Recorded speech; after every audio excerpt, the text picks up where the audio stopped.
Welcome to Moonlit Publishing.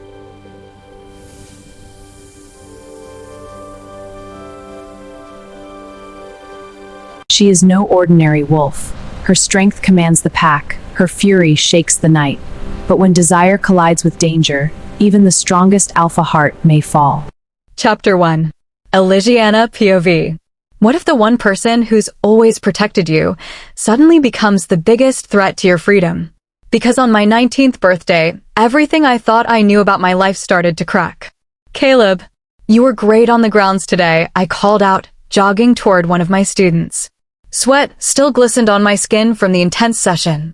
I was pleasantly surprised at how well you used that takedown.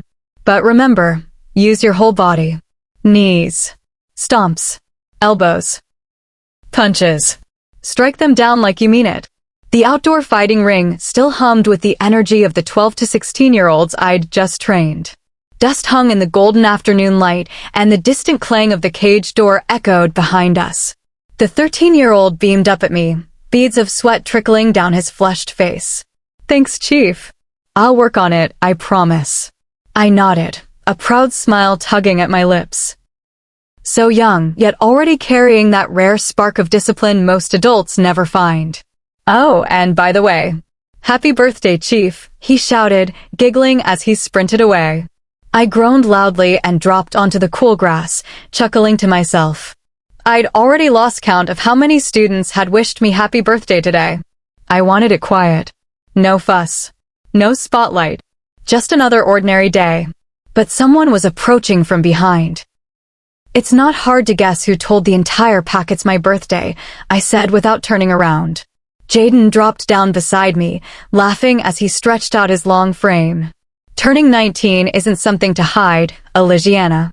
So yeah, I made it my personal mission to blab it to everyone and their pets. I shook my head, fighting a smile.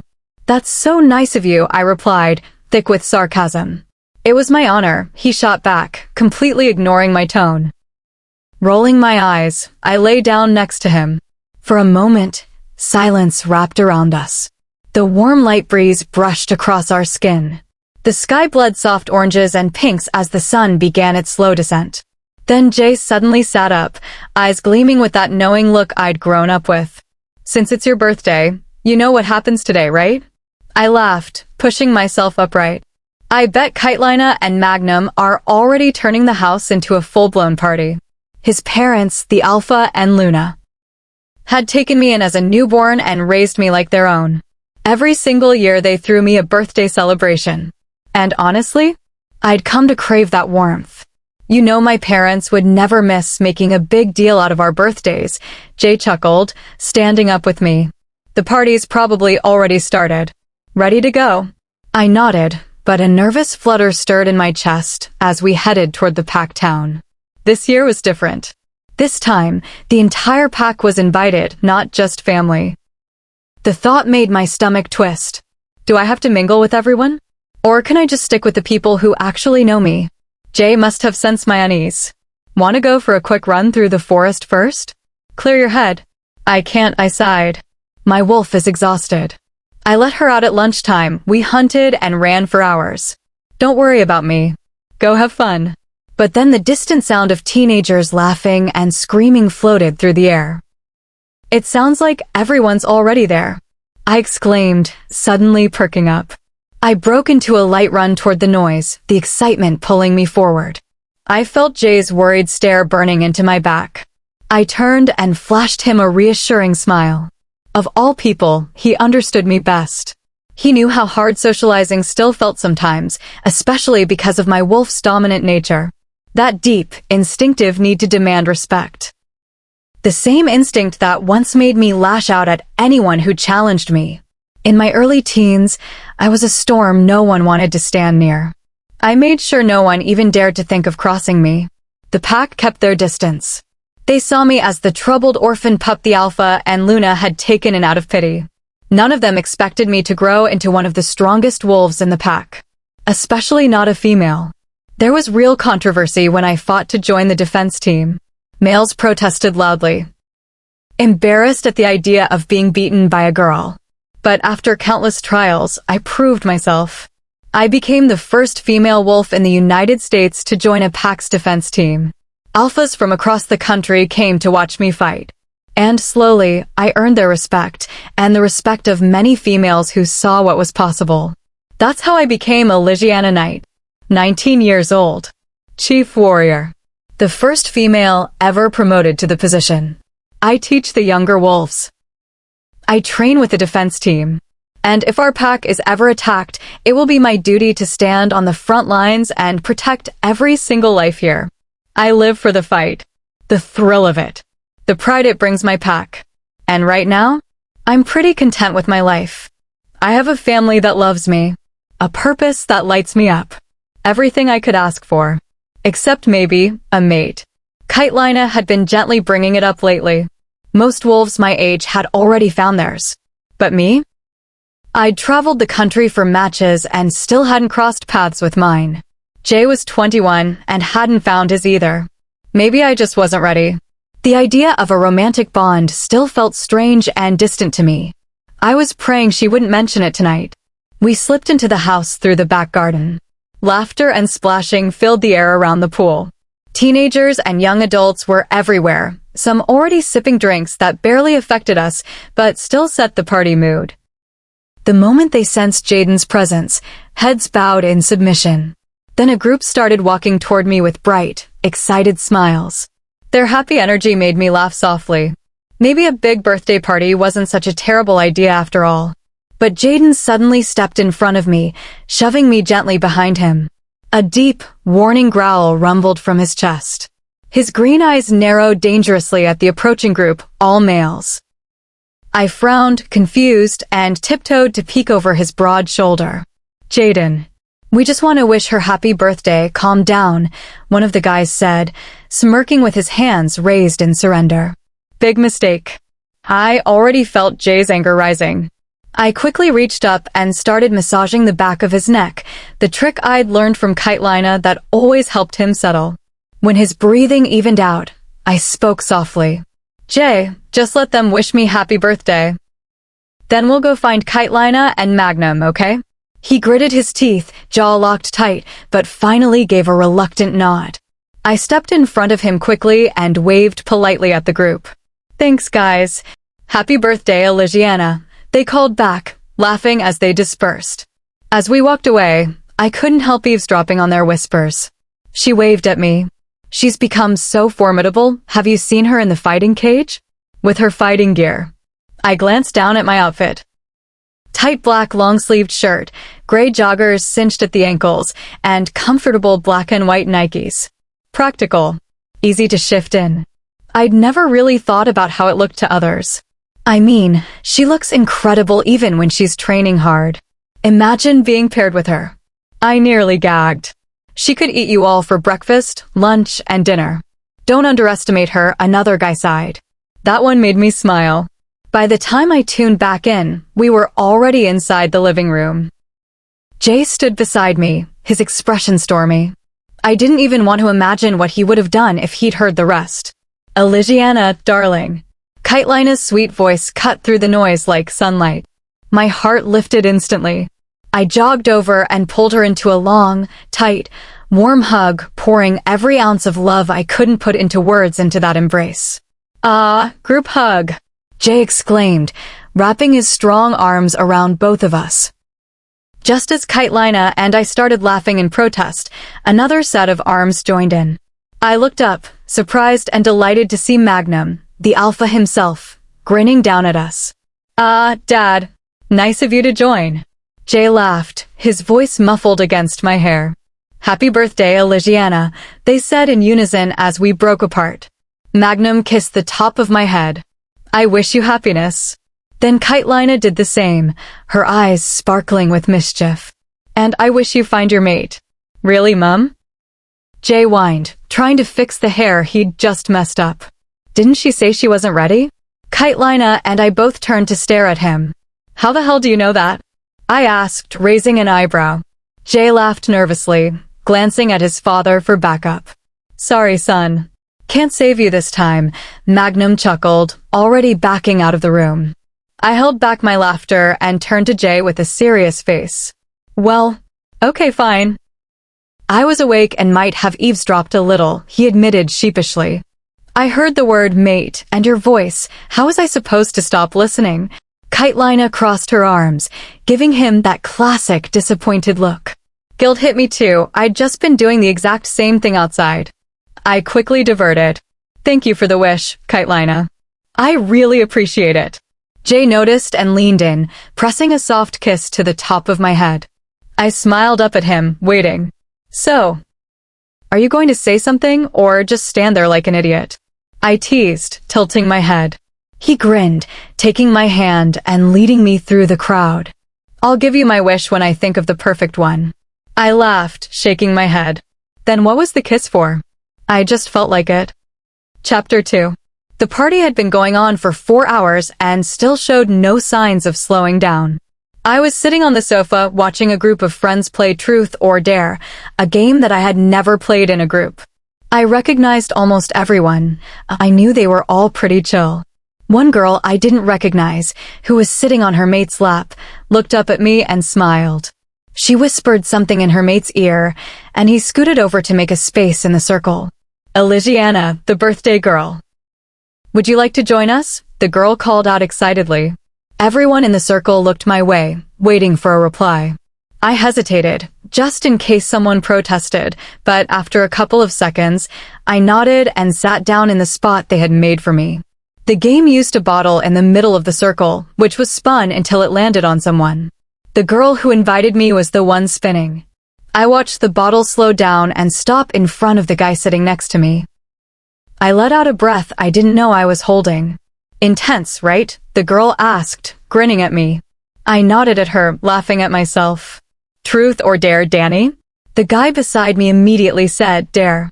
I dare you to go against Elisiana in a match tomorrow, one guy, Tom, said gleefully. Danny nervously glanced at me and groaned. No, that doesn't count. You said tomorrow, not today. All the dares have to be done today. Everyone was shaking their heads and laughing. Eventually, it was finalized that he would be going up against me in training tomorrow morning. The bottle was spun again, but unfortunately, it landed on me. Everyone's eyes were on me. Truth or dare? I knew better than to choose dare, especially since I wasn't familiar with how they played. Truth, I replied. I want to ask a question. Is that okay? A petite girl called Amber asked. Everyone shrugged, so she took that as confirmation. Have you and Jaden ever been in a romantic relationship? The group went silent. I opened my mouth and shut it again, shocked. Remember, you have to speak the truth, Amber said, folding her arms. I gaped at her in disbelief. The relationship Jay and I have is completely platonic, was always platonic, and will always be. We're like siblings. His parents raised the both of us. So you call our future alpha Jay? Doesn't he hate to be called that? She pressed, leaning forward and making eye contact with me. My wolf's discomfort increased as she kept looking straight into my eyes, like she was challenging me. By controlling my breathing, I managed to tone down my anger a notch. I forced myself to answer as calmly as possible, despite my reputation for having a temper. I've called him that since I was a toddler. It's just a nickname. I thought you were only supposed to ask one question for this game, I said, laughing it off. You're right, Amber. I do hate being called Jay, a deep, familiar voice said behind me. I turned to see Jaden holding 2 cups. He had finally found the soda I had been craving. I hate being called Jay by anyone who isn't Elisiana. That name is reserved for Elisiana, only my sister, he explained coldly, staring at Amber until she looked away in submission. Does that answer your questions? Yes, sir. Sorry, sir, she answered immediately. I wasn't paying much attention to the tension. I was focused on the drink. I took the cup from Jay and gulped it down. I always crave something sweet after my wolf hunts. Jay sat down on the sofa and gestured for the group to keep playing. The bottle was spun a couple more times, landing on almost everyone. It finally landed on me again, so I chose truth once more. This time, no one was quick to ask questions with Jaden sitting nearby. Danny was the first to speak up. Do you think you could beat irony in a fighting match? Everyone in the circle gasped. I noticed people at the back of the room stopped what they were doing to look our way. I don't know what response they were expecting, but I'm sure they didn't expect what I said next. Who? The room burst into chaos. Everyone started talking over each other with exaggerated reactions. I heard things like, "How do you not know who Irony is? And do you live under a rock?" I glanced at Jaden in confusion, who also looked puzzled. He just shrugged and carried on sipping his drink. It took a few minutes for everyone to settle down. Danny spoke again. "So, do you really not know who Irony is?" I shrugged and took another sip. "I don't know who Irony is." I heard a few more gasps. My curiosity piqued. It seemed I was out of the loop on something significant. I'm usually oblivious to gossip, but the reactions were too big to ignore. "You must live under a rock," the nice girl said, moving to sit in front of me. "My name is Hannabella. Since you became the first female warrior in the US, many other female wolves have been following in your footsteps. Just recently, a female wolf called Irony has been winning every match she has been in. What pack is she from?" I asked. Silence fell over the circle. "The black-shadowed pack," Danny whispered. I froze. So she was from that pack? I had never set foot on their territory. The former alpha was known for shady and dark ways of doing business, and even though he passed away 2 years ago, the pack still had a dark reputation. I heard the current alpha was just as difficult as his father. Irony has been challenging the best fighters in every pack, including you, Hannabella continued. She's won all her matches so far. She's been saying she is better than you in every way. Since you haven't replied to her request to fight, she's been calling you a coward. She's known for being brutal at the end of a fight and calls herself the White Devil. It's been causing so much drama lately, that's why we assumed you knew. Inside, I was boiling. This Irony girl didn't even know me and had the nerve to judge me. Usually, Magnum organizes these events and notifies me of challenges. Why hadn't he told me? Was it because of her pack? So, do you consider her a rival? Danny asked. Will you accept the challenge and fight? I stayed silent. If I showed any sign of accepting, it would be all over social media in minutes. I needed to find out why Magnum kept this from me. We will review the conditions of the request before making any decisions, so please refrain from asking if she'll accept. Jaden spoke up, walking over to us. I sent him a grateful smile. A few hours later, almost everyone was gone. Just a few people stayed to help clean up, including Hannabella and her mate, Michael. Once the house was tidy and Hannabella and Michael had left, I put down the last trash bag and made my way toward the Alpha and Luna. How's the birthday girl doing?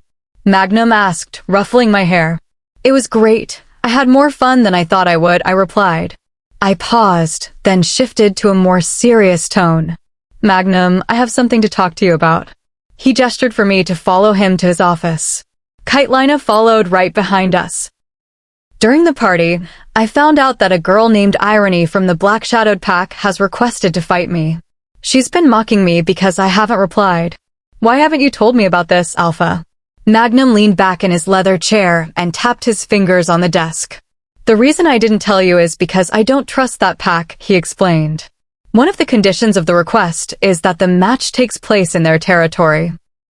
Once you are there, I will have very little power over what happens, and that scares me. They are not our allies, and they are known for not playing by the rules. I shook my head in frustration. If they were to intentionally harm a pack member, wouldn't that mean war? Magnum shrugged. It wouldn't be the first time. Irony is brutal. I don't want you to be on the receiving end of any dirty tricks. I don't want you to be unfairly beaten. Do you really think she can beat me? I asked. With dirty tricks? Then yes. I sighed, understanding his point.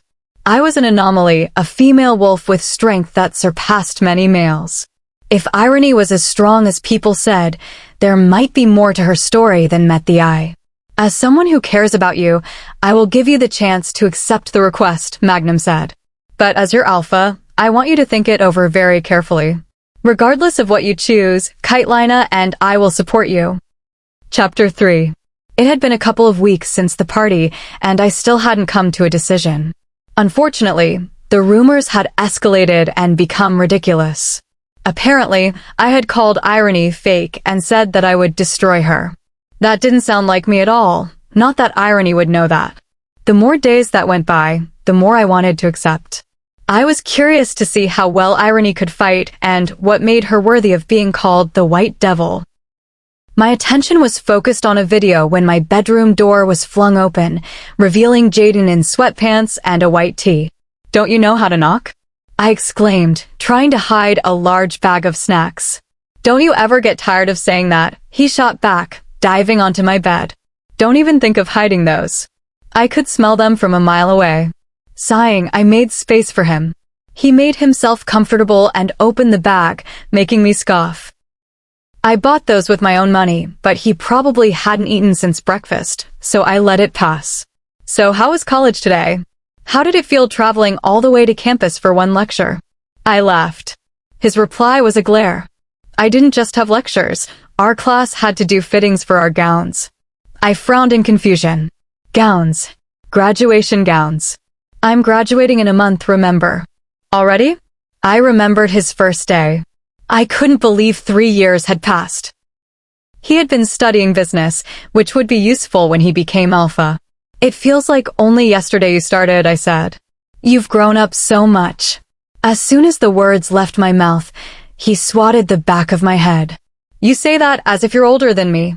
"I just wanted to say that." "You didn't have to hit me," I mumbled, rubbing my head. "In 2 years, you'll be graduating too." "That's when I'm going to say you've grown up," he said, taking the laptop from me. Before I could protest, he spoke again. "So, are you thinking of accepting Irony's request?" I looked at him, surprised. "I don't know what to do," I responded honestly. "Part of me wants to settle the rumors. I love competition, and I haven't found a worthy opponent in a long time. But I don't want to endanger the pack's reputation or our members." Jaden sat up straight. "So which part of you is stronger?" I stayed quiet. I wanted to accept, but I didn't want to be selfish. "I really want to go," I finally said in a low voice. To my surprise, Jaden laughed. "I already knew you felt like that. I'm totally supporting your decision to accept the challenge." I sat up quickly. "Wait. I never said I would accept." "But you want to, so you might as well," he retorted. "But the consequences." "Forget the consequences. If I go with you, they won't lay a finger on us." "Is that what you're worried about?" "You'll come." I gasped. He had never come to my matches before. Future alphas don't usually travel without their parents for safety. Your parents would never allow that. You never know what they'll allow if you're in the equation, he replied, winking. What about the pack's reputation? Other packs might think we're trying to team up with them for power. We'll call every pack in the country before we go and inform them why we're visiting the Black Shadowed pack. That way, everyone knows we aren't there to form an alliance. I sat there as excitement built inside me. It was rare for anyone to visit their territory. I had heard that trespassers in the Black Shadowed pack were dealt with immediately and harshly. It's no good just convincing me. We need to convince the Alpha and Luna, I said, sighing. Good news, Jaden shouted. I already convinced my mum to side with us. She'll back us up when we talk to Dad. I gaped at him. You convinced Kitelina? I thought she'd be the first to call it a suicide trip. He looked proud of himself. I have my ways. Now, the reason I barged in here is because Dad is coming home soon. I needed you to admit you want to go so you're ready to convince him. His car should be pulling up any second. I stared at Jaden in astonishment. He had gone this far to ensure I had a real challenge. I hadn't changed my training, but I had been getting stronger every day. Just then, I heard a car pull up. Jaden jumped off the bed, looking at me knowingly. Taking a deep breath, I followed him out.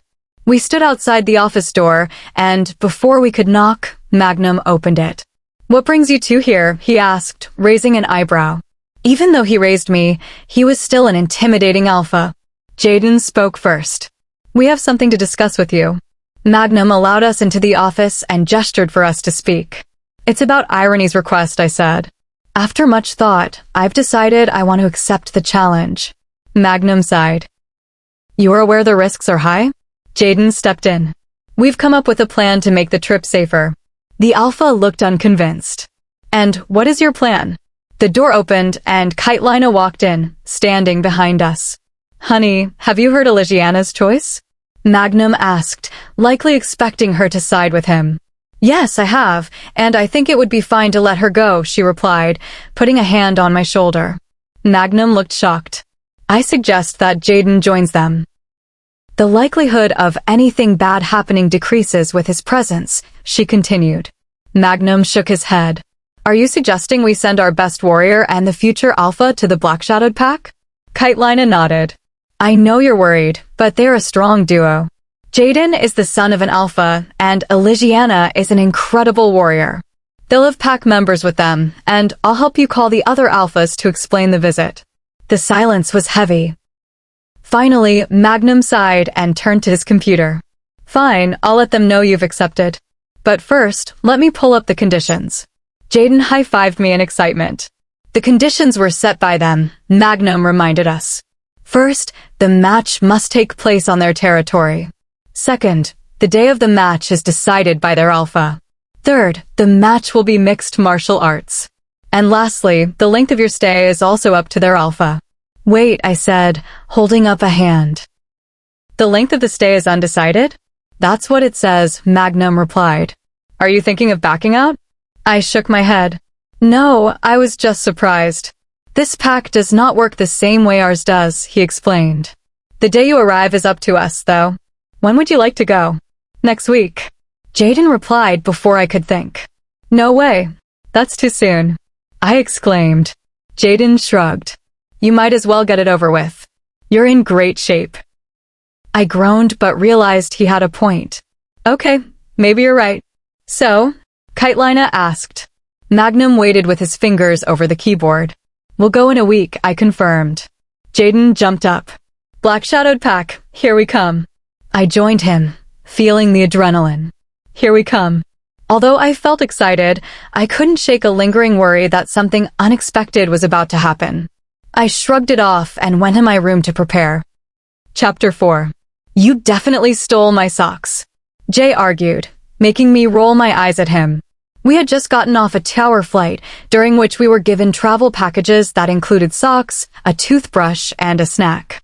Since Jay misplaced his socks at the beginning of the flight, he was adamant that I had stolen them. I had to deal with his whining for the entire trip. I even begged some of our pack members to switch seats with me, but none of them were willing to sit next to their moody future alpha. I had been looking forward to this day since Magnum gave us permission. It was only when the plane landed that the nerves finally set in. I carefully placed my socks in front of me, went to the restroom, and when I came back, they were gone. Who else would dare to steal them? Jay questioned as he walked toward the baggage carousel. I told you already. I didn't even see your socks, let alone take them.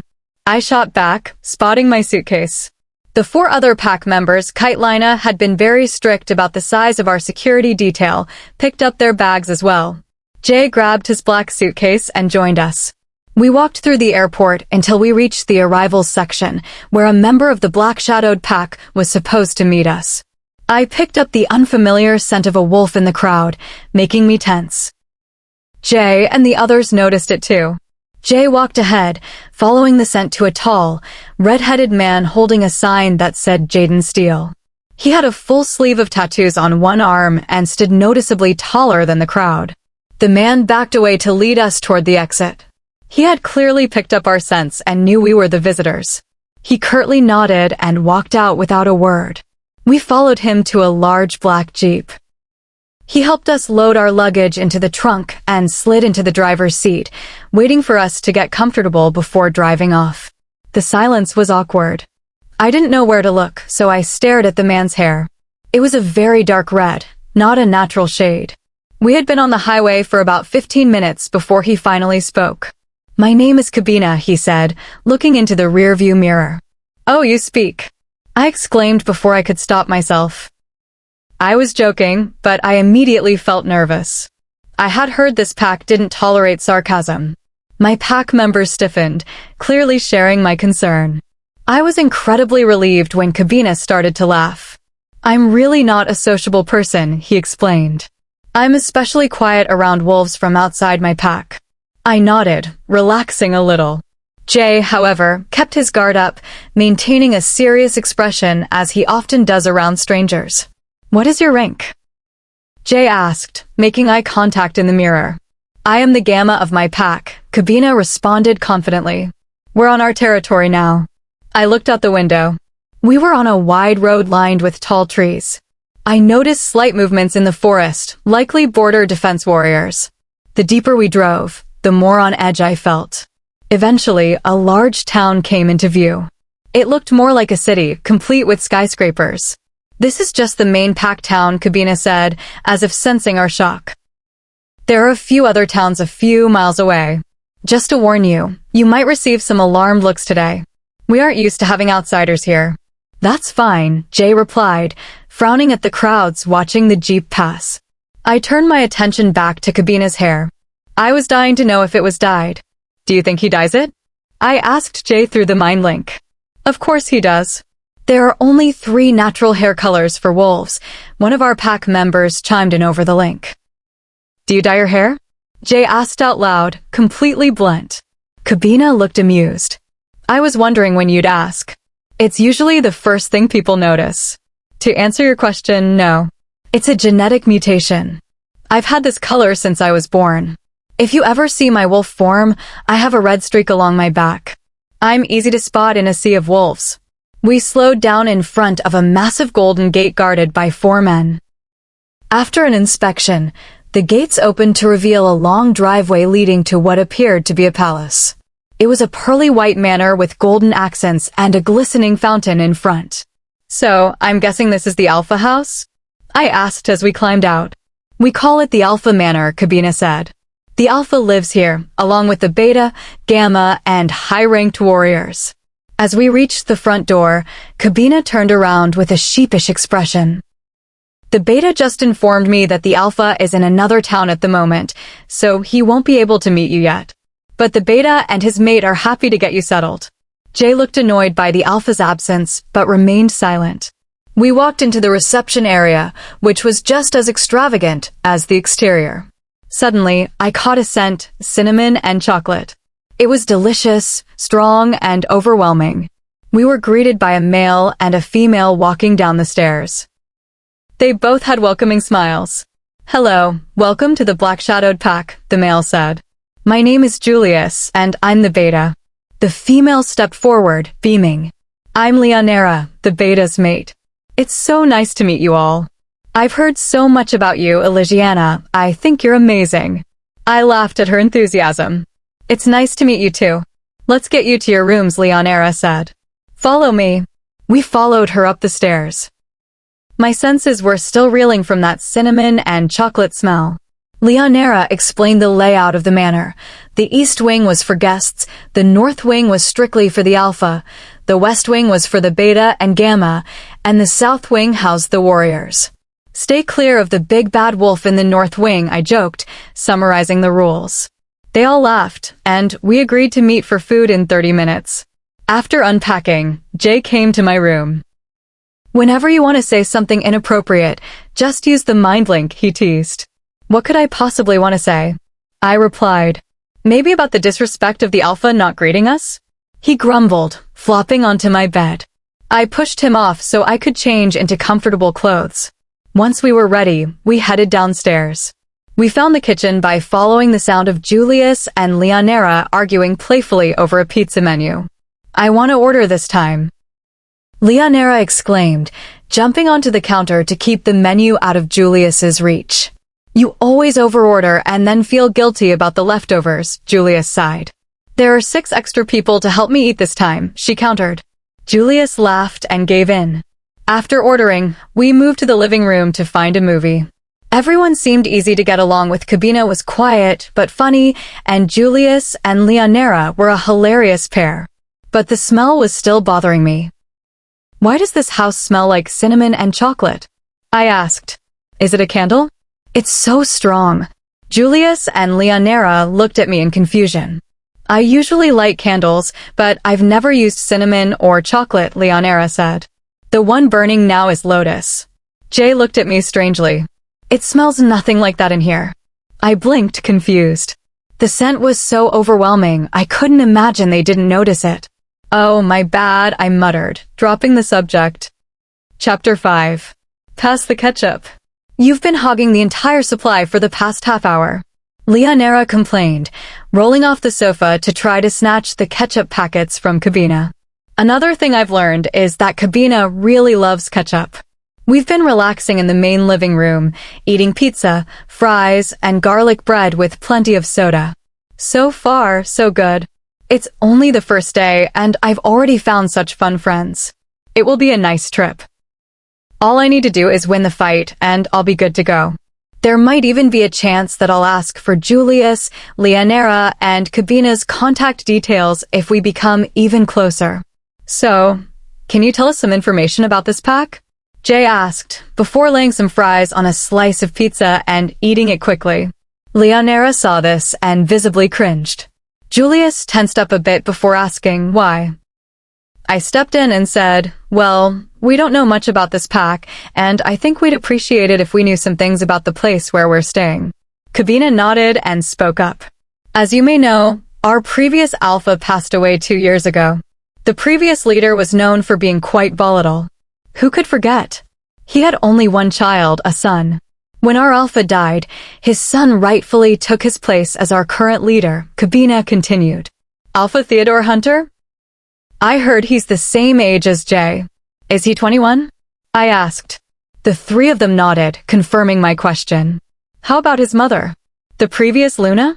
She hasn't been mentioned much, I asked, pausing my meal. I was curious about this pack. It felt mysterious. I knew almost all the previous and current leaders of each pack except this one. The three of them exchanged wary glances before Julius decided to answer. Unfortunately, she passed away 7 years ago. It was a natural death, he briefly explained. The finality in his answer warned me not to ask any further questions. I respected that and went back to my food.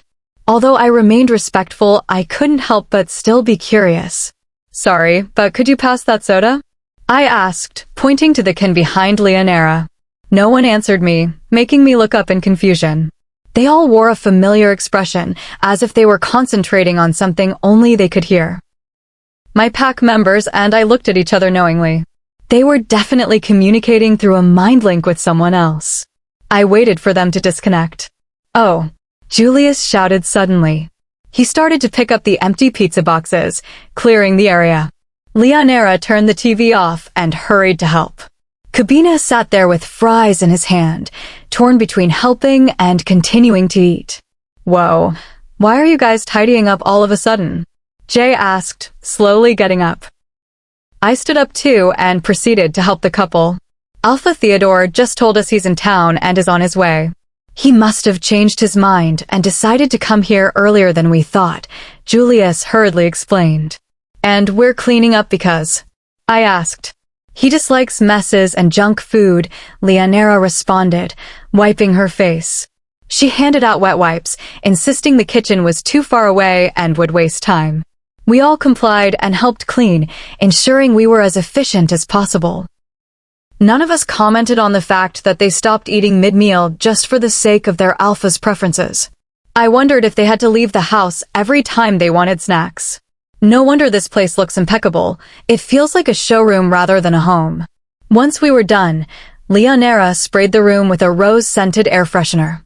If only it were stronger, it might cover the scent of cinnamon and chocolate I had been noticing. Since everyone else denied smelling it, I wanted it to disappear. However, the scent had doubled in concentration over the past hour and was making me lose focus. I even asked Jay through a mind link if he could smell it, but he denied it. I guess I'll just have to deal with it. Just as we began to sit down, the gates in front of the house opened. He's here, Kabina announced, standing up. Finally, I might get to ask Alpha Theodore how long we'll be staying. Julius and Leonera quickly walked out of the room. I looked at Kabina, wondering where they were going. They'll greet our Alpha at the front door and update him on the day's events. They'll let him know you've arrived and are in the living room, Kabina explained. Jay, our 4-pack members, and I stood in a line. I hoped Alpha Theodore and Jay could get along, since they're the same age and both come from leadership families. I heard the front door open, followed by greetings. I used my sensitive hearing to listen in. Good afternoon, Alpha, Julius, and Leonera said. Afternoon, came a curt reply. His voice was striking. A shiver ran through me. Just hearing him speak made me eager to meet him. I breathed deeply to keep my emotions in check. Have the Imperial Pride Pack members arrived? That deep voice asked. I felt Jay's confused stare, but I remained focused on the conversation. Can't you smell their scent, Alpha? Julius asked, sounding confused. I was confused too. Usually, wolves can easily smell a visitor in their territory. An alpha's sense of smell is supposed to be incredible. Well, if you didn't make the whole place smell like vanilla and strawberries, maybe I'd be able to smell them, the alpha replied, sounding annoyed. Regardless of how strong it is, I want you to get more of it for my side of the manor. But Alpha, I didn't. I usually find the candles you burn to be mediocre, but you've really outdone yourself this time, he added. Looks like their Alpha has a faulty nose. Just like you, Jay teased me through our link. I shook my head and focused back on the hallway. They're in the living room, ready to meet you, Julius said. I heard sturdy footsteps getting closer. I watched the door, ignoring the fact that the cinnamon and chocolate scent was becoming overwhelming. I felt his powerful presence before he even entered. A tall, well-built man walked in wearing a pristine black suit. He was incredibly handsome, perfect, even. I had to bite my lip to keep from gasping. His dark hair was styled perfectly, contrasting with his intense blue eyes. He had sharp features and a defined jawline. His suit highlighted a muscular, lean physique. I realized I was staring and briefly closed my eyes to reset. When I opened them, his gaze was focused directly on me with an unreadable expression. I felt flushed and looked away. My wolf began scratching at the back of my mind, desperate to speak. I finally let her in. Mate, mate, mate, she repeated, making me stumble slightly from the shock. She had never been that loud. Is this Alpha my mate? He is the highest rank possible and I am a warrior. I expected a different match, but my wolf was insistent. He is our mate. Smell his scent. I took a deep breath. The scent of cinnamon and chocolate was definitely coming from him. It had increased because he was getting closer. Because we're in his house, my wolf added bluntly. I cut off the connection because her instincts were too strong. She wanted to be near him, but I had to think logically. This man was also the alpha of the black-shadowed pack. Jay introduced himself and they shook hands. My mate took his time greeting everyone with a curt nod. I was hyper-aware of my heart beating fast. He finally reached me at the end of the line. He looked even more impressive up close, yet he remained expressionless. I wondered if he realized we were mates, but he had to. You can always smell your mate. The scent is tailored specifically for you. My name is Elisiana Knight. I'll be the warrior going up against irony, I said, looking into his eyes. I felt a surge of confidence despite his lack of reaction. I had seen mates meet before, and it was usually a profound moment, yet he hadn't acknowledged the bond at all. It made me feel a bit unwanted. I know, he replied coldly, before turning back toward the door. I know. That was it? No encouragement or greeting. It didn't escape my notice that I was the only person he didn't shake hands with. Later in the day, we gathered in the kitchen while Julius finished cooking dinner. I had been feeling down since the encounter, and while I tried to hide it, Jay noticed. I just told him I felt a bit sick from the junk food earlier.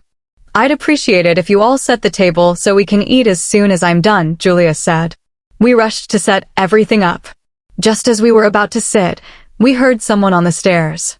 I hoped it wasn't him. While a part of me was curious, his earlier behavior had been embarrassing. I decided to match his cold energy. Oh, it slipped my mind we had guests. I came down for dinner out of habit, Theodore said, walking into the room wearing a gray tee and joggers. His blue eyes observed the room, lingering on me for a second before shifting away. No, it's fine. We were expecting you, Leonera said. We saved your seat, come in. Kabina, Julius, and Leonera stared at me in surprise. I realized then that I was sitting in his designated spot. I got up immediately. I thought I heard someone tell me to sit here. I must have heard incorrectly, I said, moving to pick up my plate. Don't bother, I won't be joining you, Theodore said, watching me from the corner of his eye. A surge of annoyance hit me. Why not? I asked, crossing my arms. Julius made enough food to feed 10 people. There's no point in wasting it. The room went silent with tension. I had just challenged their alpha. I noticed his jaw flex in annoyance, which felt like a small victory. He did have feelings after all. No, it's a shame to waste food. Especially Julius's, Theodore agreed, walking further into the room. He pulled out the seat directly opposite me. I'll join you, but can you handle it? He asked with a hint of amusement, his gaze sweeping over me. The others, oblivious to the subtext, began eating. Theodore joined in, but not before sending a smug smirk my way. Oh, I can handle it. Don't you worry. Chapter 6. We sat in awkward silence for a while, only the sound of eating filling the room. Looking around, I noticed everyone staring down at their plates. I sighed inwardly, wondering if we were going to get past this. Elisiana, you are legendary among our community. How did you get into fighting? Leonera asked, breaking the heavy silence. I was grateful for her. I wouldn't have been able to take another minute of that suffocating atmosphere. Elisiana has always been strong. It was when she was 12 that she showed a real interest in training. Jay answered for me. He glanced my way with a proud smile. I didn't miss the way Theodore's stormy blue eyes flicked between us before he resumed eating. I love the sport and everything that comes with it, I said, finding it hard to explain my passion. Leonera grimaced. Including the injuries? I chuckled and shook my head.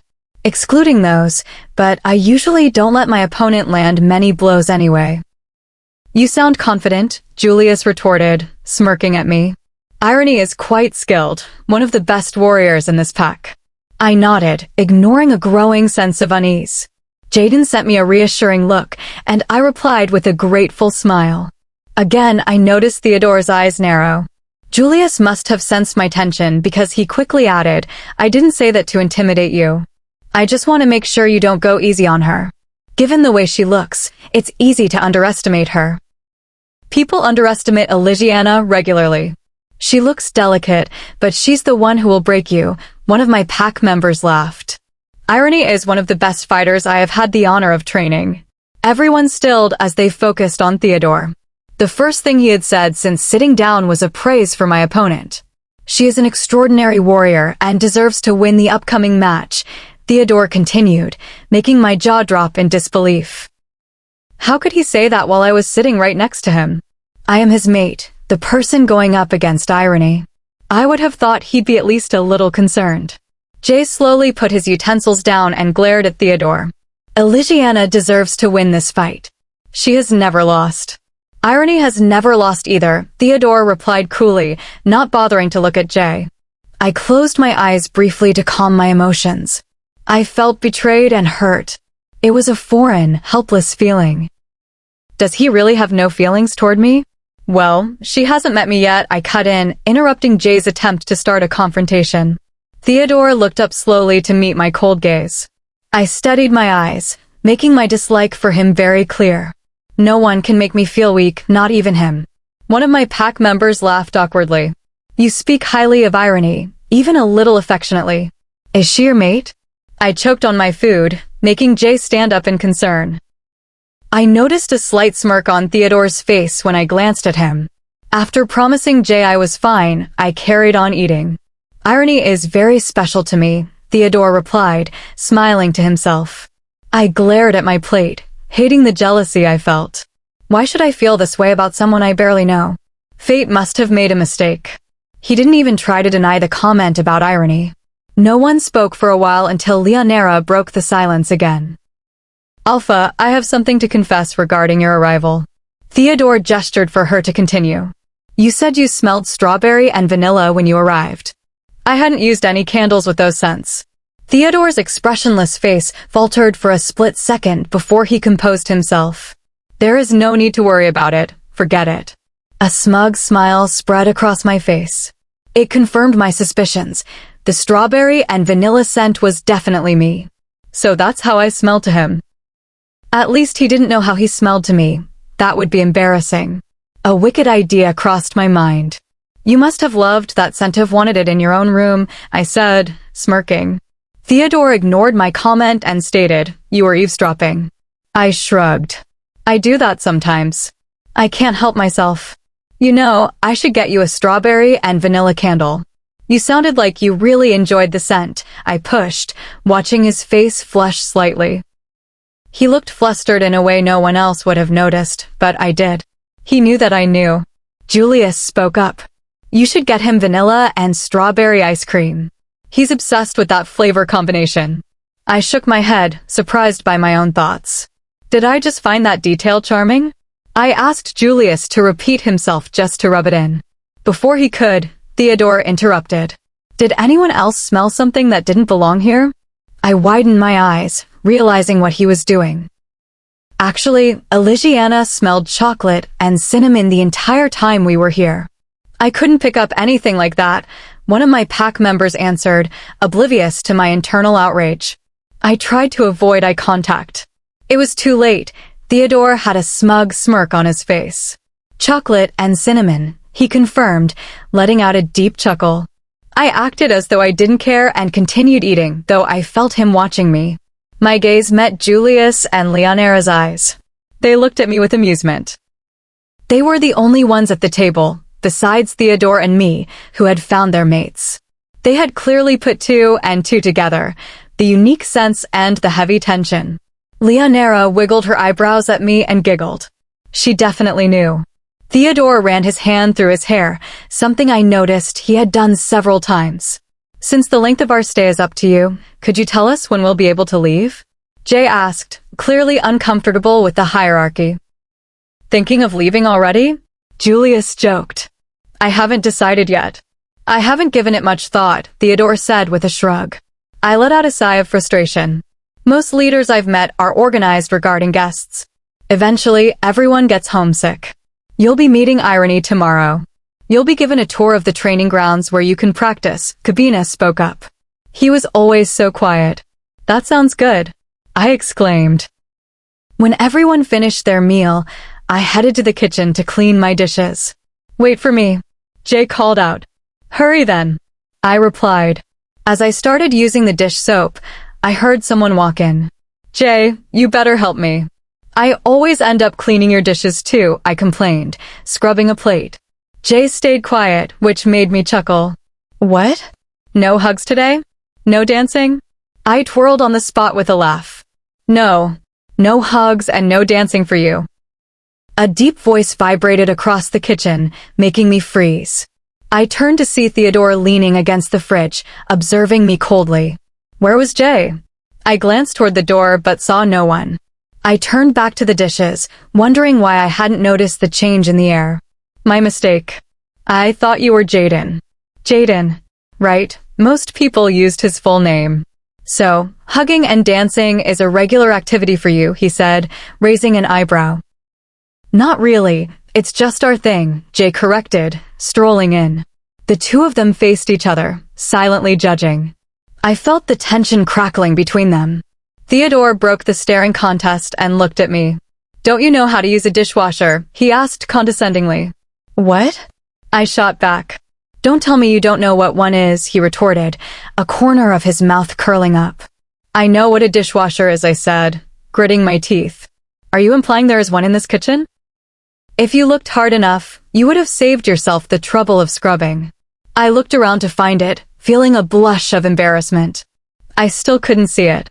Then where is it? Jay questioned, raising his voice.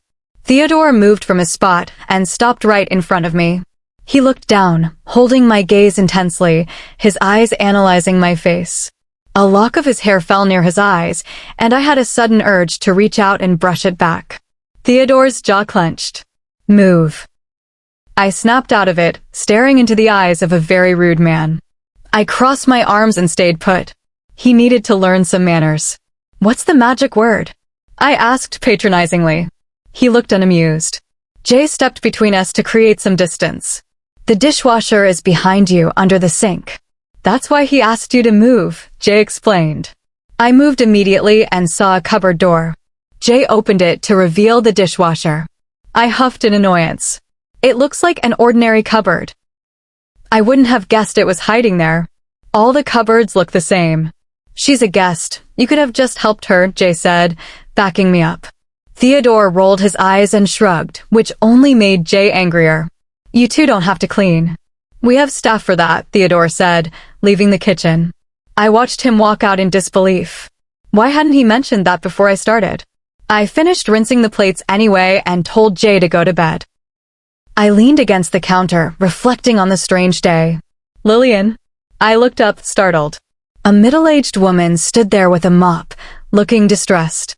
I looked behind me, but no one else was there. I'm sorry, I'm not Lillian, I corrected her gently. I felt a strange urge to protect her. The woman's expression shifted from sadness to confusion and then defeat. I know, I'm sorry. You just look like someone I used to know. She's gone now, she said, shaking her head. I noticed something strange about her scent. It didn't match the pack's collective scent. Every member of a pack shares a similar underlying scent, but she was different. What pack are you from? I asked. She looked terrified for a moment. I'm from this pack, the Black-Shadowed pack. I took a step forward. No, you're not. Yes, I am. Please don't lie. I know you belong to another pack. Tell me why you're here. I can help you. I wondered if she was here against her will. The urge to protect her was overwhelming. What is your name? Silence. Are there others like you? Silence, though she gave a slight nod. Will I see you tomorrow? She nodded quickly, indicating that was all she would say. I wondered who Lillian was and why this woman was so afraid. Chapter 7. I sprinted down the hill, feeling the cool breeze against my skin. I kept my gaze on the path in front of me, making sure I didn't trip and faceplant into the grass. When I reached the bottom, I looked up to catch a glimpse of Jay. Squinting in the sunlight, I managed to make out his tall, muscular figure as he began to make his way down. Another figure appeared next to him, causing him to slow. Julius and Jay seemed to be getting on really well, despite not even knowing each other for a full 24 hours. They get along well. I turned to see Elisiana standing beside me. She was smiling up at them just as I was. They haven't left each other's side since this morning, I chuckled, shaking my head. To be fair, we haven't left each other's side either, she reminded me with a wink. That was true. At breakfast, Elisiana and I sat together chatting about shows we enjoyed, while Julius, Jay, and Kabina talked among themselves. Theodore decided not to come down for breakfast, which annoyed me. Was he skipping the meal, or was he avoiding me? He hasn't acknowledged the mate bond, and I won't either. I have a major match to focus on. Right now, we are on our way to their training grounds. I was excited to see how they looked. As the chief warrior of my pack, I hope to find some inspiration to take back home. The Black-Shadowed pack is known for its fearless and merciless warriors, so I was interested in their methods. Today was also the day I'd finally meet my opponent, Irony. We walked past a large sign that read, BKSD Warriors Fighting Area. BKSD? I questioned, nodding at the sign. The initials of our pack, Julius explained simply. We walked a bit further until the training area came into view. 6 large fighting cages appeared, and the sight made me feel giddy. There were many warriors in gear on the field, looking up in surprise at our presence. I noticed many of them grew tense as we approached. Their eyes were fixed on Jay, but they looked away whenever he made eye contact. I suppressed a smile, amused that these fearless warriors felt uncomfortable in the presence of another alpha. Although Jay hasn't taken his title yet, he is certainly living up to it. Scanning the area, I noticed a lack of females. There were only a handful in the sea of male wolves. Do all the female wolves receive training in basic combat? I asked. I hoped so, as most packs provide defense lessons to all members for their safety. Of course. Just because there is a lower percentage of women in our defense forces doesn't mean they don't receive training, Julius answered, looking a little offended. My cheeks burned with embarrassment. I didn't mean it like that. Julius chuckled. It's all good, Elisiana. It was an innocent question. Where are your arenas? I'd like to take a look, I said, changing the subject. Right this way. Personally, I prefer the arenas to the cages, Elisiana said, her eyes shining. They're much less claustrophobic. These cages are as big as 3-story buildings, and she still calls them claustrophobic, Julius teased. Elisiana rolled her eyes, but said nothing. We approached an arena where two wolves were fighting. I observed their tactics. One preferred power and strength, while the other relied on agility and speed. It ended in a near tie, though the stronger wolf eventually won. As they stepped down exhausted, I blocked their path. "Do you have a minute?" I asked. They looked at each other and shrugged. I stepped back to let them grab water and towels. "I'm sure you realize you have very different styles," I started. "Our chief warrior points that out constantly, so we're paired together often," one of them said. "Do you know why?" I asked. They sighed, clearly tired from the match. "To get used to different styles," the other guessed. "That's part of it," I said. "But the main reason is so you can learn each other's tactics. You should steal your opponent's strength and make it your own. You," I pointed to the one on the left, "rely on power. And you," I pointed to the other, "rely on speed." Both are equally important, which is why the match was so close. To be an all-rounder, you need to work on your weaknesses. If you're fast, work on your strength. If you're strong, work on your agility. "Sounds good to me," one said, grinning. "Good luck." I cheered, giving them a thumbs up. I rejoined my group, and they seemed impressed by the advice I gave the younger wolves. Suddenly, a loud rumble echoed from the dense forest nearby. A large pack of wolves emerged, running toward us. A massive black wolf with striking golden eyes led the pack. He was considerably larger than the others, and the blood on his snout didn't go unnoticed. It wasn't hard to guess who it was, given the aura he radiated. This was why Theodore hadn't been at the manor. I took a defensive stance until Elisiana put a hand on my shoulder. "It's fine. It's just pack members returning from their morning run," she explained. "We have scheduled runs for the pack to shift and hunt. You won't see anyone shifting outside of those times." Most of the wolves headed toward a nearby building to change, but a few, including Theodore, headed toward us. Another wolf ran beside him, much smaller with light brown fur and a red streak down its back. I smiled, thinking it was Kabina. He looked so small and cute in wolf form. I skipped toward the smaller wolf, ignoring Theodore. "I was wondering where you were. So you do have a red streak. It looks cool, just like your hair." The wolf tilted its head in confusion. I moved closer, wanting to touch the fur, but the wolf snapped its teeth at my hand. I pulled back just in time. Elisiana grabbed my shirt and dragged me away. "Alpha," she said, bowing her head. Then she turned to the smaller wolf. "Chief Warrior, we'll wait for your return after you shift." The wolves trotted away, but not before the brown wolf snarled at me. I stood there, confused. "What was that?" Julius asked, looking like he was about to laugh. "Why did you call Kabina the Chief Warrior?" I asked. "How can a Gamma also be a Chief Warrior?" "That's because that wolf wasn't Kabina," Elisiana said slowly. "What do you mean?" "It had the red streak Kabina described," I argued. "Did he mention the red hair and streak are genetic?" Julius asked. "Did it not occur to you that he might have siblings?" "Oh," I blurted out. The group burst into laughter. "Jay, how did you know it wasn't him? It looked like a female wolf." "Way too small for a Gamma male," Jay replied, still laughing. "I knew that." I muttered. "I thought the wolf looked small." They laughed even harder at my expense. Once they calmed down, the realization hit me. "Are you telling me this pack's chief warrior is a female?" Elisiana winked. "You bet." "That's incredible," Jay added, looking impressed. "It was Theodore's idea, actually," Julius said, glancing at me. I was genuinely impressed. "Who is she?" "Irony," they answered. "Speaking of the devil, here I am," a female voice rang out. A stunning girl walked toward us. She had waist-length dark red hair and bright forest green eyes. She was wearing tight warrior gear that showed off a toned physique.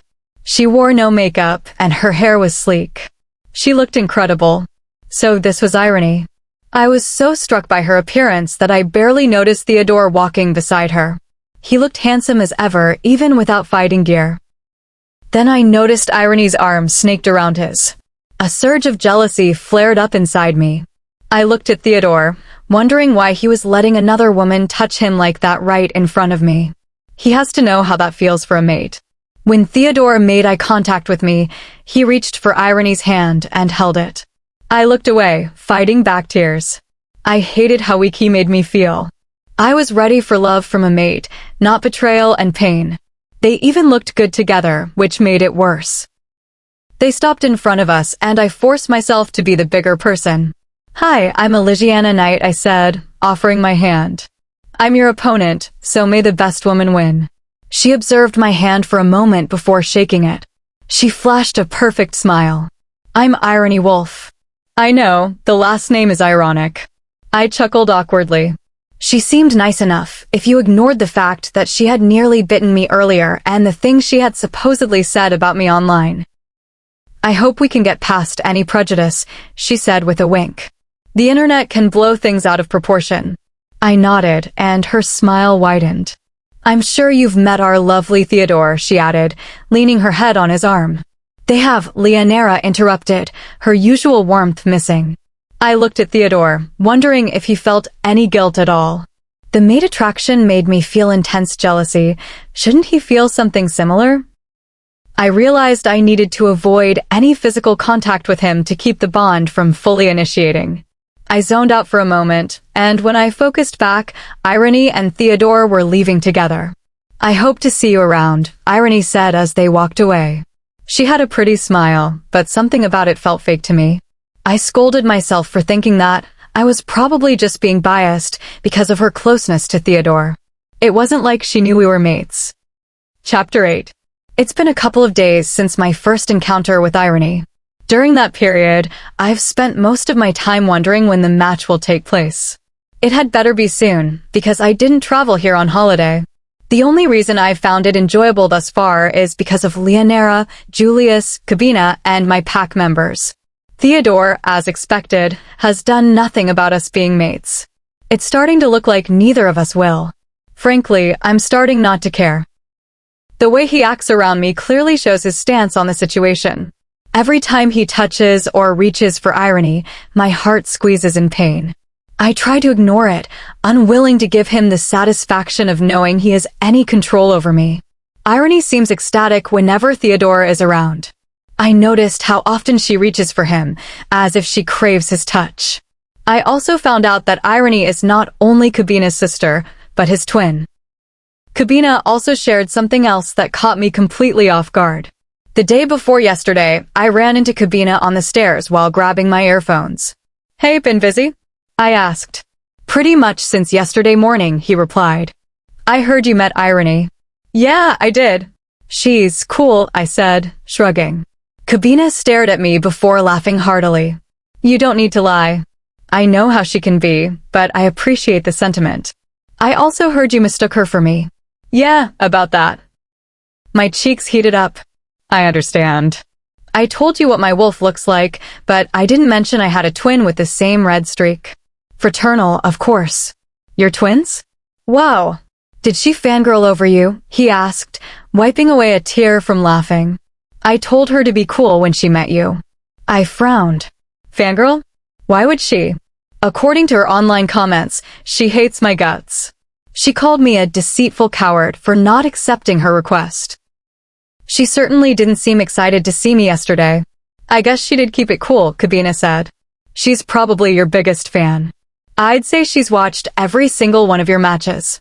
I stayed quiet, processing that. "What? That's impossible. None of my matches are recorded in full, only previews." "No, she's been to all your matches in person." A cold shiver ran down my spine. Has she attended every match I've been in? I found that incredibly creepy. "Wow. I guess she's traveled a lot then," I added, feeling uneasy. Cabina, oblivious to my mood, continued. She got accustomed to it quickly. She was very determined.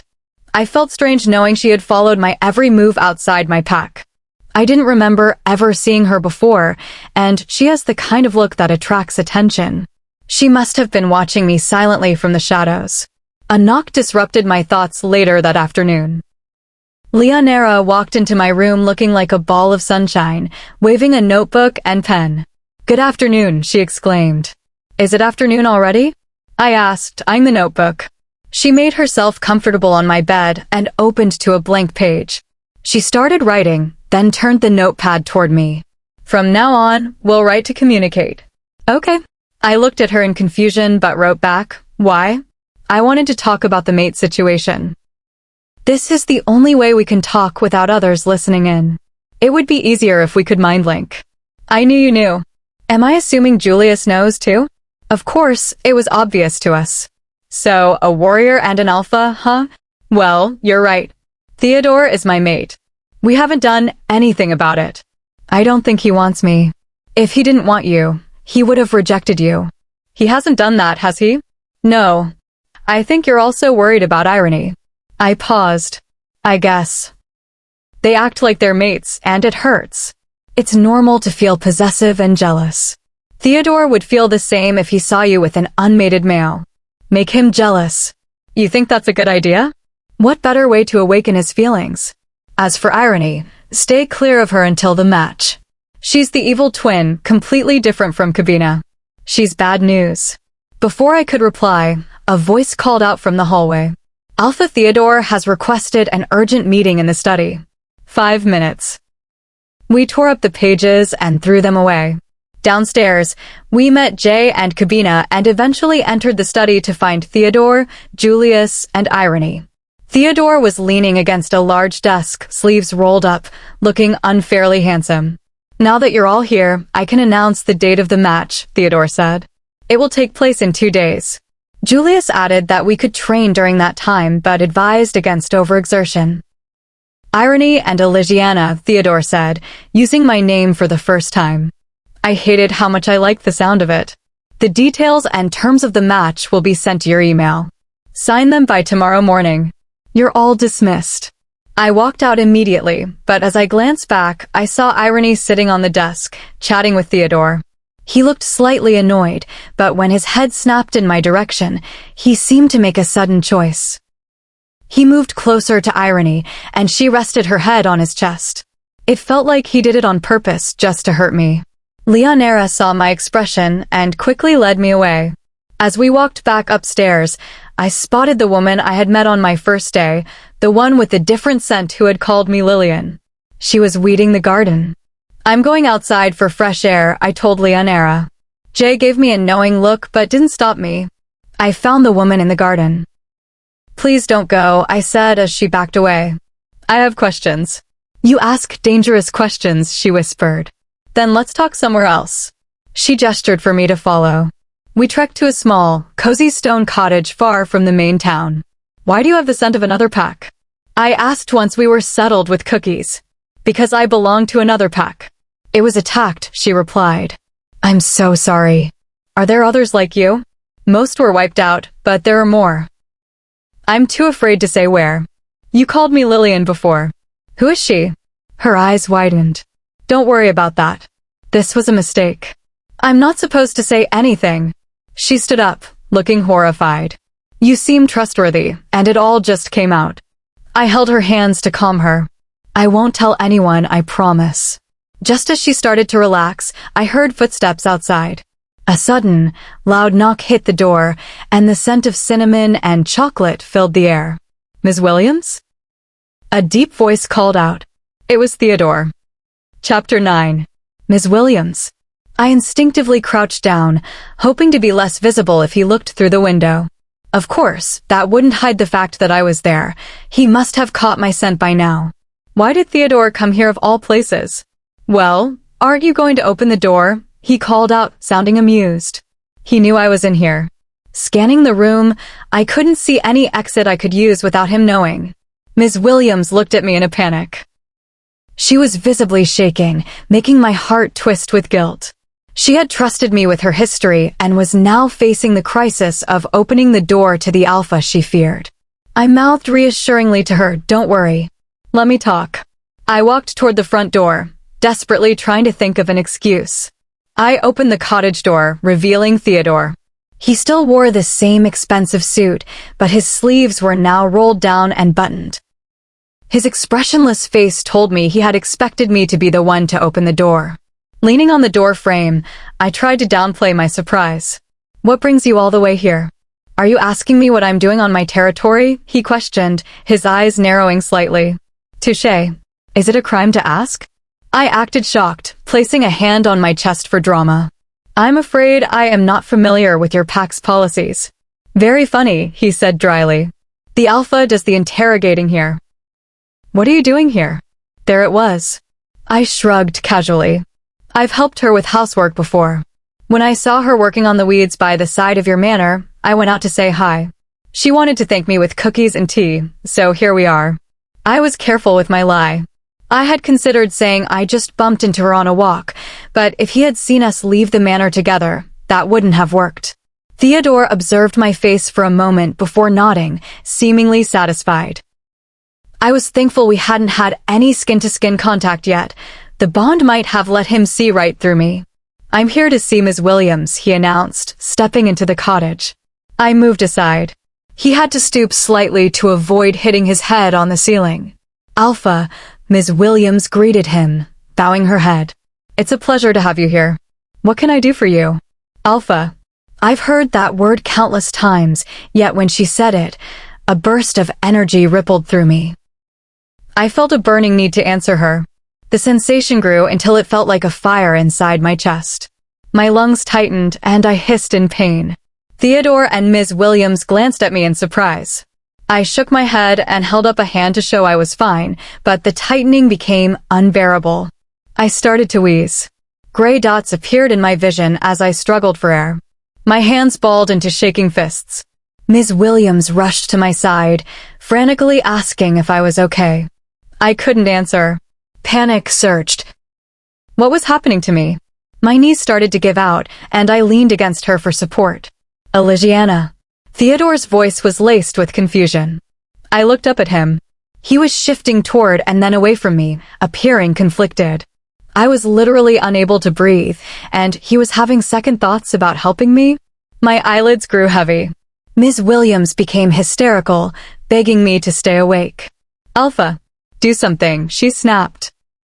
The word alpha made my chest tighten again, and I screamed in agony. Tears streamed down my face. I tried to take a step back, but without support, I began to fall toward the floor. Before I hit the ground, a strong, warm arm wrapped around my waist, pulling me up. Knowing it was Theodore, I kept my eyes closed. What's wrong with her, Alpha? Ms. Williams asked. The trigger word made my lungs feel like they were on fire. I sobbed, terrified. Theodore held me upright, trying to look into my eyes. Listen, do you have a health condition I don't know about? Just shake or nod. I shook my head frantically. I didn't know what was wrong. The pain was so intense I momentarily lost consciousness. I started to shiver, my body rippling with the strain. Elisiana, stay with me. Please, stay awake, Theodore said. He repositioned me, lifting me into his arms. I was in no state to argue. Sleeping seemed like the best way to escape the pain.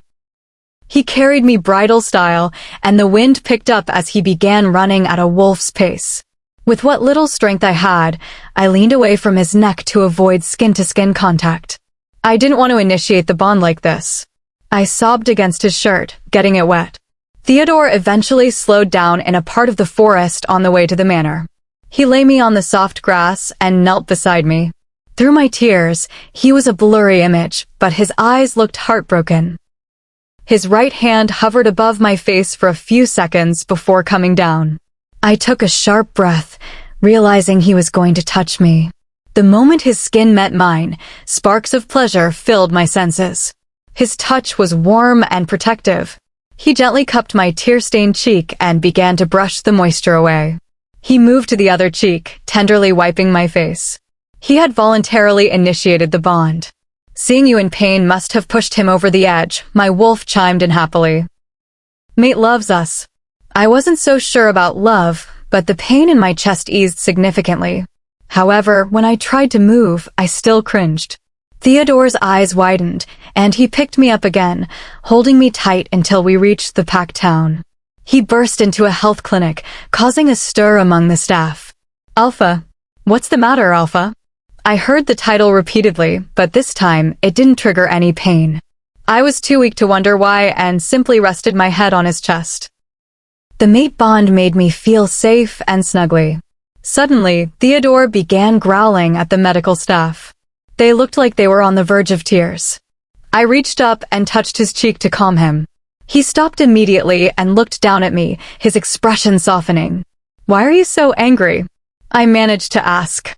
He opened his mouth but couldn't seem to find the words. One of the staff members explained. He was expecting Amelia, our best doctor, but she's at a conference in Switzerland. She won't be back until next week. Next week isn't good enough. Theodore roared. I flinched at his tone and his grip on me tightened. Seeing me flinch, he immediately loosened his hold with a soft gasp.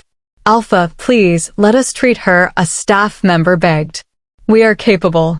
Theodore started to growl again, and I groaned in annoyance. "Let them treat me already." "But Amelia isn't here, so get over it," I interrupted. Everyone stared at me, shocked that I'd speak to him that way. "I'd prefer to be treated now." Theodore stared at me for a moment before nodding. "Get a room ready." He carried me into a large white room. A woman with a blonde pixie cut introduced herself as Dr. Oswald. Theodore wouldn't put me down at first, causing an awkward silence. "Alpha, you're going to have to put her down if you want me to treat her," Dr. Oswald said. Theodore sighed and placed me on the bed. I shivered as his warmth left me. Dr. Oswald sat next to me and asked about the problem. "That's what you're supposed to figure out," Theodore bellowed. "Ignore him," I snapped, rolling my eyes. I explained the chest pain, the breathing difficulty, and the loss of consciousness. Dr. Oswald used a stethoscope to listen to my back. "Breathe in for me. And out." I obeyed, though it was difficult and painful. Dr. Oswald frowned as she filled out a chart. "I'll have to refer you to one of our larger hospitals so respiratory specialists can take a look," she said seriously. "I think she has a complex respiratory problem." Theodore scoffed. "All you did was listen to her breathing." "Exactly. Her breathing is unlike anything I've ever heard," Dr. Oswald replied. "Most pack doctors are equipped for battle injuries. Health problems like this are rare for wolves. I'll prescribe painkillers and antibiotics." "What are antibiotics?" I asked. "They kill off infection. It's a medicine mostly used for humans," she explained. I swung my feet over the side of the bed and stood up. Theodore held out his hand for me. I looked at him warily. Only hours ago, he had preferred Irony's company. Before I could take his hand, the door flew open to reveal Jay, looking sweaty and panicked. "Elisiana," he whispered, rushing to me. "What happened?" He checked me over, looking for damage. "Jay, I'm fine." "I feel better than I did," I reassured him. A staff member with a bruised face pointed at Jay. I tried to stop him, but he barged in. "It's okay, they know each other," Dr. Oswald said. Jay held me tightly, tears in his eyes. I was so scared. From Jay's embrace, I looked past his shoulder at Theodore. He was staring at me with an unrecognizable emotion. His jaw flexed, and he looked away. When he looked back, his face was void of all feeling again. His usual cold, expressionless mask was back. "Theodore, you confuse me." Chapter 10. "I'm sorry," I mumbled, for like the 100th time. "Stop apologizing," Jay begged, huffing as he plopped on my bed. "Just stop." I pulled a face as a response. Due to the sudden turn of events concerning my health, the match was delayed until next week. That meant staying here one more week, which none of us wanted. I felt guilty for being the reason our stay had increased. Although no one had complained, I knew everyone wanted to be back home already. A wolf cannot stay away from their pack for too long. We also decided not to inform Kitelina and Magnum about my respiratory problem until I was fully examined at a hospital. I didn't want them to worry more than they already did. I was getting ready to visit the hospital everyone was talking about. Apparently, their main facility isn't even in this town, but in another. Leonera was happy to drive me and keep me company, and Julius was coming along because a ranking member. Alpha, Beta, or Gamma must be present when escorting outsiders to another town. Jay, of course, insisted on coming. "Are you done packing?" Jay asked, watching me stuff clothes into a duffel bag I borrowed from Leonera. "Where did I put my wash bag?" I groaned, dragging myself to my suitcase. "Is it the little bag with the toothbrush, toothpaste, and stuff?" Jay asked. I looked back to see him unwrapping a tampon he'd pulled from my pastel blue wash bag. "Hey," I exclaimed, diving onto the bed to snatch it. "You don't go through a girl's stuff." "Too late." He laughed, fiddling with the tampon. "Don't these remind you of tea bags?" I zipped the bag closed. "I'm not sure I want to ask why you thought that." "Grab your bag and let's go." We rushed down the stairs to meet Elisiana. Tampons look like tea bags, with the string hanging off and the fact they both get immersed in liquid. "Okay, that's where you shut up," I interrupted, shuddering. "Because EW." "What's EU?"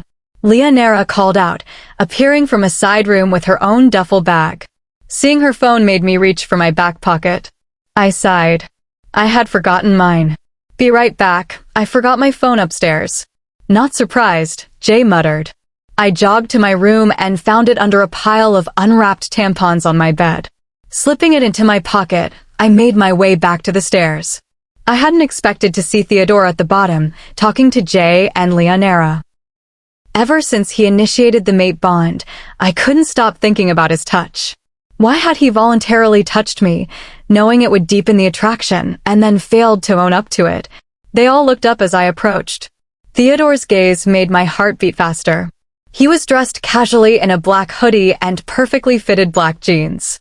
He wore black and white sneakers exactly like the ones I was wearing. Unintentionally, we matched. "I found it," I said, avoiding eye contact. "I'm ready to go now." I walked around Theodore to get to the front door, ignoring the strong pull of the bond. It was probably good that I hadn't seen him the last couple of days. The pull was a lot stronger than I anticipated. I followed Jay to Elisiana's black Jeep. "Shotgun," Jay exclaimed, sliding into the passenger seat and sticking his tongue out at me. I rolled my eyes and sat in the back. "What's taking Julius so long?" I asked. Jay and Elisiana exchanged strange looks. "Julius isn't coming," Elisiana sighed. "Work came up suddenly." "So, why are we still going?" "I know Kabina can't come either." "But Theodore can," Jay added. My eyes narrowed at Elisiana. "What do you mean by that?" "Theodore had less work to do this week," Jay explained. "He said he was fine with coming and is packing now." I blinked in disbelief. Was he fine with it? What about me? Am I fine with my maid accompanying us? Why didn't anyone tell me? "It happened while you were upstairs getting your phone," Elisiana squeaked. The front door opened, and Theodore emerged with an Adidas duffel bag. He tossed it into the trunk and slid into the seat next to me, leaving an empty space between us. "Let's get going." Elisiana cheered, trying to shift the mood. "Are we there yet?" Jay whined an hour later. "For the millionth time, no," Elisiana groaned. "I am here for emotional support," Jay continued, waving his arms. "No one can provide love to Elisiana like I can." "Preach," I called out, egging him on. I stole a glance at Theodore. He had been quiet, hiding behind sunglasses and looking out the window. "Does anyone have gum?" I asked.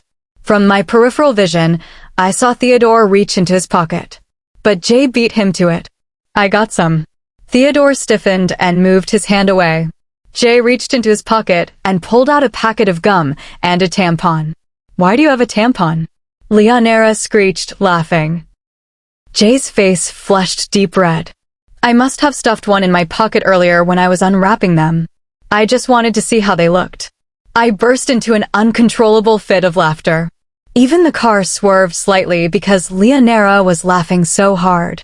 "It wasn't that funny." Jay surrendered. He passed me the gum and the tampon. An amused snort escaped from Theodore. "Did you really just pull a tampon out of your pants?" "Not you too," Jay cried. "Well, we're finally here," Elisiana announced, wiping tears of laughter. I looked out at the beautiful landscape, but the sight of the town made me uneasy. I wasn't looking forward to the examination tomorrow. Theodore turned to look at me, and I felt my cheeks heat up. I turned away.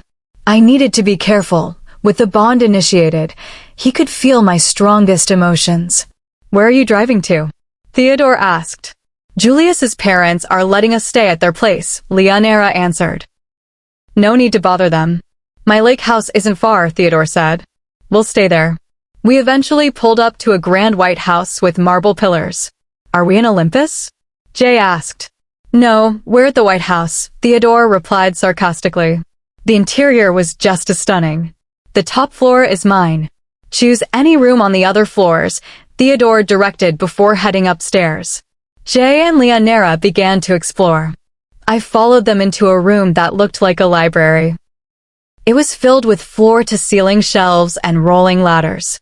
While they left to see the rest of the house, something on a wooden desk caught my eye. It was a family photo. A young Theodore stood between his parents. He had his mother's blue eyes and his father's dark hair. But looking closer, the mother seemed to be leaning away from her husband, her smile forced and uncomfortable. The father, the mad alpha, looked stiff and chilling. Young Theodore looked to be about 10, his eyes glazed over as if fighting back tears. I went to put the photo in a desk drawer when a letter caught my attention. The Moonlit Pack? I had never heard of them. I opened the letter. It was addressed to Max Hunter, Theodore's father. The termination of the Moonlit Pack needs to be confirmed by you. I have received information that their Luna, Lillian, has given birth. We need confirmation before we can attack. It was signed. Leader, the Rogue Force. I dropped the letter, my hands shaking. I knew the Mad Alpha had a dark reputation, but terminating an entire pack with the help of rogues? Ms. Williams' words came rushing back. She said her pack was attacked. And the letter mentioned a Luna named Lillian. Is it the same Lillian Ms. Williams mistook me for? Chapter 11. I sat on one of the chairs in the waiting area, waiting for my name to be called. I started to fiddle with my fingers, trying to calm my nerves. I've never been in a hospital for a health problem before.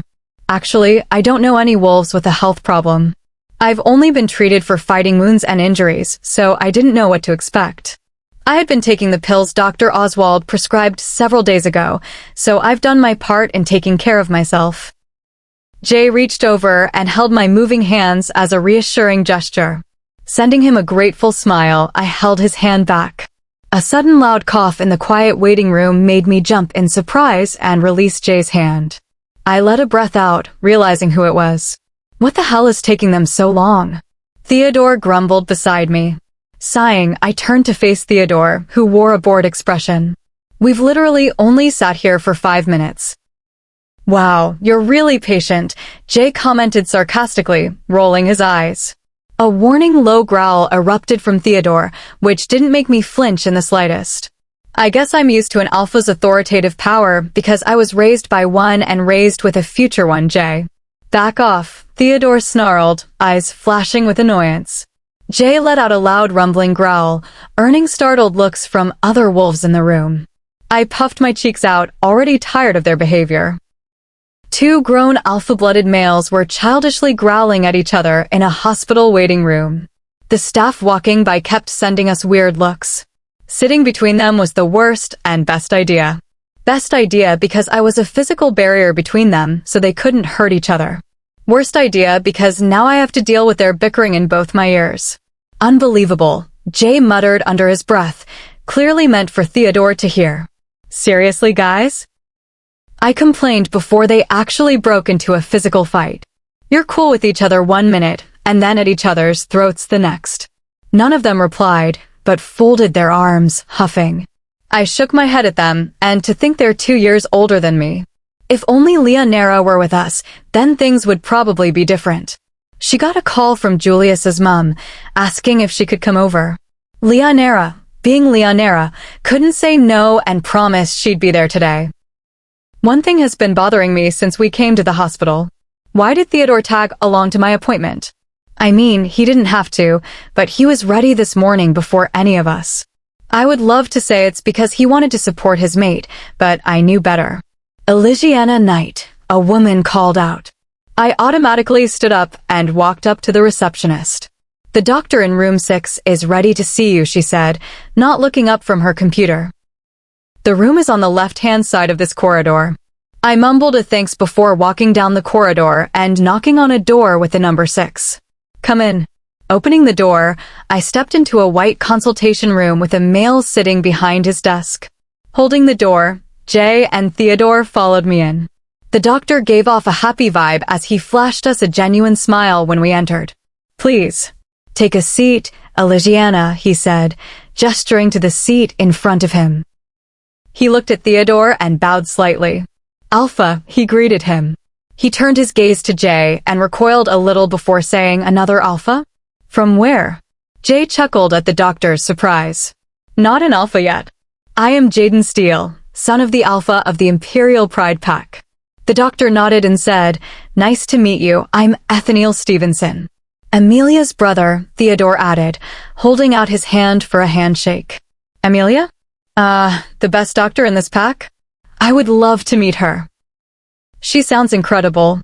Accepting the handshake, Ethaniel nodded with a smile. I sat down in the chair in front of him, wanting to get it over with. Jay and Theodore sat on the 2 chairs opposite the doctor's desk. Okay, so I've looked at your blood test results as well as your CT scan results. The CT scan was the X-ray looking one, right? I asked, remembering it. Yes. In the report, Dr. Oswald wrote that she had difficulty diagnosing your problem, so she thought it was best to run a CT scan, he replied, reading what was on his computer screen. The scan will help us diagnose the cause of your shortness of breath, chest pain, and other chest symptoms. I nodded at his explanation. So, what are the results?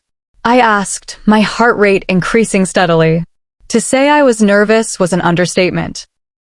Ethaniel sighed and stared at the computer screen, tapping his pen on the desk as he looked thoughtful. Great. Something is wrong with me. Well, I'm happy to say you are absolutely healthy, he announced unexpectedly. Silence. There is no problem, Elisiana, he elaborated, pointing at the results on his screen as I could understand them. When what he said finally registered in my brain, I stood up. What? I exclaimed, closely followed by Theodore's yell. The hell? We looked at each other at that moment, surprised that he unintentionally finished my sentence. This is good news, Elisiana, Jay said, frowning and shaking my shoulder. Why do you look horrified? I do? Well, maybe because that much pain should have been caused by something. I shuddered, remembering how much agony I had to endure that day. How does this make sense? Theodore suddenly stood up, cracking his fingers as he blew out air. If there is no problem, then how do you explain what she went through that day? He questioned, his eyes narrowing on Ethaniel. His anger seemed to radiate, making Ethaniel tense up. Alpha, please. I assure you, there definitely isn't a physical problem, Ethaniel softly replied, clearly not wanting to anger his alpha. What's wrong with you? Jay suddenly said, making us look at him. He stood up too and faced Theodore with an irritated expression. The doctor said there is nothing wrong with Elisiana, but you're still trying to dig for a problem. I shook my head at Jay, wanting to calm him down before he says something Theodore won't like, which is basically everything that comes out of his mouth. Jay ignored me and carried on. Ethaniel is the doctor here, not you. So stop interrogating him with your annoying temper and trust his opinion as the healthcare provider. Theodore looked eerily calm as he walked past me and stood in front of Jay. Waves of anger, annoyance, and frustration hit me like a slap in the face, making me look down in confusion. These weren't my emotions, but his. I looked back up at Theodore, who was unaware I could feel his emotions through the mate bond. He looked down at Jay's 6-foot figure and menacingly snarled in his face. Firstly, you don't tell me what to do, Theodore started, eyes burning with anger. You're in my territory, pup. Pup? Damn, Jay will not like that. It's easy for you to believe she's fine because you weren't there, he continued, before Jay could say anything. You weren't there when she was crying and passing out from the pain. You weren't there to see her joking around 1 minute, to clutching her chest in agony the next. Jay stared back with no expression showing on his face. I stared at Theodore, wondering what had caused him to say all this. I would be lying if I said his outburst about my health didn't make me feel a little happy. Would you like to hear what I think happened? Ethaniel piped up, gesturing for us to sit back down. Of course I do, I replied, sitting down immediately. Theodore and Jay sat down too, but not before they exchanged angry glares. I rechecked your results numerous times and even got another consultant to look at it, Ethaniel said. There definitely is no physical problem.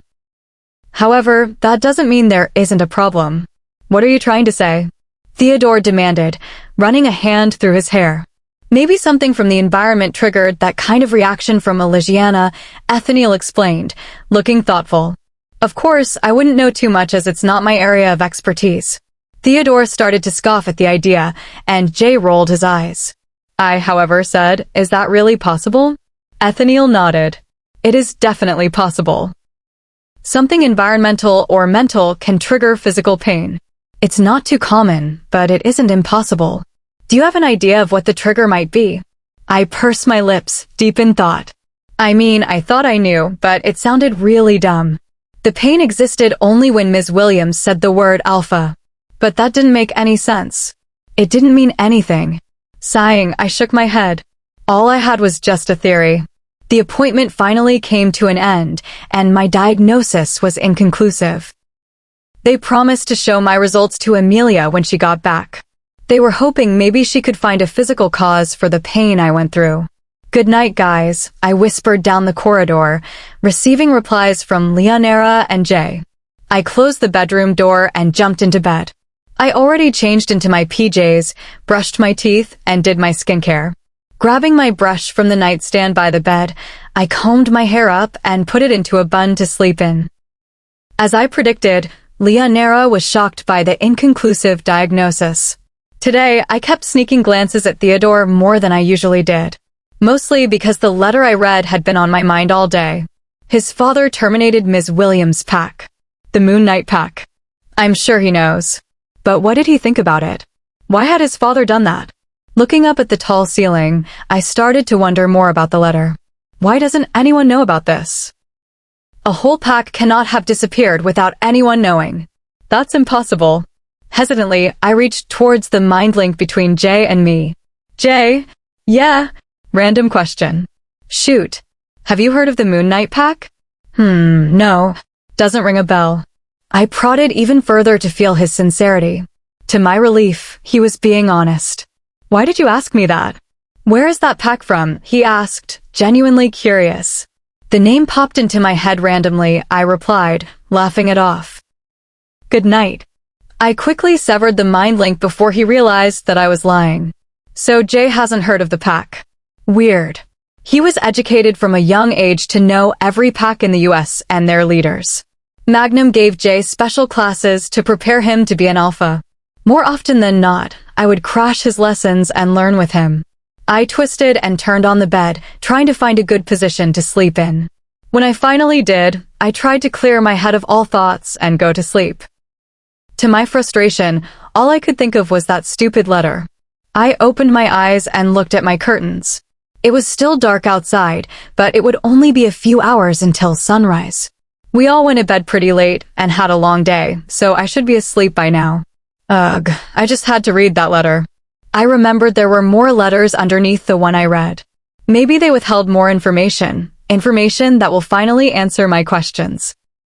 Kicking the duvet covers off, I hopped out of the bed as quietly as I could. I cracked open the door and peeked out. Tuning my sensitive hearing, I listened in for any signs of anyone being awake. Jay was definitely asleep. His snores could be heard even without tuning my hearing. I just about heard Leonera's soft, steady breaths, indicating she was sleeping. I rushed down the corridor, making my steps as light as possible. Not hard for a highly skilled warrior, if I do say so myself. At the staircase, I focused on listening in on the rooms upstairs. I let out a sigh of relief when I could hear faint snores from Theodore's room. I made my way downstairs and into the kitchen. The lake house was set up quite differently compared to the Alpha Manor. The kitchen is a lot harder to find. Taking out a bottle of water from the fridge, I opened it and drank some. If someone were to catch me awake and roaming around downstairs at this time, my excuse would be that I had come down to grab a drink. I walked towards the library and headed to the same desk I was at yesterday. Sitting down, I started to feel nervous, like what I was about to uncover would change everything. Pulling the drawer, I saw the family picture and letter in the same position I had left them. I picked them both up and placed them on the table. Underneath them were heaps of letters and documents, a notebook, and what looked like an album of photos. Not knowing which one to look at first, I brought them all out and spread them on the table. A red envelope stood out, making me reach for it. I opened it and pulled out the letter inside. The person's handwriting was much easier to read than the other ones. My dear Lillian. Oh God. Is this a love letter? I stopped myself from reading any further. I didn't think it was right to read this. Skipping the entire letter, I looked at who wrote and sent it. To my shock, I read a name I didn't expect to see on a love letter to Lillian. Love, Max Hunter. What the hell? Was this actually a love letter? Skimming the letter, I was surprised to find that it was indeed a love letter. I could only come up with two conclusions. Max had been having an affair when he was with his mate, or he had a lover before he found his mate. I want to believe it's the latter, although you never know when it comes to the Mad Alpha. But I thought Lillian was from the Moon Knight pack? I guess she transferred from the Black Shadowed pack to the Moon Knight pack. Putting that letter down, I picked up the notebook. Flicking through it, it seemed to be a diary. It had Max written on the front, so of course, it had to be his. I read any sentence that grabbed my attention. I'm going to marry the love of my life. The fates were wrong after all. Lillian and I weren't destined to find our mates, but we were destined to find each other. There is no denying the attraction between us, so we might as well get married. Interesting. Lillian and Max gave up on finding their mates and decided to marry each other because they had something going on. Nothing wrong with that. Only a couple months to go before the big day. I skipped through more pages as it was just about the pack business and how excited he was to marry Lillian. I suddenly got to a ripped page that was hanging on for dear life. The page seemed scrunched up a little and had dried water droplets. It must be dried teardrops, I realized. She's gone. She found her mate. She left me. My lovely Lillian is gone. How could she leave me when she loves me? Wow. He's clearly distraught. I felt bad for him. I guess Lillian finding her mate changed everything. He took her away from me. That's when everything clicked into place. I understood why Lillian became a member of the Moon Knight pack.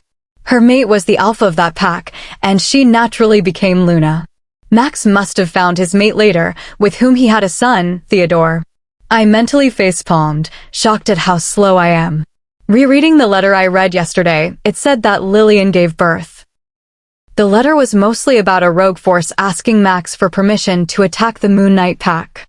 Was he that hurt and angry at Lillian leaving him and choosing her mate that he destroyed their whole pack? Did he plan the attack when she left him or when she got pregnant? I read the date on the letter. It was dated 2 years after Theodore was born. That means he had found his mate and had a 2-year-old son when he was planning all this. Why hadn't he moved on from Lillian when he found his mate? Shaking my head, I continued to read the crumpled page from his diary. I never liked him, Alpha Alexandros Grayson. Now I have a real reason to hate him. Staring at the pile of papers and letters in front of me, I let out an audible sigh. What had I come across? I found out things about Theodore's family that were kept from the public. I started neatly putting everything back where it belonged, except the photo album. Flicking through them, I saw more family pictures and a few of Theodore as a kid. No couple pictures so far. The last picture in the photo album caught me by surprise. It was a couple of pictures. Except it wasn't Max and his mate. It wasn't Max posing and smiling with Theodore's mom. It was another woman, Lillian. He had kept this photo of them. She was a petite, very gorgeous-looking woman with long brown locks cascading down to her waist. She had bright gray eyes and wore a beautiful smile with dimples. She lay her head on Max's shoulder, and he had an arm wrapped around her waist. I couldn't seem to take my eyes off Lillian. I took the photo out of its case. It was scary how much Lillian resembled me. Or how much I resemble her. I could see why Ms. Williams mistook me for Lillian. We looked eerily alike with our wavy brown hair and gray eyes. It was almost like looking at a mirror. I shivered a little. I closed the photo album and put it back into the drawer. Clutching the photo to my chest, I stood up, wanting to get out of the room. I grabbed my water bottle and walked towards the door. I had been so preoccupied with Lillian's photo that I hadn't heard the slight noise from the stairs. Someone was walking down the stairs. I started to panic, not knowing what to do with the photo I held. I quickly hid it as the footsteps got closer and closer. Chapter 12. The footsteps got closer and closer. Glancing at my pajama top to ensure there was no sign of the photo, I hopped onto the closest leather chair. I brought my legs up and curled up to warm my freezing feet. A shiver ran through my body from the cold, and I made a mental note to bring a hoodie next time I went exploring at night. A familiar scent reached my nose, making my eyes widen in shock. Out of the 3 people sleeping upstairs, why did it have to be him? Just my luck. His tall figure filled the doorway, arms crossed over his chest. The room was dark, the only light coming from the moonlight peeking through the blinds. We stared at each other for a while, neither of us moving or speaking. The air was thick with tension. The mate bond was humming between us, wanting to grow stronger. I tried to ignore it, wondering if he was fighting it as hard as I was. He finally broke the silence. "What are you doing here?" I felt defensive. My wolf didn't like being questioned, but I was surprised she felt the same toward our mate. Fighting the urge to snap, I held up my water bottle. I couldn't sleep and was thirsty, so I came down for a drink. Theodore didn't say anything. Instead, he walked further into the room. The moonlight caught his features, and I momentarily stopped breathing. He took my breath away. I hadn't realized I chuckled to myself until Theodore raised an eyebrow. "Okay, so why are you in here?" He questioned, gesturing to the library. "I like libraries," I replied. It wasn't the primary reason I was there, but it wasn't a lie. Theodore nodded and put his hands in his pockets. He wore a gray hoodie and black joggers. "What are you doing here?" I asked before I could stop myself. To my surprise, he replied, "I came down to think." I also couldn't sleep. He ran a hand through his hair. It was messy bed hair. I watched him curiously as he strolled around looking at books. Had he grown up knowing his father was infatuated with a woman who wasn't his mother? I wondered what his childhood was like. Was it normal to want to know this much about someone? "It is if they're your mate," asterisk a small voice in my mind replied. "Why do you look like that?"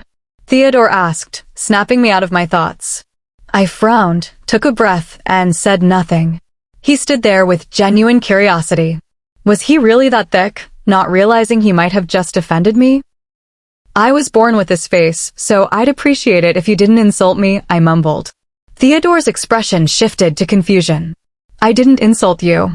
You literally asked me why I look the way I do," I explained, uncurling from the chair. "No," I said. He trailed off, a slight crease in his brow. "Oh, I didn't mean it like that. I wanted to ask why you wore that expression on your face. You misunderstood my poor choice of words." "What expression?" I asked. "Like you were trying to figure something out. Like something important was on your mind." "Oh," I simply replied. I had been thinking about him and his family. Theodore shifted next to me, looking hesitant as he cracked his fingers. I visibly cringed at the sound, and he stopped immediately. "You know I'm very powerful," he stated. "Well, there are some things that even the most powerful cannot do." "I don't see where you're going with this," I confessed. Theodore's stormy eyes held my gaze. My heart pounded against my chest. "I can't find a lot of information on you," he said seriously. I coughed awkwardly. "All right then. What do you want to know?" "Who are your parents?" he asked immediately. "It's a long story," I chuckled, tucking a hair behind my ear. I wasn't comfortable talking about it. "I don't mind hearing it," he countered, sitting in a nearby chair. "I know Jaden's parents are not your parents." "No, they're not," I confirmed. "But I love them like they are." "Where are your biological parents?" I shrugged, staring at the floor. "They must be dead." "You never knew them," he stated. "I don't know who they are, let alone if I knew them."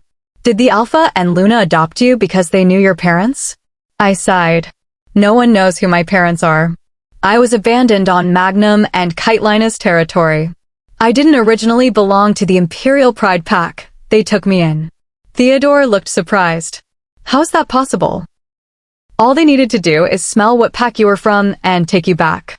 Then you just pair the scents." "Exactly. Unless both my mother and father died, cutting off any connection, including the scent, I finished for him." "That still doesn't explain why you weren't returned to your pack," he said. "Apparently, I carried no scent of a pack. I was essentially a rogue when they found me." Theodore shifted. That would mean either you were banished or the leaders of your pack died, leaving you packless. He paused. Did you get kicked out? I rolled my eyes. I was a newborn. I can't think of a reason why a baby would be banished. But for you to have been packless, that would mean the Alpha, Luna, Beta, and Gamma must have died, Theodore reasoned. Are you following? I was taught all this when I was 5, I shot back. All those leaders must have died for you to be packless. That doesn't seem plausible. If they died, the whole pack would have been packless. Where did they all go? His question sent waves of panic through me. He was right. If I were packless because the leaders died, everyone in that pack would have been in the same boat. Theodore must have felt my distress through the bond. He slid off his chair and sat at my feet, taking my hand. Sparks ignited from his touch, and the mate bond hummed with content. I'm sorry I brought it up, he muttered. Curiosity always gets the better of me. Do you know of any pack that might have had their Alpha, Luna, Beta, and Gamma die on the same day? I asked feebly. Not to my knoll. He stopped abruptly. He let go of my hand and stood up, breathing heavily. He turned his back to me and put his head in his hands. What's wrong? I asked. Nothing, he answered, his voice gruff. I took a step forward and put a hand on his shoulder. Something was definitely up. Did he know a pack that lost that many leaders? I knew every pack in the US except the Moonlit pack. Lillian's pack. I slowly retracted my hand as things clicked into place. The photo hidden in my bra felt heavy. That pack was attacked on the orders of Theodore's father because he was angry at Lillian. It happened the year I was born. Was I abandoned for my safety? When the pack was attacked, the leaders and many members must have been killed. Miss Williams was a survivor, but where were the others? Why was this tragedy covered up? Do Magnum and Kitelina know? I sat back down, trying to calm my racing thoughts. Tears started to form, and I blinked hard to dismiss them. Theodore turned around. Did he just figure it out too, or did he know all along? His father ordered the mass murder of my pack, my parents. I couldn't believe it. I also worried he might blame himself for his father's actions. Theodore watched me warily, an anxious expression flickering across his face.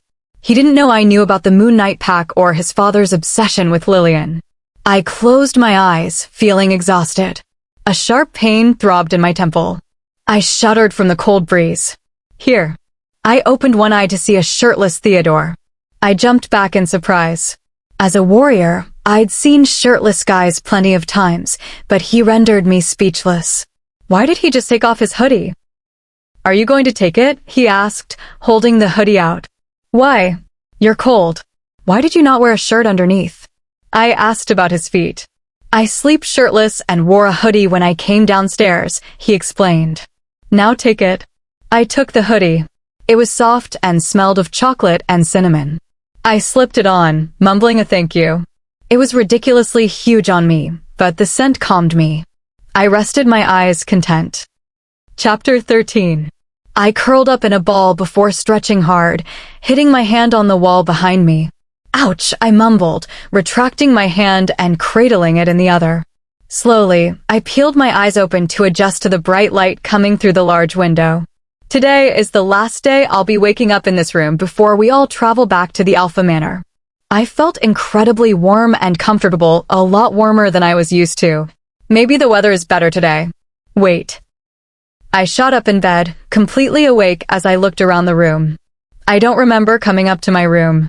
I frowned as I felt my hair. It wasn't in its bun anymore, but I didn't remember letting it down. I looked around my pillow and duvet for my hair tie. My bun hardly ever comes loose while I'm sleeping. After having no luck finding it, I glanced at the nightstand. To my surprise, the hair tie was sitting there, neatly placed between my phone and hairbrush. What the hell? I'm sure I didn't come up here. Did I sleepwalk? I sat on the bed, thinking hard about what had happened early this morning. Was it all real? Is the Moonlit pack mine? Finding out that Theodore's dad, Max, ordered the mass killing of my pack, including my parents? Max's obsession with Lillian? It wasn't a dream, was it? So what happened after? He lent me his hoodie.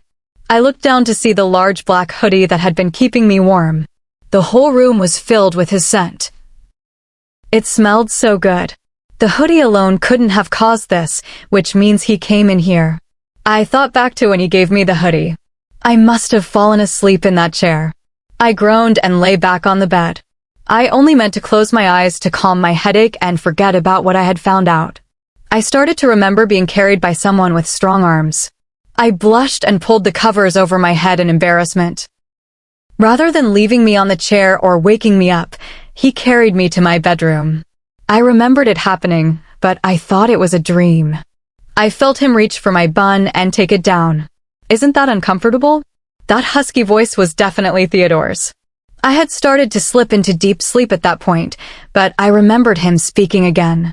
"I'll make sure you never find out," he said, his voice filled with sadness and regret. What did he mean? Was he referring to my pack? Why hadn't I said anything? Why didn't I demand to know what he meant? After that, he stayed quiet. During the silence, I felt a fluttering kiss on my forehead. I touched my forehead in shock. I can't believe that actually happened. I put my hand on my chest to calm my heart, but I felt a sharp scratch. Confused, I reached into my pajama top and pulled a material out of my bra. It was the photo of Max and Lillian. Feeling relieved, I sighed. If Theodore had seen this, I wouldn't have been able to explain myself. I crawled out of bed and stretched. Glancing around the room, I was glad it was not messy. Reaching for my phone, I saw it was almost noon. Weird. Jay or Elisiana would have barged in by now. Shrugging it off, I got ready for the day. Since it was the last day, I made sure everything was packed. I took extra care in hiding the photo in my duffel bag. I wore high-waisted denim pants with a black crop top and my usual Nikes. I looked at the duffel bag with a proud smile. This time I actually folded my clothes. After double-checking for anything I might have left behind, a thought occurred to me. Did I pack Theodore's hoodie by accident? I realized I was holding his hoodie when I started packing, so it must be at the bottom of the bag. I guess he'll have to wait until we get to the Alpha Manor. I swung my bag over my shoulder and made my way downstairs. What do you mean there's no yogurt? I heard Jay's shocked tone. I chuckled and walked to the front door, where 3 duffel bags were lined up. I put mine beside theirs and headed to the kitchen. What kind of lake house has no yogurt? Elisiana and Theodore were sitting by the kitchen island, watching Jay rummage through the fridge. Elisiana wore a white dress with her hair in French braids. Jay was in a monochrome outfit, a black hoodie, black jeans, and sneakers. Theodore wore a khaki green t-shirt with black joggers. His hair was messy, and it suited him so well I almost gasped. It's unfair how he can look that good without trying. I wasn't aware every lake house had yogurt, I commented, giving Elisiana a side hug. I glanced at Theodore, but he avoided my gaze completely. They do, Jay sighed. The ones I've been to do. He grabbed the handle on the fridge again. If you open that fridge one more time, I will pour this freezing water over you. Elisiana exploded. He opened that fridge 20 times before you got here. He kept opening it like yogurt is going to magically appear.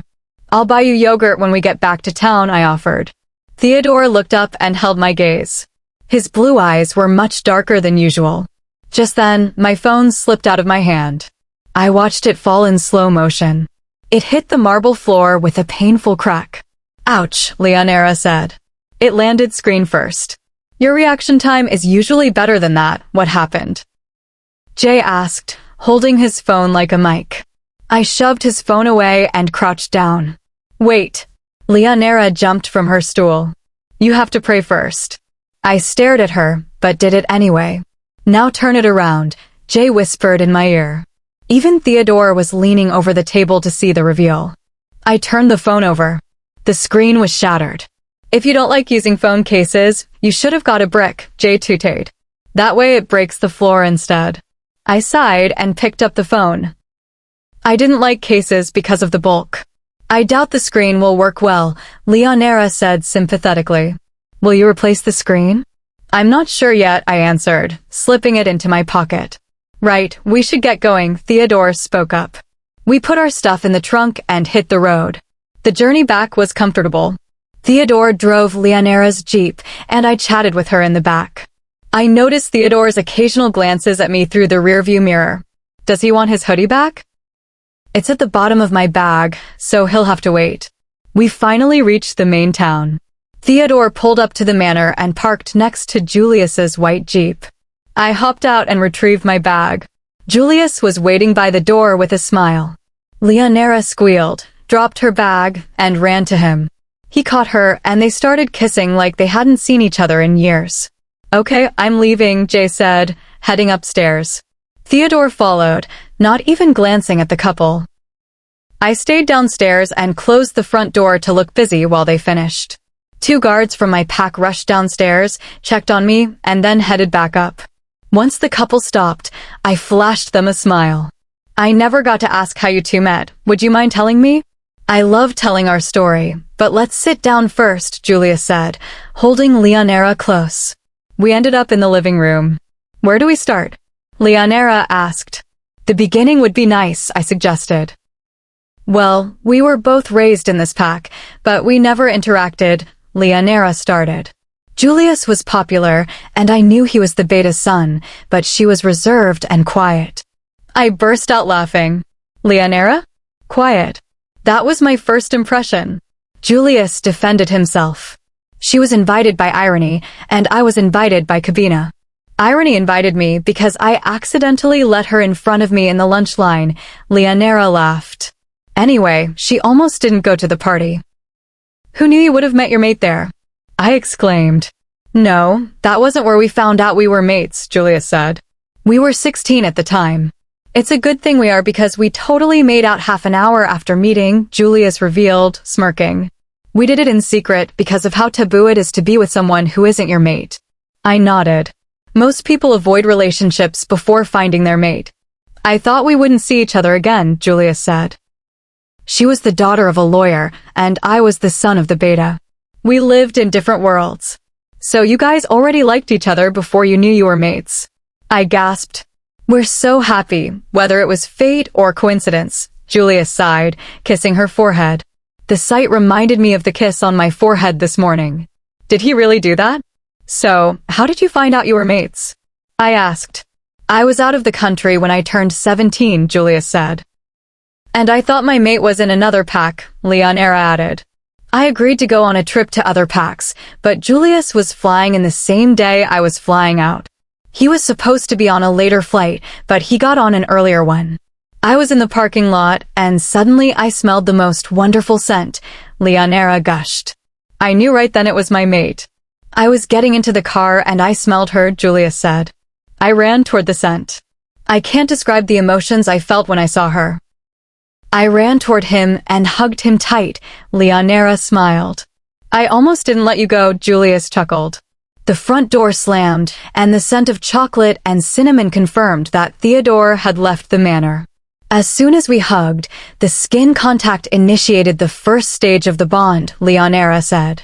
On the ride home, we verbally accepted each other, and then... "Stop right there," I exclaimed, covering my ears. "I know how the bond is sealed." So that's our story. "It's been 3 years," Leonera sighed happily. "Pretty dramatic," I agreed. "Now that Theodore left, do you want to hear another story?" Julius asked. "What kind of story?" "The story of the former Gamma's daughter and her obsession with the Alpha." "Irony?" They nodded with mischievous expressions. "Let's hear it." Chapter 14. "Let's hear it," I heard myself say. Did I really want to find out what was going on between Theodore and Irony? Okay. They nodded at each other. We thought about it hard and agreed that it would be best if you knew the backstory regarding Theodore and Irony. Well, considering he's my mate, I thought so too. Yeah, not knowing what kind of relationship they've would get you worked up, Leonera added. Julius will start from the beginning because he was there. While I agreed, I didn't like the use of the word relationship. I would have preferred it if none existed at all. Go on, I said.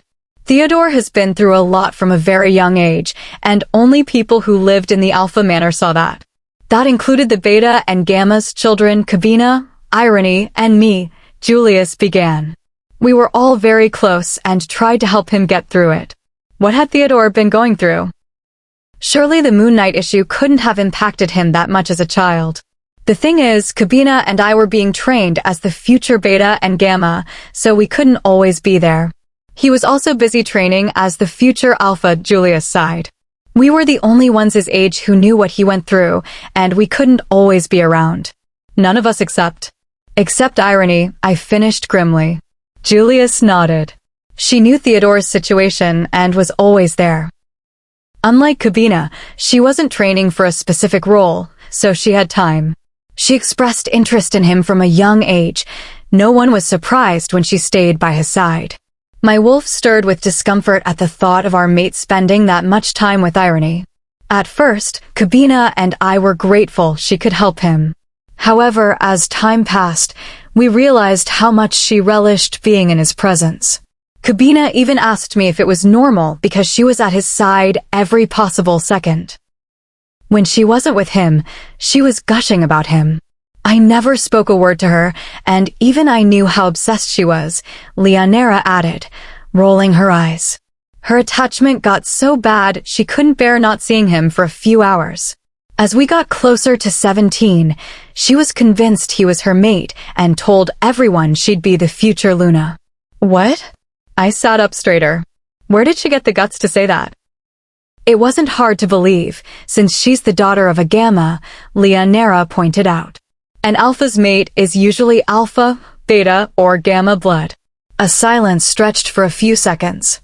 I wasn't born from any of those ranks, yet I was paired with an alpha. I knew they were thinking the same thing. Speaking of being an alpha's mate, why aren't you? Julius stopped Leonera by placing his hand over her mouth. He shook his head and gestured to the ceiling, indicating we weren't alone in the house. None of my pack members, including Jay, knew Theodore was my mate. I didn't want to imagine Jay's reaction. Anyway, when Theodore turned 17 and didn't find his mate, she became convinced she was the one. A year later, when she turned 17, it was clear they weren't mates, Julius continued. Nonetheless, she was adamant they were made for each other. She's a year younger than Theodore. So Irony and Kabina are my age, I realized. They nodded. Kabina, Irony, Leonera, and I are all 20. Theodore and Jay are 21.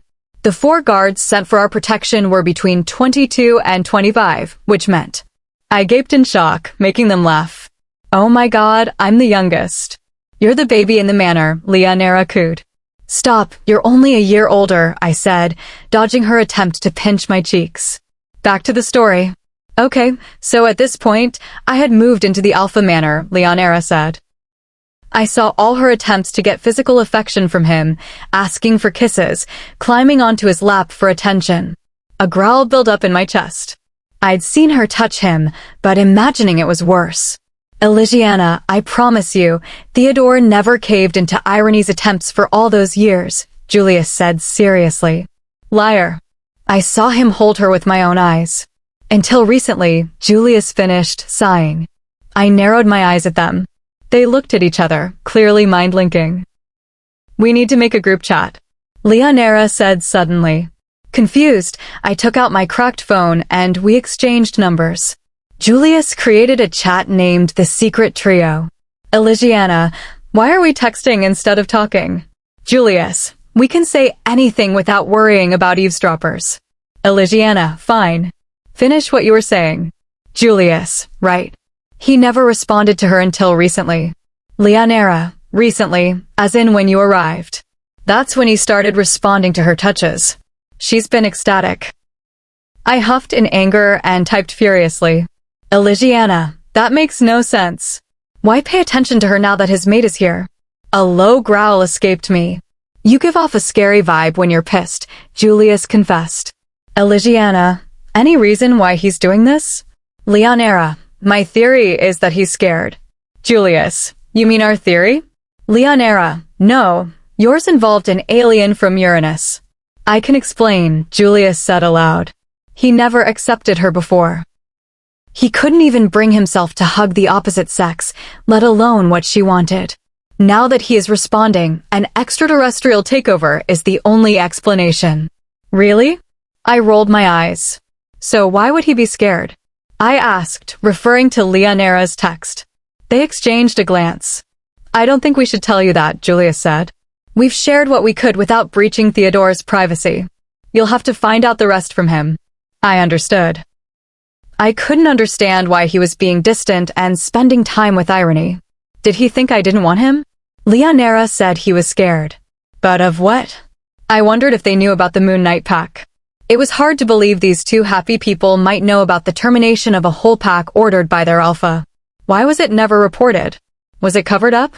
I'm going out for a run, I announced. All right, catch you later, Julius replied. You must have a lot on your mind, Leonera added. I slipped out the front door and mind-linked my pack members to let them know I was heading into the forest. It would be my first time shifting without Jay in this territory. I reached the edge of the woods, breathing in the fresh earth. Deep in the forest, I stripped down, folded my clothes at the roots of a large tree, and ran. The heat built up under my skin. My wolf pushed forward, bones cracking and shifting into place. White fur grew rapidly, and I landed effortlessly on 4 paws. I retreated to the back of my mind, letting my wolf take control. She trotted to a nearby river and rolled in the shallow water, drenching her fur. A twig snapped. My wolf perked her ears, but stayed in the water, waiting.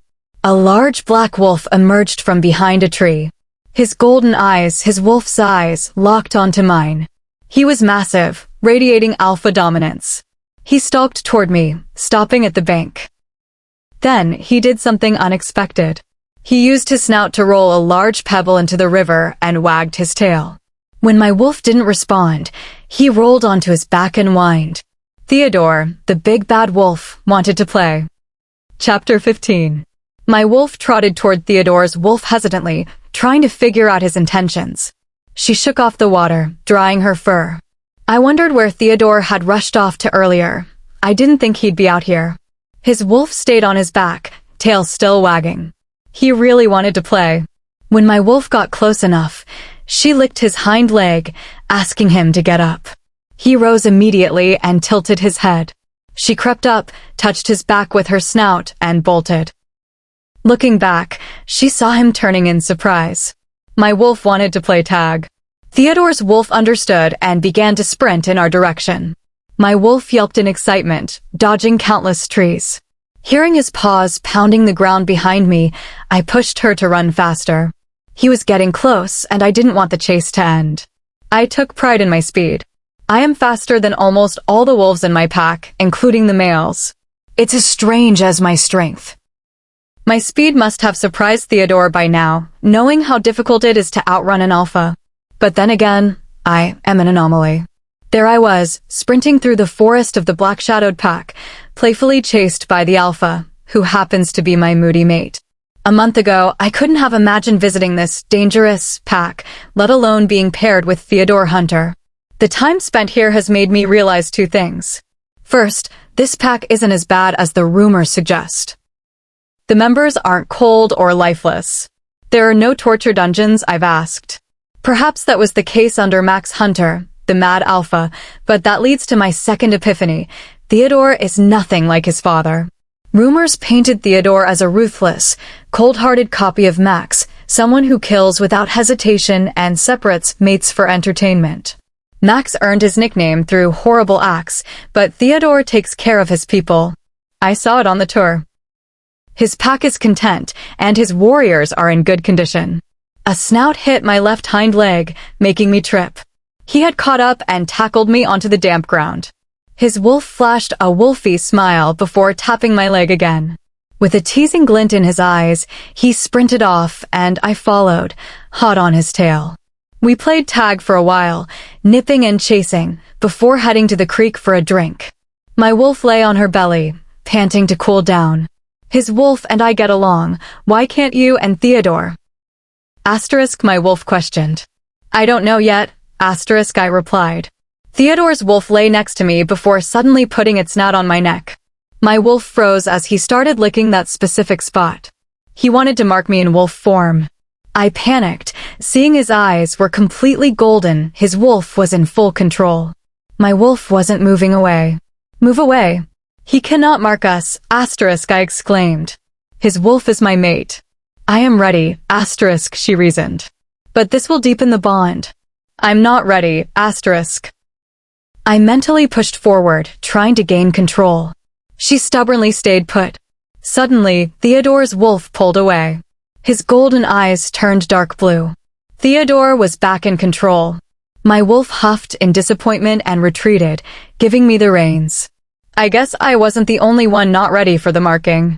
I noticed a large scar on his back, making my wolf whimper. Scars are normal for alphas and warriors, but it didn't calm my worries. We both stood up. He gestured for me to follow. We arrived at a large tree with carvings, and he pointed to the ground. He wanted me to sit. He trotted behind the tree and stepped back into view a moment later, in human form. I stared in shock. He could shift while stationary, whereas I have to be moving. He was tying the strings of his basketball shorts, which hung low on his hips. I was focused on his chiseled upper body. It was the first time I'd seen him shirtless. His muscles were defined, shifting as he moved, from his broad shoulders down to a prominent V-line. I snapped out of it before my shock became obvious. "Where did you put your clothes?" he asked, crouching down. I led him to the tree where I'd hidden my things. "Okay, shift," he demanded. I didn't move. I can't shift while standing still, so I couldn't hide behind a tree to cover my nakedness. I just stood there, hoping he'd walk away. I'm usually fine with shifting, but not right in front of him. He didn't budge. "Why aren't you shifting?" He frowned. "Is it because I didn't ask?" "Fine, can you shift, please?" I grabbed my clothes in my mouth and trotted away. He followed. I growled lowly, warning him off. I traveled deeper into the forest until I stopped. Finding a secluded spot, I shifted, dressed quickly, and smoothed my hair. I strolled back and found him hanging from a thick branch. He effortlessly pulled himself up and sat. He was high up. I had a sudden urge to pull his dangling legs, so I did. "Whoa," he exclaimed, looking down with a smirk. "I don't plan on dying young." "Alphas always land on their feet," I scoffed. "I think that's cats." "Oh, how about 9 lives?" "Still cats." I made a note to never believe Jay's childhood stories again. "Climb up," Theodore said. "It's nice here." "I'll help you." I laughed. He didn't know I was talented at climbing. I analyzed the tree and reached him in no time. He looked impressed, his gaze sweeping over me. I looked away, feeling shy, and almost lost my balance. His warm hand steadied my lower back. He didn't pull his hand away once I was stable. The view was a sea of green stretching forever. It was isolated and silent. But I could only focus on his touch. "You don't have to study me anymore," I stuttered. "Doesn't mean I don't want to," he replied. "You never know. The future is unpredictable." Then he did something that threw me. He smiled. A real smile with dimples. "Holy McDonald's!" I exclaimed. I would have fallen if not for his hand. Theodore's smile vanished. "What?" "McDonald's is holy." "I can't believe you have dimples," I said.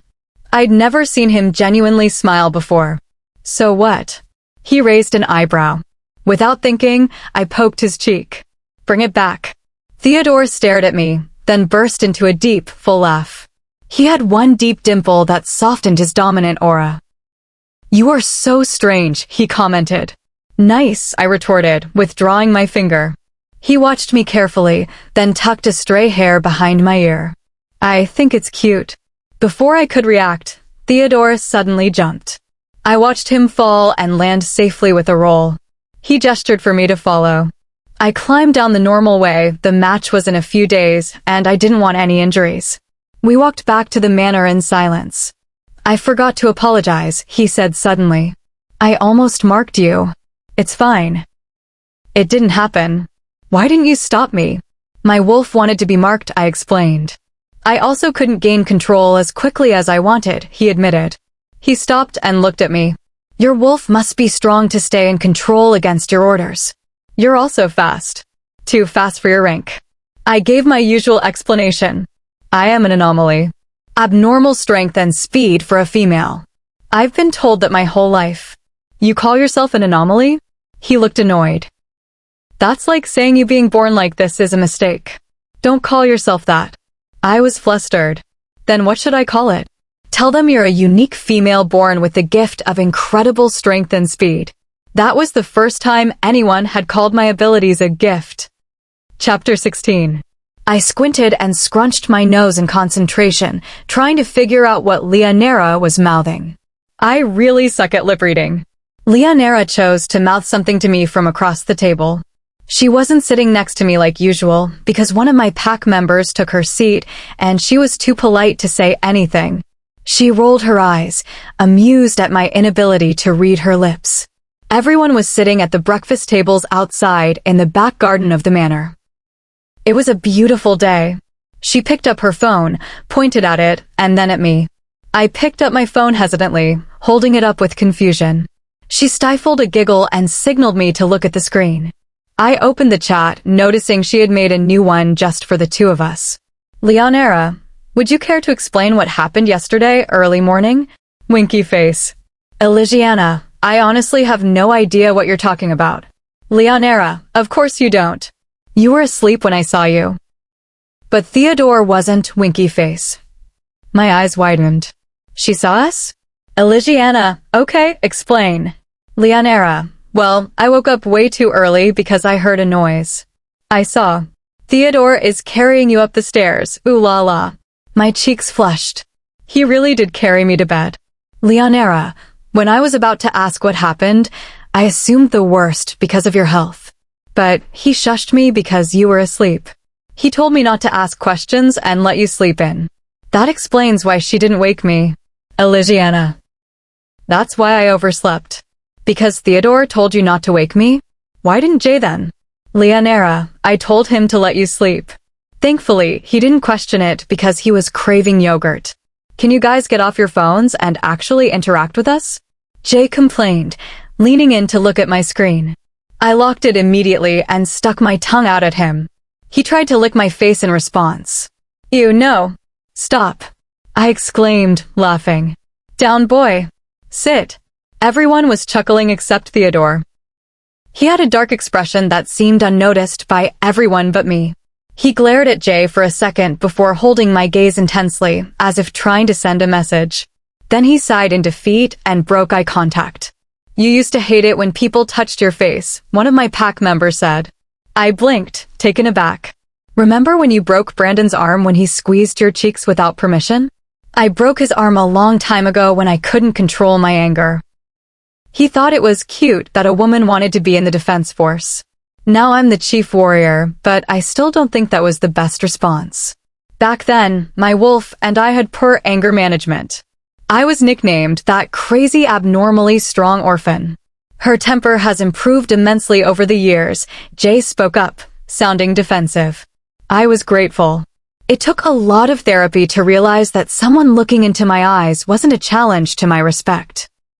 Breakfast ended, and everyone had different plans. Theodore was doing paperwork with Julius and Elisiana, Cabina was training with Irony, and Jay's group was heading to the forest. I declined their invitation to rest. My actual plan was to visit Ms. Williams. I waited an hour before trekking down to her cottage. She welcomed me in, and we sat by the fireplace. I think I may have something that can help, she said hesitantly. She led me into a room filled with books. She had a massive collection of werewolves. Most people only keep the basic books on ranks, shifting, and mating, she explained. But there are others. She showed me a book titled Werewolf and Human Mate Pairing. Werewolves can be mates with humans? I asked, shocked. Very rarely, she said. She then handed me a different book, one she had been clutching to her chest. This is the book I think will give you an idea of what happened when you collapsed. It's based on a hunch. I read the title, The Disruption of Ranks. What does this have to do with my health? I asked. You might understand when you read it, she replied. Just one thing, try not to give it to others. I walked back to the manor with the heavy book, went to my room, and changed into my PJs. I opened it to the introduction. This book is a continuation of The Order of Ranks. It addresses what happens regarding any disruption or the fall of the natural order of ranks. I skimmed the first chapter on standard ranks and stopped at a title that made my heart pound, The Fall of the Leaders. This is what happened to the Moon Knight pack. I started to read. This chapter covers the case where all leaders, Alpha, Luna, Beta, and Gamma die. The natural order is for the heir to take the reins. If they are too young or have died, the pack should be bound to another pack to prevent them from becoming rogues. If the heir is alive and has come of age 17, the power naturally shifts to them. I stopped reading. Alexandros and Lillian must have had a child who was too young back then. But if that child is alive, they should be of age by now. Why is no one leading the Moonlight pack? I resumed reading and stumbled across a subtitle that made me freeze. The rare circumstance of the heir not knowing their rank as an alpha. Elisiana. Julius's voice snapped me out of it. Leonera and I are going for lunch. You coming? I looked at the book, then at the door. I was hungry and I could read more later. Yep, coming. Chapter 17. I mean, you could have mind-linked me where you'd be having lunch. I stuck my tongue out at Jay in response. Julius, Leonera, and I had just entered the Alpha Manor, back from eating out, to find Jay and everyone else eating in the dining room. Without meaning to, my eyes involuntarily searched for Theodore, but I couldn't find him. I forgot, okay? I grumbled, avoiding eye contact. I'll remember next time, I swear. Jay chuckled, ruffling my hair before letting me go. Remembering the book, I rushed up the stairs, not paying attention. I was only halfway up when I hit something hard, very hard with my arms. I lost my balance, flailing in a desperate attempt to grab anything to stop me from falling to my doom. I grabbed onto the person in front of me and held on for dear life. As soon as I regained my balance, I let out a sigh of relief. Imagine getting injured the day before the match? A voice near my ear made me jump. It dawned on me that I was holding on to Theodore. My nerves were on edge as I took in his delicious scent. I wanted to tighten my grip and snuggle into his chest. Instead, I stood there, frozen. It felt so right to be this close to him that I didn't want to leave. He tilted his head so his mouth was close to my ear. "Where are you off to in a hurry?" he asked, his airy breath tickling my skin. I took a breath and tried to step away. As soon as I moved, his arms came around me, caging me in. He put his fingers under my chin and gently tilted my head up. We finally met each other's gaze. He was looking down at me through long dark eyelashes, his stony expression softening. I held his gaze with wonder, hyper-aware of him holding me so close. Theodore gave me a lazy smile, a real one with a dimple. He moved his hand to rest on my cheek. Sparks of pleasure erupted from his touch. His gaze moved to my lips. The tension was undeniable. I bit my lip, feeling giddy, and Theodore tightened his hold. He licks his lips, still focused on mine. I rested a hand on his chest and felt his heart beating fast. Theodore slowly brought his head forward. I lessened the distance until there were only inches between us. What the fuck is going on here? A loud female voice snapped us back to reality. We jumped apart instantly. I looked down to see an angry irony and a confused Jay. Oh no. Jay wasn't supposed to find out, not before the match. If he found out I was mated to the alpha of the black-shadowed pack, he would whisk me home immediately to protect me. I gulped, taking in Jay's expression. He was confused, but anger was brewing. Irony, however, was fuming. She raced up the stairs and, before I could say a word, she slapped me. Hard. I covered my stinging cheek, glaring at her. "You bitch," she snarled. "What kind of person are you?" "A slut." I narrowed my eyes but said nothing. "You thought you could fool everyone with that innocent look," she scoffed. "You've been pining for Theodore all along. The 'I'm sick' act was just a cry for attention so he would carry you." "What the actual fuck?" I interrupted. "Are you okay?" She brought her hand up to hit me again, but I blocked her. I didn't expect her to kick me in the stomach. I crumpled on the stairs, clutching my midsection. "Stop, irony." Both Theodore and Jay rushed to help me, but stopped to glare at each other. I took a breath and stood up, recovered from the blow. Kabina, Julius, and Leonera walked out of the study, looking clueless. "Nothing," I said lowly, trying to move up the steps. "Oh, hell no," Irony screeched. She grabbed a chunk of my hair and pulled. "How dare you touch my man?" I grabbed her arm and twisted it. She let go of my hair and tried to trip me.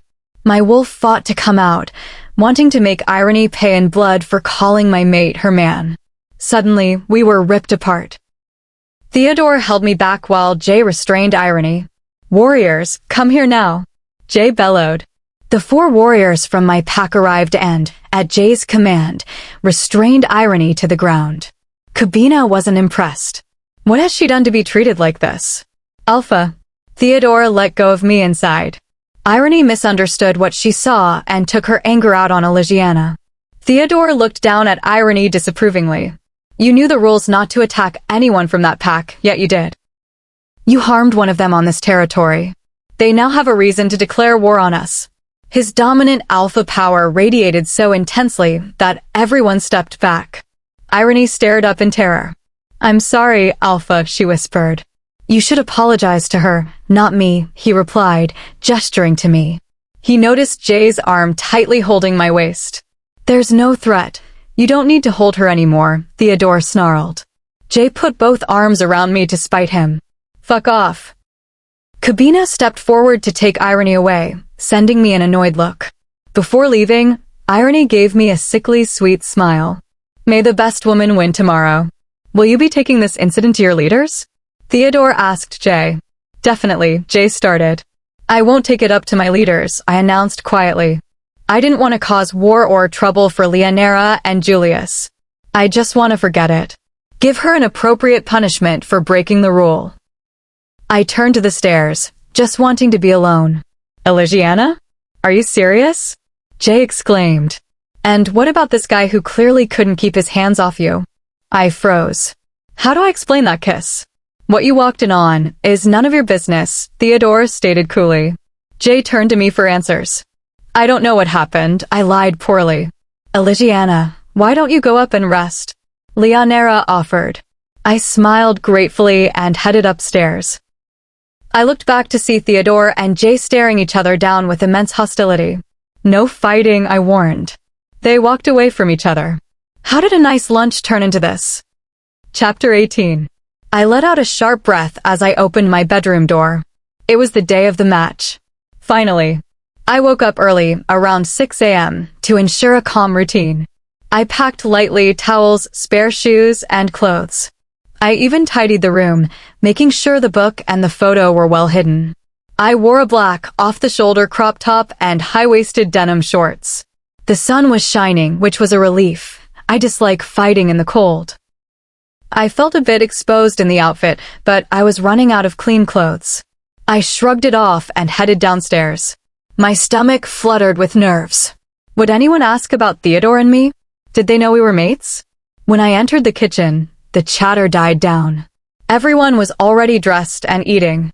Jay sat with our pack's warriors, far from Julius.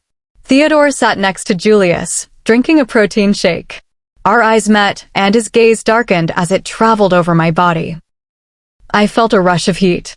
Suddenly, Jay stood up and marched over, positioning himself directly in Theodore's line of sight while innocently pouring cereal.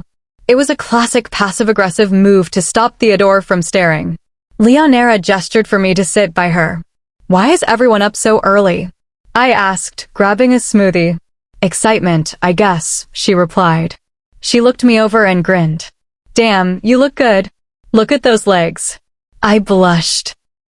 "You're the one with the goals, babe," Julius added, kissing her neck. They started making out right there, so I beat a path to the fridge for water. Theodore was sitting right by the fridge. I grabbed 2 bottles, one for Julius, and turned around to catch Theodore staring at my backside. He quickly looked away and started cleaning the table. I pressed a cold bottle to my flaming cheek. Jay walked over and handed me his hoodie. "Wear it." "No, it's too hot," I refused. "At least tie it around your waist," he insisted. I gave in and tied it. Kabina entered with papers for Theodore. "Alpha, everything is ready." Theodore nodded. "We can go to the warrior area now." The drive was short. Jay stayed glued to my side. He was clearly furious about yesterday. Every time Theodore looked my way, Jay's arm tightened around my waist. "Stop," Theodore said, a smirk directed at Jay.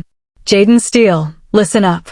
Elisiana and I have shared plenty of intimate moments. Much more intimate than what you walked in on yesterday." The room went silent. I gasped. Jay swore. Julius actually laughed. "Is that true?" Jay asked, his voice low. What? No. I glared at Theodore. I wished it were, but that wasn't the point.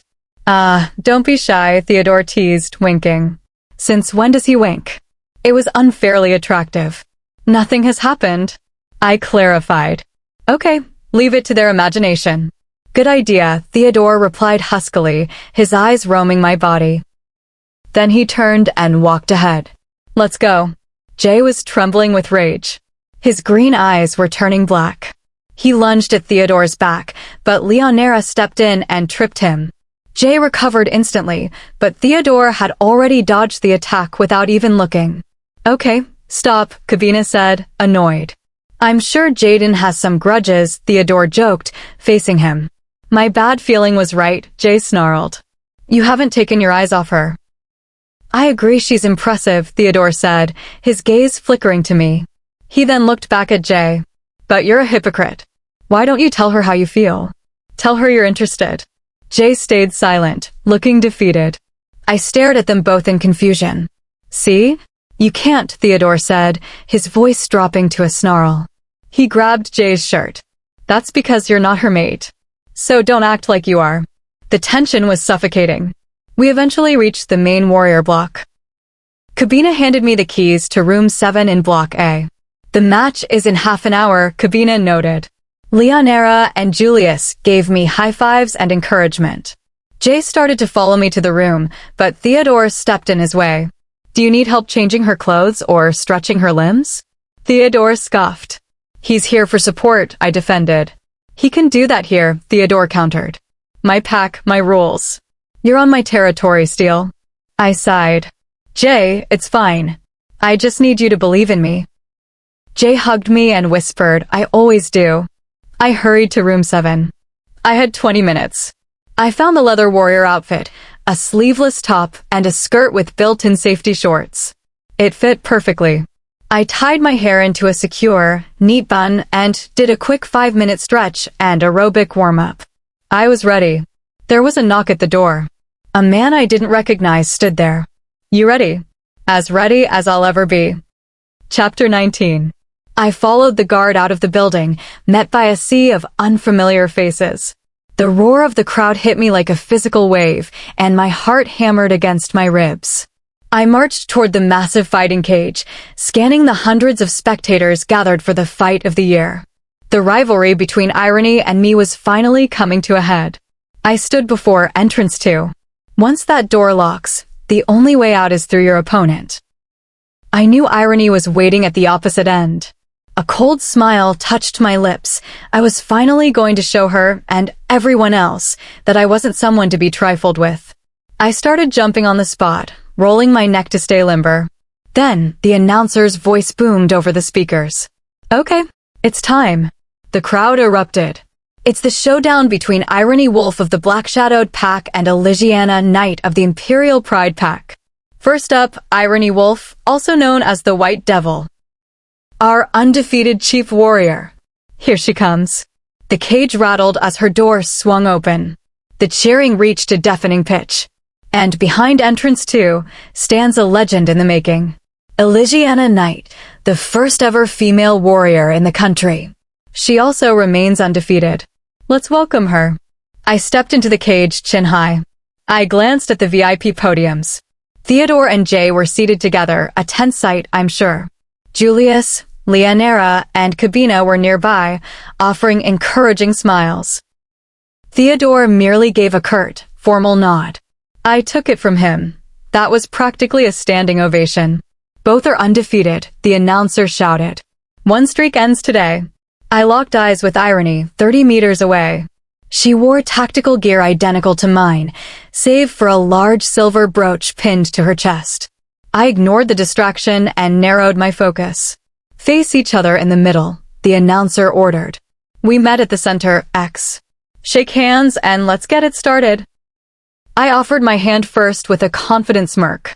She took it with visible reluctance. We stepped back. I took only 3 paces, a bold, aggressive stance. Irony matched me. Beep, beep, beep. We circled. She was hunting for an opening, but I kept my expression like stone. Suddenly, she swept across the floor, her legs snapping out to trip me. I stumbled, anticipating her follow-up. I ducked just as her left hook whistled over my head. I threw a left hook as a feint, trying to draw her guard down for a right, but she slipped the punch entirely. Kabina was right, she had studied my tapes. She knew my rhythm, while she remained a total mystery to me. I changed my strategy on the fly, a dangerous gamble. She swung. I dipped low and landed 2 sharp jabs to her midsection before dancing away. She winced. She came back with a calculated flurry, a few strikes catching me across the lip. I wiped the stinging heat away, countered with an uppercut to her jaw, and swept her legs. I dropped into a dominant position, throwing a barrage of strikes, but she caught me off guard with a sharp headbutt. The impact rattled my vision, and she used the opening to throw me off. We circled again, both of us breathing hard. My jaw throbbed. She feinted a kick and landed a heavy blow to my ribs.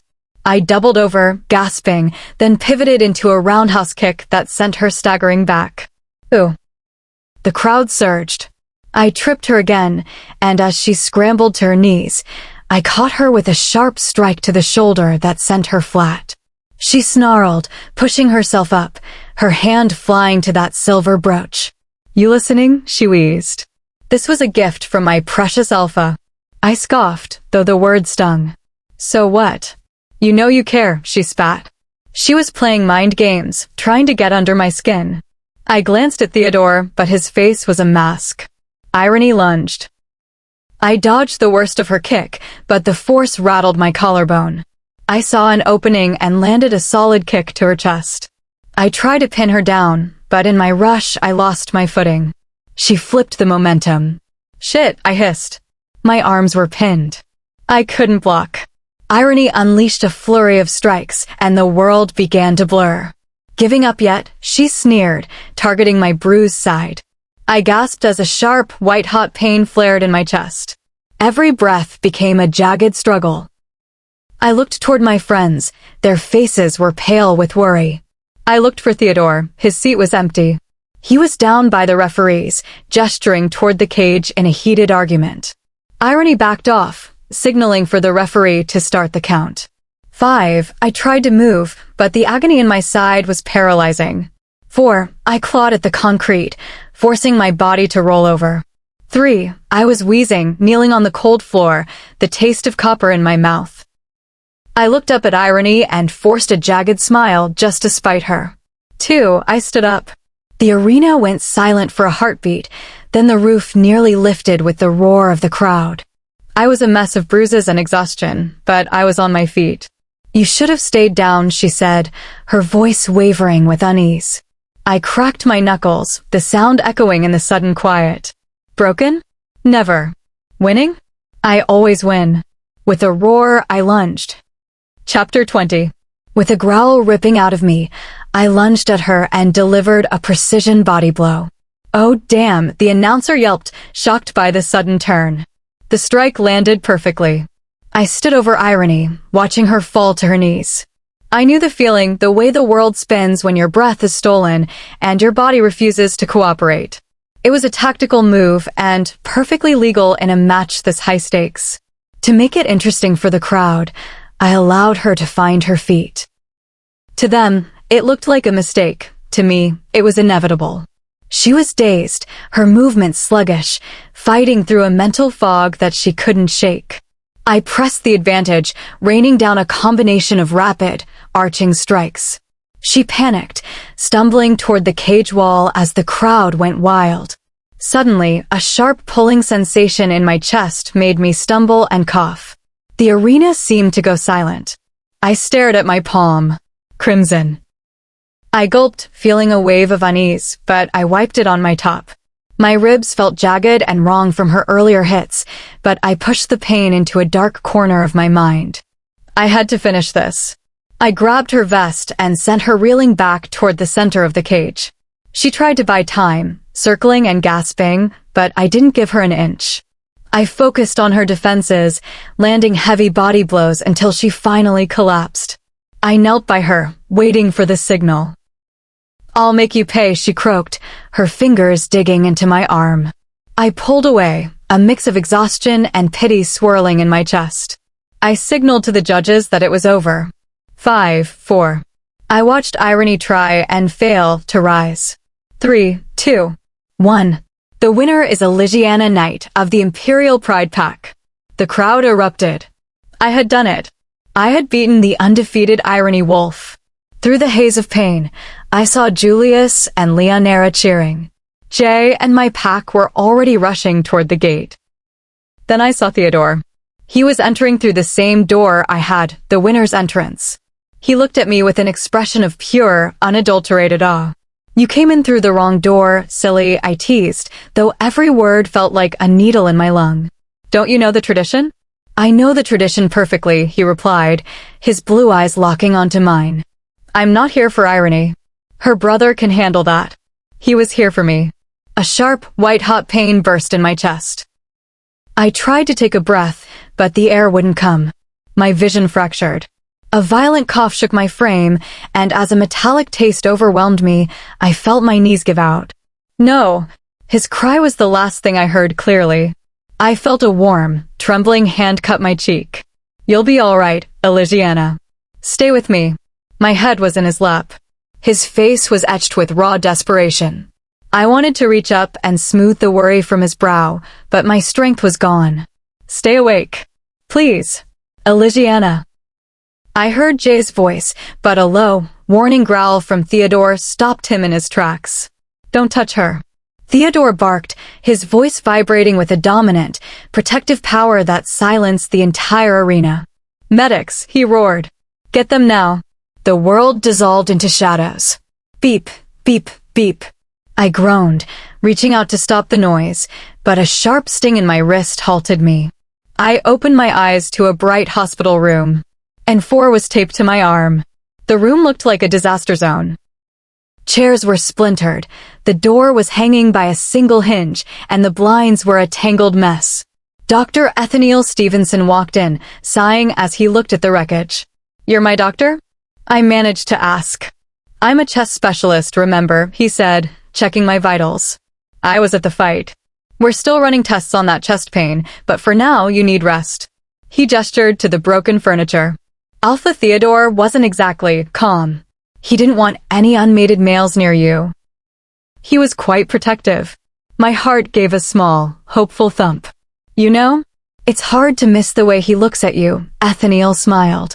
Don't worry, your secret is safe with me. He told me I'd been out for 5 hours. My ribs were a mess, and my collarbone was fractured, but as a werewolf, I'd be back on my feet in a few days. He adjusted my bed and stepped out to call the others. A moment later, the door finally gave up and fell off its hinges as Leonera rushed in. Oops, she squeaked, rushing to the bedside. You're awake.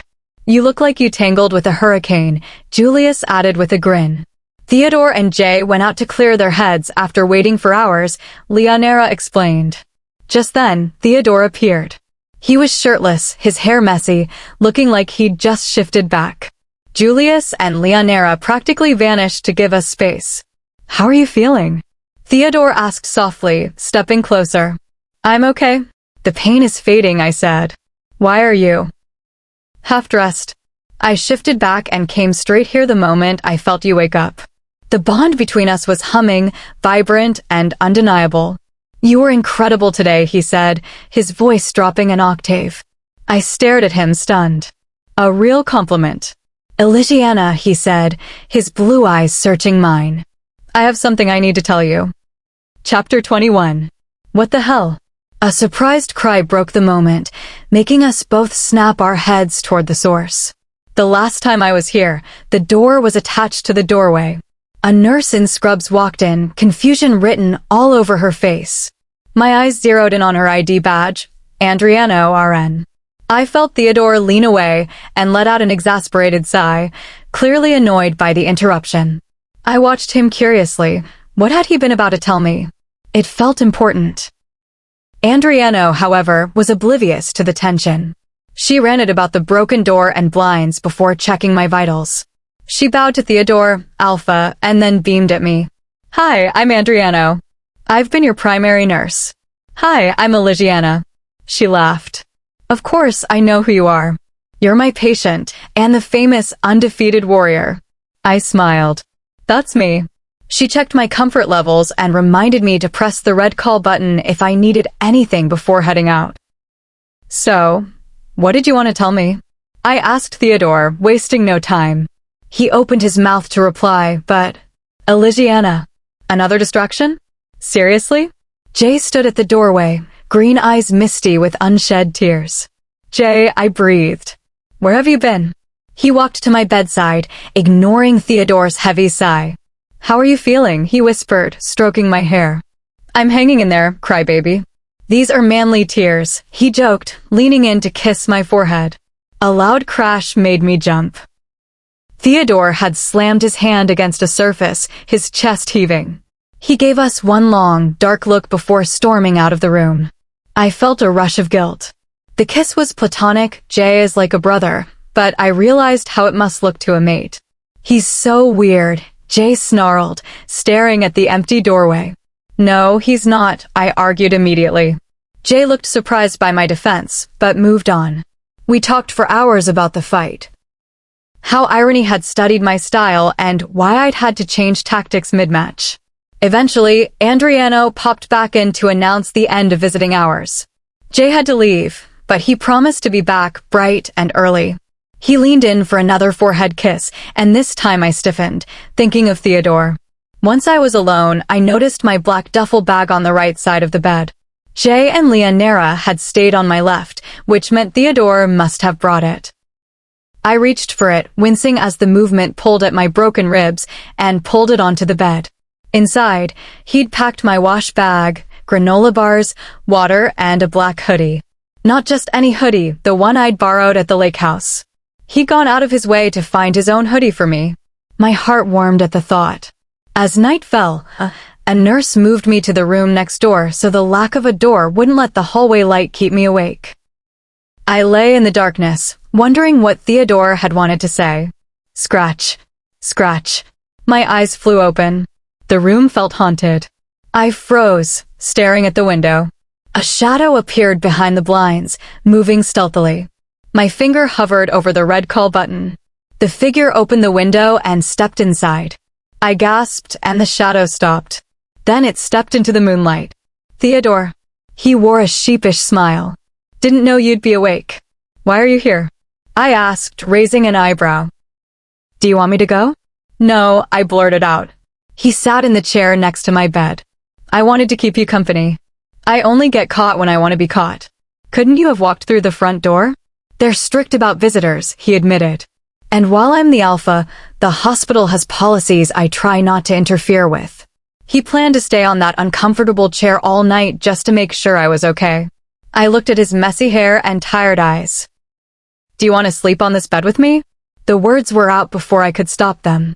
We both froze. I'm accepting before you take it back, he said quickly, kicking off his shoes.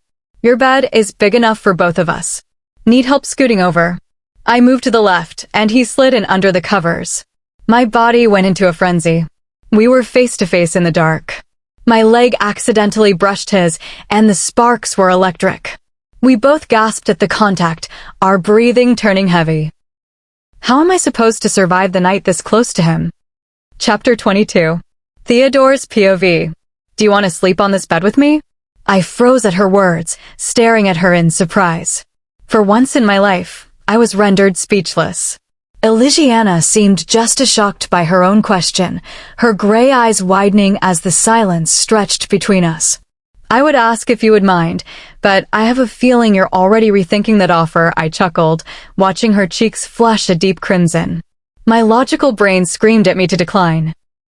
I couldn't afford to get this close. The secrets I carried were heavy enough without adding the weight of her touch. But my heart had already made the decision. So I'm accepting before you can take it back, I said, stepping toward the bed.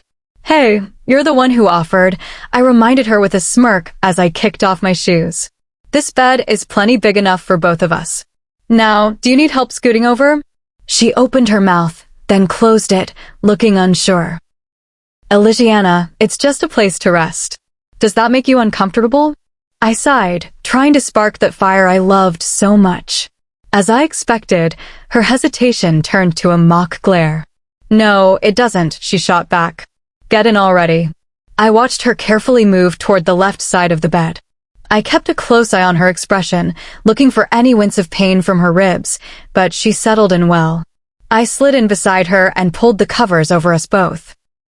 The air in the room suddenly felt charged. I lay there rigid, hyper-aware of her presence just inches away. I closed my eyes, fighting the instinct to reach out. I felt her shiver, whether from the night air or the proximity, I couldn't tell.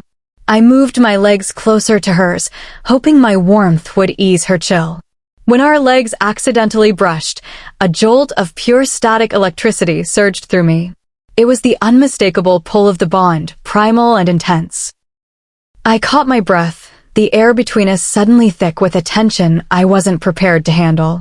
"The bruises and cuts on your face have healed," I spoke up, desperate to focus on anything else. She gingerly touched her cheek. "That's good," she breathed, a small smile lighting up her face. Then she looked down. "But my ribs are going to take their time." Before I could stop myself, I reached out and cupped her cheek. "You'll be back on your feet before you know it," I reassured her. Suddenly, her hand flew up and poked my cheek. "There it is," she squealed happily. "Your dimpled smile." I watched her in amazement. How could she find such joy in a simple dent in my cheek? Her face glowed in the moonlight, her nose crinkling with excitement. It was a kind of beauty that went deeper than the surface.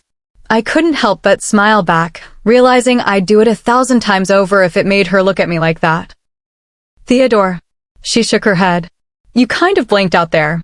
"Just thinking," I shrugged. "Tell me something I don't know," she challenged, her eyes dancing with curiosity. "Cats have fewer toes on their back paws." Elisiana stared at me as if I'd grown a second head. "Really?" She laughed, hitting my arm lightly. "You know that's not what I meant."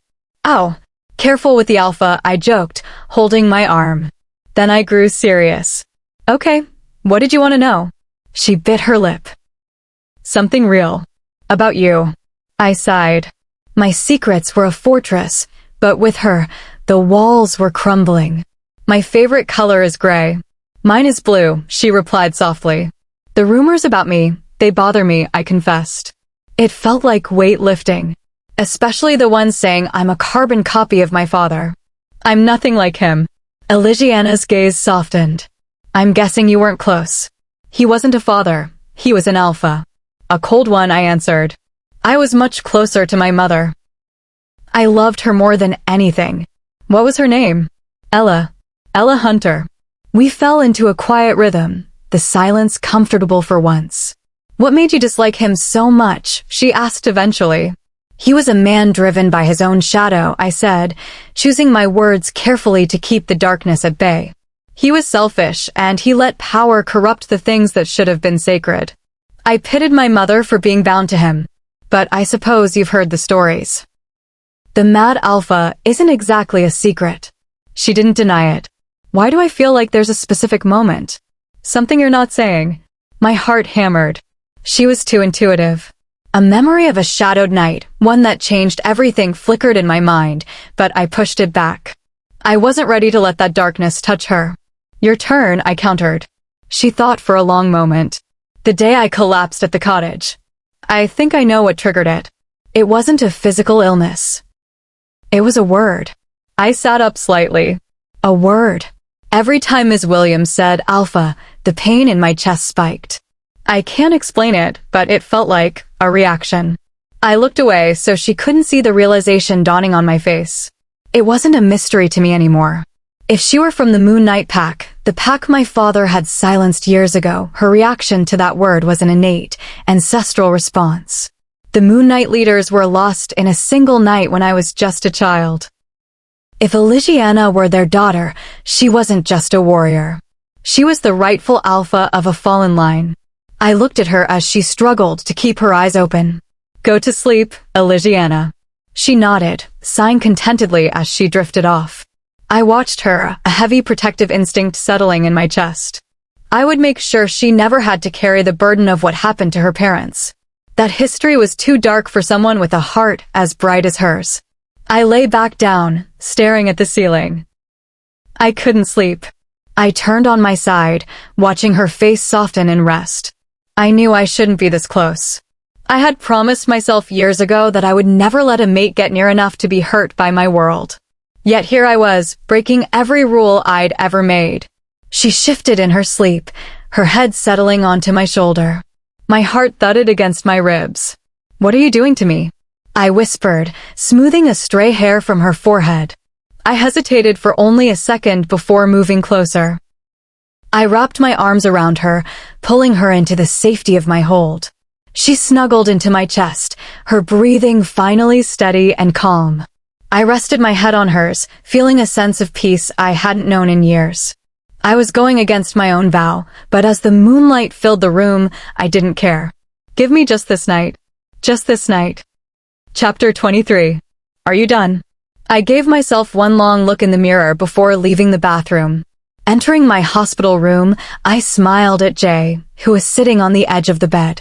"I'm ready," I replied, walking toward my duffel bag. The bag Theodore packed had proved its worth over the last couple of days. I was still deeply grateful. Jay's brow furrowed as he took in my outfit. "Is that a new hoodie?" I looked down at the oversized black fabric. "Kind of," I responded, shrugging. I kept a careful distance from him, making sure he didn't catch the lingering, earthy scent of Theodore's forest-like aura on the fabric. "So where are the others?" I asked, focusing on my trainers to hide my expression. I was curious about everyone, but mostly I was looking for a sign of Theodore. Including the whole group made the question feel like a casual inquiry rather than a search. "Well, last night I heard Julius and Elisiana flew out for emergency pack business. Kabina has to take on their workload too, so he's pretty stretched thin," Jay replied. I stayed quiet, waiting for the one name that mattered, but Jay stopped there. My heart sank. Why did Theodore leave without a word? I knew he hadn't slipped away in the middle of the night. I'd woken up once to the comforting weight of his arm around me and the calming scent of his presence. But by dawn, he was gone. I'd told myself he was just avoiding hospital bureaucracy, but the fact that he hadn't returned since stung more than my healing ribs. "Let's go," Jay said, standing up. We checked out, said our goodbyes to the staff, and headed to the parking lot. We climbed into Elisiana's Jeep and headed toward the Alpha Manor in a comfortable silence. I checked my messages for the first time in days, scrolling through a wave of congratulations. Then, the date caught my eye. "Jay, your graduation is next week." "Already?" he exclaimed. "Time flies when you're fighting for your life," I joked, though my heart wasn't quite in it. "I'm allowed to bring 3 people, Mom, Dad, and you," he confirmed. Now that the match is over, Theodore has no reason to keep us here. My heart did a painful somersault. What if he doesn't allow us to go? According to the terms, he still has the final say on the timeline. Jay glanced at me, a flicker of worry in his green eyes. "He'll have to let us go, Elisiana. The match was the only business we had left. He'll understand." I nodded, though part of me, the part that still wore his hoodie, secretly hoped he'd find a reason to make us stay. We arrived at the Alpha Manor, and I headed straight upstairs. "I'm going to go up to my room and chill," I called out. "Okay, I'll be downstairs making a call." I jogged up the stairs, but stopped at the landing. Usually, I'd turn toward the east wing without thinking, but today my eyes were drawn to the north wing, Theodore's private quarters. I took a few steps toward his door, wondering if he was behind it. "Hey!" I jumped, nearly losing my footing. One of my pack members was standing near the east wing entrance. "How are you feeling?" he asked with a friendly smile. "I'm doing good." Completely healed, I managed, moving awkwardly away from Theodore's door. "Did you like the chocolates we left for you?" "I loved them. Thank you." I hurried to my room and leaned against the closed door, letting out a long breath. Usually, I'm more aware of my surroundings, but when it comes to Theodore, my tactical brain turns to fuzz. I threw my bag on a chair and lay on the bed, but something felt off. I sat up slowly, scanning the room. It looked different. The pillows were stacked in a way I never kept them. A painting above the bed was slightly tilted, as if someone had checked behind the frame. My pulse quickened. Someone had been through my things. I bolted into the bathroom and knelt by the cabinet under the sink. I pried up the loose piece of wood I used for a hiding spot. To my immense relief, the book from Ms. Williams and the old photograph of Lillian and Max were still there. I sat on the edge of the tub and turned the photo over. My eyes widened. There was handwriting on the back, a message I'd missed before. Dear Max, it's difficult for me to tell you this in person, so I'm writing it here. I have found my mate. His name is Alexandros Gray, and he's wonderful. I'm so sorry, but we never know what the moon has in store for us. I hope that you too find your true soulmate. What we had was special, but your future will be even brighter. Goodbye. Lots of love, Lillian. It was a goodbye letter. I flipped it back over, staring at Lillian's gray eyes. The resemblance to my own reflection was eerie. It made my skin crawl. I shoved the photo into my pocket, grabbed my phone, and slipped out of the manor. I needed answers. The trail to Ms. Williams' cottage felt longer than usual. Smoke was curling from her chimney, and she answered my knock wearing a flour-dusted apron. Elisiana. What a surprise. Come in, dear. We sat in her small living room. So, she began, have you finished the book? Not yet. I came to ask about something else. I pulled the photo out and slid it across the table. She picked it up, her expression turning unreadable. Why are you showing me this? You know who they are, don't you? Max Hunter and Lillian Gray. She let out a heavy sigh, placing the photo down gently. So, what do you want to know? What is your connection to them? Lillian became a dear friend of mine when she joined the Moonlight pack, she said softly. She was our Luna. No one, except Alexandros, knew about her history with Max. Tell me about Moonlight, I pressed. We were a strong, peaceful pack. We had a beautiful union under Alexandros and Lillian. Then why does no one talk about them? My generation doesn't even know they existed. Ms. Williams shook her head. Because the fallout was a scandal the elders wanted buried. It's easier to forget a tragedy than to explain it. The records say the pack fell because of internal conflict, I said, my voice rising. But it was Max, wasn't it? He orchestrated the downfall of the Moonlight line. Max was more calculated than the history books suggest, she said, her voice dropping. He spent years orchestrating a tragedy that would erase the Moonlight legacy. He waited for the exact moment of their greatest joy to bring their world to an end. I felt a chill. How could he cover up a whole pack's collapse? The official story, the lie they fed the world, was that Alexandros lost his grip on leadership and turned on his own people. They branded him a traitor to justify erasing the Moonlight name. It allowed Max to step in, save the survivors, and absorb the remains of our territory. But Alexandros could have told the truth.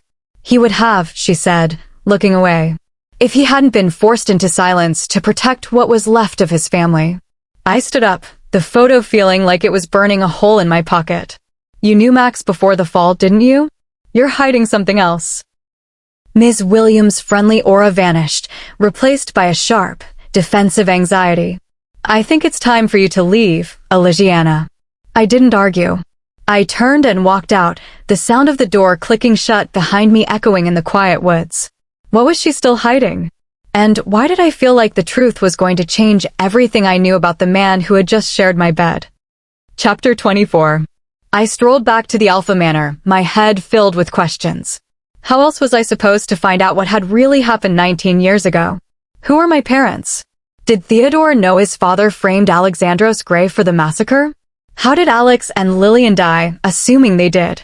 I walked up the spiral staircase in a daze and found myself in the middle of the lobby. I looked toward the north wing, Theodore's quarters. I wondered if I could confide in him. Maybe I should tell Jay? I shook my head, knowing that wasn't an option. He would freak out and drag me back to our pack, and his parents would ask questions. I couldn't risk anyone knowing what I was uncovering until I knew everything. Taking a deep breath, I stepped toward his door and stilled, listening. I turned the knob and heard a click. It was open. My heart pounded as I walked into the hallway. The door at the end was slightly ajar. I crept toward it and peeked in, seeing an office setup that extended toward the window. His scent was strong here. He was either in here often or had been very recently. I opened the door wide enough to let myself in and walked toward his desk. It was covered in papers, files, and laptops, a stark contrast to his neat office downstairs. I turned away to check the rest of the room and nearly jumped in fright. There was a bed, and Theodore was lying on it. My breath hitched. His back was to me, and he appeared to be asleep. I hadn't seen that side of the room because it had been behind the door. I felt like I was trespassing. The room was monochromatic, dominated by shades of gray and white. I knew I should leave and talk to him later, but I found myself walking toward the bed. I went around it just to see his face. He looked serene. I crouched down, observing him. His dark hair lay against his forehead, and his lips were slightly curled, showing a faint dimple. He looked young and free from stress. I sighed audibly and whispered, "Maybe I shouldn't tell you." I turned to leave, but a strong grip suddenly caught my wrist. I whipped my head back to see Theodore's hand gripping me, though his eyes remained closed. "Tell me what?" His deep voice sent shivers down my back. Had he been awake the whole time? He opened his icy blue eyes and stared at the ceiling. "You came in here to tell me something," he stated. I licked my lips.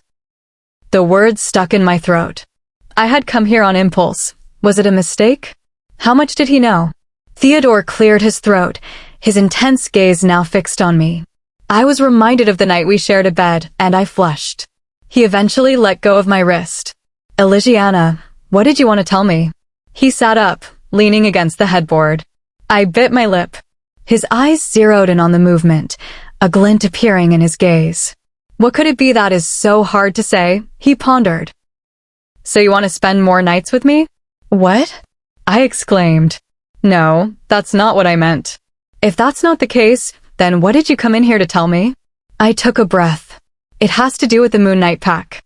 Silence. His amused expression dissolved into a calm mask. He definitely wasn't expecting that. His reaction told me two things. He knew about the pack, and he hadn't realized that I knew about it too. "Are you going to say something?" I asked. He let out a sharp sigh and cracked his knuckles.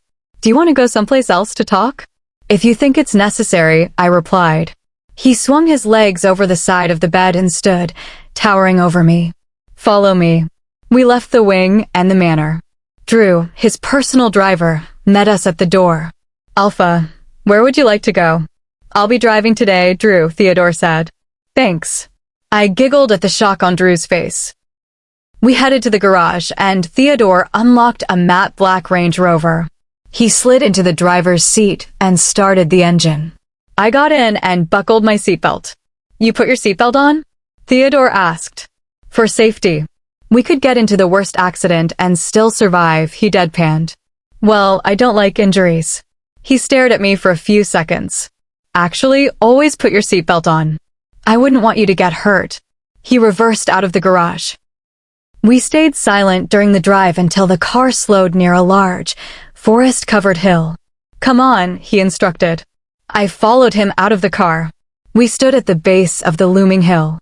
"Don't tell me we're climbing this," I squeaked. "You'll be fine," he chuckled. "I'll help you up." He extended his hand, and I took it.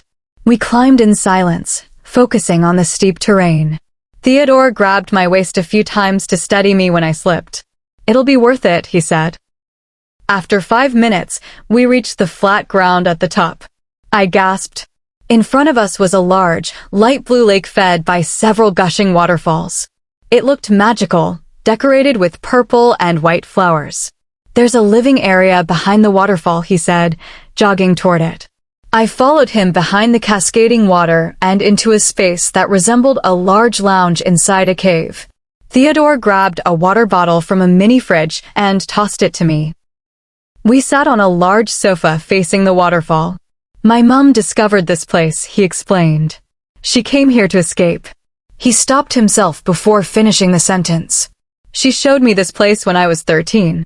We hung out here often." He stared at the waterfall for a while. "So, the Moonlit pack, huh?" "Yeah," I said nervously. "How much do you know about what happened 19 years ago?" "How much do you know?" I countered. "Trust me, I know everything." I sighed. "Okay." I found a letter. It was from the rogue force to your father, asking permission to terminate the Moonlight Pact. Theodore tensed. So you know he worked with them to terminate that pact? Yes. I know he and Lillian were ex-lovers. Lillian found her mate, and Max didn't take it well. He was set on revenge against her and Alexandros. He framed Alex for the murders by blackmailing him with Lillian, whom he held captive. The pact joined yours, and your father had control. Alex and Lillian died, and the pact doesn't exist anymore. Theodore's jaw hardened. I hate that you keep calling that monster my father. Just call him Max from now on. He faced me again. I think you have questions. Where are the remaining Moonlight members? At another one of my pact towns. I assumed Lillian and Alex died. Did they? Yes, unfortunately. A pang of grief hit my chest. Did they have a child? I asked. MS. William said the pack was attacked the same week they had a baby. Apparently the pregnancy was kept a secret. They feared Max would find out. But how did he know when to attack? He knew there was a baby, right? He did, Theodore sighed. Someone close to them ratted them out. Lillian's best friend gave the details to Max. I gasped. What? And we know her. Ms. Williams was Lillian's best friend. Chapter 25. Ms. Williams turned on her own best friend? I cried, staggered by the revelation. I don't know if I should have been the one to tell you, Theodore muttered, his gaze fixed on the horizon where the sun was beginning to dip. That's a weight she should have carried herself. I scoffed, my mind racing. She wouldn't have told me. I visited her today, and the second I pushed for the truth, she shut down. She practically threw me out of her home. Did she? Yes, and now I see why I fumed, the pieces of the puzzle finally clicking into a jagged, ugly shape. Why would she do it? They were like sisters. She gave Max the one piece of information that ensured the Moonlight line was broken. Theodore shifted, looking uncomfortable. She had her reasons, Elisiana. What reason could possibly justify that? I challenged. She handed him the timeline. She knew what he was capable of. The conflict was coming regardless, Theodore pointed out, his voice quiet. I leveled a look at him so fierce he actually held up a hand in surrender. But you're right. It doesn't excuse the betrayal. So, what was it? I reached over, poking his shoulder to pull him back from his thoughts. Earth to Theodore. What was the reason? A ghost of a smile touched his lips.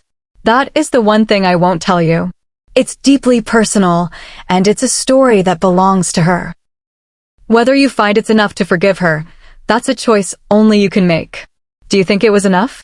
I'm still weighing the cost, he admitted. I sat back, stunned into silence.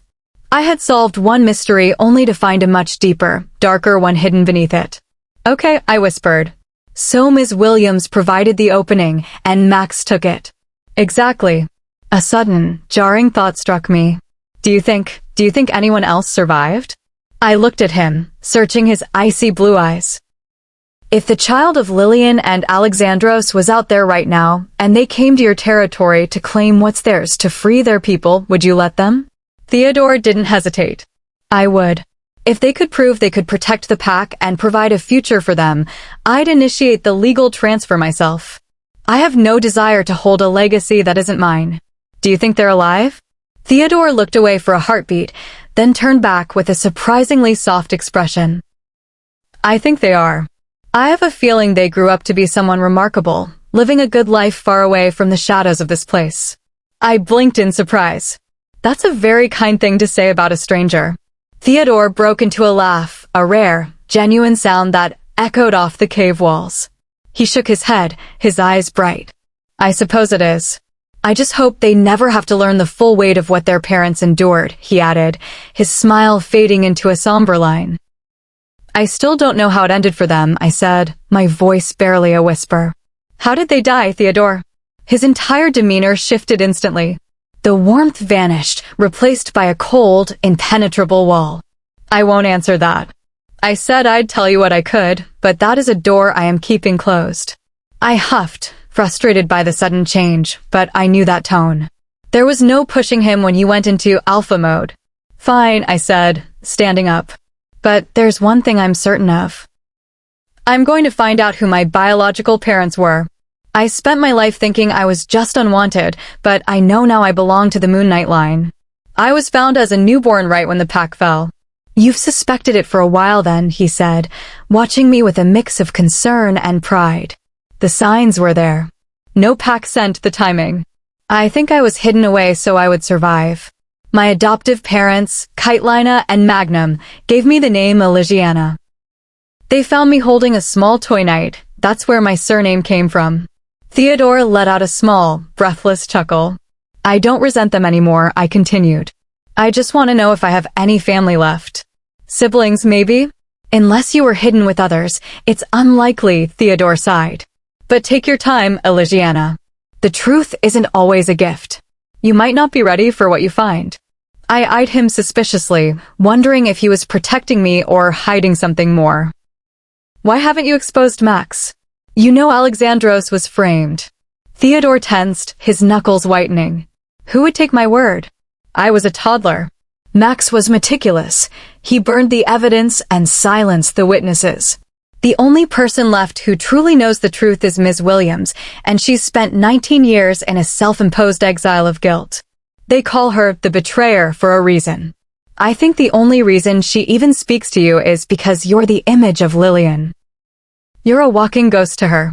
I looked at the waterfall, the weight of the past settling on my shoulders. Then Theodore stood up, a mischievous spark returning to his eyes. He began pulling off his sneakers and shirt. What are you doing? I squeaked, trying to find a spot on the wall to look at that wasn't his chest. Just going for a swim. Care to join? He teased, his eyes sparkling with a challenge. Before I could answer, he turned and dove off the ledge into the crystal-clear lake below. Theodore. I ran to the edge. He surfaced a second later, grinning up at me. Your turn. Don't tell me a little water scares the undefeated warrior. I don't have a suit. I called down. Neither do I. Just use what you've got on. I won't tell. I hesitated, but the water looked so inviting, and the adrenaline was still humming in my veins. Fine, but turn around. He gave a mock pout but submerged himself, facing the other way. I quickly stripped down to my basics, left my clothes on a dry rock, and plunged in. The water was surprisingly warm. As I surfaced, Theodore swam closer. For the record, he said, his voice dropping an octave as he looked at me in the fading light, you look absolutely breathtaking. I'm having a very hard time following the rules and looking away. It's rude to stare, I spluttered, though my heart was racing for a very different reason now. We floated there together as the sky turned to shades of violet and gold, the peace of the moment finally drowning out the noise of the past. But the silence didn't last. So this is where you've been? I spun around, my heart nearly stopping. Jay was standing a few meters away on the bank, his expression unreadable. Jay, I gasped. I'm so sorry. I left my phone in the car. I didn't mean to worry you. Jay's eyes fixed on the pile of clothes on the rock, his jaw tightening. He didn't look at me. I tried to reach you, but the connection up here is dead. I was worried, but I see you're well taken care of. Theodore stepped out of the water, the droplets glistening on his skin as he moved toward the bank. How did you find us, Jay? Jay's gaze snapped to Theodore, his eyes darkening with a primal, dangerous intensity. I really don't like you, he spat, his voice trembling with suppressed rage. The feeling is entirely mutual, kid, Theodore countered, his voice dropping into a low, warning growl as he stood his ground. Now, I suggest you take a step back. Chapter 26. By now, they were snarling at each other, looking ready to fight. I swear, if you guys touch each other, I won't ever speak to either of you again. I blurted, worried they'd tear each other apart. Neither of them flinched. Stop with the staring contest and let's move on, I said with a huff, splashing around to get their attention. Not even a glance. I knew I had to do something. I swam to the shallow part until my feet touched the ground and walked toward them. The water level decreased with every step, and the reality of my lack of clothes became impossible to ignore. I felt their gazes snap toward me, and a heat that had nothing to do with the sun rushed to my face. When I finally reached them, I did the first thing I thought of. I grabbed the backs of their necks and pushed their heads together. They both winced and held their foreheads, confusion replacing the rage. "Stop behaving like children," I snapped, crossing my arms tightly to maintain some dignity while dripping wet. They both blinked, finally breaking the trance of their rivalry. "Hey," I exclaimed, waving a hand to pull their attention back to the conversation. "Eyes up here, please." I realized I needed to get to my clothes immediately. I might have looked calm, but my heart was hammering. They eventually met my unimpressed gaze. "You were swimming in your basics?" Jay staggered, his eyes widening in realization. I gave him a sheepish smile and nodded, starting to walk backwards toward the rocks, careful not to slip. "Why are you walking backward?" I finished Theodore's question. "Because I don't need an audience right now." They didn't deny the awkwardness. They just shrugged, a bit of the tension bleeding out into a shared, sheepish grin. At least they'd stopped going at each other's throats. I made it back to my pile of clothes and quickly slipped on Theodore's hoodie, which thankfully reached my mid-thigh. "I'm leaving. You coming or not?" Jay sighed, turning toward the path. "We came here in my car, so that's how we're going back," Theodore replied, his voice returning to its usual cool edge. "Not you," Jay said curtly. "Elisiana." I slung my joggers over my shoulder. Both looked at me expectantly. A couple of weeks ago, I would have picked Jay without hesitation. Now, the choice felt heavier. My heart wanted to stay with Theodore, but my mind told me to go with Jay. He'd been worried, and I needed to bridge the gap between us. "I'll ride with you, Jay," I said with a soft smile. I couldn't bring myself to look at Theodore, though I felt the air shift as his expression darkened. "I'll see you at the manor then," Theodore spoke up gruffly. "I just need to fetch my gear." He walked past me without a second glance, leaving me with a sharp pang of guilt. Jay and I made our way down the hill to Julius's jeep. "You're on good terms with Julius?" I asked once we were on the road. "Why wouldn't we be?" Jay asked. "He's a good guy." The tension before was because Theodore and I weren't seeing eye to eye. Julius, as the beta, just had to stand by his alpha. We stayed quiet for a long stretch of road. "So, what was that all about?" Jay finally spoke up. "You've gotten close to him, haven't you?" "I've gotten to know him better," I admitted, choosing my words carefully. He sighed, running a hand through his hair. "I've heard the stories, Elisiana. Seeing you with him, it worries me." "Those are just rumors, Jay. He is nothing like the man his father was." Jay tightened his grip on the wheel. "Is that what he's been telling you?" "One of the rumors is that he's an expert at getting people to see exactly what he wants them to see. I just don't want you to be the one caught in the middle." "I can take care of myself. You know that better than anyone." "I know you can fight, Elisiana. What concerns me is the way he looks at you." I didn't know what to tell him. Jay didn't know we were mates. Usually, that bond is announced immediately, but since ours wasn't complete, the world couldn't see the connection. To Jay, it just looked like a dangerous game. "A party?" I exclaimed, staring at Leonera's excited face 2 days later. "Yup. It'll be fun," she gushed. We were eating breakfast on the patio with Julius. "Wait, so I'm the guest of honor?" "You won the match," Julius added. "The pack wants to celebrate their champion." "Whose idea was this?" "Theodore's," they replied in unison. The patio doors opened, and Jay walked toward us in swimming trunks. "Did you hear about the gala? Do you even own a shirt?" I snorted, stuffing the last bit of pancake into my mouth before he could reach for it. "Damn, I should have walked faster," he grinned. Jay and I were back to our usual rhythm, though I noticed he and Theodore were always on edge when they shared a room. "So when's the party?" I asked. "Tonight." I took a sharp breath in shock, which sent my orange juice down the wrong pipe. I started coughing violently. Leonera handed me some water, rubbing my back as I gasped for air. Cabina walked in, taking one look at my watery eyes. "Who died?" "Elisiana nearly did because she heard she has to dress up tonight," Julius joked. Cabina looked at me in surprise. It's not that bad. I didn't think a party would make you cry." I waited for someone to correct him, but they all just started laughing. Jay even surfaced from the pool and dramatically wiped water from his face like he was weeping. I was still trying to catch my breath when Theodore walked in. "Why are you crying?" he asked, his brow furrowed with genuine concern. He slid into the chair next to me, his gaze softening as he looked at me. She choked on her breakfast, Elisiana finally clarified, though she was grinning like a Cheshire cat. "How are you feeling now?" Theodore asked in a low voice. He rested a steadying hand over mine, a silent gesture of support that sent a spark through my skin. I saw Jay stiffen, his expression clouding, and I slowly pulled my hand back to my lap to keep the peace. Theodore didn't seem to mind. He just began detailing the evening. "The party is for the pack and our honored guests. It will celebrate Elisiana's victory, and she'll be expected to say a few words. The dress code is formal. Be ready by 10. "I have a request," Jay interjected, his voice firm. "I'd like us to discuss our departure as soon as the party is over. My pack needs to return home." My heart sank.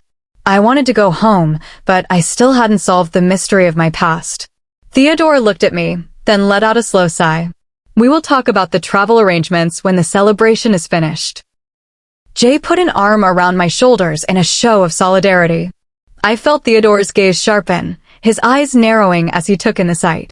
"I'll see you all tonight, then," Theodore declared, rising with effortless grace.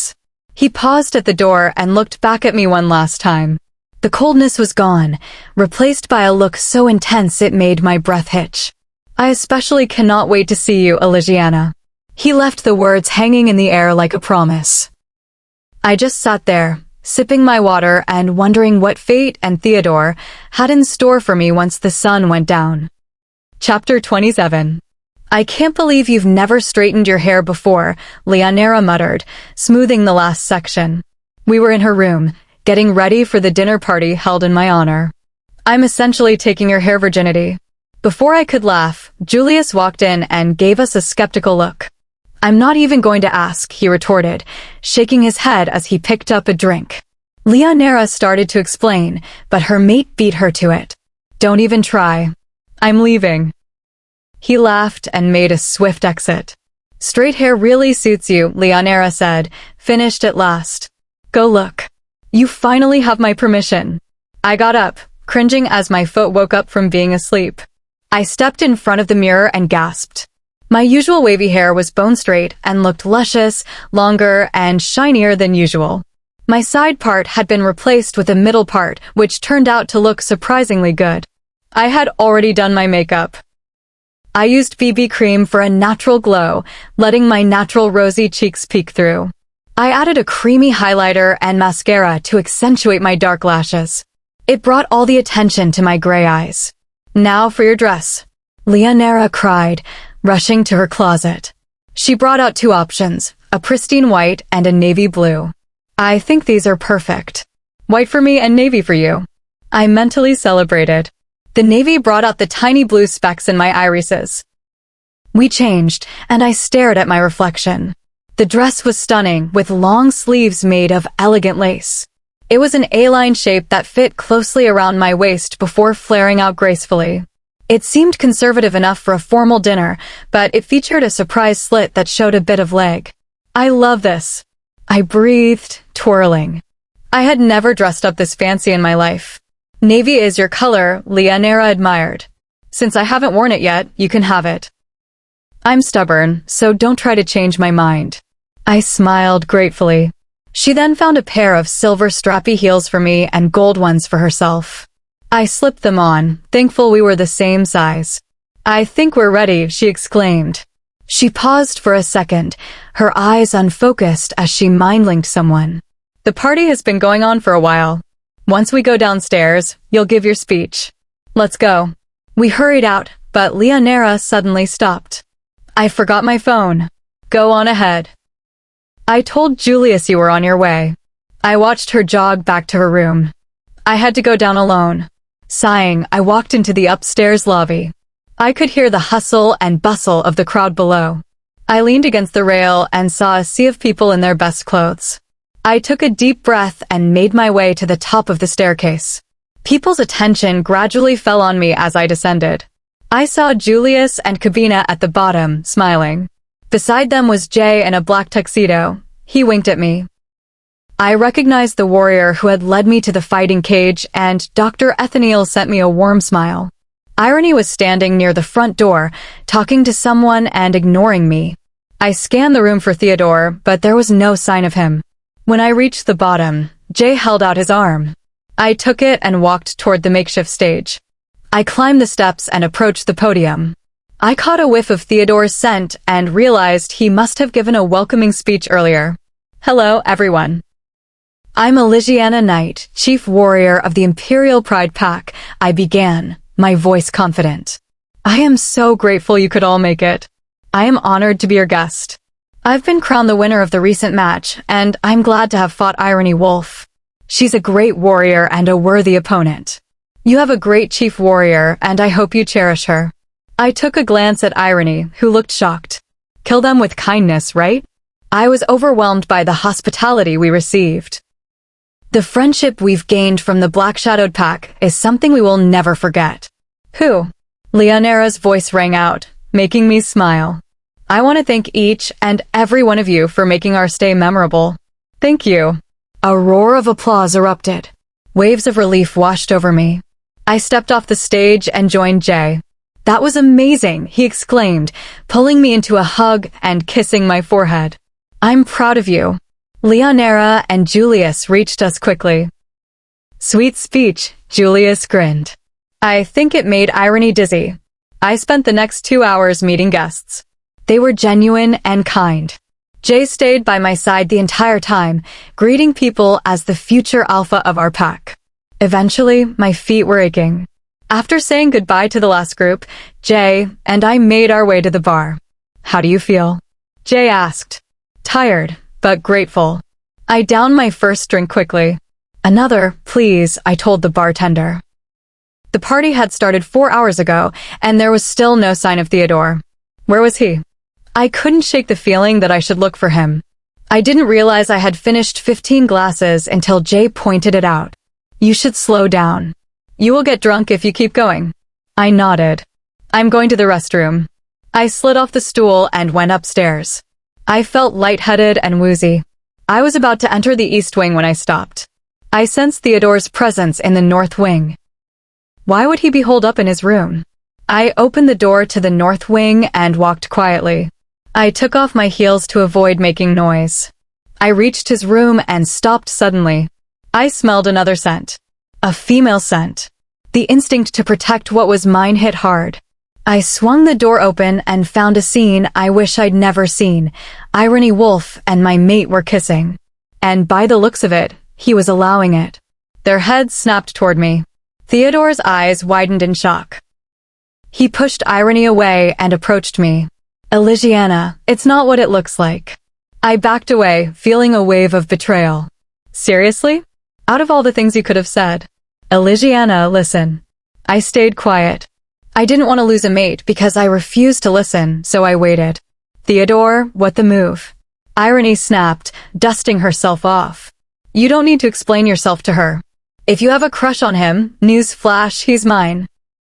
Get thee out of my house, Theodore growled, turning to Irony. Irony, get out. She gasped. Are you seriously kicking me out? Yes. She stood there for a few seconds before swearing. Fuck you, Elisiana. I hate you. She marched out, muttering that my existence made her sick. I watched her go, unsettled by her obsession. Elisiana, he began. You've said my name, but you haven't made your point, I said tiredly. I'm leaving. I turned away, but he grabbed my arm. Wait, please.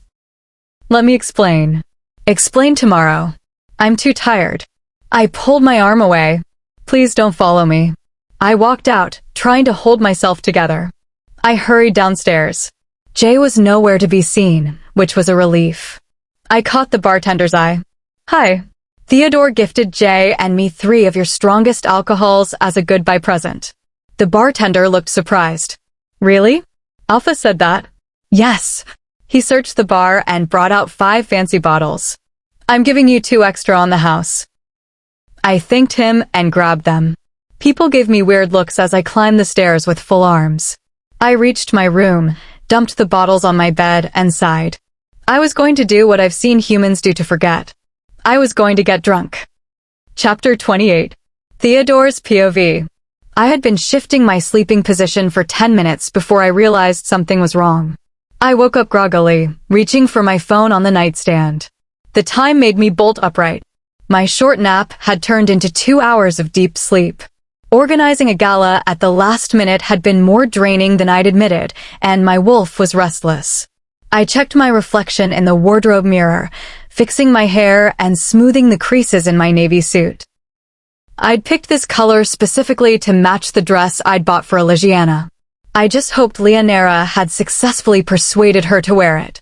My heart fluttered with a mix of anticipation and anxiety. It had been a long time since I'd allowed myself to feel this way. Elisiana made me feel like a nervous high schooler. Years ago, I'd promised myself I'd never let a mate get close. My parents' marriage was proof to me that the bond could be a cage. But Elisiana changed that. She was the one. My plan for the evening was to get her alone and confess. I wanted to move past this confusing, almost, and fully accept our connection. I took a deep breath, hoping she felt the same. I was already late. As the host, I should have been downstairs. I grabbed my phone just as 3 knocks sounded at the door. My heart spiked, thinking it was her, but the scent was all wrong. "Wait, I'll be right out," I called. The door swung open anyway. Irony walked in with a wide smile and shut the door behind her. "Didn't you hear me say wait?" I sighed, shoving my hands in my pockets. "I did, but I wanted to talk to you," she replied, fiddling with her fingers. Lately, looking at Irony only brought me guilt. I had taken advantage of her feelings to push Elisiana away.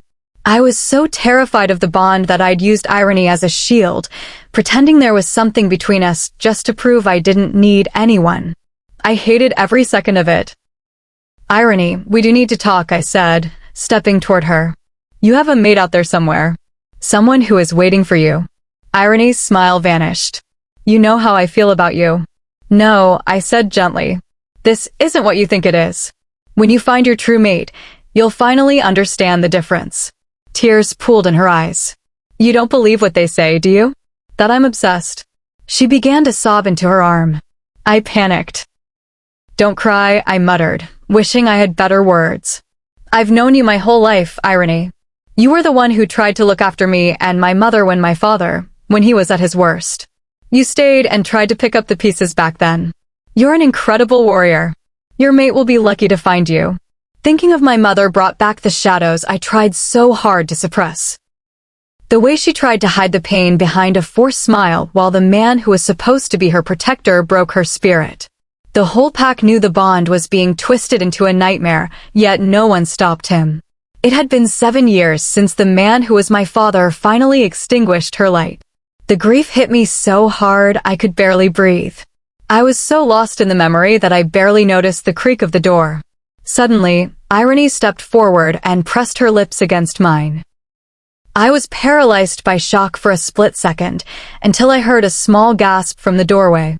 "Elisiana." I pushed Irony away instantly, my heart dropping. Elisiana stood there, her mouth ajar, staring at me with pure disbelief. "Elisiana, it's not what it looks like."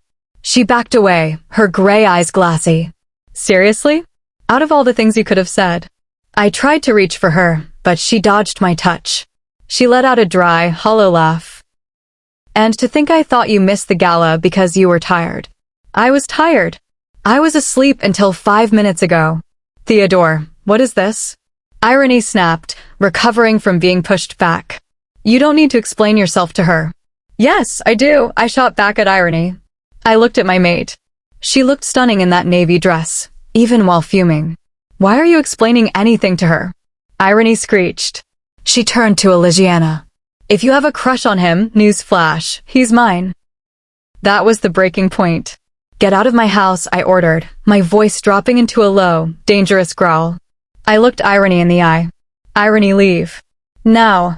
She gasped, staring at us in disbelief. "Are you seriously kicking me out?" "Yes." She marched toward the door, stopping only to whisper an insult to Elisiana that made my blood boil. Once she was gone, I turned to Elisiana. "Elisiana, you've said my name a dozen times and still haven't made a point," she said tiredly. I'm leaving. I grabbed her arm, unable to let her walk away. Wait, please. Let me explain. Explain tomorrow. I'm too tired for this, she whispered, pulling away. Please don't follow me. I watched her go, feeling completely destroyed. I sat on the edge of my bed with my head in my hands for a long time. I couldn't stay away. I had to find her. I went downstairs. I found Elisiana at the bar. Have you seen Elisiana? She messaged me saying she was going to bed early, Elisiana said, then frowned at me. You missed it, Theodore. She wore the dress and she looked incredible. You should have been there. I headed to the guest wing. I stood outside Elisiana's door and knocked. No answer. I knocked again. Elisiana? It's me. Can I come in?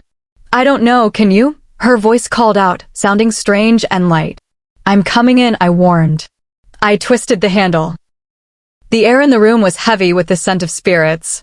Elisiana was curled on her bed, her eyes glassy and unfocused. A couple of empty bottles sat on the nightstand. She had tried to drown her hurt in the only way she knew how. I rushed over and moved the bottles away. Elisiana, why did you do this? She looked up, pouted, and then smiled widely. Because it hurt. I'm so sorry, Elisiana. What you saw was Irony's doing, not mine. You hurt me, she whispered, staring into space. Her words were slurred. You've been hot and cold since I got here. Once I finally thought we were getting somewhere. I walk in on that. Hearing her say it out loud made me feel like the monster I was trying not to be. I was terrified of the bond, Elisiana, I confessed, the words finally breaking through the wall I'd built. I watched my father turn a sacred connection into a nightmare.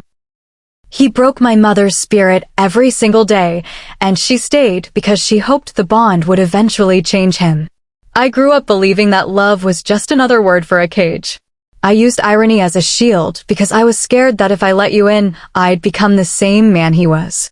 Elisiana reached out, her fingers clumsy but gentle as she brushed a tear from my cheek. I'm so sorry you had to carry that alone, she whispered. I didn't kiss her, I said, looking her in the eyes. She kissed me. I froze, and the second I realized what was happening, I pushed her away. Please believe me. She watched me with those stormy gray eyes, trying to process it through the haze of the night. I'll decide if I believe you tomorrow, she finally said, her eyes fluttering shut.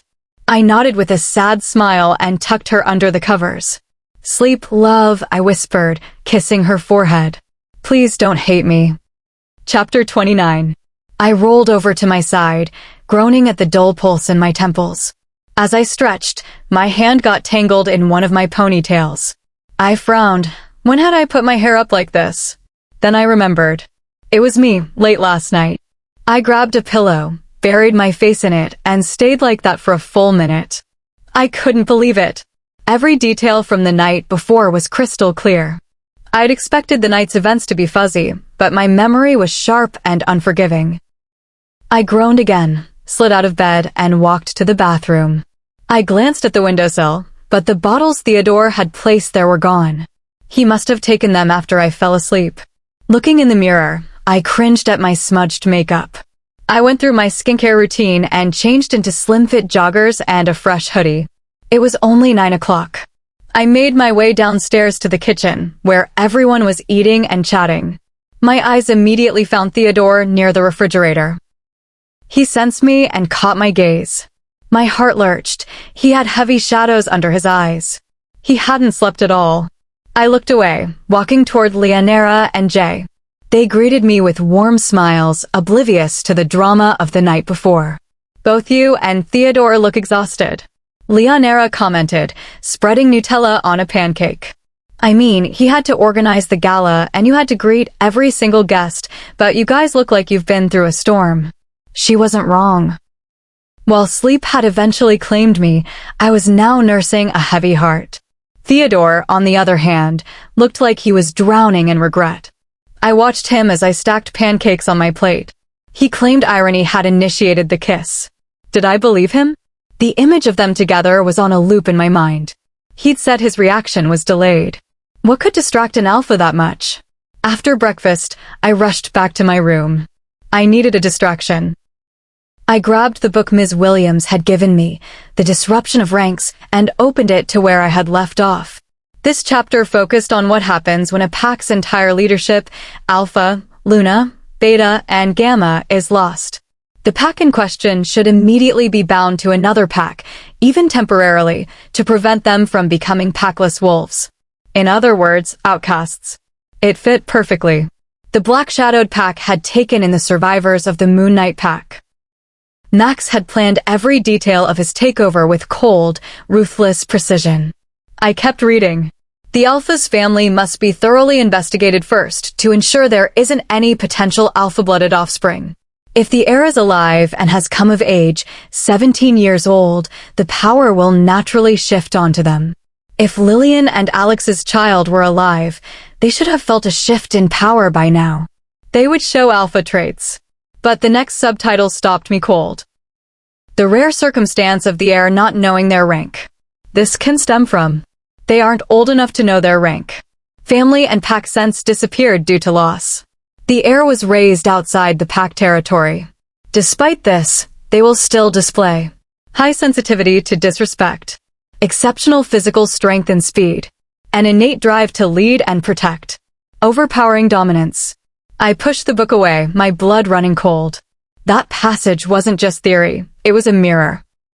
Everything clicked. I was an orphan found on Imperial Pride Land right after the Moon Knight downfall.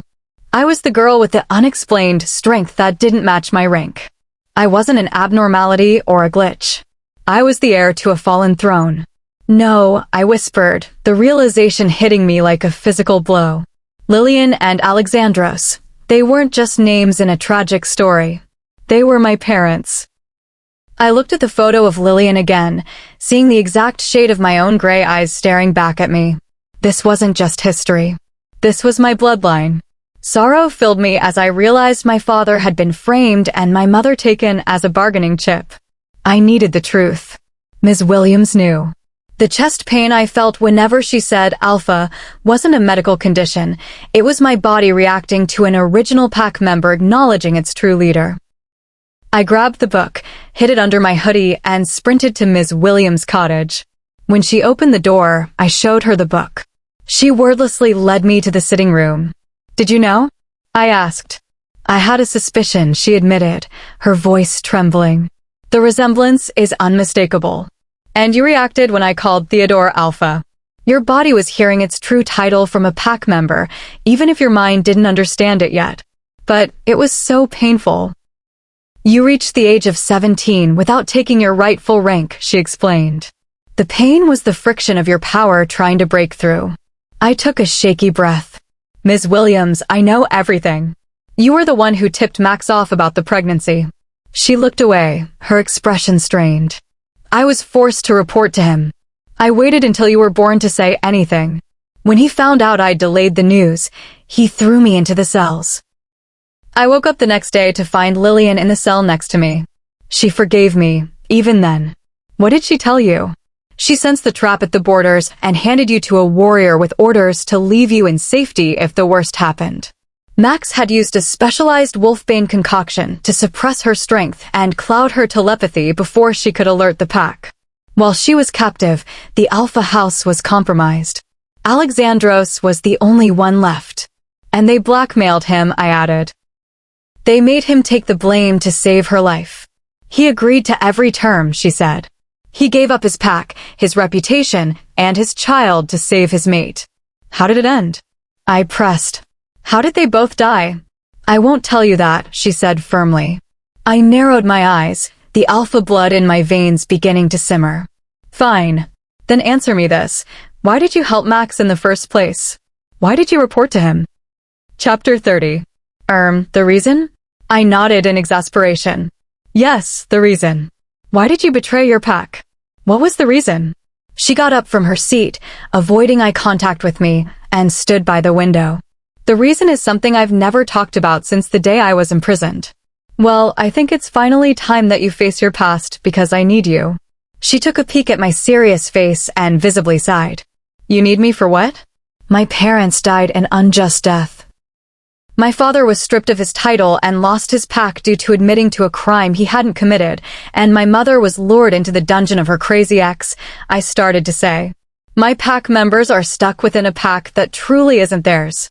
I want to lead them and care for them as my parents did. Did I just say that? The instinctual urge to protect my pack churned within me, stirring up feelings of déjà vu from when I first met Ms. Williams. She stood still, watching me with a curious expression. Now that you know your true rank, you're starting to smell like an alpha, she commented, eyeing me closely. The shift in power has already started. I was about to ask her to elaborate further, but I didn't want to stray from the main topic. The wolf community and their leaders believe my father murdered his own pack members. You are the only person who can speak up against this fact. You are, to my knowledge, the last living witness who can testify against the claim, I continued, desperate to get through to her.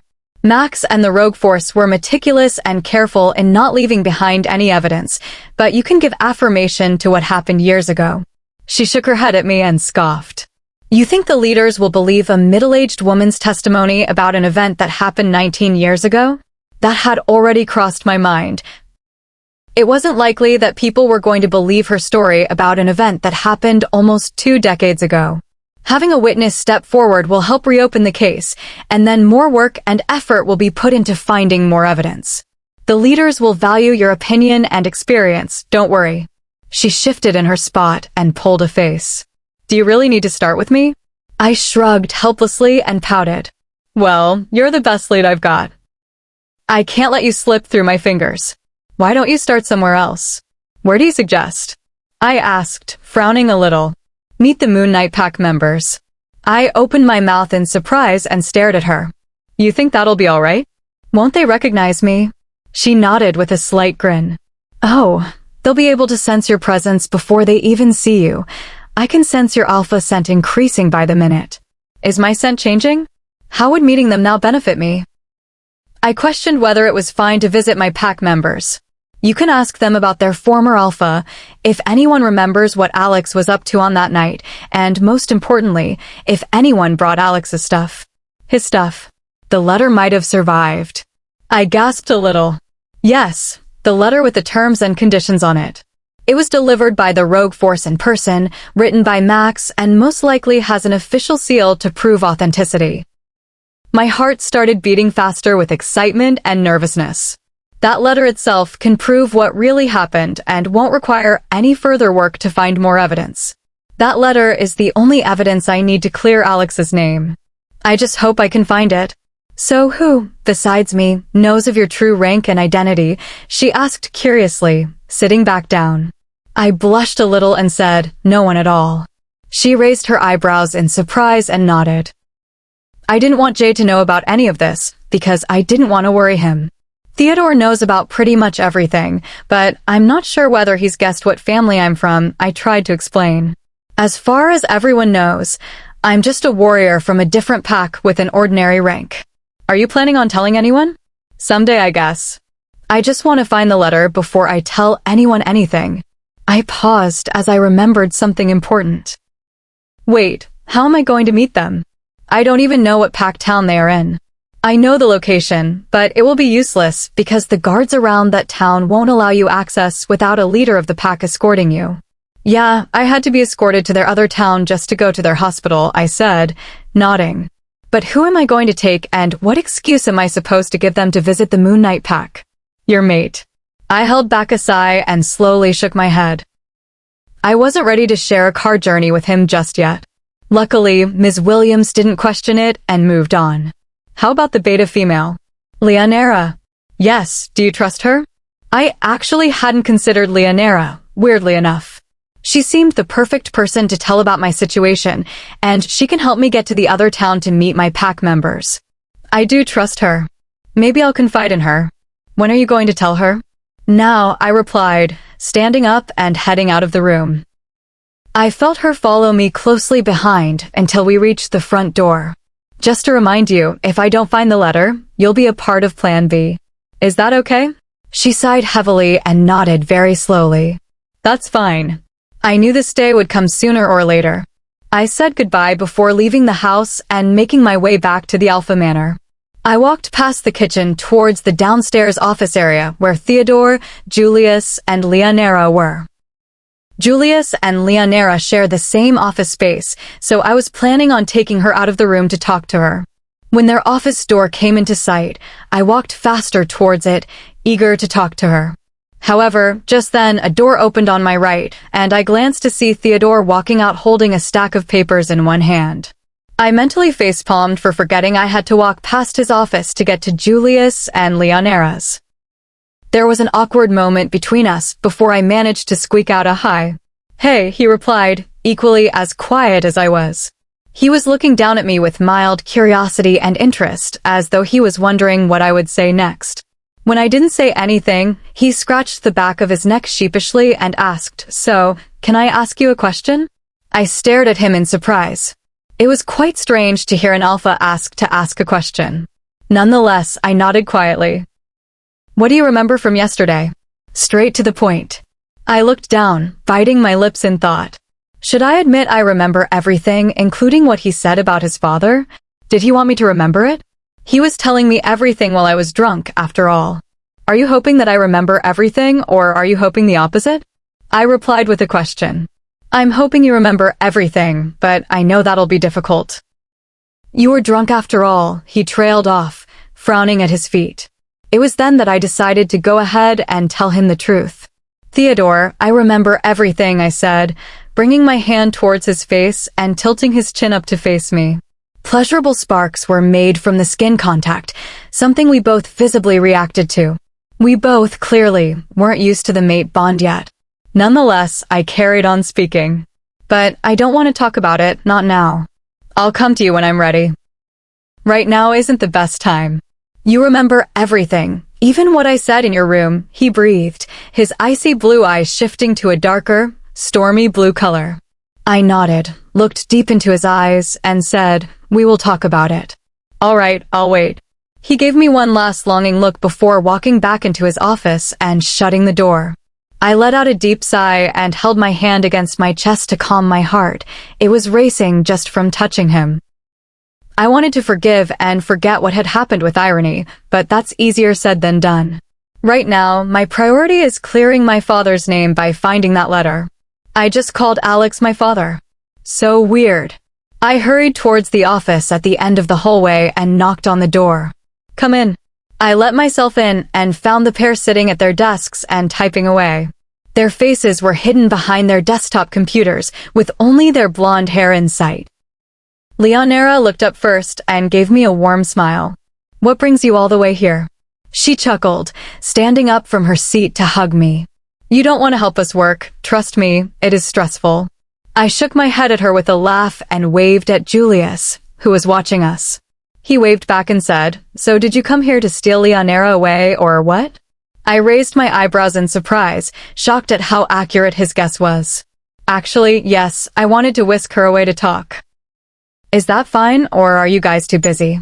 Nope, I was actually done with my work and was doing extra for the sake of busying myself, she admitted, grabbing her bag and throwing her phone in it. Let's go. Babe, wear a jacket. It's kind of cold outside, Julius called out, not taking his eyes off the computer screen. Okay, bye love. She quickly grabbed the denim jacket off the coat hanger by the door and walked out with me. We walked past Theodore's office, then the kitchen, and made our way to the front door before Leonera asked, So how far do we need to go to talk? Far enough where no one can hear us. She nodded, led us to her Jeep, and we drove away. We had been on the road for about 5 minutes before she spoke again. Is it pretty serious? You have no idea. I hope I can help in some way. I think you can.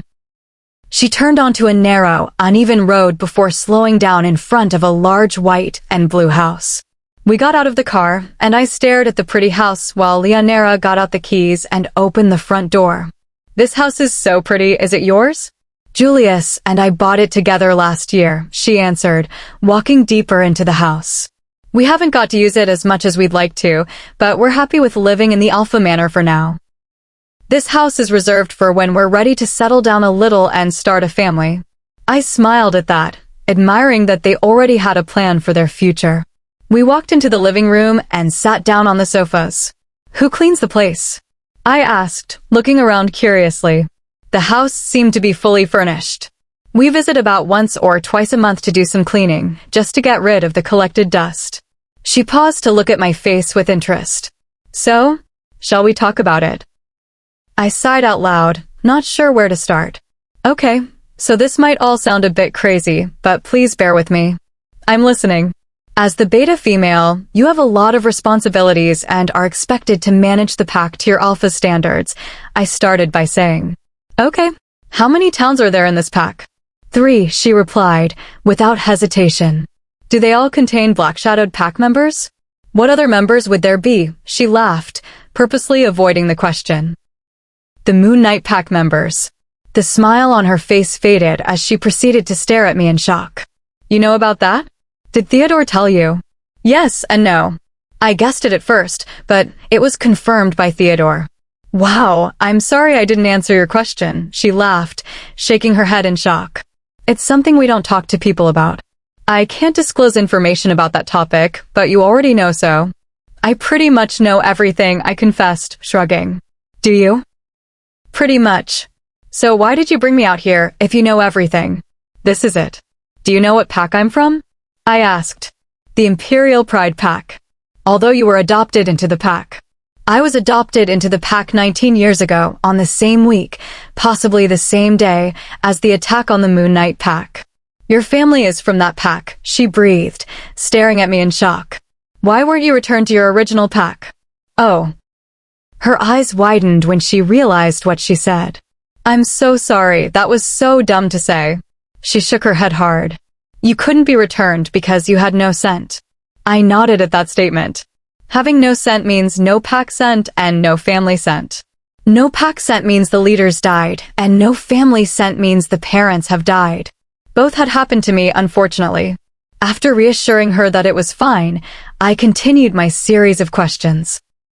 "Do you know who the former leaders of the Moon Knight pack are?" "Alexandros and Lillian Gray," she replied, unsure where the conversation was going. She gasped again, her eyes widening even more, and put her hand on her mouth in shock. "No." I nodded, amused by her reaction.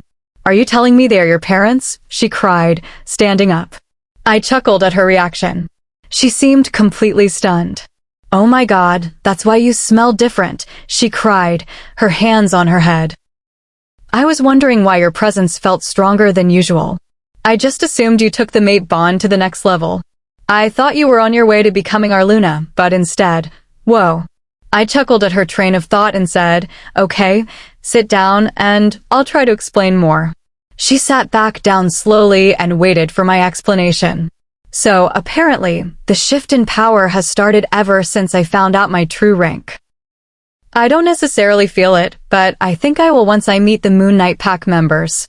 "You're going to meet the members?" "How?" "Yes, I was hoping you'll take me there," I explained. She opened her mouth and then closed it, clearly unsure what to do. "I mean, I guess I can do that. Especially since Theodore knows." I shifted in my seat uncomfortably, which she noticed straight away. "He doesn't know?" "Nope." "You, his mate, haven't told him your biological parents are the former leaders of the pack that is currently in one of his towns," she exclaimed, staring at me in disbelief. "Yeah, it's complicated. Does he know you're from that pack?" "Yes," I replied. I think he's probably guessed who your parents were." It was my turn to stare at her in shock. "What? Why would you think that?" "I mean, it's all starting to make sense now. Your crazy strength and speed couldn't have just been a random mistake. Even I would have had doubts about your true rank if I knew that you came from the Moon Knight pack. The possibility of you being the child of their leaders would have crossed my mind," she explained, retying her hair bun. I let her words settle in. I hadn't really thought of it like that. "Is that why he avoided answering my question on how they died? So you want to go meet your pack members?" she asked with a frown. "Are you planning on taking them and leading them as their alpha? How are you going to do that when you have no territorial power and wealth?" All of the power and wealth of that pack was taken away. I rolled my eyes and laughed. "I already know the story they tell everyone," I reassured her. Her confused expression made me elaborate. Elisiana, listen carefully. All right. I took a deep breath and said, Alex did not murder his pack members 19 years ago. She blinked at my words and made a face. What? He didn't kill anyone. He was framed. Her bright blue eyes held mine, searching for any kind of insincerity or joke. She slowly leaned back into her chair and let out a sharp sigh. No way. Do you know about Max and Lillian's past? She nodded slowly. Yes, they were together until she found her real mate and left him. He found his real mate, but didn't treat her that well. I gritted my teeth, understanding the context behind her words. Poor Ella and Theodore, having to live with that monster. Long story short, Max had been planning revenge on Lillian and Alex and decided to attack when he found out I was born. He was conspiring with the rogue force and had them lure Lillian to the border, where they knocked her out. Max's hitmen and some rogues murdered everyone in the Alpha house, except Alex. A hostage letter was left for him to read, which had the terms and conditions listed for him to accept for the exchange of his mate's life. Oh my God, she whispered, looking horrified and appalled at what I'd just told her. This is crazy. Who else knows about the real story? As far as I know, only Theodore, Ms. Williams, and I. Ms. Williams. She was there when it happened, I explained, shaking my head. Then, why didn't she tell anyone? She cried, throwing her hands in the air in frustration. Literally everyone believes Alex is responsible for the fall of his own pack. I asked her the same question, I muttered, shrugging. I think she was traumatized from what happened during that time. She can't bring herself to talk about it. Even after all this time, it still haunts her. Elisiana looked at me with wide and sympathetic eyes. So, what are you going to do? Unless you clear your father's name, you may never be able to lead your pack as their rightful leader. The real reason I'm visiting the Moonlit pack members is to find that letter. It's the evidence I need to clear Alex's name, I declared, fisting my hand in determination. She gasped as her eyes lit up. It must have an official seal on it for authenticity, since Max knew Alex wouldn't have believed the contents of the letter. Exactly. So when are we going? She asked, looking straight at me. Right now. Chapter 31. When you say now, do you mean like at this very moment or in a few hours? She asked, standing up. I honestly don't mind going right now, I just need to check if it's fine to visit. I stood up with her and looked at her confused. When is it not fine to visit? For security reasons, visitation hours are restricted in that town. But you're the beta female, you can go in whenever you want. Right?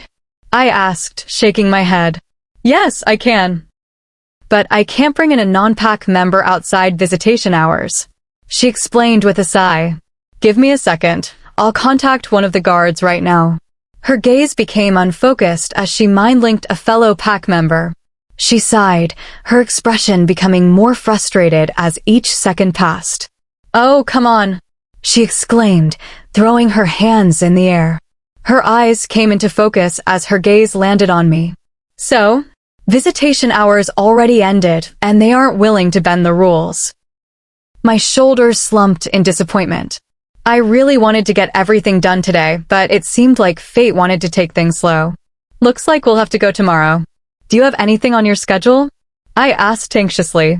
Luckily for you, tomorrow is my day off, she responded to my delight. I'm so down to help you, but don't you know what day it is tomorrow? I frowned at her and thought hard. Tomorrow. Jay's graduation. Oh no, I blurted, feeling bewildered that I'd forgotten. I totally forgot. How do you know about it? Jay told Julius and me at the party. We've arranged for security to escort both of you. I blinked at her and smiled. That's fine. All we needed was permission, not security. She shrugged with a sheepish smile.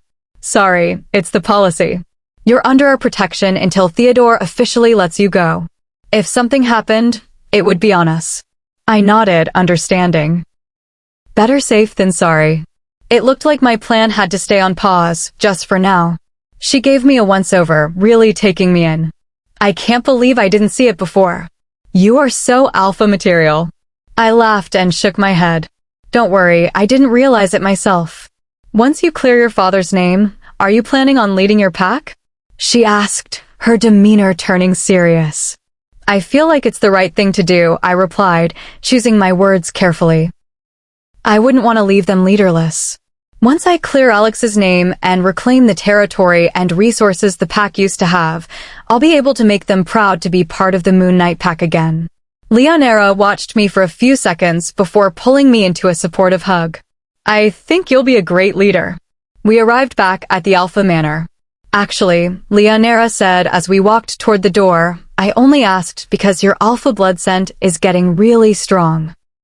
It's starting to affect the air around you. My laughter died out. Is it really that obvious? It's getting more concentrated by the minute, Elisiana. I groaned. I already smelled different. Everyone would detect it, especially Jay and Theodore. How would I answer their questions?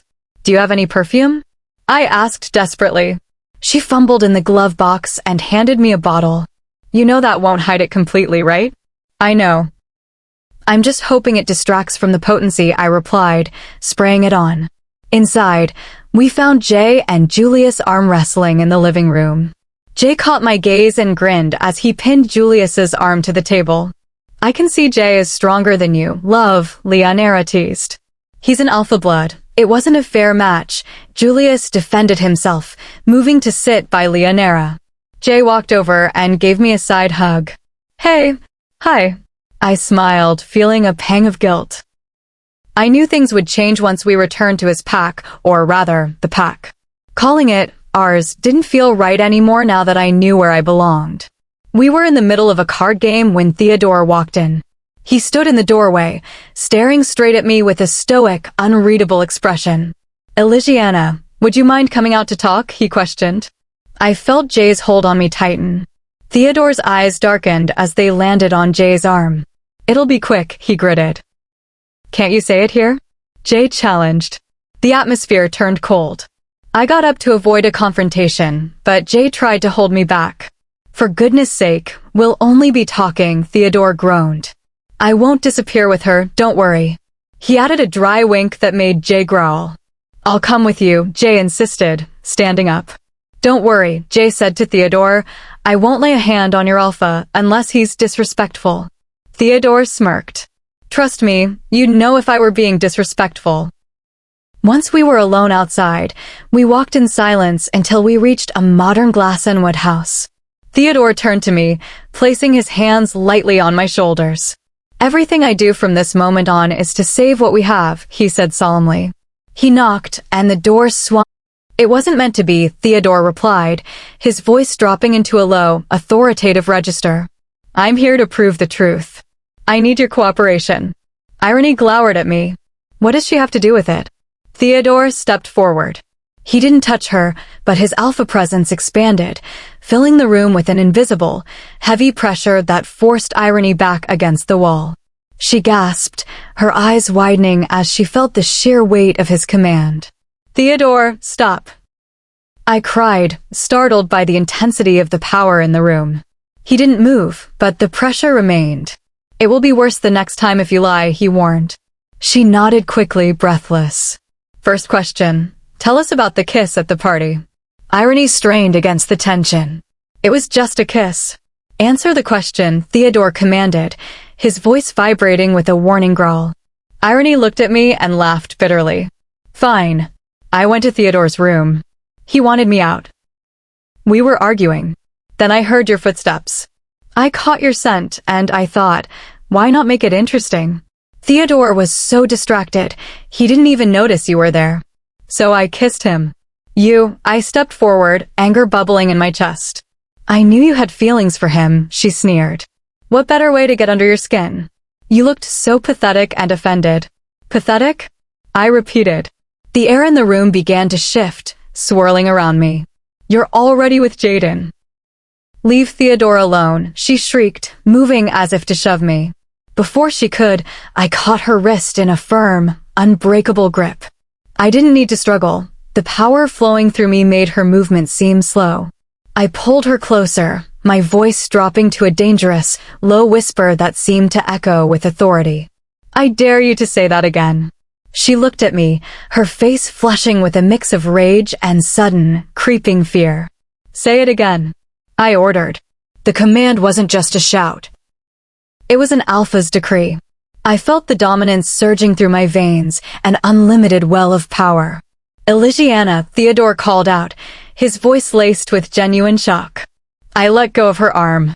Irony stumbled back, staring at her wrist where a pale mark from my grip was already fading, though the shock remained. She looked at me as if seeing a ghost. "What?" I asked, exhaling as the adrenaline began to level out. "Why your scent?" Irony stuttered, backing away toward the door. "What is happening? Why do you smell like an alpha?" Theodore reached out and took my hand, his expression a mix of awe and concern. "Let's get out of here." Irony remained frozen, watching us leave in utter disbelief. The secret was out. Chapter 32. "Why do you smell like an alpha?" she breathed, wide-eyed.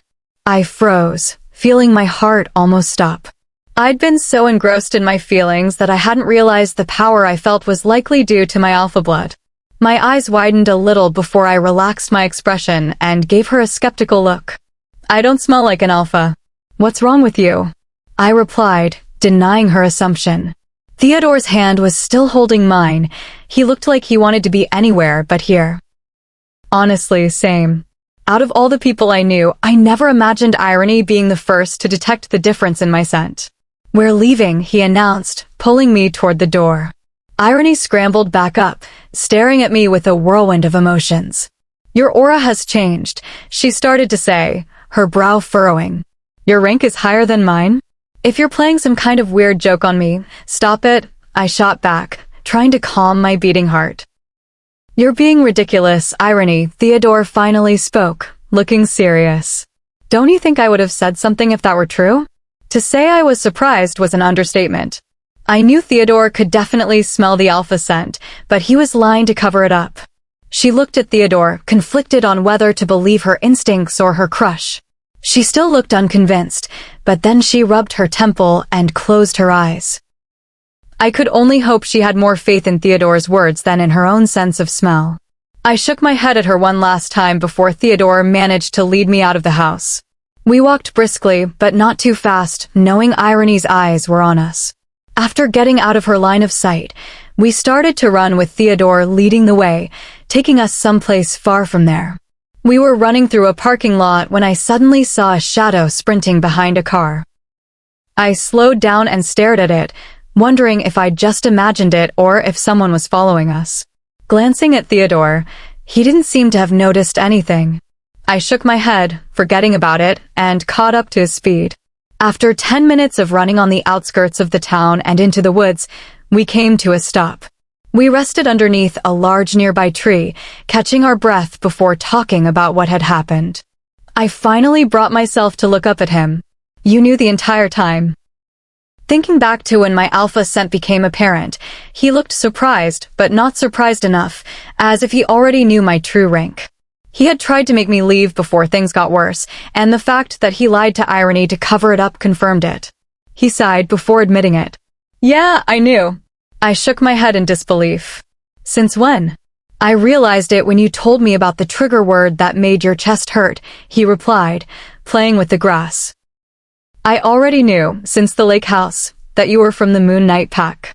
Having Ms. Williams come from the same pack and you reacting to that word, it didn't seem like a coincidence."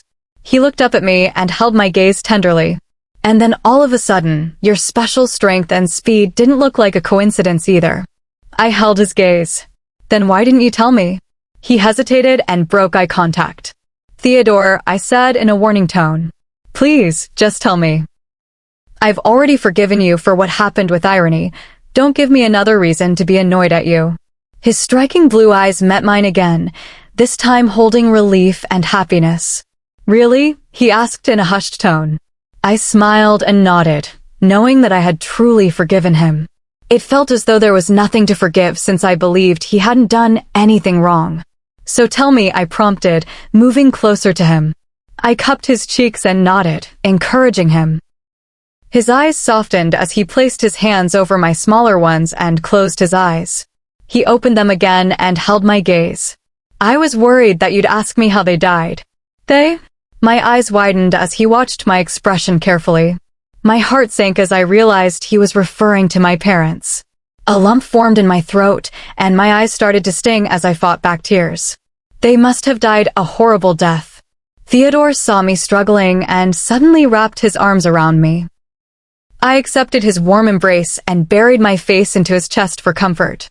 All I had been hoping was that they weren't killed brutally, that mercy had been provided for them. That hope has now diminished, making my heart ache. An uncontrollable sob escaped me, making Theodore tighten his embrace as he stroked the top of my head to soothe me. His care made my sobs turn into full crying. I had finally let myself grieve properly. Suddenly, a force separated me from Theodore, causing us to lose our balance and slide across the grass. I was picked up from the ground by someone with firm arms and thrown over their shoulder. I was still in an emotional state, baffled at what was happening. When I finally registered that we were being confronted, I struggled and managed to hit the person's face. Ow! I stopped struggling immediately and slumped in the person's arms. "Jay," I said in surprise. His scent was barely noticeable. I looked down and saw that he was covered in dirt and grass. He had used soil to mask his scent. That was clever, if messy. "Jay, put me down." I yelled, angry that he'd scared me. He didn't move to put me down. Instead, he tightened his hold. "I don't want to hurt you, so put me down before I'm forced to," I warned him, hitting his shoulder. I hated being handled that way, and he knew it. "If I put you down, I want you to stay by my side," he said coldly, not sounding like himself at all. All right, I agreed. What had gotten into him? He carefully placed me down and immediately grabbed my hand as though he thought I was going to run. I gave him a strange look, expecting answers. Theodore had suffered more of the impact, as his body had been pushed against the trunk of the large tree. He was standing up, his chest heaving and his expression angry. "What is your problem, Steele?" he snarled. He was about to charge, but Jay pulled me closer to his body. Theodore stopped, knowing he couldn't move forward without risking my getting hurt. I looked at Jay in disbelief, appalled that he would use me that way to control the situation. Jay noticed Theodore faltering and smirked. "You care for her," he observed, looking between us. He pulled a face when he looked down at me inside. "Ugh, you smell like him now. How long have you been listening?" Theodore spoke up, his expression hardening. Jay seemed unaffected by the anger. "Long enough," he replied. My heart lurched at the thought that Jay had listened from the beginning. I tried to remember exactly what Theodore and I had discussed. I was sure we hadn't mentioned being mates, which was a relief. However, if Jay had been listening, he would have heard us talk about the Moonlit pack. I remembered the shadow I saw in the parking lot. It must have been him. "As you may have guessed, I followed you," he said. "Mostly because I didn't trust him to be with you. Initially, I followed your scent and found myself outside a house. You happened to leave as soon as I arrived, and I was even more surprised to see irony come out and watch you leave." I closed my eyes in relief, glad he hadn't arrived early enough to hear what happened inside that house. Then I saw you heading toward the outskirts of town, and that's when I decided to mask my scent and follow. Elisiana almost saw me, but I managed to stay hidden, he continued. One of his specialties was trailing someone undetected. He was incredible at it. "You guys ran all the way here to talk about the Moonlit pack," he said, shaking his head. "Elisiana, didn't you ask me if I'd heard of that pack when we were at the lake house?" I remembered. I had asked him that same day after reading the letter confirming the attack. At the time, I knew nothing of the history. "Yes, I did," I breathed. "And that is the pack you were originally from?" He asked, his grip on me loosening. "Were you planning on going back?" I shook my head. "No, they aren't an independent pack. That pack has been temporarily bound to this one ever since their leaders died," Theodore said, stepping forward. He was being careful not to reveal too much.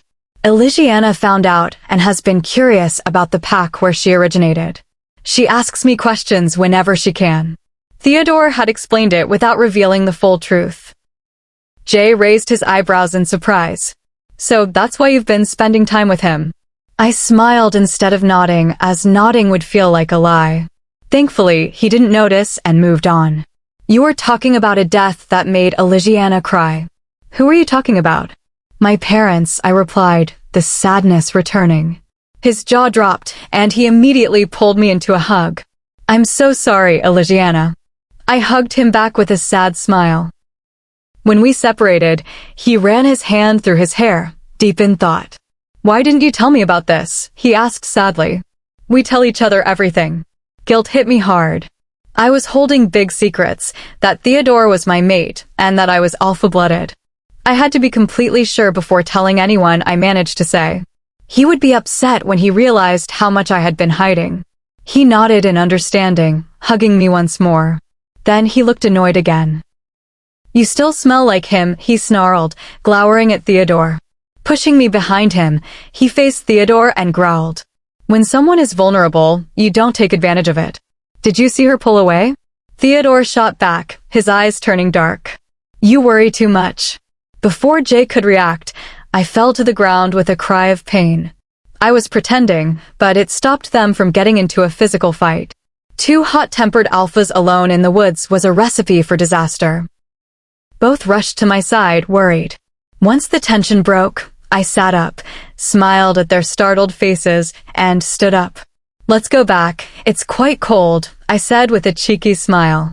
There was no doubt Jay had more questions, but the topic of my parents had paused him for now. We made our way back to the Alpha Manor.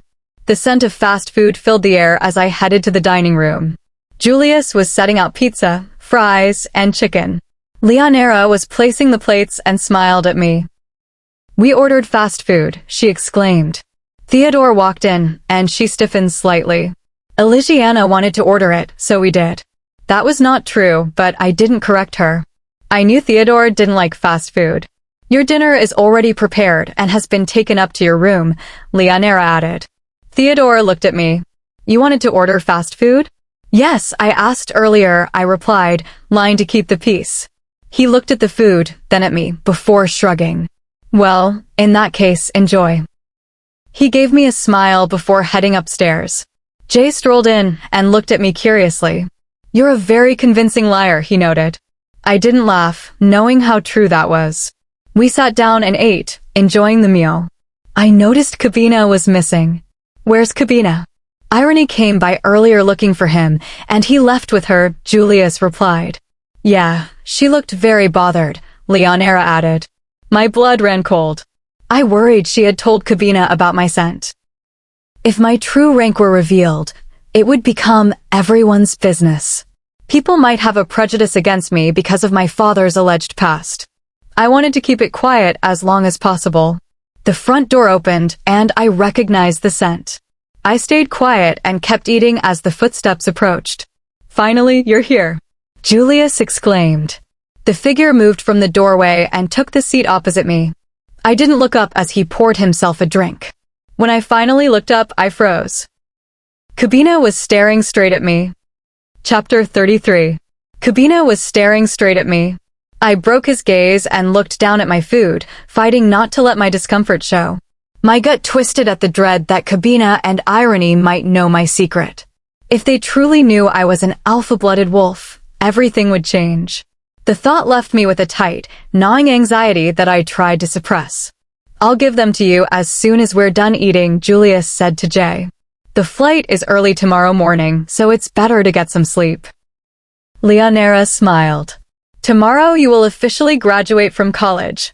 Despite the tension simmering beneath the surface, we managed to get through the meal without Kabina mentioning the alpha situation, though he never quite looked away. After dinner, the household settled into its nightly routine. I managed to get upstairs to my room, grateful there had been no confrontation. As I brushed my teeth and stared at myself in the mirror, my thoughts spiraled. Would I be able to sleep with these revelations still fresh? I kept replaying everything, learning I was alpha blood, facing Ms. Williams, and realizing I might have a way to the answer. Still, it unsettled me even as I tried to convince myself otherwise. I found myself wishing I had more time to talk to Theodore. I tried to convince myself otherwise. Our families were connected in the worst ways, yet our bond persisted. I couldn't decide whether I wanted answers or just reassurance from him. The confusion made the connection feel all the more complicated and impossible to ignore. Asked the next morning, deadpanned, looking at the luggage Jay had filled. We were coming straight back after the graduation, looking at the luggage Jay had filled. We were coming straight back after the graduation. He pushed the suitcase behind him. What do you mean? He asked innocently, whistling as he walked away. I shook my head and laughed. We were up at 5 to head to the airport. 2 of our warriors and 3 black-shadowed warriors came with us, including Lorenzo Fernandez, the young fighter I'd advised. He's doing extremely well in training, the driver noted. We brought him along for field experience. We arrived in Washington 3 hours later. The moment we stepped into the arrival lobby, Kitelina's scent hit me first, familiar and comforting. She was leaning against a pillar with a wide smile. I rushed over and hugged her tight. My love, how have you been? She asked, stroking my hair. Okay, my turn, Jay interrupted, prompting a laugh from his mother as she hugged him. I'm so happy you're safe. Today is my baby's graduation. When we reached the Alpha house, my wolf became more active. She needed to be home. Yet something deep within me whispered, this isn't our home. I brushed it off and found Magnum, who embraced us both. Get dressed fast, or we'll be late, he warned. 10 minutes later, we were ready. Magnum and Kitelina looked red carpet ready. Jay was sharp in a black suit. I wore a sleeveless, black A-line dress, sophisticated and smart. We hurried to the college, arriving as the ceremonies started in the Gothic hall. Werewolf scent wafted toward me. It was jagged and wrong, a scent I'd never smelled before. I looked at Magnum and Kitelina. They were tense, their expressions turning stone cold. Down below, Jay was staring up at us, bewildered. It's a rogue, Kitelina told me via mind link. We have a problem, a pack warrior reported in the collective link. About 12 rogues outside. We believe some have infiltrated the building. Stay safe. Magnum sent a sharp command to the 3 of us. Draw no attention until the ceremony ends. They likely won't act with so many people here. I'd never heard Magnum sound so wary. Beside me, Kitelina let out a frustrated sigh. They're in this room, but I can't find them, she confessed. They've masked their life force. Suddenly, a cold, metallic chill stabbed my side, freezing me in place. My heart hammered, ears roaring with terror.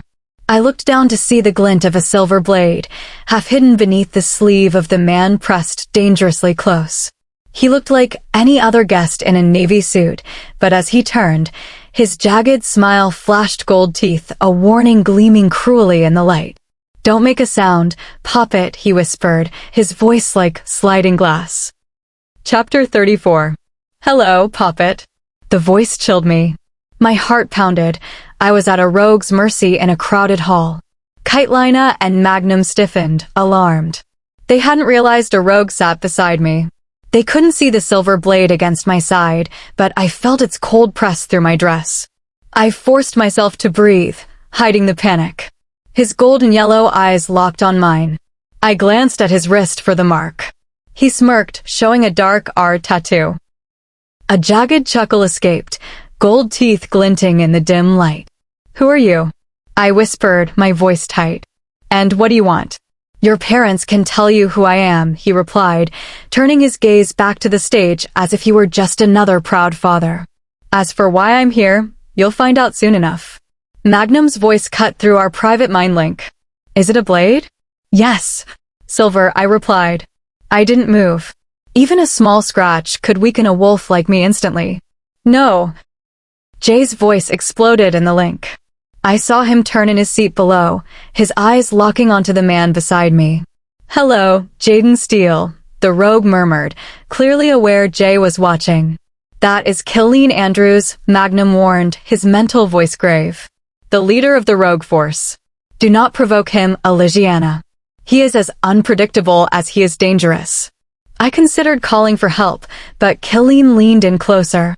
I can see you calculating, Poppet. Don't. I'm not known for my patience when I'm interrupted. Why did you come for me? I asked, trying to sound braver than I felt. I'm nobody. He shook his head, a wicked grin spreading across his face. We both know you're not nobody. Don't lie to a lie detector, love. My stomach dropped. Did he know I was an alpha blood? Before I could ask, a piercing fire alarm blared through the hall. Chaos erupted. Professors shouted for an orderly exit, and the crowd surged. I saw my opening. As Killian's gaze flickered toward the exit, I lunged from my seat, vaulting over the rows ahead. Kitelina and Magnum were right behind me. I looked back to see Killeen standing calmly amidst the panic, a terrifyingly confident smile on his face.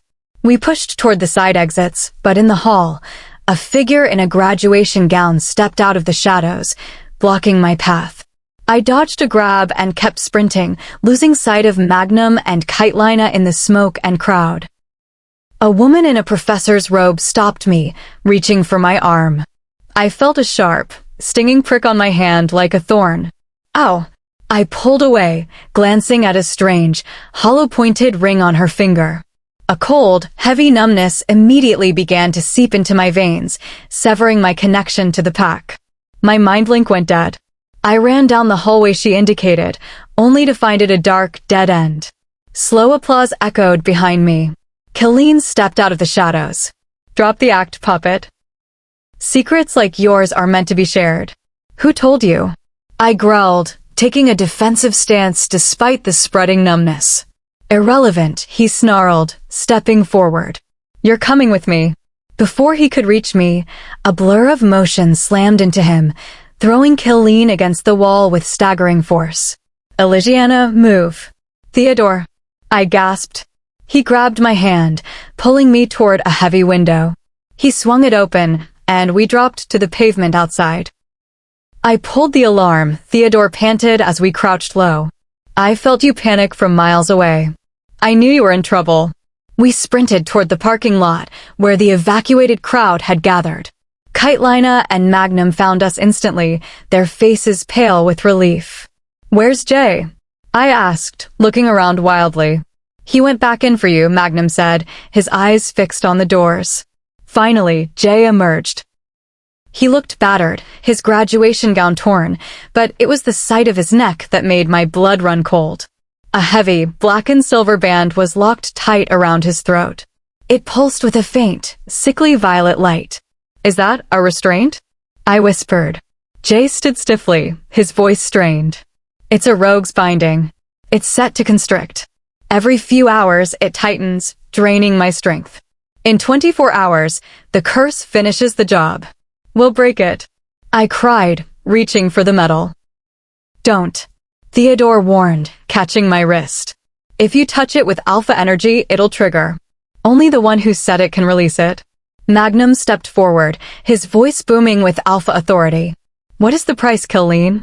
Name it. From the edge of the parking lot, Killeen leaned against a car, lighting a cigarette. He looked at me, his eyes glinting with triumph. Jay looked at me, his eyes filled with pain and apology. The price isn't money, Dad. It's Elisiana. Chapter 35. You. I let out a frustrated sigh and closed my eyes. Of course, there was a reason Killeen looked so smug when he left. He had brought family into the equation, my greatest weakness. Theodore, standing behind me, quietly reached for my hand and held it with a reassuring squeeze. I opened my eyes to see the crestfallen expressions of those around me. My gaze fell on the blackened silver band locked around Jay's neck. I knew it was my fault that his life was at stake. If only I hadn't let my guard down, perhaps the secrets of my rank wouldn't have reached Killian's ears. The memory of Killian's jagged, golden-toothed smile flashed in my mind. Staring at the cursed binding on Jay, I reached a conclusion I knew no one would like. Maybe we should give him what he wants? I shrugged. The words made everyone recoil. No, Magnum said firmly, his voice echoing with authority. That is not an option. Anyone have a better idea? I snapped, arms crossed. I'll call the best specialist I know, Magnum said, already dialing. If anyone can break a rogue's curse quietly, it's him. He walked off as the call connected. We'll make sure Killeen doesn't get near you, Kitelina said, rubbing her temples. Now I have to arrange an emergency meeting with the other leaders. If the rogues can mask their life force well enough to bypass Aluna's senses, we have a catastrophic problem on our hands. Jay frowned, finally focusing on our guest. Why are you even here, Theodore? Kitelina also looked at Theodore for an explanation. My heart rate spiked. I had wanted Magnum and Kitelina to get to know him before the truth of our bond came out. Before Theodore could answer, Magnum returned, looking grim. I convinced him to fly in. He was on a project in Australia, but he's heading to the airport now. Kitelina breathed a sigh of relief. Is it Matt? Magnum nodded, then turned a wary eye toward Theodore. And you? What is your business in our territory? Before Theodore could answer, a panicked cry erupted from the crowd still gathered near the graduation hall. A large, dark-furred wolf, a rogue, was prowling toward the perimeter. Let's get out of here, Magnum ordered. We hurried into the car and sped away. As I looked out the window, I saw the guards moving in to intercept. What was Killeen playing at? Why reveal a scout now just to cause a panic? We drove toward the Alpha house in heavy silence. Jay, Theodore, and I were in the back, with me in the middle. Jay stared out the window, his jaw set in a hard line, while Theodore watched him with an expression that looked surprisingly like empathy. I raised my eyebrows at Theodore. He noticed, shrugged, and mouthed, I feel for the guy. My respect for Theodore grew in that moment. Despite their history, he could see the weight Jay was carrying. When we arrived at the manor, Theodore stepped out and held the door for me. He saw the look on my face and understood I needed a moment with Jay. He gave me a supportive nod and headed inside. I turned to Jay, who was absently tracing the cold metal of the band on his neck. I'm so sorry, Jay, I whispered. Why? You didn't do this. If I hadn't been tricked, you wouldn't have had to come back for me. He shook his head. What do the rogues even want with you, Elisiana? I don't know yet, but Matt is the best. He'll find a way to break this, I said, rubbing his arm. Let's go inside. Later that afternoon, Magnum found us in the living room. Kitelina is alerting the other leaders. Since you're here, Theodore, it's a good time to formally introduce you. Your insight into the rogue force might be the key to stopping this. Theodore looked surprised. He hadn't had the chance to interact with other alphas much due to his father's dark reputation. This was a chance to clear his name. Why don't you show Theodore around the grounds while we prepare? Magnum suggested, looking at me. I took Theodore to a hidden clearing I'd found, a lush grassland shielded by a wall of ancient trees. We sat in the thick grass, the silence finally allowing the tension to bleed away. Can we talk? Theodore asked. About the night of the party? About what I told you. I nodded. I remember some of it. About your father. Max. Theodore took a jagged breath. He was a man driven by obsession.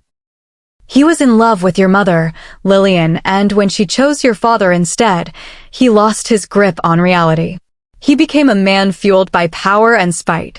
He even collaborated with the rogue force back then. Killian's father was his closest ally. He looked away, his voice dropping. My childhood was overshadowed by his bitterness. He didn't marry my mother for love. He wanted an heir to carry on his legacy. I grew up watching him become a person I didn't recognize. The environment was toxic, and his temper left marks on everyone around him, including me. I reached out, remembering the silver scars I'd seen on his wolf form.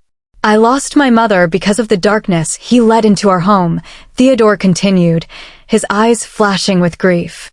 That's why I didn't believe in the mate bond. I saw how he twisted it. I told myself if I ever found mine, I'd stay away to protect them from the legacy I carry. But you didn't, I whispered. I couldn't, he admitted, facing me. The moment I saw you, all those walls just crumbled. It was difficult at first, because I was terrified of how much I cared. I promised to spend every day making that up to you. He took my hand, his expression turning grim. But there's one more thing. Max was obsessed with finding you after your pack fell. He failed, but he never stopped searching. I think Killeen isn't just looking for alpha blood. I think he's trying to finish the hunt Max started. Chapter 36.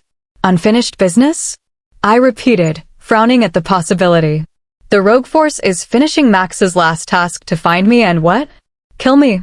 I'm sure that was Max's plan, although it's likely the rogue force may have another agenda, Theodore replied, sitting up straight. I shook my head. What benefit does the rogue force get from this? You would think they wouldn't care about honoring Max's intentions before he died, since he isn't paying them to do any of this. He nodded thoughtfully, his jaw tightening. I thought the same. My theory is that harming you is more personal to the rogue force, specifically Killeen, than we think. I raised my eyebrows in surprise inside. You think Killeen has his own personal reason to target me? What did I do to him? Theodore watched my uneasiness with concern before smirking. It doesn't matter. He'll never get to you. Not while I'm around. Or me, I added, reminding him of my own strength. Or you, love, he acknowledged, smiling with wonder. My little alpha. I smiled as my heart warmed, feeling the mate bond hum between us. My wolf huffed at the back of my mind. Asterisk, I'm not little. Tell him your wolf is strong, asterisk, she insisted in defiance. Amused, I fought the urge to roll my eyes and instead said, my wolf is pretty strong, you know. Not that little. Theodore's striking blue eyes glinted as he tilted his head. I bet your wolf told you to say that. He laughed, taking in my expression. When a lock of my hair slipped out of place, he tucked it behind my ear. Okay, I admit he's pretty sharp, asterisk, my wolf admitted. Yeah, she was quite vocal about the word little, I remarked with a smile. My expression softened as I remembered his past. He had been through so much as a child. I admire the man you've become despite your childhood, I said with sincerity. Your mother was so strong, and so were you. Theodore stayed quiet for a few moments before responding with his dimpled smile. Yeah, my mother was very strong. I noticed. The first time I tried, I was locked in a bathroom for 3 days. I shook my head, pained at his perception of himself. You were a child, Theodore. No one expects a child to stop a full-grown alpha. You did what you could. Even so, if I hadn't gone on that trip to New York, maybe she would still be alive, he added, running his hand through his hair. I had never seen him this vulnerable. I took his face in my hands so he could only look at me. Listen to me. You don't know that. That trip didn't cause her death, so stop thinking that way. It's fine to mourn her, but celebrate the life she had. She had her son's unconditional love, which she needed. I'm sure she's resting happily now, looking down at you with pride. Theodore watched me with conflicted eyes, hanging on to every word. There is nothing you can do about the past, Theodore. But from what I've heard, none of this was your fault. I'm saying this with 100% sincerity. Think about it logically and stop blaming yourself. He stayed quiet, fighting with his thoughts. Finally, he sighed. Logically, you do make sense. Not your fault, I agreed, smiling reassuringly. A grateful smile emerged. Your words are like magic. I feel so much better. His eyes swept down and locked onto my lips. His gaze hovered there for a while, making me gulp. So, how is your wolf feeling? He asked huskily, pulling his gaze away. She's a lot more active now that we're on home territory. Theodore's smile dropped. I've kept you away from home for too long, haven't I? I shrugged, knowing he already knew the answer. He looked away, giving me a clear view of his profile. I'm in the process of finalizing your departure, he announced, not making eye contact. It's for the best. I know I can't keep you with me forever. My heart sank. I didn't want to part with him. I knew it didn't have to be this way. I just needed him to say it. He finally caught my gaze. Do you have any objections? I had so many objections. Now that we had moved past the hurdle of his past, I thought we could make it work. I quietly shook my head, though my pride and my heart wanted to scream. He held my gaze with intensity. Are you sure? I nodded quietly, not trusting myself to speak. I took a deep breath. So that's it? After the paperwork, everything goes back to normal. Theodore eyed me curiously before looking away. You say you have no objections, huh? He laughed humorlessly, hurt flashing across his features. It's weird, because I was hoping you did. I don't want everything to go back to normal, Elisiana. My breath hitched. You may not object to leaving my side, but I do, he expressed with determination. I want to be your man. Your mate. I opened my mouth to speak, but he wasn't finished. He stood up and picked a blue flower blooming beside me. I watched in anticipation as he lowered himself toward me. My eyes widened as he knelt on one knee. I gasped, bringing my hand to my mouth. I could see how passionate and nervous he was. He reached for my left hand and tied the flower around my wrist before holding it tenderly. I know I have not been the best mate to you, and I promise it will always be the greatest regret of my life. I can't imagine being paired with anyone else. I truly believe you are the woman for me. Because of you, I finally believe in love. You make me want to be a better person, a better leader, and a better lover. I don't think I could ever let you go. You're addicting. I've had a taste of your kindness and warmth, and I need more. I took a sharp breath, trying to stop the tears from overflowing. I'm falling for you deeper every single day. I didn't realize how much I needed you until you left my territory this morning. I felt so empty. You are so important to me, and I will spend the rest of my life trying to be the best mate to you.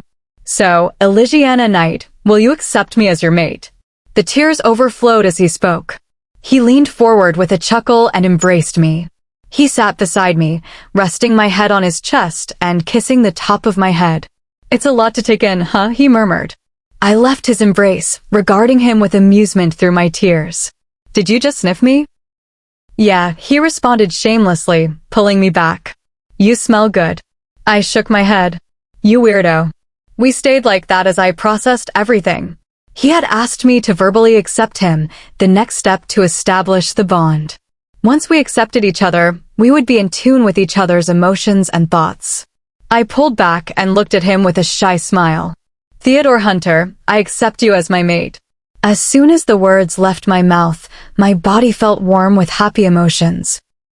I watched Theodore's expression shift from relief to surprise as he felt the sensations he was experiencing. He laughed in delight and hugged me tight. If only you could feel how happy I am right now, wait. He jumped back, eyes twinkling. You can. He took my hands. Elisiana Knight, I accept you as my mate. Bursts of euphoric feelings lit up inside me as I felt his desire to be the best mate possible. The telepathic channel between us bloomed into a strong connection. His mind was filled with happiness. Wow, he breathed in awe. We can mind link each other now, I chuckled through the mental link. This doesn't feel like any other connection. I love it, he replied.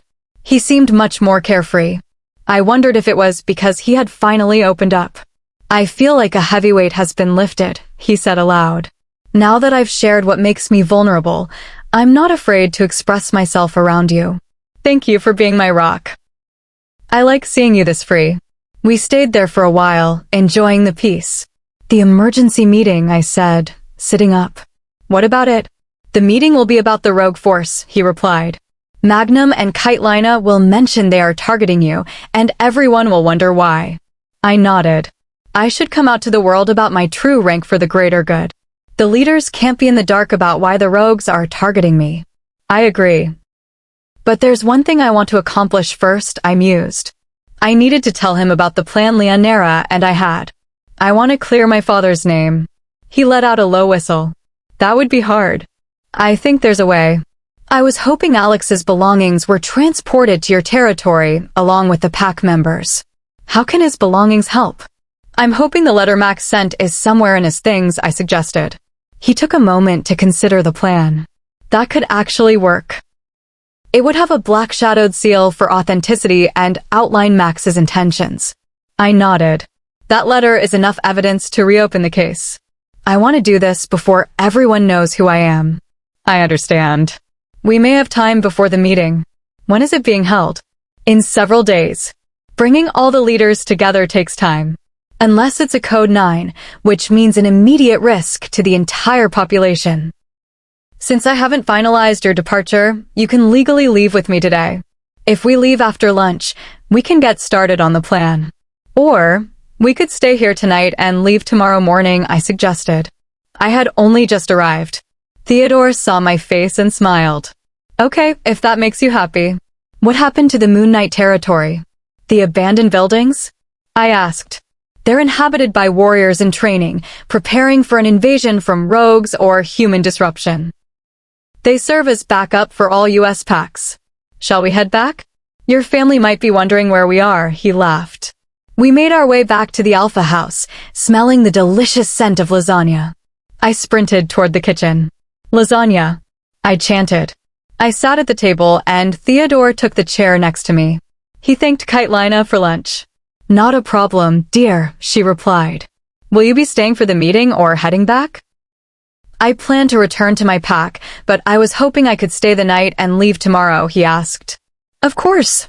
I was ready for you to stay for a few days, she responded. Jay strolled in and changed into casual clothes. He stopped in the doorway and looked at Theodore. Welcome to my territory, he said with clear hostility. This is my pack, so it's your turn to follow my rules. Chapter 37. Everyone had gathered downstairs in the dining room for lunch. Magnum was sitting at the head of the table like usual, with Kitelina and Jay sitting beside him. I sat between Jay and Theodore, enjoying a plate of lasagna. The warriors had decided to eat out to get to know one another, leaving the house feeling a bit more intimate and a lot more awkward. Jay spent most of the meal glaring at Theodore while chowing down. His parents clearly noticed and tried their best to lighten the mood. Theodore, how have the last 2 years as Alpha been? Kitelina asked. Theodore had just taken a large mouthful of lasagna. His eyes widened, his cheeks puffed out, and he hurriedly tried to finish. I pursed my lips, fighting a laugh at the terrible timing. As soon as he could, he took a quick drink of water. It's been an incredible learning curve, he responded thoughtfully. Being an alpha means carrying immense responsibility every hour of the day. I'm just grateful to have a strong team by my side. Magnum looked satisfied, but he wasn't done. And where do you see yourself in 5 years? Theodore took a moment, then answered with a sincerity that caught me off guard. In 5 years, I want to be leading my pack with even more wisdom. By then, I hope to have my mate by my side. I want to spend my life making them happy. Under the table, his hand found mine. He held it tenderly, and the skin-to-skin contact sent a surge of electric sparks through my body. Your mate will be lucky to have you. Kitelina gushed. You're a true romantic. Jay made a quiet gagging sound, earning a sharp glare from his mother. Will you be staying until the leaders' meeting? Magnum asked. No, sir, Theodore replied. I could feel his pulse racing through our bond. Why are you so nervous? I teased him through the link. I really want to make a good impression on your family, he admitted sheepishly. I smiled. I wanted them to see the man he truly was, moving past the rumors that had always followed his name. I suppose you'll be going back with him tomorrow, Elisiana? Magnum asked. Since the contract hasn't been finalized. Oh, right. I was planning on leaving tomorrow morning, if that's okay. Of course, Magnum said. I trust Theodore to keep you safe.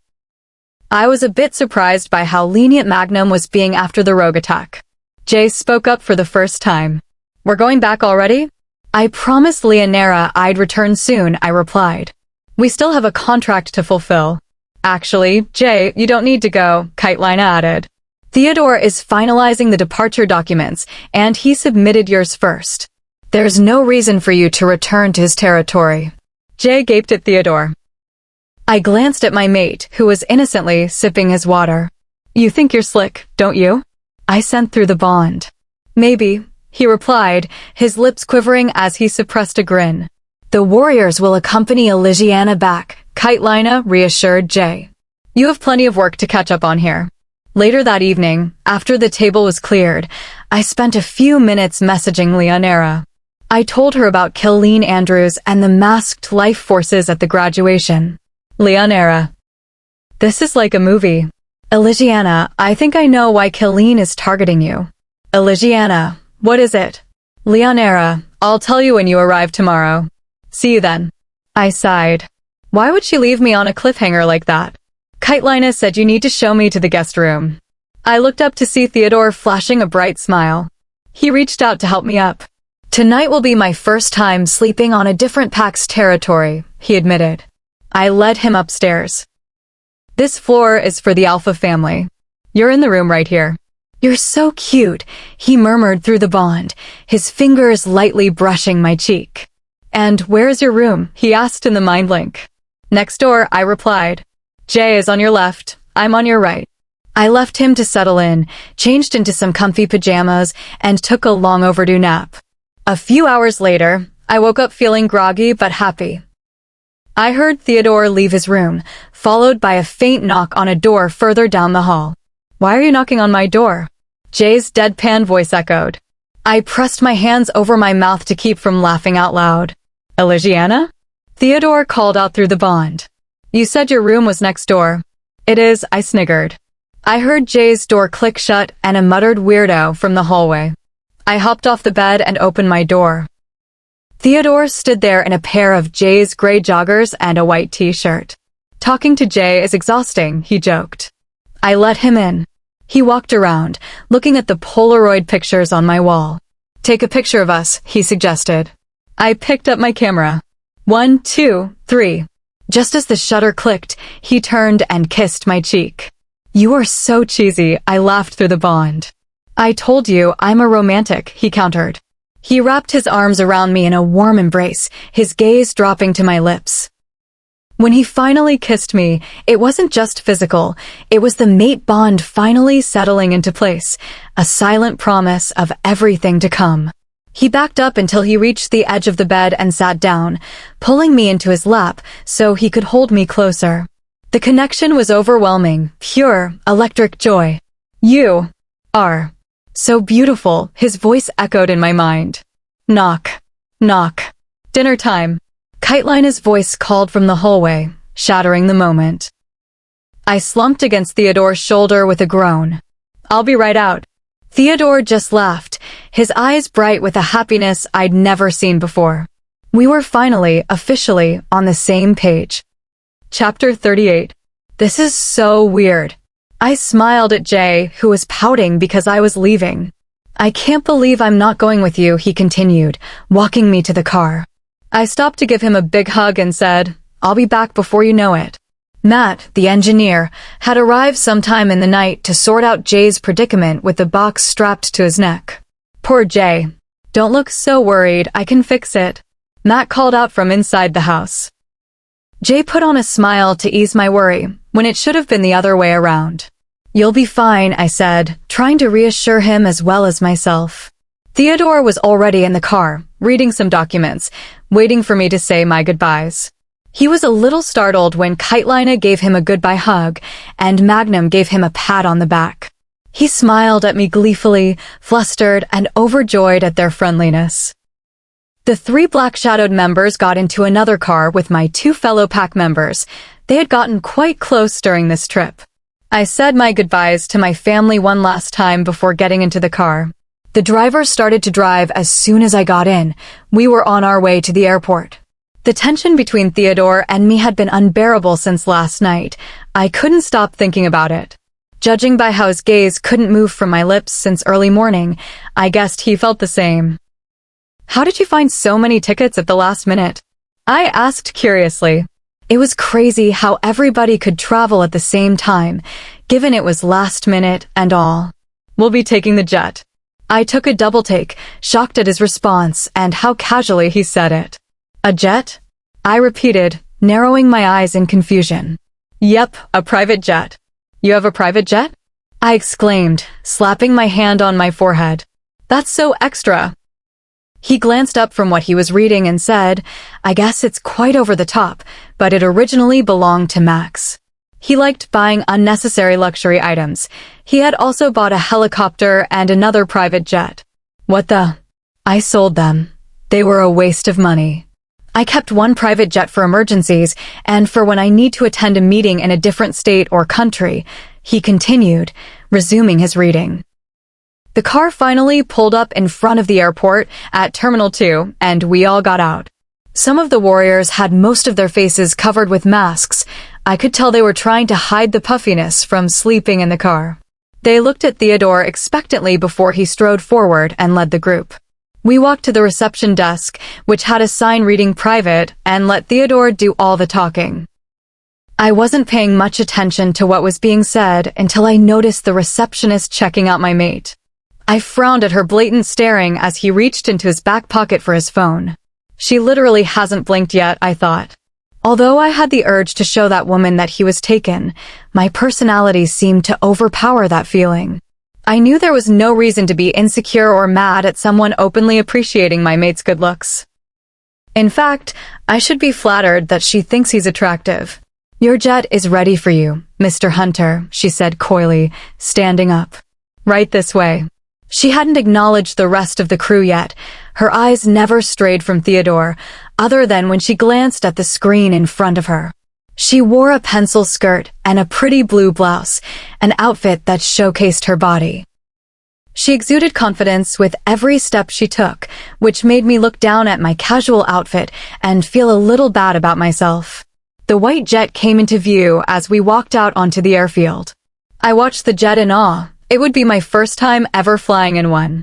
"I hope you enjoy your flight, Mr. Hunter," the receptionist said, touching his right arm lightly. He frowned and looked down at her hand in surprise and annoyance, making her clear her throat in embarrassment. He glanced to where I was, grabbed my hand in front of her, and said, "Thank you. We will enjoy our flight." Her lips dropped from a smile to a grim straight line as her gaze focused on our conjoined hands. She looked up at me, flashed a strained smile, and said, "Have a good day." I smiled back, more genuinely because I was amused at her reaction, and said, "You too." She walked away first, her eyes lingering on Theodore once more before getting out of sight. Since she told me to have a good day, at least she maintained professionalism. "Elisiana," he called out through the mate bond. "Yeah, you look beautiful." I tightened my hold on his hand in response and smiled. Once we walked across to the plane, we climbed the steps and entered the jet. We managed to agree on where to sit much quicker than I thought, and the plane took off even faster than we expected. The chairs were comfortable and spacious, something I wasn't really used to. I couldn't stop looking around, trying to capture all the beautiful details in the walls. I could see Theodore grinning at me in my peripheral vision as time passed. All of a sudden, a flight attendant walked to the front and started speaking into the microphone. "For your safety and comfort, please remain seated with your seat belt fastened until the captain turns off the fasten seat belt sign. This will indicate that we have parked at the gate and that it is safe for you to move about. We are looking forward to seeing you board again in the near future. Have a nice day." I looked out the window in shock. "Have we arrived already?" I slumped into my cushiony seat and sighed. We got here so fast. Now that I've experienced flying in a jet, I wonder how flying in a regular airplane will compare. The plane landed and came to a stop at the gate. We rushed out and made our way through the airport. "Cabina is going to pick us up," Theodore said out loud, zipping through the crowd. My eyes widened in alarm. "Are you serious?" I exclaimed through the mind link. I felt his confusion through the bond as he replied, "What? You don't like him?" I raised my eyebrows at him with an unimpressed expression before I realized I hadn't told him about Cabina. "Didn't you wonder how Colleen found out my true rank?" I asked. "I did wonder, but what does that have to do with Cabina? You were with me when Irony found out." Well, it turns out that she had gone to the manor to look for Cabina right after we left her house. When we had come back and started eating dinner, he had returned from speaking to her sister. He couldn't stop staring at me throughout the entire mealtime, I explained. "No way." I watched Theodore stop in his tracks and look at me with a hurt expression. "Why would he do that?" he questioned, not believing his friend would do such a thing. Confiding with the rogue force, where is the honor in that? My own gamma. "It's just a hunch, I may be wrong," I started to say. "No, it's too much of a coincidence for it to have happened the day after Irony found out," he admitted, shaking his head. "And if you say she spoke to him right after, there is no doubt she told him. Those twins are inseparable." The warriors had caught up by now and were watching us with puzzled expressions, wondering why we weren't moving. "It'll be fine. He won't try anything when I'm around," he said with certainty. I can't believe I can't trust my third in command. Waves of frustration, anger, and hurt ripped through the mate bond, making me feel his emotions. A part of me was hoping that Cabina and Irony hadn't been the ones to inform Killeen about me, just so that Theodore didn't have to lose a friend. But at the moment, it seemed unlikely that that was the case. "Let's do this." I cheered through the mate bond. We finally started moving again, walking past the luggage carousel and into the arrivals lobby.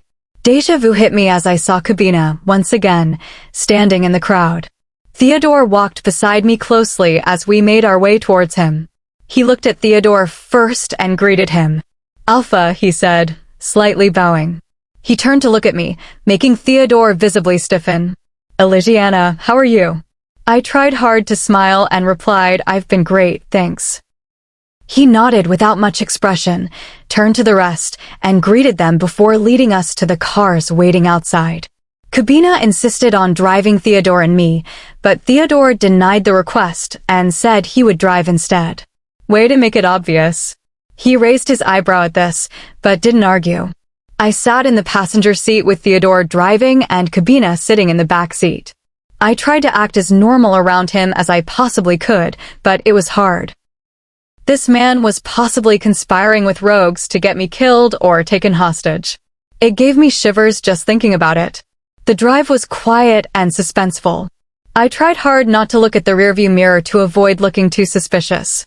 The one time I did, I made eye contact with Kabina, who then flashed a grin at me.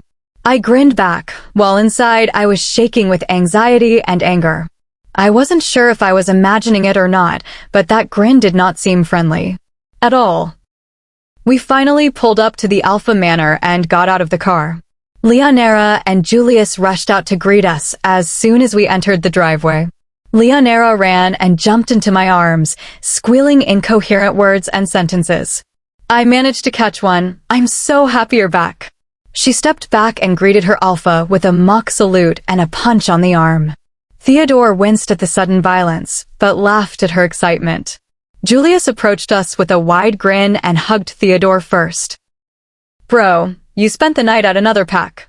Glad to see you back," he then said to me, ruffling the top of my hair. "It's good to be back," I retorted, really meaning it. Weirdly enough, it felt like coming back home. "Let's go in." We went into the manor, and everyone started to go their separate ways.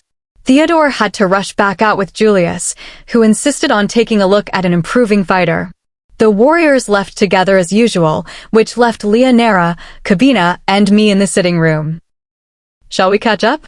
Leonera asked gleefully. Realizing Kabina was still here, her demeanor changed. "Kabina, it's the policy check day, and it's your turn to do it," she reminded him. He rolled his eyes and said, "I was just about to do it, geez." I was taken aback by his sudden attitude and the cold atmosphere between them. I looked at them both, wondering what had happened while I was away. He stood up, not looking away from his phone, and left the manor. I noticed that the door was slammed harder than usual. I let out a long breath of air as I recollected my thoughts. "So, what was that?" I asked, crossing my arms. "Well, ever since you told me the whole irony and Kabina thing yesterday, I had been quite annoyed with him. Even his presence annoys me, even though I know it's not confirmed that he's the one who ratted you out to the rogue force. I don't think his finding out and the next day Killeen knowing was purely a coincidence. It's weird that we haven't assumed that Irony told the rogue force on her own," I commented thoughtfully. "Doing something like that requires fearlessness, something Kabina definitely has." "I really doubt that he doesn't know. They tell each other everything," she said. We sat in silence, processing everything we'd just said. A thought came to mind, making me gasp out loud. "You said you knew why Killeen was targeting me." I exclaimed. "What's the reason?"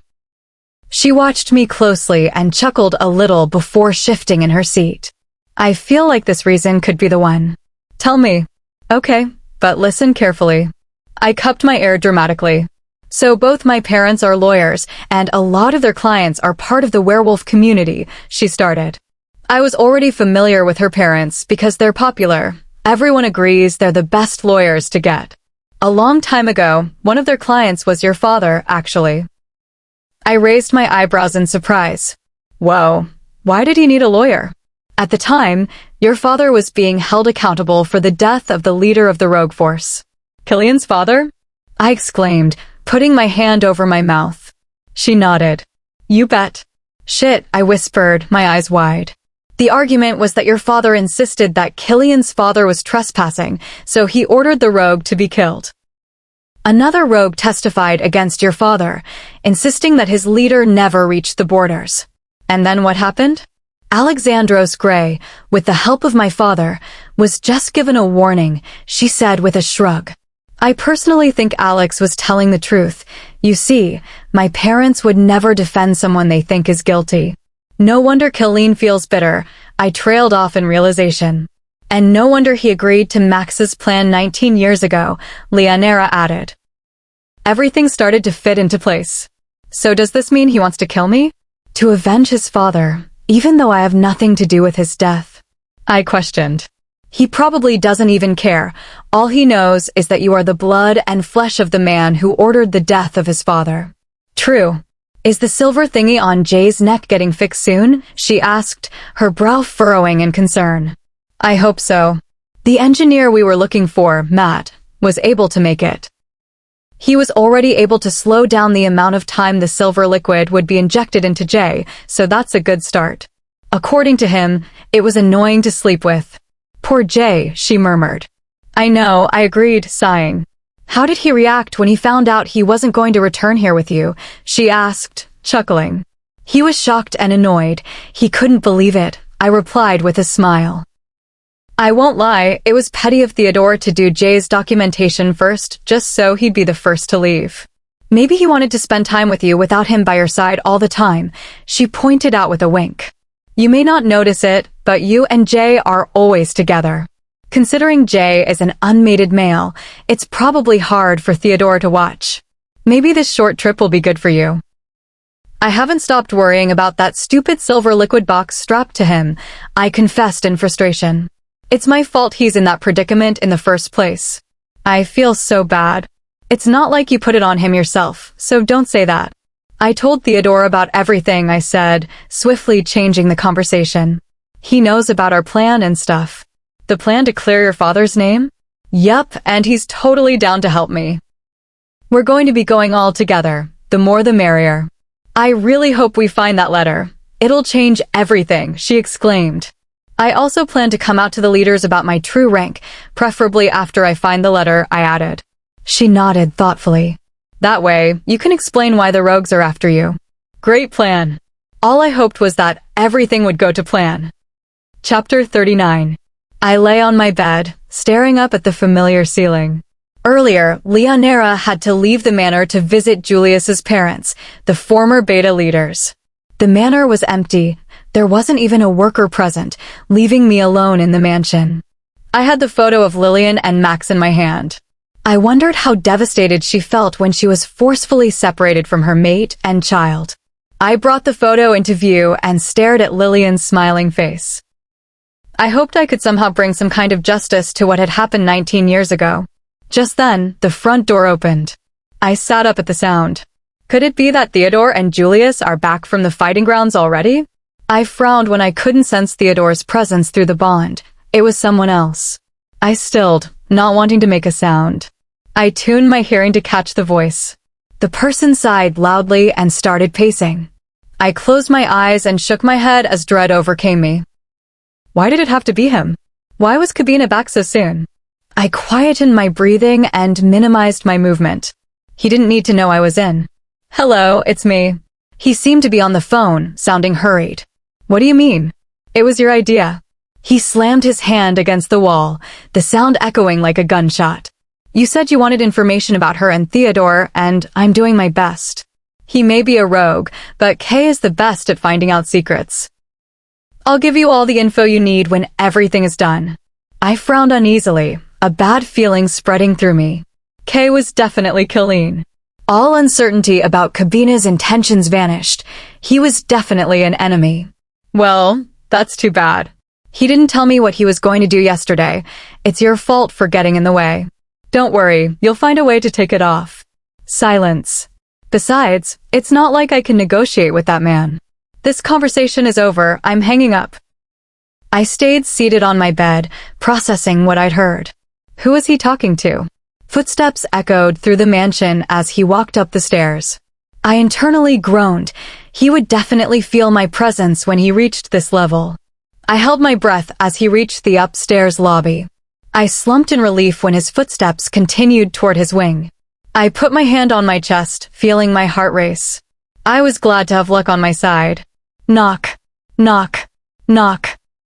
My head whipped toward my bedroom door in horror. Hey, Elisiana. Are you going to open the door, or are you busy?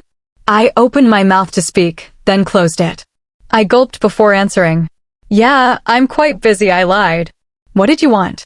My charger broke. Can I use yours? I glanced at my charger on the dresser.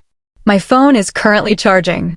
I'll give it to you as soon as I have enough battery. No, I meant your laptop charger. We use the same kind of laptop, so help me out.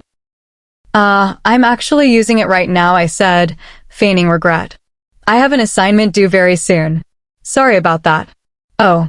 Silence followed. Why do I have a feeling you're lying to me? I shuddered at the dark twist in his tone. He saw right through me. Elisiana, are you alright? Theodore mind-linked me, sounding concerned. What's got you so worried? I'm alone in the manor with Kabina, and he's trying to interact with me from behind my bedroom door, I responded. I'm coming. Actually, I don't have a feeling, Kabina sniggered, his voice laced with wickedness. You are lying to me. What makes you say that? I asked, keeping my voice light. You left your charger in the living room.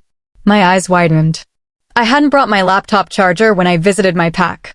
Why did he ask for it if he knew I didn't have it? Sorry, I did lie, I admitted, trying to recover. I just don't lend my chargers to anyone. It's just something I avoid doing. Do you avoid opening the door to talk to someone too? I laughed it off, trying to dampen the uneasiness. Okay, I'll leave you alone. But just one last thing.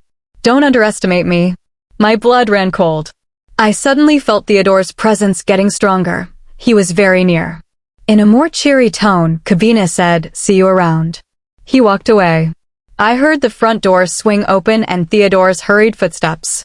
He made his way to my door and mind-linked me. I bet he left as soon as he felt me arriving. I walked to my door and opened it. I was immediately greeted with a warm hug and a kiss on the forehead. God, I got so worried. I shouldn't have left. We can go to the other town right now if you want, he said, closing the door. I swung my backpack on and hurried downstairs. Theodore was at the doorway and held out his hand for me. I took it, but he suddenly pulled back as a voice spoke behind us. Where are you guys going? Kabina again. Theodore dealt with him while I continued to the car. I'm just showing her around the towns, Theodore said. Can I come? I need a ride to the third pack town, Kabina asked, amusement in his voice. Why would we go there? Theodore questioned. I assumed you'd be going there since she's already been to the second town. Theodore shrugged. Yeah, I don't mind showing her that area. If I lied, he would have found out, Theodore explained through the bond. If he joins us, we might not be able to do what we planned. I'm sorry, love. It's fine, I replied, my thoughts lingering on the fact that he called me love. So who's driving? Kabina asked, flashing me a smug smile. I will be, Theodore replied, opening the passenger door for me. Why do you need to be there anyway? Theodore asked as we drove. It's my turn to do policy checks today. Theodore looked at the rearview mirror. That's all? You don't need to do that. I'm going there now. I'll handle it. I'm relieving you of your duty today. I turned away to hide my smile. Kabina eventually agreed to stay behind. After giving me one last long look, he stepped out of the car. Theodore drove off. I watched Kabina in the rearview mirror. He was still standing in the exact same spot, just watching us. I shivered. Once everything is confirmed, he's out, Theodore said. It's fine, Elisiana. I will always put you before anyone else. We were on a long country road with tall trees. As we neared the destination, a disturbing scent caught our attention. Rogues. Darn it, Theodore snarled. He swerved to the side of the road. Stay in the car, love. I need to investigate. I hopped out immediately. I think you forget who you're talking to sometimes. I can take care of myself. He nodded, laughing. You're right. We got into defensive positions, back to back. One rogue sprinted out and charged at Theodore with a silver knife. Theodore dodged, using the rogue's momentum to send him stumbling back with a powerful kick. Another rogue appeared, charging at me with a silver machete. The blade swung toward my neck. I leaned back, but it clipped the ends of my hair. Great! I exclaimed sarcastically. Now my hair looks uneven. The rogue swung again. I kicked his hand, sending the weapon flying. I picked it up and tossed it toward Theodore. I preferred using my own strength. The rogue charged again, but I was faster. I landed several precise strikes, keeping him off balance. He tried to shout for help, but I landed a final, swift blow that knocked the wind out of him. He dropped to his knees, gasping. That's enough. Just knock him out, Theodore said, stepping beside me. He passed me the machete handle. Is there anything you'd like to tell us before you sleep? I asked. The rogue looked at me with hateful eyes, but remained silent. Fine. Good night. I used the handle to knock him out cleanly. That was a hell of a hit, Theodore commented. He'll be out for a long time. I dropped the weapon. I wasn't sure how strong I was becoming. You don't know your own strength yet, Theodore said, giving me a hug. You're growing into the alpha you need to be. He looked around. There are more rogues, but they're not close. The warriors will take these ones prisoner. Did you notice how easy it was to take them down? I mused. It was like fighting beginners, he agreed. Something tells me they sent the weakest to fight us on purpose. Chapter 41.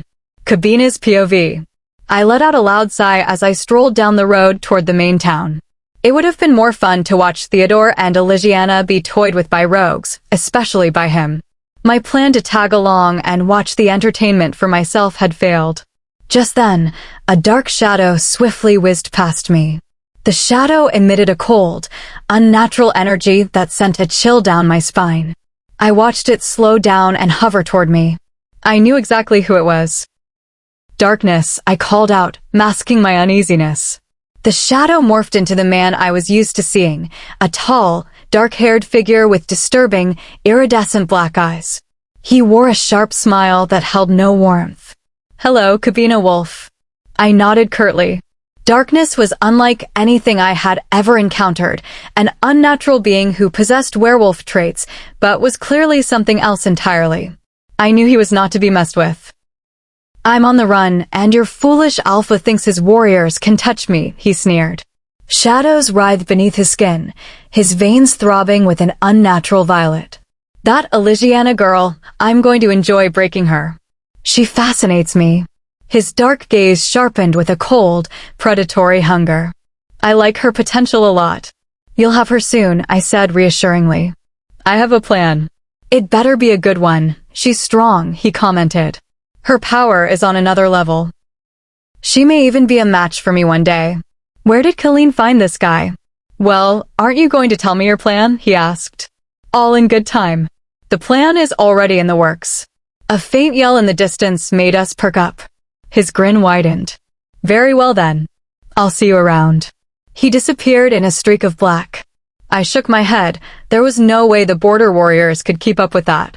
My phone started to ring. I had a feeling I knew who it was. Hello. Did you hack into my father's email? Jay's voice was thick with anger. Oh, about that, I said mockingly. Knock it off, Cabina. I saw a message sent to Julius, and then it disappeared. What did you do? I smirked. I did what you wanted me to do. You said you wished Elisiana were with you instead of Theodore, correct? This way, she'll come rushing to you. Am I wrong? No. No. This is wrong, he said hesitantly. This is what you wanted, I added, trying to convince him. She'll be so grateful to see you're okay. It'll be a nice surprise. I heard a sigh. All right, but why are you helping me? How does this benefit you? Just call it kindness, my brother. All right, bye. After hanging up, I almost burst into laughter. People called this guy the future alpha of a strong pack? What a joke. He was so easy to lead. It was too bad he wouldn't actually see Elisiana. I had alerted enough rogues to ensure she would be intercepted before she even reached the Imperial Pride Pack's territory. I just needed her to leave here alone. Kindness, my foot. I reached the main town and headed toward Irony's house. I saw her painting her nails on the front porch and greeted her with a smile. You've been busy, haven't you? She remarked. You have no idea. She pouted. You said you'd be able to get rid of her. I found a way. Just be patient, sis. I headed toward the Alpha Manor. Julius let me in, looking stressed. Something crazy has happened. Jay has fallen into a coma because of that box. I gasped for good measure. No way. Julius explained the accident with the engineer. Internally, I was dying of laughter. Everyone had bought the fake email. I'm a genius. Theodore and Elisiana arrived shortly after. Elisiana looked distressed and Theodore looked grim. So I'm guessing you'll fly back out to meet him? Julius suggested. Yeah, that's the plan, Elisiana sighed. We already booked her a ticket. She's going now, Theodore said. My eyes narrowed at how he comforted her. If only he would do that for irony. You're not going with her? I asked. Unfortunately, I have too much paperwork to catch up on. I resisted the urge to celebrate. Julius mentioned he had work too, so Elisiana would be traveling alone. So when are you going? I asked casually. Right now, actually. I watched as Drew, Theodore's personal driver, pulled up. Contact us when you get there. Julius called out as she hurried to the car. She waved one last time and got in. Theodore and Julius both vanished into their offices to work for the rest of the day. I stayed in the lobby, grinning to myself. It was about to get interesting. Chapter 40. Theodore's POV. Something tells me they sent the weakest to fight us on purpose, Elisiana mused, her brow furrowing in deep thought. I couldn't help but agree. There was no way they would seriously send those two rogues to fight two alphas. Something didn't add up. What was their motive? Was it safe to continue traveling to the third town inhabited by the Moonlit pack members? Kabina was working with the rogues. After all, he could have disclosed our destination to these people. Do you think there are more waiting for us ahead? Elisiana asked, her gray eyes flickering down the road. It's very likely. I'm going to meet my pack today. I won't let them stop me, she snarled, marching toward the vehicle. I raised my eyebrows, admiring her determination and courage. I glanced at the rogue she had taken down, still thinking about how she had been toying with him. She might not have realized it, but she was taunting him throughout their entire fight. Let's go, I encouraged, getting into the driver's seat. I started the engine and drove off as she began to put on her seatbelt. I bit back a smile and carried on driving. We were likely to be outnumbered, but that wasn't a problem. I believed we would be the best team. It would be hard to beat two alphas with extensive fighting backgrounds. Alpha, we have arrived and have encountered two unconscious rogues. Can you confirm that you haven't come across any others? One of my warriors mind-linked me. Affirmative. Would you like one of us to come with you? No, but thanks anyway, I replied, not wanting anyone to join our company. All right, we're on our way back. If you need backup, contact the border warriors since they're the closest, they said before the line disconnected. The warriors are taking those rogues back to the main town for interrogation, I said out loud, glancing at Elisiana. Now that we have secured them, everyone else can just be killed. All right. I couldn't help but check her out in that moment. She looked incredible. She wore a black-on-black outfit, reminding me of the gear that assassins wear. She wore her hair down, letting it frame her beautiful face. My heart started to race faster the more I looked at her. Feeling flustered, I looked away, internally begging my heart to calm down. It had only been 15 minutes before the sickening, foul stench of rogues became apparent. We glanced at each other, both of us sensing them at the same time. I pulled over and turned off the engine. There were definitely way more rogues this time. Elisiana hopped out first, her hand absently touching the lock of hair that had been cut by the rogue earlier. I studied her face, looking for any signs of hesitation or fear, but found nothing but unwavering courage. I could even sense a little excitement from her if I wasn't mistaken. I got out of the car and walked with her on the road, hyper-aware of our surroundings. All at once, 5 rogues appeared from their hiding spots and surrounded us. Is this all? Elisiana asked through the mind link, surprised. She widened her stance, scanning the area for more rogues. This couldn't be it. I frowned as I continued to tune my sensitive hearing. I guess so. The tallest rogue of the bunch put his hand up, successfully catching our attention. He brought that hand down and cupped it behind his ear, indicating that we should tune our hearing to listen to what he had to say. I narrowed my eyes at him but paid close attention. "Hello, Theodore Hunter," he greeted me with a grin. His gaze moved to Elisiana, making me take a step forward. "Hello, Elisiana Gray."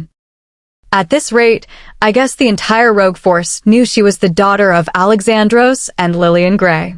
The tall rogue had shoulder-length black hair paired with equally black clothing. His grin widened at Elisiana's snarl. "First and foremost, let me introduce myself. My name is Erebus, but many call me by its definition." His eyes changed color, turning black and iridescent. I struggled not to let my surprise show. "What the hell? They call me Darkness." I felt Elisiana's anger and confusion through the mate bond, making me glance at her.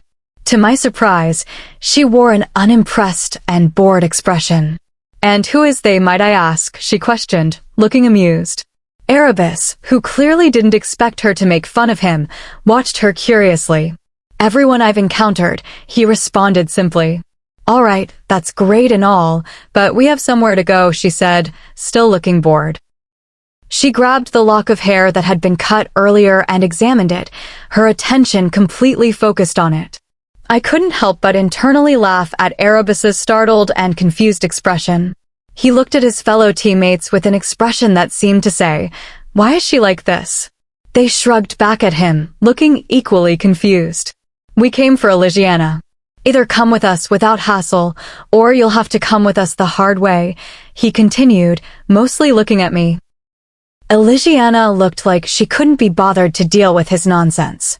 "That's not going to happen," I responded with hostility. He raised his arm with a sigh, a gesture that made one of the warriors charge toward me. Her speed was on another level compared to the rogue I had fought earlier. She had already closed the distance within seconds. Due to her speed, the wind was blowing her black hair behind her. She wore a sadistic and bestial expression, once again reminding me that rogues were a different kind of werewolf. "Time to die," she screeched, her eyes turning dark. Elisiana was still stroking her uneven hair, trying to style it even though our lives were under threat. She seemed to have no idea that a bloodthirsty rogue was about to attack. I rolled my eyes and prepared to take her down. The rogue lunged, pulling out a silver knife at the very last minute, causing me to change my tactics suddenly. She swung her weapon fast. I had to dodge immediately, or it would surely pierce my skin. Another knife appeared in her other hand, causing me to reel back in surprise and prepare to block. She was unbelievably fast. If only I had been more prepared for the possibility of silver weaponry. At that moment, it seemed like the silver knife would stab me after all. All I could do was retreat, but even then, I felt like she would be able to draw blood. The sound of a machete viciously cut through the air. Blood. I stood still, my eyes wide, taking in the scene in front of me. Blood had splashed onto my face, clothes, and the ground. The rogue was also still, her eyes wide with fear. She didn't want to die, but it was too late. She slowly looked down to find a large silver machete poking out of her chest, right through her heart. We all looked at Elisiana, who was still fixing her hair with one hand. Blood had splashed onto her the most, since she had been the one to go for the kill. "You," the rogue croaked, her gaze trained on Elisiana.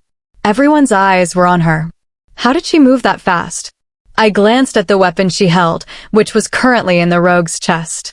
I didn't recall seeing her picking it up earlier, nor did I remember her bringing it along when we left the car.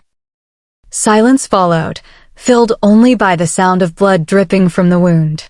In that moment, Elisiana looked up, and a cool gust of wind tousled her long, wavy hair.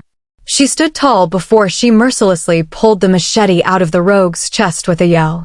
Erebus's eyebrow shot up in surprise and admiration. "What an alpha indeed," he muttered. The harsh jerk made the rogue gargle on her own blood and collapse to the ground. Elisiana brought the weapon up to examine it, dripping with blood. She looked up and smiled. "Who else do I get to use this on?" One of the rogues, a man, started to growl loudly. Erebus rolled his eyes and said, "Calm down, she's just a kid. Look at the machete she has in her hand. It belongs to Simon," he cried out, his eyes trained on the weapon. "She killed him." "No, I didn't," she corrected him calmly. His chest heaved as he tried to control his anger. "You liar." He stepped forward, all riled up and ready to fight. Erebus, once again, raised a hand, which made him stop in his tracks. "You can't kill her. Killeen wants her alive," he reminded him.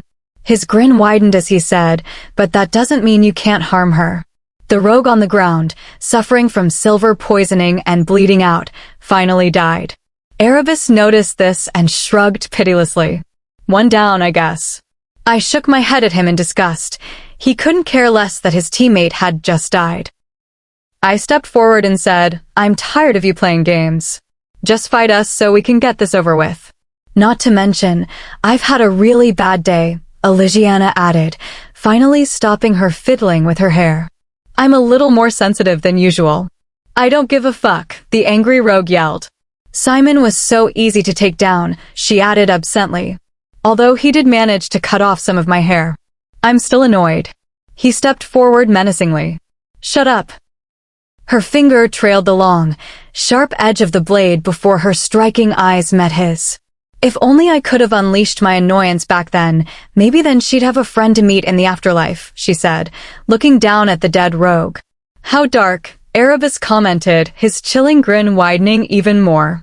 It was easy to see that Elisiana was purposely trying to rile up this rogue to make him go against Erebus's plan. To our relief, it had worked. The rogue couldn't take it anymore and charged straight toward her, screaming with vengeance. She smirked and stayed still, not bothering to react. He suddenly changed his course and charged toward me instead. This time, I anticipated the weapons. Without giving him time to react, I attacked first. I aimed for his neck, wanting to kill him instantly. He managed to avoid my advance and kick me in the face, thinking that would make me stagger.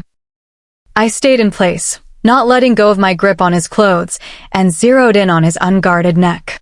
The rogue's eyes widened for a split second, realizing his mistake.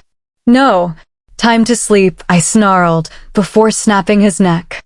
I let go of his body, which crumpled to the ground. Erebus's expression turned darker. I knew it was because that rogue had disobeyed orders, not because he had lost another teammate. He shouldn't have tried to attack on impulse. He deserved that, he smirked, leaning against a tree. His creepy eyes narrowed at the remaining three. "If any of you try to disobey me, I'll make sure to be the one who kills you." To be completely honest, I wasn't worried about the other three rogues. However, I was curious about Erebus. He didn't seem like an ordinary rogue. He didn't look fazed about losing 2/5 of his team. It was as if he had immense confidence in his abilities. "Boy, you both really live up to your reputation," he said in acknowledgement. "I guess you'll be surprised to hear that I'll be leaving you two alone now." This time, Elisiana and I couldn't help but reel back in surprise. "What?" "You could say I have bigger plans to worry about," he said, smiling with those strange eyes. "I just wanted to see how you fight, that's all." Elisiana sighed and said, "Listen, Eros, it's Erebus." She rolled her eyes. "Okay, Mr. Nightmare. It's darkness." "I don't care. Look, if you're retreating, just say it. Say it with your chest. I promise not to laugh," she said solemnly. Just as she finished the sentence, she giggled. "Oh, I promise I never had the intention of fighting you," he declared sinisterly. "Everything I had intended to go to plan actually did." I snorted and said, "Don't lie. I sent 2 of the weakest to fight you earlier. I convinced them that they'd do great in taking you down." Of course, I didn't believe that for a second. I used them to buy time, he explained, watching our apprehensive expressions. "I assume you've taken them to interrogate them. Too bad they know the least information out of all of us. Once the 5 of us encountered you, you saw me order Claire to attack. I had a feeling she would die. I chose her because she annoyed me the other day," he continued, his explanation making me feel sick. "It gave me the chance to observe your skills." "Johnny has quite a temper, really childish and annoying," he said, his eyes flickering to the second rogue's crumpled body. "I was going to insist that you guys killed Simon, one of the weaker warriors, but you did all that yourself." Johnny and Simon must have been close. Seeing Simon's weapon in Elisiana's hand had sent him over the edge. I was glad that he changed his target at the last minute. I had to see Theodore kill someone, considering I'd already witnessed Elisiana doing it, he chuckled. Now you know what I meant when I said everything went exactly how I planned it. I guess they also call me a genius. What a weirdo, Elisiana commented. He frowned at her. What did you say? She didn't back down. Oh, I just called you a weirdo. And just like that, he disappeared and reappeared right in front of Elisiana. She immediately retreated to create distance and assumed a defensive stance. What the hell is he? She exclaimed through the bond. I'm not sure, but he definitely has werewolf in him, I replied, equally shocked. Erebus looked even more creepy up close. The usual white parts of his eyes were black. It felt like he was staring straight into your soul rather than just at you. You don't think the rogue force has messed with some voodoo stuff, do you? She asked anxiously. No way. Even so, black magic has been banned for centuries, I replied.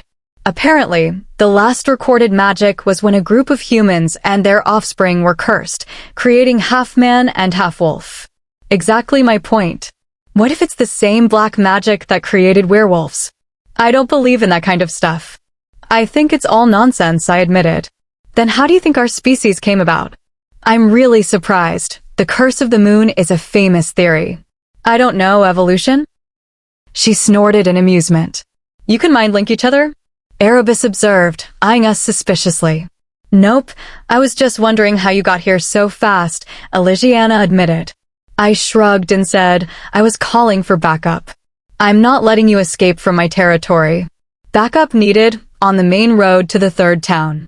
I've encountered rogues. Come immediately, I mind-linked the border warrior forces nearby. You can have those 3, Erebus said, waving at the remaining 3 rogues. They looked startled and betrayed.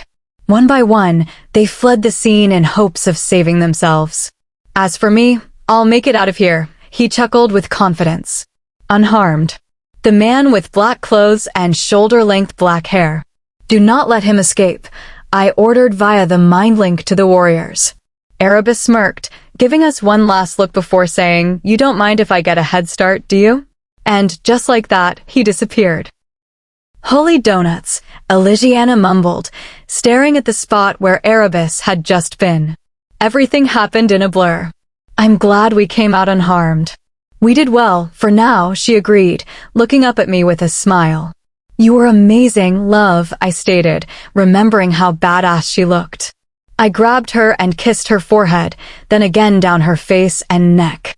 She giggled when I kissed her neck, admitting it was ticklish. Theodore? I stopped and stood upright, my heart beating at the heaviness of Julius's tone. Yes!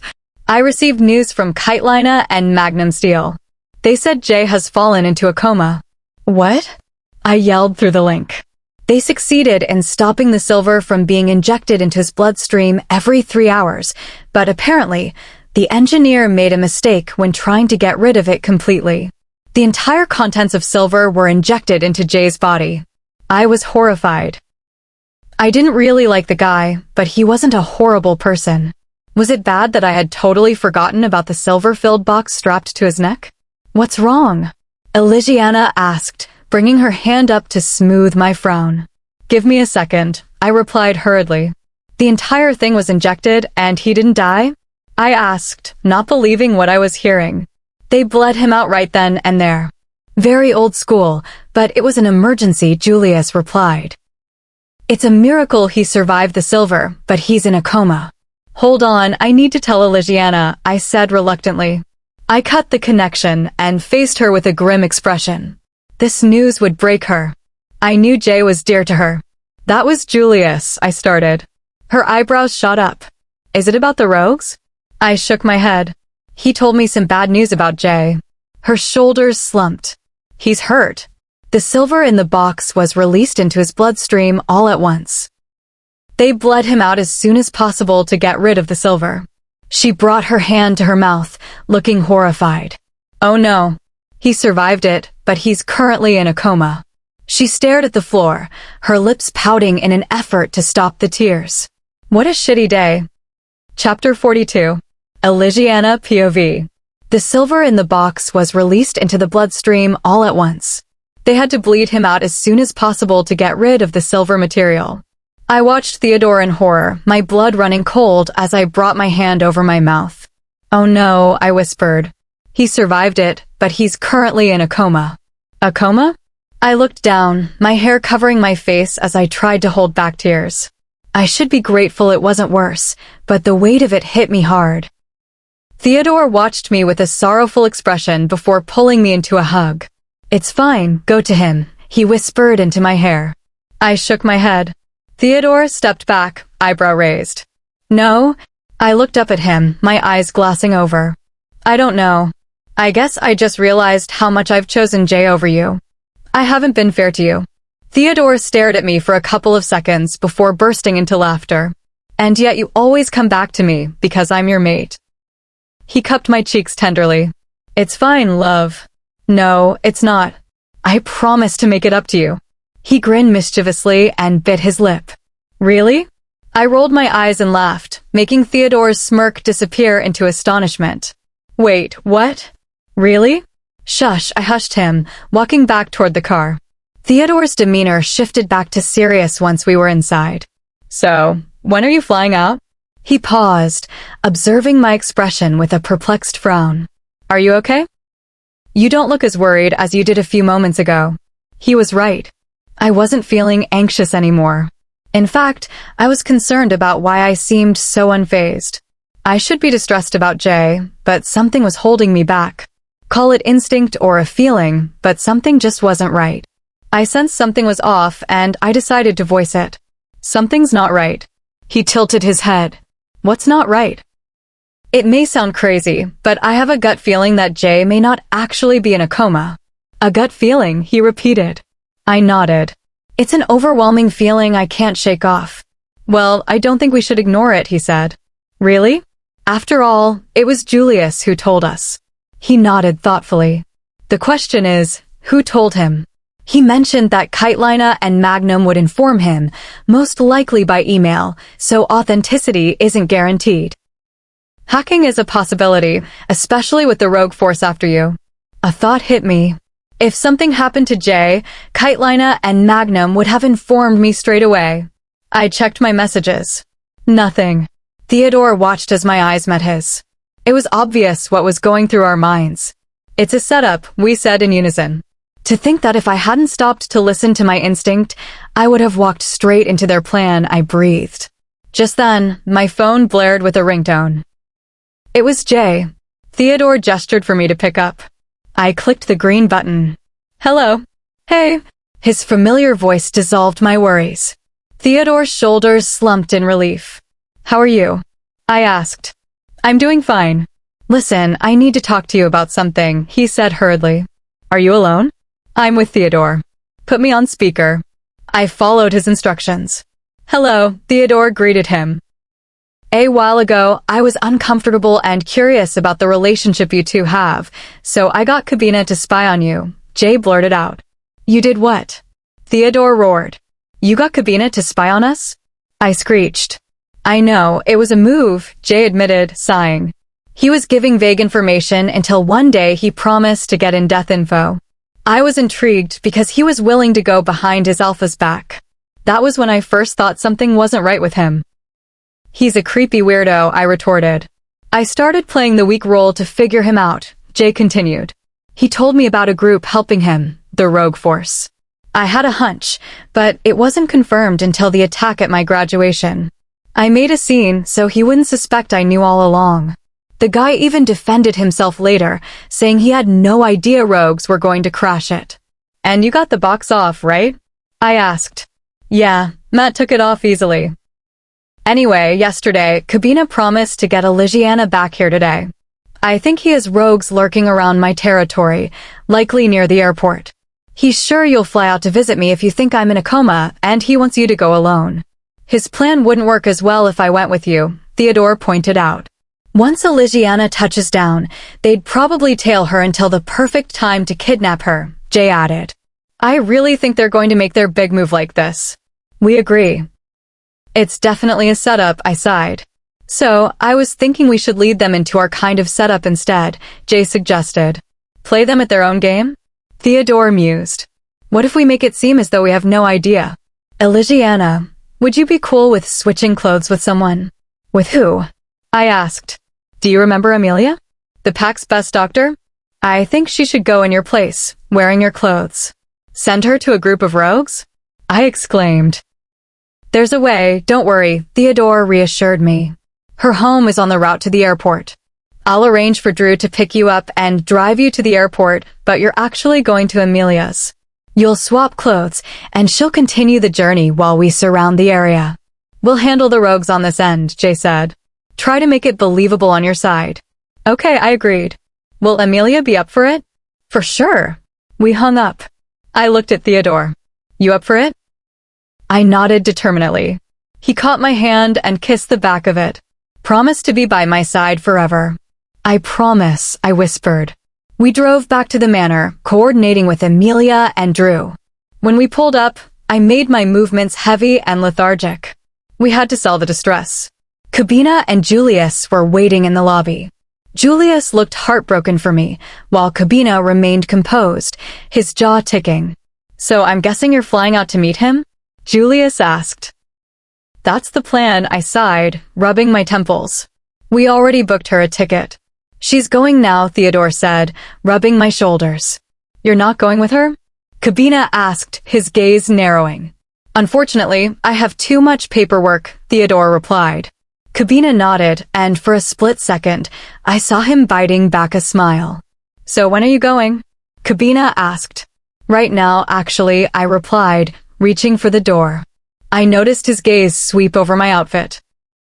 I pulled a small blue notebook from my pocket, letting him catch a glimpse so he would assume it was my passport.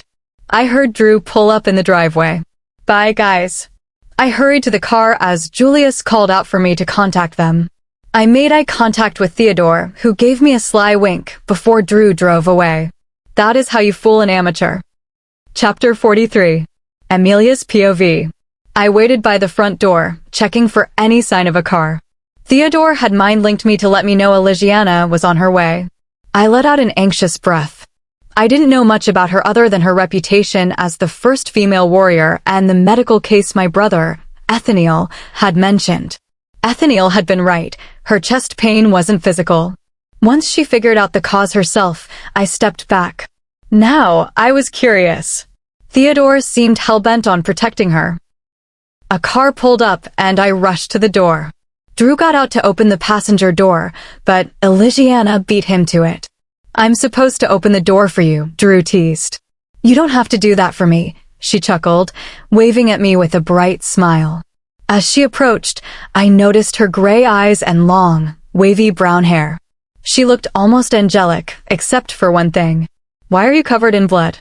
She looked down at her outfit. Rogues, she shrugged. I realized then that I shouldn't underestimate her. I invited her in. Drew stayed in the car, making himself comfortable. We sat in the living room. Hello, I'm Amelia. I'm Elisiana. It's nice to meet you. Thank you for helping me. You're welcome, I said. But I'll be honest, I agreed because Theodore asked me. When a handsome man asks for a favor, you don't turn it down easily. I wanted to see her reaction. If they were mates, she'd react strongly, but they'd been together 2 months without completing the bond. That's nearly impossible to suppress. He is handsome, she agreed calmly. She had her emotions under tight control. Okay, let's go over the plan, I said. I'll wear your clothes. I actually have the same black hoodie, so I won't have to wear your blood-stained one. I'll just take your pants and sneakers. No problem. I'll pretend to be you until they realize the switch. By then, the Imperial Pride warriors should be in position. You stay here until Theodore comes to pick you up in about 30 minutes. He's sneaking out under the guise of shifting and hunting so Cabina won't suspect anything. You don't like Cabina, Elisiana observed. He used to bully me, I admitted. I still resented him. Knowing he was a traitor felt like justice. He will pay in blood, Elisiana said, her expression turning dangerous. Theodore will arrive, and you two will head through the forest to the third town, I continued. He's sneaking out a bag with your things. You'll stay there for a while. Elisiana looked at me with wonder. Are you related to Theodore? We're cousins. Ethaniel, too. We're his only relatives. It had been years since Theodore reached out to me. I had Elisiana, or the Rogue Force, to thank for the reunion. I handed her a casual outfit of mine, black jeans, a white t-shirt, and a denim jacket. While she changed in the bathroom, I ran upstairs to find my matching hoodie. When we met back in the hallway, we looked like twins. We were the same height and build. "I'm sorry, it's just that you're really pretty," Elisiana stammered. "Thank you," I blushed. "I'm 21, the same age as Theodore. How are you a doctor already?" "I went to college very early. I'm a bit of a genius," I explained. I had to be supervised until I turned 21, which was frustrating, but Ethaniel backed me up. I checked the time and gasped. "We've got to go." I slid into the passenger seat with Drew. Elisiana leaned through the window to show me a phone number. "It's Jay's number, just in case. My family can help if you run into trouble." I saved it as Jaden Steele. Elisiana gave me a sudden, warm hug. "Be safe." "I will." Drew drove away. He took a double take at my grin. "Oh, you're smiling?" I jokingly slapped his arm. "I can smile if I want." When we reached the airport, I said goodbye to Drew and boarded the private jet. I noticed a security guard staring at me. He walked away and spoke into his phone. "The package is coming." I kept my hood up. I'd heard rogues were using humans as tools now. Once on the jet, I slumped into the seat. "Do not sleep. Do not sleep." "Hello, puppet." A middle-aged man with eerie yellow eyes and golden teeth smiled down at me. He wore a server's uniform. "Hello," I replied, feeling uneasy. I couldn't smell a wolf on him, but he felt wrong. "Would you like a glass of water?" "Yes." I cursed myself as he placed the glass down. I didn't plan on drinking it. I tried to mind-link Theodore. I may be in trouble. Weird guy with yellow eyes. Bad feeling. Theodore didn't reply. I was likely out of range. I shivered, and the man reached for a blanket in the overhead bin. "Would you like a blanket, miss?" He tried to drape it over me, but I grabbed it. "I can do it, thanks." As we tugged at the blanket, I felt a sharp prick in my wrist. I pulled back and saw a small vial and needle in his hand. I pretended not to notice, rubbed my arm, and headed for the bathroom. Once inside and locked, I grabbed my phone. My vision was already hazy. "Help! It's Amelia. I'm on the jet with humans working with the rogues. Yellow eyes and teeth. Bang, bang, bang. Open up, puppet." I hit send, praying it would go through, and hid the phone behind the toilet paper rolls. I opened the door and tried to glare at him. This isn't the service I paid for. I tried to strut past him, but my legs gave out. A paralyzing drug. The flight attendant walked over and rolled her eyes. "It took you long enough, Colleen." My heart stopped as the man crouched over me. "Colleen?" His glowing yellow eyes were the last thing I saw before I slipped into darkness. Chapter 44. Elisiana POV. 20 minutes had passed since Amelia left, and I was anxiously waiting for Theodore. I prayed our plan would work as well as we hoped. "Are you still at her house?" Theodore's presence brushed against the mate bond. "Yes," I replied. "I'm only a couple of minutes away, love." I hopped off the sofa, relieved he had managed to leave the manor without an issue. I opened the front door and waited until his car pulled up. I sighed in contentment when I saw him get out with a smile. "Hey you," I greeted him. "Hey yourself," he replied huskily with a cheeky grin. He held up 2 duffel bags. "I got the essentials." I gave him a once-over, wondering what he had taken from my room. He handed one to me so I could check. "I didn't handpick the clothes, just in case I came across your underwear or something," he laughed, making me blush. "I dumped everything in there, so I'm hoping there's enough." I appreciated his thoughtfulness and was glad to see several clean pairs. I felt even more reassured when I saw my wash bag with my skincare, makeup, and toiletries. "I packed 2 pairs of your shoes too." "I put them in plastic bags first," he told me, looking proud. "Did I do fine?" "I'll be honest, you did better than I expected." He broke into a smile, his dimple appearing, before engulfing me in a bear hug. "I'm so glad. How did you manage to pack without Kabina seeing you?" I asked. "And how are we going to carry these if we shifted?" "Our jaws would get tired." He let go of me. As soon as you left, Kabina left the manor for the second town. He had to resolve a financial issue, so he went without complaint. I brightened. So that means we can drive to the third town? You bet. He looked at my clothes and chuckled. How was Amelia? She was so sweet. But you failed to mention that you're cousins. Theodore scratched the back of his neck, looking uncomfortable. Yeah, we're cousins.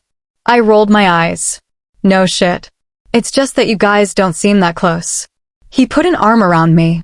I'll tell you about it in the car. I was surprised he didn't avoid the subject. I grabbed the bag and followed him to the car. Ethniel was supposed to stop by soon to lock up. I settled into the passenger seat and, exhausted from the day's intensity, spent most of the journey slipping in and out of sleep. At one point, I felt Theodore gently adjust my head so I wouldn't wake up with a sore neck. I didn't even realize we had stopped until I heard Theodore get out.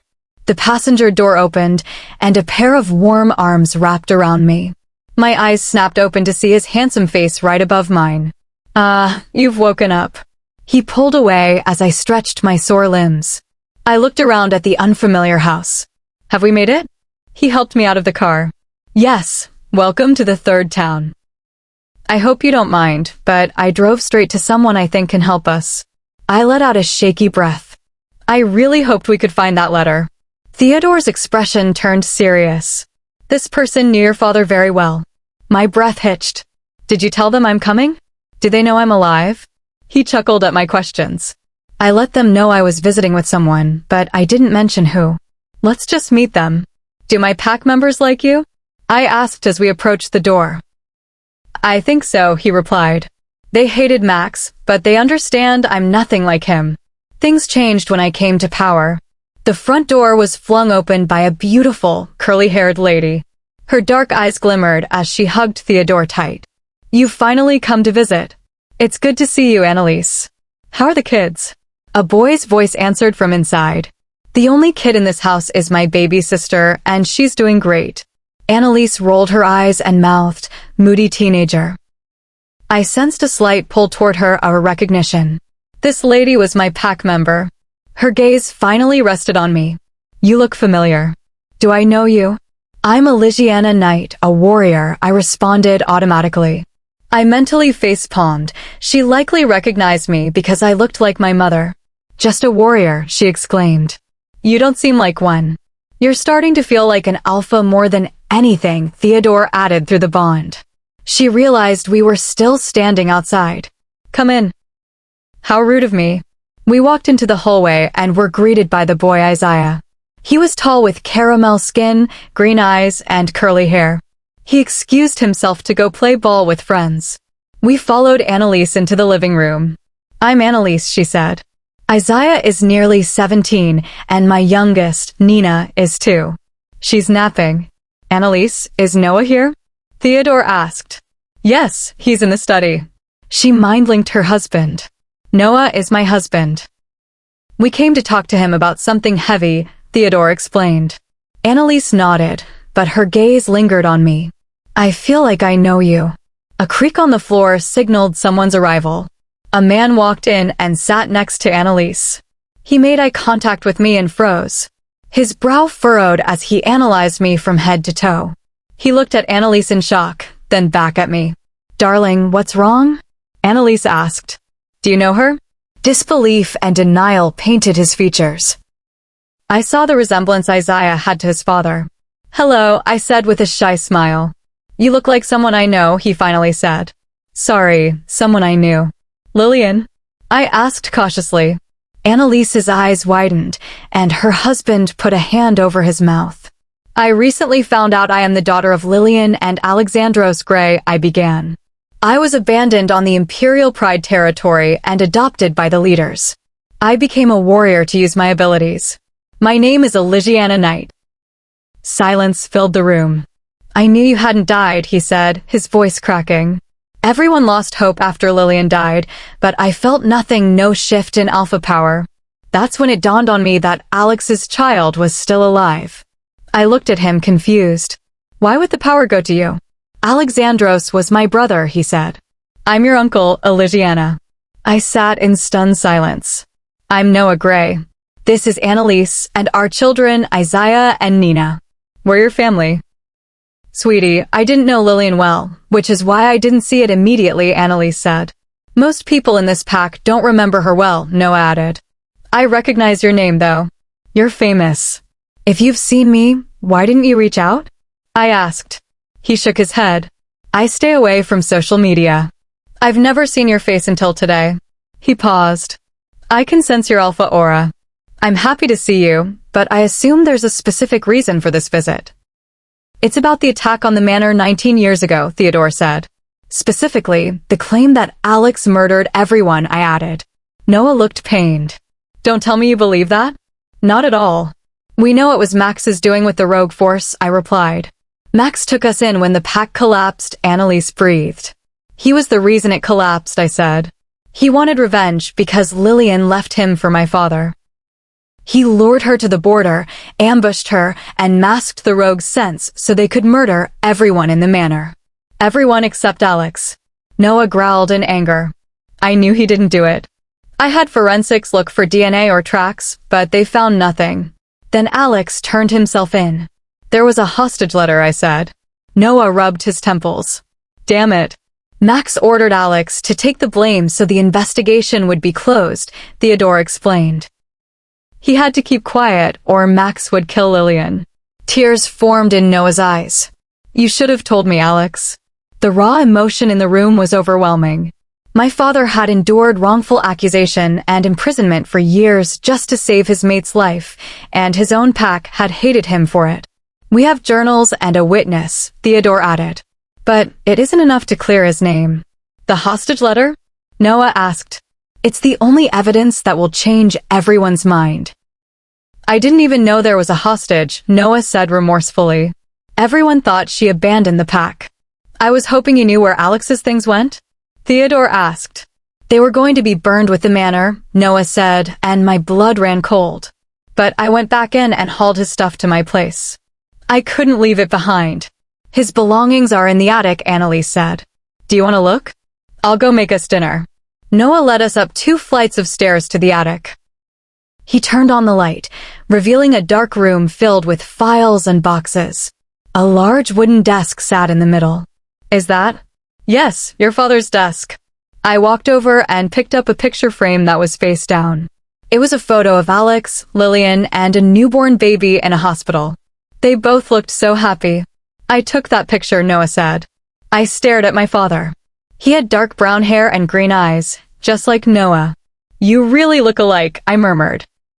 The main difference was that I was paler, Noah chuckled. I placed the frame back upright. I took a deep breath, looking at the piles of files and boxes of clothing. Let's do this. Chapter 45. Jay's POV. I drove at an unimaginable speed, exceeding the highway speed limit. I had to arrive at the airport before that jet touched down. I gripped the steering wheel in frustration, having changed plans at the last minute once I received Amelia's text. She said she was on the plane with a man with yellow eyes and teeth. I had no doubt it was Killeen. My jaw tightened, wondering how he had seen through our plan. Amelia's life was in danger, and she was in this mess because of her kindness. The highway roared as our 5 large jeeps sped toward the airport. I had already contacted the leader of air traffic control, who informed me we only had 15 minutes once we arrived. We turned into a side road used by airport staff and zoomed past security. We entered the runway area and found gate 18. All 21 of us piled out, armed and ready. I walked to the front, eyes trained on the jet that was currently landing. We had made it just in time. 15 minutes on the clock. On my orders, I commanded through the mind link. The jet slowly turned and stopped in front of us. I prayed Amelia was fine. Tuning my hearing and scent, I didn't smell blood, but a different scent hit me instead.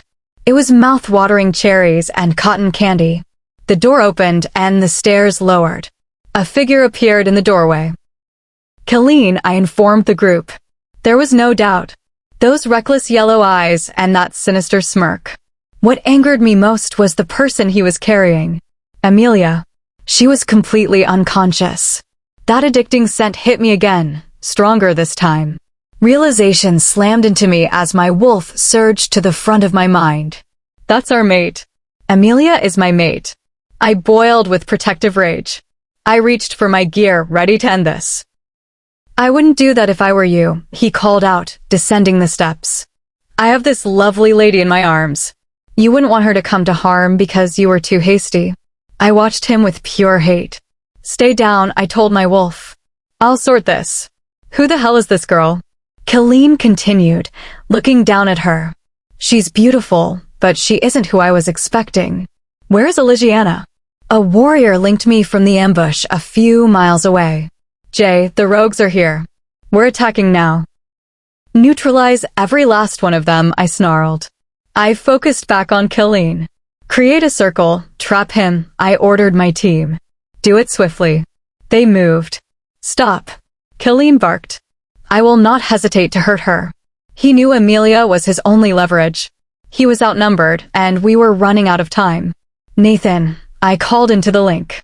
Nathan was our best marksman. I need a distraction shot to his shoulder. The shock should give me time to grab her. As soon as I say the word, please, you shoot. I regarded Colleen with feigned annoyance. All right, hand over the girl. No. Please. Nathan fired, the precision shot hitting Killian's shoulder. In that split second of shock, I reached Colleen, landed a powerful kick to send him back, and pulled Amelia into my arms. I retreated instantly. I looked down at her. She was safe. Colleen shifted to attack. I handed Amelia over to Nathan. Take her to my jeep. Take 4 warriors. Lay her in the back and cover her with my coat. Do not touch her further. They moved. Colleen snorted. The boy wants to act like an alpha. It's in my nature, I responded. I sped forward, initiating close combat with a roundhouse kick to his chest. He grunted and threw a punch, but I dodged with a speed fueled by my wolf's instinct. Not fast enough, I sneered. I threw a series of punches, keeping him on the defensive. He tried to roll forward, attempting a strike to my lower back, but I turned quickly to face him. The 15 warriors moved to help. Don't, I ordered. This was personal. Colleen wiped his lip and looked at my jeep. I should have ended this when I had the chance. End him, my wolf ordered. I went for a final, decisive strike. He blocked, but I was focused on ending his threat for good. While he was preoccupied with my advance, I switched positions and landed a heavy, powerful blow that sent him reeling. I didn't give him a second to recover.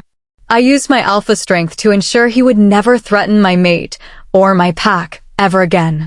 With a final, swift movement, I neutralized the leader of the rogue force permanently.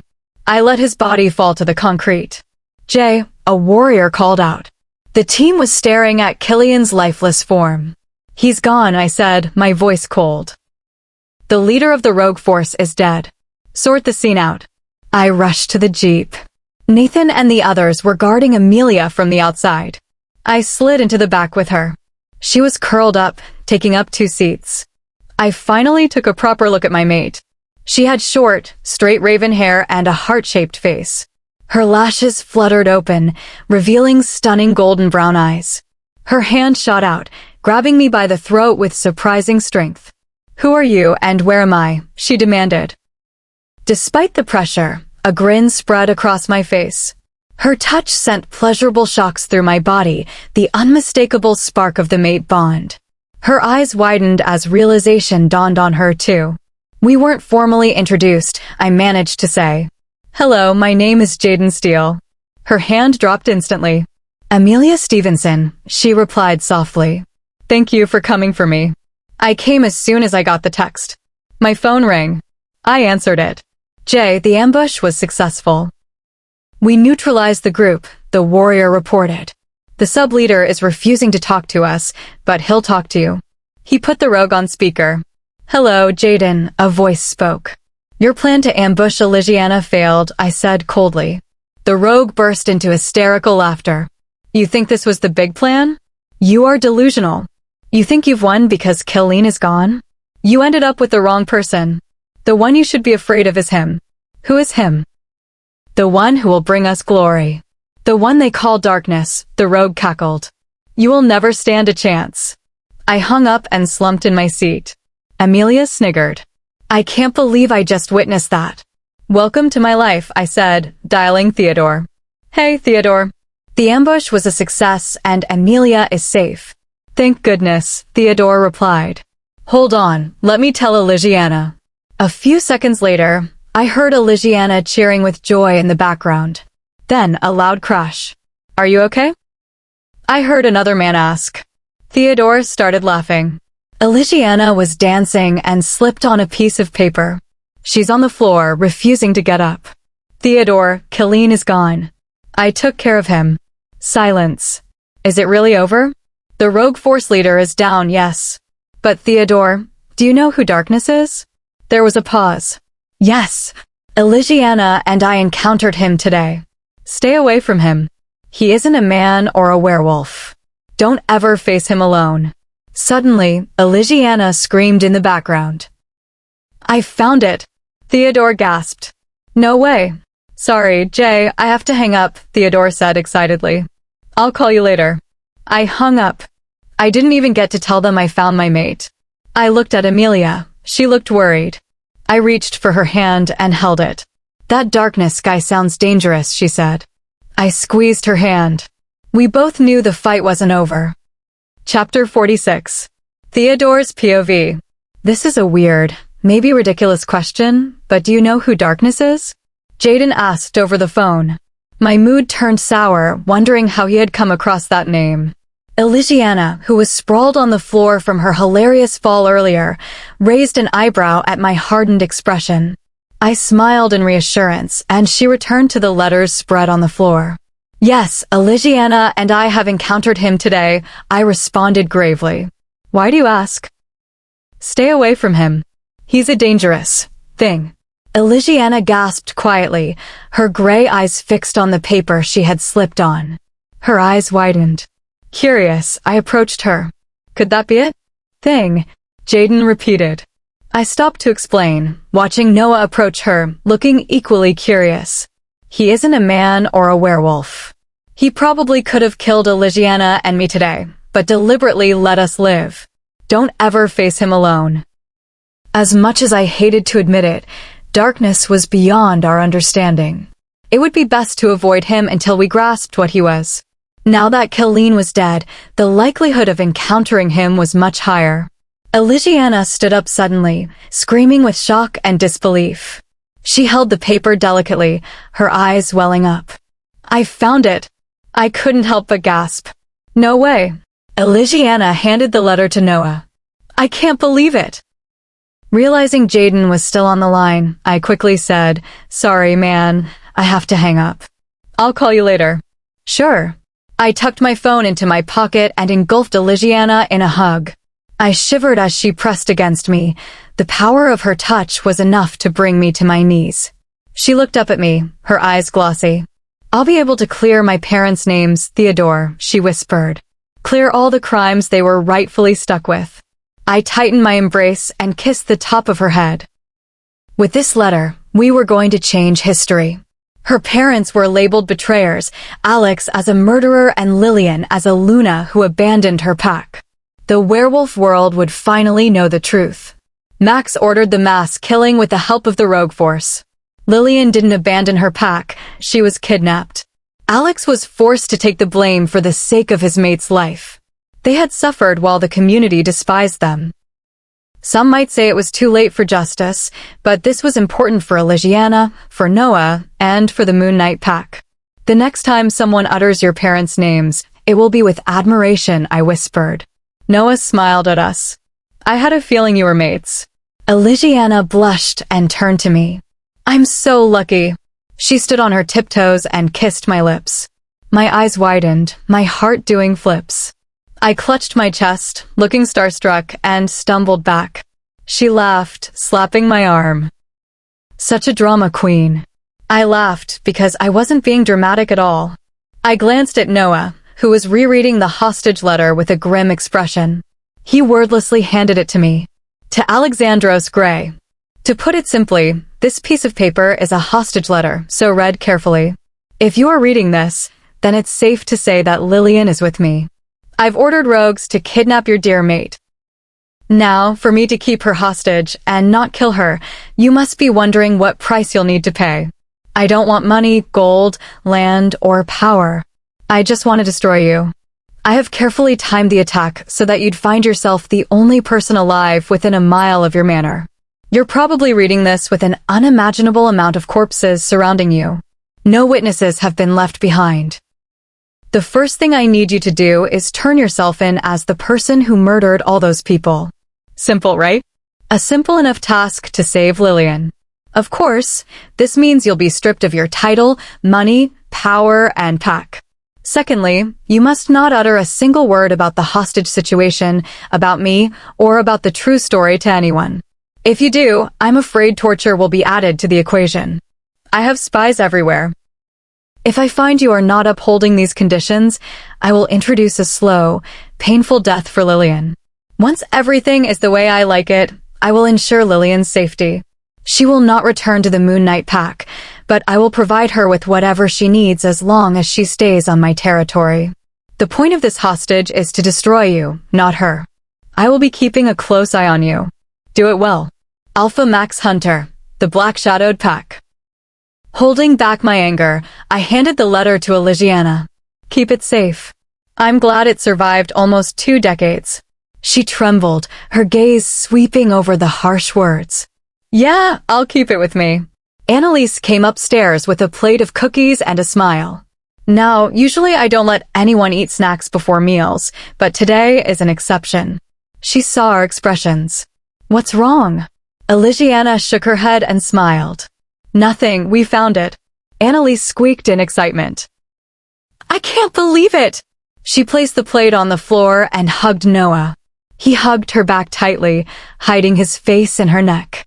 A sniffle escaped him, and she mouthed thank you to us. Elisiana and I left the room to give them space. Once downstairs, we held hands and sighed in relief. The rest of the evening was spent eating, catching up, and meeting their baby girl, Nina. I got smug about how much she loved being with me.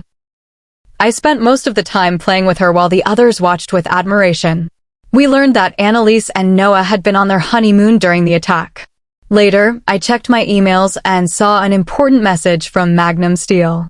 It concerned an emergency meeting between all leaders, Alphas, Lunas, and Betas. Several had already arrived at the Imperial Pride Pack. The meeting would be held tomorrow at noon to discuss the rogue force. Once I told Elisiana, I called Julius to book us a flight since our passports were at the manor. He was confused, but did it. I told him to meet us at the airport. We slept through the night peacefully. We waved goodbye to the Gray family early the next morning. Julius met us at the airport with our passports. Too bad we couldn't sleep together last night, I spoke up, smirking behind my sunglasses. Elisiana looked flustered. It was sweet of you to sleep beside Nina, she said. Nina had refused to sleep without me nearby. I felt bad leaving, I added, remembering her cries.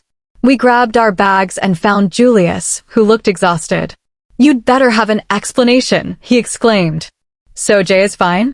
He's totally fine, Elisiana reassured him. Well, you have 3 hours. Hit me with the explanation, he said, handing over the tickets. We sat down and told him everything. The fake email, Cabina, the rogue force, darkness, and our plan. So Emilia went instead of you? He reiterated. And you spent the night in the 3rd town? Yup. Well, you fooled me, he said, shaking his head. And you definitely fooled Cabina. He's still in the 2nd town. He gave himself a vacation. I can't believe Cabina tried to get Elisiana kidnapped. I'll kill him. Nope, sorry, Elisiana cut in. I have dibs on him. We both looked at her, flinching from the dark energy radiating from her smirk. Fine, then I have dibs on Killeen, Julius chuckled. I raised an eyebrow, remembering what Jay had told me. Right, Killeen is dead, I said. Jaden called yesterday. He killed him. They gaped at me. The leader is dead? Elisiana muttered. Julius laughed nervously. Isn't that a good thing? Without a leader, we can take them down. She shook her head. Killeen was their official leader, but I don't think he was the one really giving the orders. Darkness, I said simply. Just because Killeen was dead didn't mean the threat was over. The creepy dude that ambushed you? Julius asked. That's the one. We boarded a regular plane since my private one had issues. We spent the flight sleeping. Once we landed, we found Jaden in the arrivals lobby. He was smiling at his phone, his cheeks tinged with color. I slapped the top of his head to get his attention. He jumped in surprise before realizing it was us. We followed him to his car. He told us Killeen had drugged Amelia and that Jay had killed him. She's in the hospital for analysis, he added. We fell into silence, though I noticed Jaden sneaking glances at us. Spit it out, boy, Elisiana said. Jaden's face contorted into amusement. I was thinking about something that suddenly makes sense. Something that never crossed my mind until recently. What? I asked. The scent of a mate is unique and irresistible, he started. I was thinking about the day we first arrived at Theodore's territory. I can't believe I didn't put two and two together. Busted, Elisiana said through the bond. If I remember correctly, Elisiana kept smelling chocolate and cinnamon, Jaden continued. Leonera mentioned Theodore smelled vanilla and strawberries. Long story short, you're mates. Elisiana and I simply nodded. He figured it out before we could tell him. This may surprise you, but I actually like it, he said. It reassures me that Theodore's actions had good intentions. I'm hurt you kept it from me, but I see why. We all know I hated Theodore because of the rumors. Elisiana winced with guilt. I showered her with reassuring energy through the bond. My logic was clouded, Jaden admitted. I was afraid he would hurt Elisiana. I guess she didn't need protecting. I apologize for judging you, Theodore. Elisiana watched him with wide eyes, admiring his maturity. If I had known sooner, I would have freaked out, he admitted. I'd already warmed up to Theodore before I realized you were mates. I started to grin. I didn't think hearing that from Jay would mean so much. He caught my expression and frowned. Take that smile off your face. You still need to explain why you were friendly, with irony, when you knew Elisiana was your girl. Don't think for a second you're off the hook. Dread and embarrassment filled me. I would have to explain my actions to earn my future brother-in-law's trust. Chapter 47. Theodore, Jay, and I were in the large hall normally used for lectures. We were helping set up for the meeting with the community leaders. During the car ride, Theodore opened up to Jay about his childhood to explain his past actions. Jay's only response had been, "Oh, that's really depressing, bro." While we worked, Jay watched me with blatant curiosity. What is it? I asked. You smell different, he confessed, raising an eyebrow. You smell like an alpha. The word hung in the air, unspoken but understood. He shook his head in disbelief and laughed. Don't worry about it. Theodore and I exchanged a look. I planned on telling him, Magnum and Kiteline the truth today, all at once. Once we finished setting up, we headed back to the Alpha House. We went upstairs to change into attire suitable for the meeting before finding Magnum and Kiteline. They were quietly discussing something, but stopped to greet us. Is everything set up? Kiteline asked. I nodded. Yes. Theodore and I need to tell you something. Magnum and Kiteline exchanged knowing looks. All right. We also need to discuss something with you. I took a deep breath. I knew they had warmed up to Theodore, so I wasn't as nervous as before. He stood beside me, gently rubbing circles on my lower back. Theodore and I are mates. They blinked for a few seconds before breaking into laughter. We already knew, love, Kiteline confessed, her green eyes twinkling. I gaped at them. You knew. Magnum sheepishly shrugged. We figured it out the day the rogues crashed Jay's graduation. It doesn't take a genius to see it. Jay popped out of nowhere with a frown. Hey, steady on. I didn't realize until last night, he mumbled. They resisted the bond for so long, I didn't jump to that conclusion. He looked at his dad. No wonder you were asking him weird questions at lunch. Where do you see yourself in 5 years? He imitated Magnum's deep voice. So that's what that was about, Theodore chuckled through the link. I didn't believe it at first, Kiteline added. I couldn't imagine anyone resisting the bond that long. You must have your reasons, so we won't ask. When did you believe it? Jay asked. She wiggled her eyebrows mischievously. Dinner time. Theodore and I froze. To Magnum and Jay, it was a normal sentence, but I remembered the first time we kissed in my room. We were interrupted by her knocking and saying it was dinner time. She knew he was in there. It's no surprise these two can suppress nature's plans, Magnum remarked. You want to tell them now? Theodore asked me. It's the best time. I fidgeted with my top. I had kept a huge secret from my family, and I didn't want them to find out during the public meeting. I have something else to tell you. I suggest you sit down. We headed to the dining room. With a reassuring look from Theodore, I spilled everything. Finding the history of the Moonlit pack, my reaction to the word alpha, and the confirmation of my rank from Ms. Williams. I told them the truth about Alexandros and Lillian Gray and my mission to clear their names. When I finished, the room was silent. Magnum broke it first. Well, that explains your abilities. I had assumed you were one of those rare cases where a wolf is born with power beyond their rank. I apologize, Elisiana. If it hadn't been for my assumption, maybe you would have known sooner. I reached for his hand. No, it's fine. I was meant to find out like this. I was too busy cherishing the life you gave me to wonder about my background. Kitelina sniffled, tears overflowing. I can't believe you've been hunted since graduation, and we had no idea. I went over to hug her. So, Magnum said, shifting into his alpha persona. Initially, you thought the rogue force was following Max's wishes. But then you realized Killeen had his own reasons. Alexandros Gray ordered the killing of Killian's father for trespassing. Killeen wanted revenge, but Alex died before he could get it. Once they realized his daughter was alive, he targeted her instead, Kitelina added, her eyes flashing. What a sick man. Language. Jay exclaimed. Anyway, I killed Killeen, so he can't do anything now, Jay said with a smirk. Wipe that smirk off, Magnum warned. Killeen may be gone, but this darkness guy sounds like trouble. He isn't ordinary. The rogue we imprisoned yesterday said the leader they really followed was Darkness, not Killeen, Jay added. Theodore nodded. Darkness is the one we have to get rid of. It won't be easy. Magnum understood. Everything you've told me will be revealed at the meeting. Do you want to explain it? I think it's best if I do, I responded. I want to show the leaders who I am and gain their respect. So, what's the plan?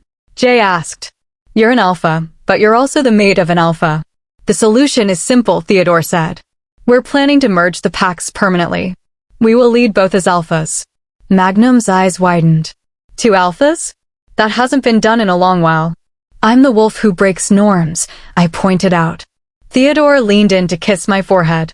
The female warrior will officially become the alpha. My partner, my mate, and my equal. I told you he was a romantic. Kitelina squealed. Your phone keeps buzzing, love, Theodore noted. I saw Leonera was spamming me. What happened to the phone I bought you? Magnum asked, noticing the shattered screen. I tried to hide it. Theodore stepped in. I dropped it by accident, he lied smoothly. I'll buy her a better one. Magnum eyed him before dropping it. I don't doubt you'll be a good mate, but if I get a whiff of sadness from her because of you, we'll be talking.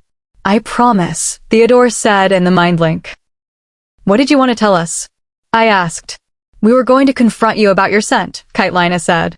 You felt more powerful at graduation, but we thought it was just natural growth. This morning, there was no mistaking it. You have the aura of an alpha. It's almost noon, Magnum interrupted. Let's head down. The weight had been lifted. I felt light. We made our way to the hall, which was packed with alphas, lunas, and betas. The room quieted as we entered. Jay, Theodore, and I sat near the front while Magnum and Kitelina took the floor. I'm glad you could all attend, Magnum began. This concerns the rogue force. Their leader, Killeen, has been after Elisiana for weeks. Their methods are a threat to us all. Our warning to increase security wasn't paranoia, Kitelina added. The rogues have found a way to mask their scent and life force, allowing them to pose as humans. The hall erupted in murmurs. You're telling me these people are werewolves? A female voice asked. We turned to see an alpha in a navy suit. Beside him sat a silver-haired girl. I realized with a shock that she was human. A human? Theodore linked me. The alpha was Aaron Zellard of the Silver Crescent Pack. They were mates. It was incredibly rare. Have they never seen a human before? The girl said sarcastically. Her hazel eyes were fearless. A Luna from another pack chuckled. The human has guts. But being fearless as a human is a death wish. Aaron let out a low growl, silencing her. The human has a name, the girl said. It's Luna Aldwin. Remember it. Was her name Luna? I smirked at the irony. A human named Luna was the Luna of the Silver Crescent Pack. She didn't look intimidated at all. I liked her. Now, Magnum said, refocusing the room. I'm sure you're all aware of Elisiana. Will you be explaining her scent? A beta asked. Kitelina gestured for me to stand. She will explain herself. I went to the front. I told them everything from the past month, being precise. Jay joined me briefly to discuss Killian's death and the rescue of Amelia. When I finished, the room saw me in a new light. I was the alpha of the Moonlit pack. And you have the hostage letter? An older alpha asked. Yes, and Ms. Williams as secondary evidence. We will reopen the case, the man decided. Darkness is the problem, another alpha stated. The room agreed. Aaron spoke up, his golden eyes on me. You are the only female alpha, making you the most powerful female wolf. If this darkness is as powerful as you say, he is likely targeting you to produce strong offspring. Theodore stood up, snarling. Those rogues won't lay a hand on her. I touched his arm, and he calmed instantly. The last announcement is that we are mates, I added. If darkness has ideas, he has to deal with both of us. And us, Jay added.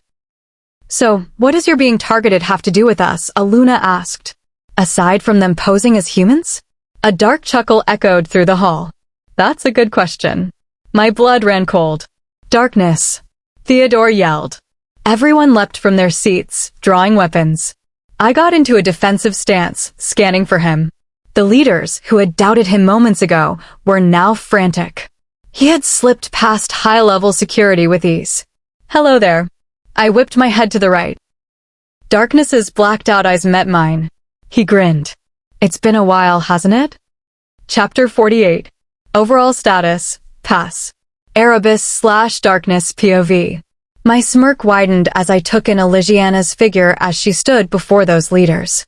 Her aura had become much more powerful since I last saw her. She had developed into a formidable alpha. I had given her time to prosper and become the leader she is today.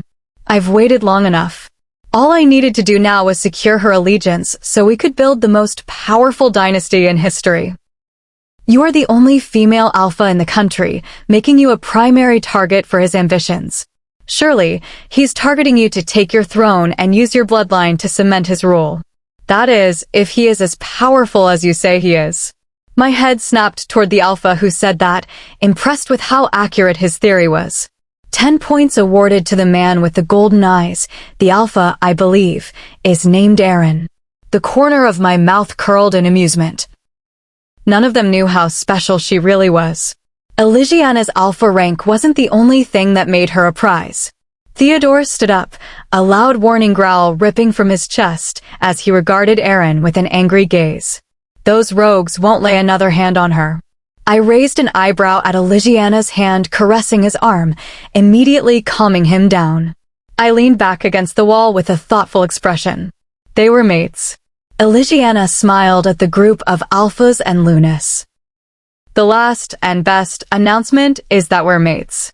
If Darkness has any of those ideas, he'll have to deal with both of us. I frowned, not at all happy about him being in the picture. He's an obstacle I'll have to remove. Thankfully, it didn't seem like they'd completed the bond. But it was definitely past the initial stage. It'll be a nuisance to deal with her grief once he's gone.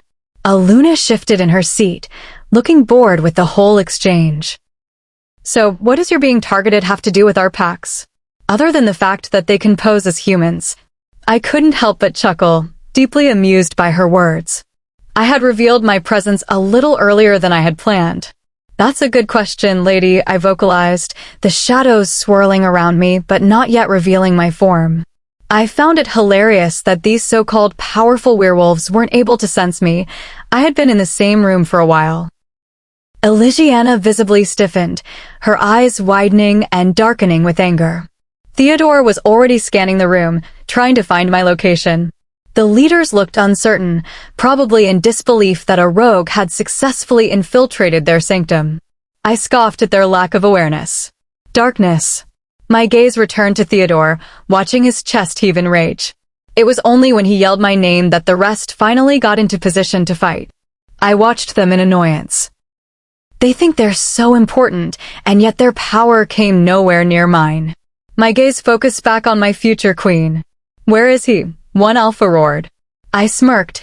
Anyone could see he was frustrated. However, I could also sense fear and uncertainty emitting from several other leaders. So weak. It was then that I decided it was time I revealed myself. Concealing myself within the shadows, I slipped past them all and stopped by Elisiana. Morphing into my physical self, I smiled at my audience, who were gaping at me in disbelief. Not giving them the chance to speak, I faced the beautiful alpha standing beside me and said, "Hello there." Her head whipped to face me, her stunning gray eyes meeting my dark ones. "It's been a while, hasn't it?" She got over her shock quickly, regarding me with an annoyed expression. "Oh, it has, Mr. Nightmare. What's up with your face?" I grinned. I looked different compared to the last time they saw me. Being able to subtly morph my features is handy when it comes to keeping my enemies off balance. "Mr. Nightmare?" I repeated, amused. "I'm perfectly fine with you calling me that if you prefer it." Theodore stepped forward, blocking my view of her. Annoyed, I raised an eyebrow at him, letting him know I found him to be a pest. "What do you want?" he asked, getting straight to the point. "And why do you look different?" "How you been, bro?" I responded with a smile, mocking him. "Wow, have you grown taller?" Although I dropped the glare, it isn't a good look. "Is this guy serious?" I heard someone whisper from the back. "I crashed your meeting, I might as well be polite to make up for it," I explained with a thumbs up. "And by the way, if anyone has any ideas to outsmart me, I'll order my rogues to storm the civilian sectors of this pack." I flashed them a bright smile along with my threat. They all stared at me for a second before mind-linking their warriors. No doubt they were giving orders to protect the vulnerable, exactly what I had expected. My rogues were prepared for the battle. I wasn't worried. "To answer your question, I am simply here to take Elisiana with me," I said, putting a hand on his shoulder. He was quick to shrug it off, looking disgusted. The truth was, I looked different because I was wearing my real face today. My shoulder-length black hair was tied up, and my pearly white teeth gleamed as I smiled. I wore a tailored black tuxedo for the special occasion. I have to say, I can clean up pretty well. "You are not getting your hands on her," the alpha of the Imperial Pride pack barked. "Leave my territory now." I regarded him with curiosity. He seemed the least nervous. "Magnum steel, it's a pleasure," I said. "Unfortunately, I have no intention of leaving without Elisiana. If you don't want your people caught in the crossfire, I suggest she come with me quietly." His striking green eyes narrowed at me, burning with hatred. "Or we can do this the hard way." I grinned, whipping out a remote. "The human might want to move. She's very close to that support wall." Everyone stiffened as their gaze fell on the small gadget in my hand. "Have you ever felt the weight of a building coming down?" I questioned with a dark chuckle before pressing the red button. Elisiana POV. As soon as I heard his warning, I yelled, "Take cover." The walls of the hall buckled as the devices detonated, the structural impact bringing the ceiling down in a cloud of dust and debris. The noise was a deafening roar that left my ears ringing, turning the world into a series of muffled movements. Theodore had already begun to push me under him, shielding me from the falling plaster. In the chaos, I noticed a large structural beam falling right above us. I escaped from under him and shoved us both clear before it could crush us. The thick scent of smoke and dust filled the air. Dread pounded in my heart as my gaze fell on Aaron. He was hunched over, a pained roar escaping him as he clutched a motionless figure in his arms. It was his mate. She had been the closest to the wall, absorbing the brunt of the impact. I felt a cold void where her presence used to be. She was gone. Another Alpha and Luna emerged from the rubble, limping and clutching their sides, their faces masks of shock. Someone pulled me away from the scene. I stiffened until I sensed it was Theodore. The smoke was getting too thick. We had to evacuate. I was dragged out of the demolished building to find a sight I had never wanted to see. Fires were spreading, and rogues were engaging our warriors. The Imperial Pride Pack was under a full-blown attack. I yelled in anger at the sight. Even with my distorted hearing, I could hear the chaos in the distance. I blinked hard to clear my vision. Fight now, cry later. I was already heading to the closest weapon station. Theodore followed me, his eyes flickering around for potential surprise attacks from darkness. Darkness. I will find him. I opened the door with the unique code. We armed ourselves with silver bullet guns, machetes, and daggers, and donned bulletproof vests. We moved out, ensuring the door locked behind us. You know, maybe it's wise that you don't go straight into the center of the fight, Theodore suggested, looking conflicted. I'm the chief warrior of this pack, I countered, stepping over a fallen rogue. I swore to protect it with my life, and that is exactly what I'm going to do. I felt a ripple of movement to my right. Without hesitating, I flung a silver dagger. I turned to find a rogue collapsing as my blade found its mark. I moved toward her, ensuring she was no longer a threat before moving on. Let's move, I said, focused. We encountered numerous rogues, all with the same goal, to seize me.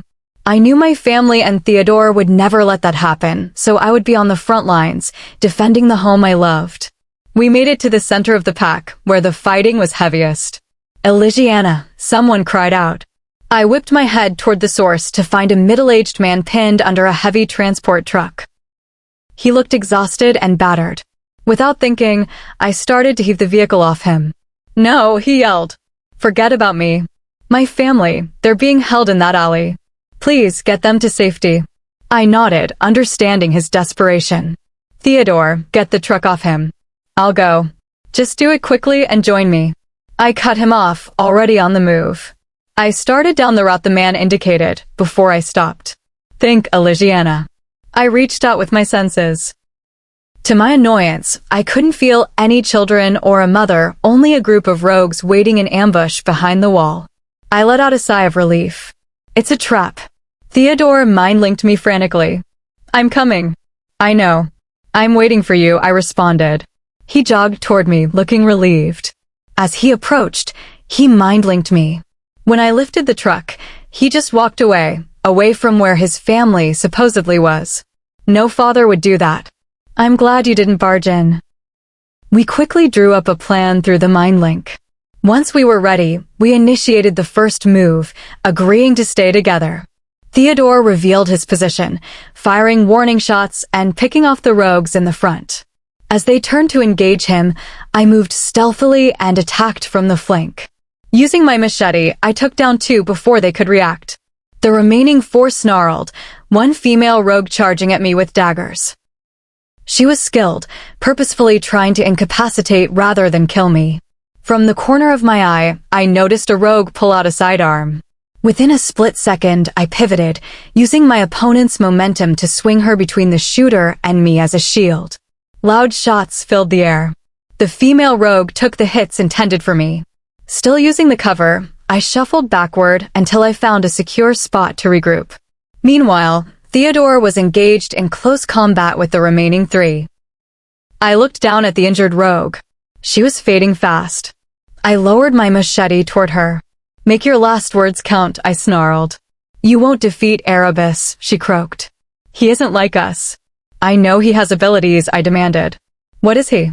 The rogue's smile widened. You think werewolves are the only things in the dark?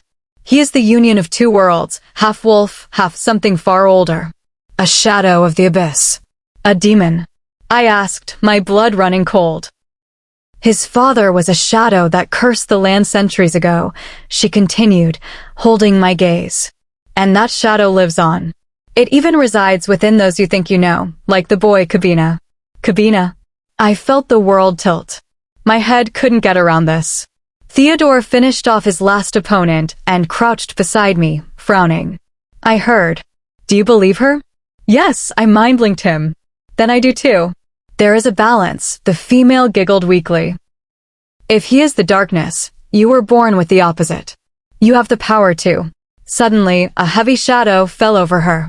Before she could finish, a black boot descended with a sickening crunch, silencing her instantly. I recoiled in shock at the sudden, cold display of violence. Theodore pulled me into his arms as I started to shake from the suddenness of it. Wait, Theodore swore. I opened my eyes to look at the owner of the boot.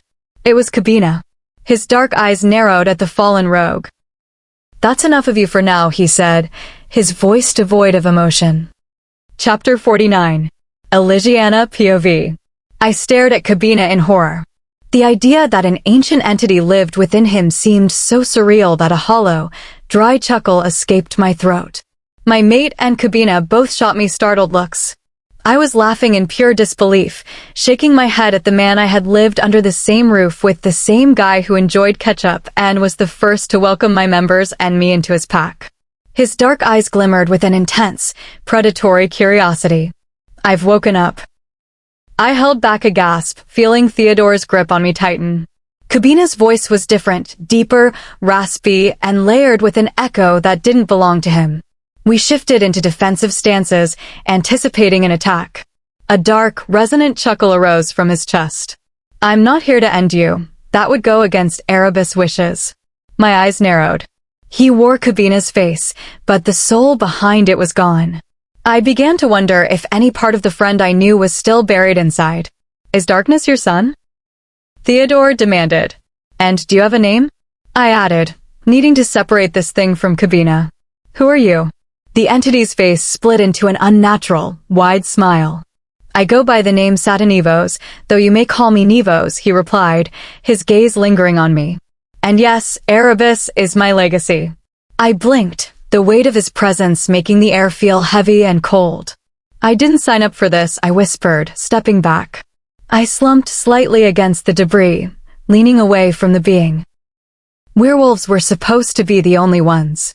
I am the architect of your kind, little girl, Nivos chuckled, his voice dropping an octave as he took in my disgust. Theodore stepped in front of me, a living shield. Did Kabina have a choice? After promising him power beyond his reckoning, he didn't even hesitate to offer the vessel, Nivos said, glancing down at his hands. He was a restless soul, the perfect host. I scowled, so Kabina had always harbored that darkness. I recalled the fallen rogue's words, that I possessed an opposite trait, light. Nivos' arrival only confirmed that the stakes had shifted from a pack war to something ancient. Darkness was hell-bent on having me because I was the missing piece of his puzzle. Let's move, I mind-linked Theodore. We need to get to the front lines. We don't know what he's capable of yet. Without a word, Theodore nodded, and we navigated out of the cramped space. Leaving so soon? The amused voice called after us.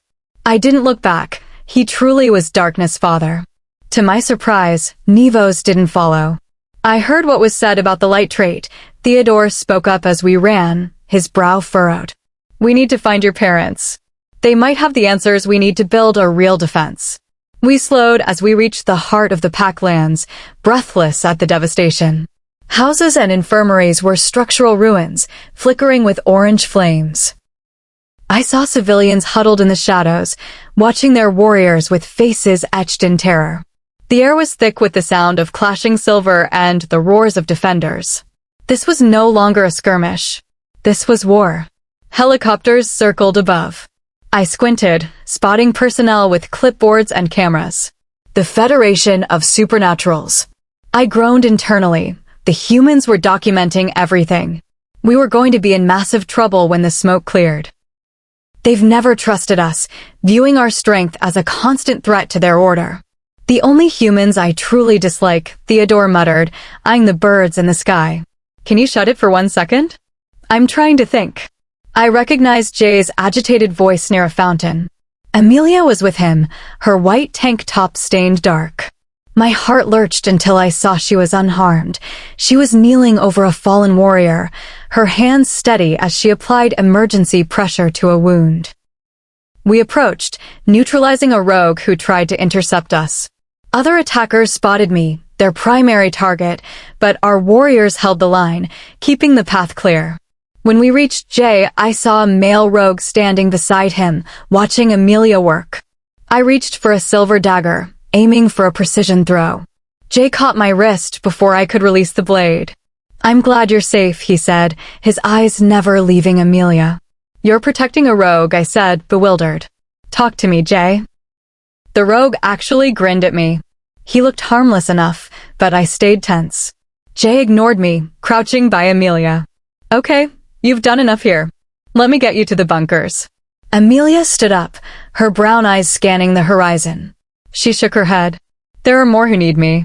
"It's too dangerous," Jay insisted, his voice softening. Theodore and I exchanged a look. "You're mates," Theodore blurted out. They caught each other's gaze, a flash of shy confirmation passing between them.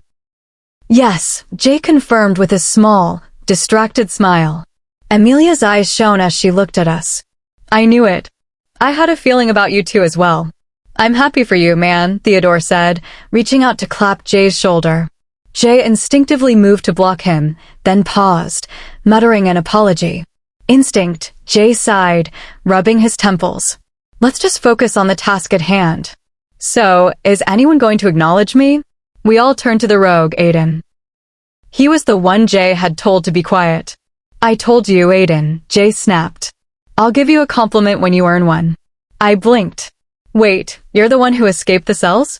And you're following the future alpha around asking for praise?"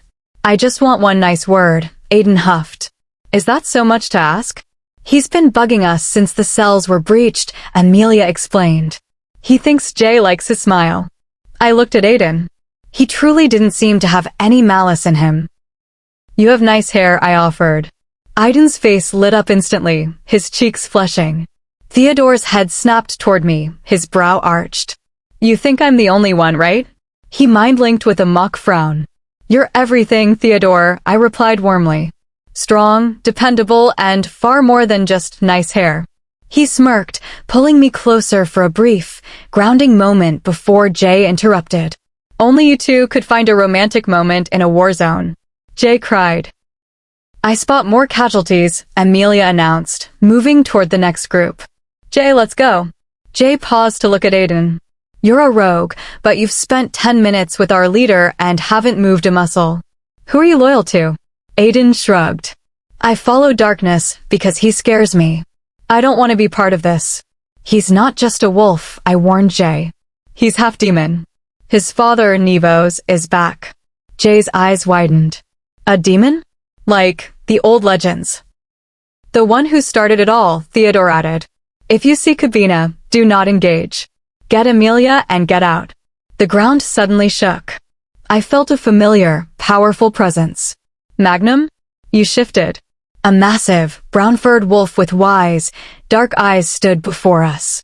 He snorted in acknowledgement, his gaze fixed on Aiden with a low, rumbling warning. "He's helping," I explained quickly. I caught Magnum up on Nevos and the light trait. His head snapped to the right, focusing on Kitelina. She was a whirlwind on the battlefield, moving with a lethality I had never seen before.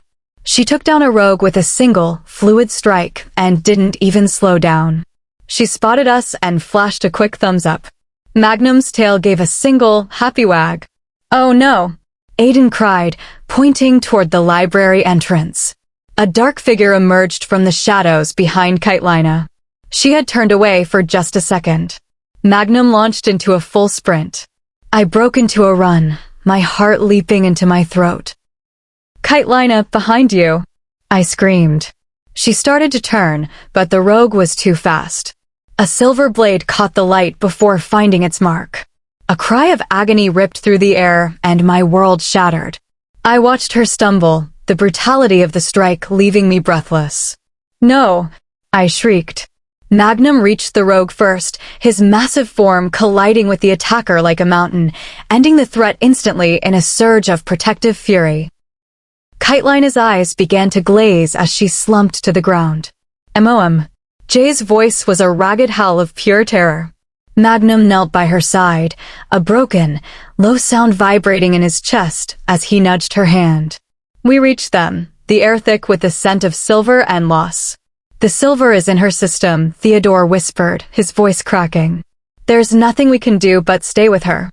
I dropped to my knees, my hands shaking. My tears fell onto her face as I whispered her name, begging her to stay. Around us, the pack began to howl, a haunting, collective mourning that signaled the loss of their Luna. I started to shake, but it wasn't from fear. It was a cold, white-hot rage. I stood up, the battlefield blurring as my focus narrowed. Drive them back. I roared, my voice echoing with a power that made the ground tremble. Protect our home. Leave none of them standing. Theodore stood with me, his weapons drawn. No mercy. A roar of agreement went up from the warriors. My eyes locked on a shifting shadow near the library. The grief inside me twisted, transforming into something radiant and sharp. A blinding white light flickered in my vision. An electrified power surged through my veins, making my skin tingle. I saw the shadow turn to look at me, a grin stretching across its face. I didn't smile back. I would show him what happens when the light finally decides to fight back. Chapter 50. Erebus/Darkness POV. I stood by the wrecked library, smoke curling into the night. Satisfaction lingered in the chaos. Near the steps, the librarian I had brushed aside earlier struggled upright, her face pale and pleading. Please, she whispered, her voice trembling. I have children. They have no one else. I looked at her with cold indifference. Why would she seek mercy from the architect of this shadow? I put a finger to my lips, silencing her mid-sentence. Hush, lady. Can you see I'm watching a far more interesting show? I gestured toward the flickering magical battle taking place in the courtyard. I knelt beside her, brushing a stray hair from her face with a mocking, chilled smile. Consider this a lesson in reality, I murmured. Before she could speak again, I summoned a surge of shadow energy, clouding her vision until she slumped into a deep, forced unconsciousness. I shoved her aside, dismissing her existence entirely. My eyes were already back on the battlefield. My gaze fell on Elisiana. She was kneeling by the Luna of this pack, who looked badly weakened. A boy, her son Jaden, I presumed, shifted and sprinted toward them, a howl of despair echoing through the trees. Anger flared in my chest. I had specifically told the rogues to avoid targeting Elisiana's family. I couldn't afford to have her light power gene triggered. That would change the laws of this game, and I wasn't sure I was ready for the fallout. For the first time, I felt a flicker of doubt. If her light was activated, could I actually contain her? I watched her stand up. For a moment, I thought the gene remained dormant, until she turned. Her eyes had shifted to a piercing, charcoal black, fixed directly on my position in the trees. I leaned back into the darkness, my heart racing despite the smirk on my face. She looked ready to end me.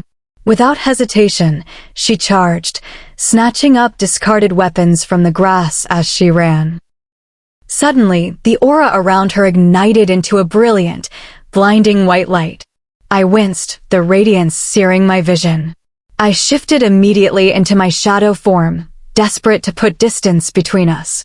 I moved through the trees like a blur of ink, weaving through obstacles. I glanced back, horrified to see her still tracking my movement with perfect precision. Impossible. How can she see me while I'm merged with the dark? The law was absolute. Light drives out darkness.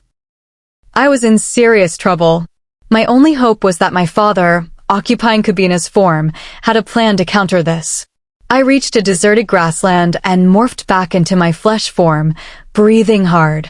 I realized too late that I had led her away from my reinforcements. She stalked out from the tree lean, her long brown hair whipping in the wind, her black dress torn at the hem to allow for her lethal, predator-like stride. Even in her rage, she was breathtaking.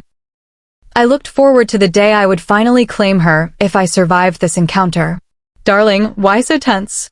I asked, raising my hands in a mock gesture of surrender. I needed to stall for time. She didn't waste a breath. She closed the gap in a split second, driving a silver blade toward my shoulder.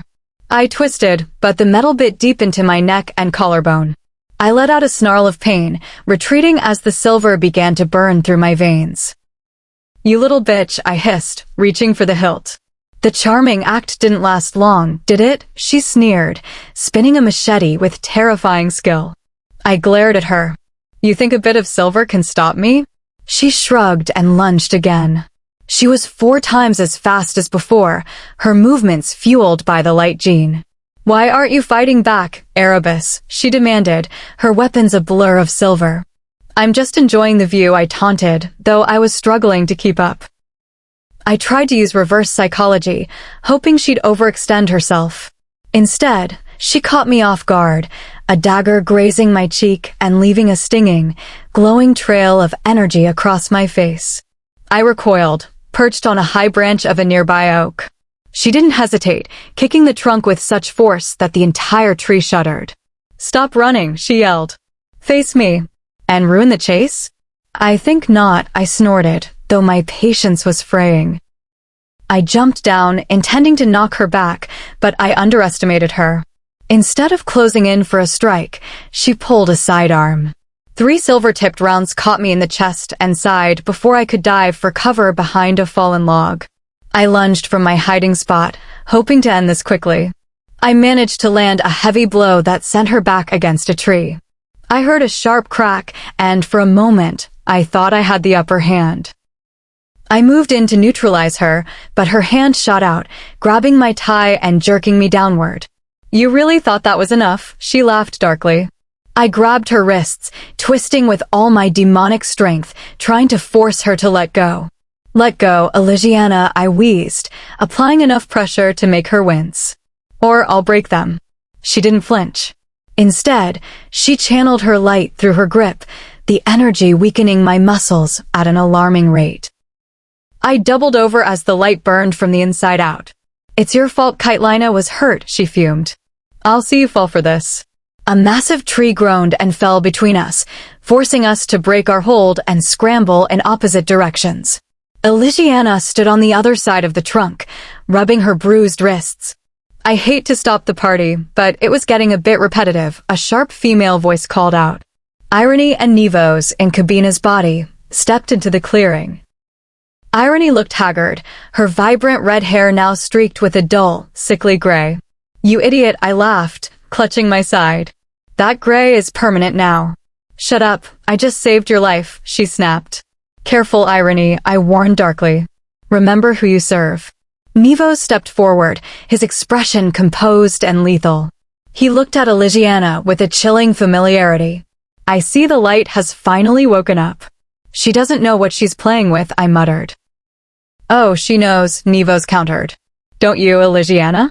Elisiana raised her chin, her weapon steady. I know enough to know your time is up. The conversation shifted to Irony's fading youth, the price of borrowing my power. If you keep tapping into the darkness, your body will fail from the inside out, Nevos added with a dry chuckle. I don't need your pity. Irony screamed at Elisiana. You took Theodore from me. Elisiana's gaze turned ice cold. Theodore is my mate. He was never yours. Irony let out a strangled cry of denial. You're lying. He is mine, you delusional girl, Elisiana said, her voice dropping to a dangerous, authoritative register. Irony, you have disrespected the hierarchy for the last time. I have been patient, but you have crossed a line there is no returning from. She drew both silver machetes, her light aura expanding until the very ground beneath us trembled. Irony took a shaky step back, finally realizing the gap in their power. I, Elisiana Knight, Alpha of the Moonlit Pack, hereby find you guilty of high treason against the Alliance, Elisiana declared, her voice echoing with the weight of a true queen. The penalty is forfeiture of your life. And I will be the one to collect. Nevos caught my eye and gave a subtle nod. We both stepped back into the shadows. We knew that on this night, Irony's luck had finally run out. Chapter 51. Elisiana POV. I stood in a combat-ready stance, my silver weapons pulsing with a faint, rhythmic light. The power coursing through me wasn't just physical, it was the awakening of an alpha's true authority. I, Elisiana Knight, Alpha of the Moonlit Pack, find you guilty of high treason, I said. My voice commanded the air. I saw fear flicker over Irony's face. She stepped back, staring at her gray hair. So, you really are an alpha. Always, I replied. Nevos and Erebus moved to the sidelines ready. Last time was child's play, I said, watching irony struggle to stand. I felt a pang of pity seeing her gray hair, the cost of her dark deals. There's no safety now. Then let's finish it, she growled, lunging forward with desperate speed. But she wasn't fast enough. To my heightened senses, her movements were sluggish, weighted down by the very dark energy she thought would save her. I parried her strike effortlessly, the ring of silver on steel echoing through the trees. I moved with a fluid precision she couldn't match.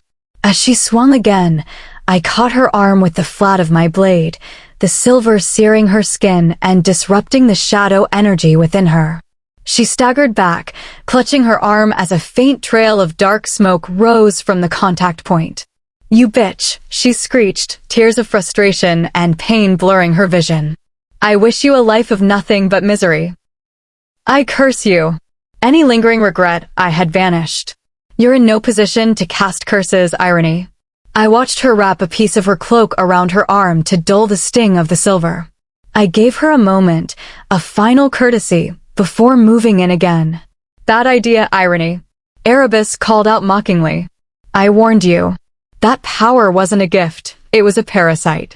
I charged, cornering her against an ancient oak. She scrambled up a thick branch, trying to gain the high ground, but I vaulted up beside her in a single, empowered leap. I knocked her back toward the forest floor, and we tumbled together into the high grass. I reached for my sidearm, only to find the holster empty. "Looking for this?" Nevos held up my gun, his expression one of bored amusement. Before I could speak, he crushed the metal frame in his palm like it was made of parchment. "A warrior of your caliber shouldn't rely on lead and powder. Close combat is much more honest." I ignored him, spinning to deliver a roundhouse kick that sent irony flying. She hit a tree with a heavy thud, gasping for air. I didn't give her time to recover. She managed to scramble away, the demon energy giving her one last burst of unnatural agility. My machetes bit deep into the trunk where she'd been a second before. As I yanked them free, a branch swung into my face, the rough bark catching me across the eyes. I stumbled back, blinking away the stinging irritation. Irony seized the opening, her knife flashing as she unleashed a desperate flurry of attacks. Even with my vision blurred, I moved by instinct, parrying the strikes I could hear and feel. I dropped into a handstand, flipping away just as her blade whistled past my throat. "Impressive," I heard Erebus mutter. I pushed her back into a patch of dandelions, a cloud of white pollen erupting around us. I lunged, catching her by the collar and pinning her against the rough bark of a pine. "Why irony? Why Theodore?" I asked, my grip tightening. He was the only one who saw me, she croaked, her skin beginning to pale and wrinkle as the aging process accelerated. "I was there for him when he was alone. I deserve to be the one." "You knew he had a fated mate," I snarled. "You knew the laws of the pack, and yet you still tried to steal a bond that wasn't yours. You destroyed yourself for a fantasy." "I'll love him until my last breath," she whispered, her voice thinning. "Then look around you. That breath is coming."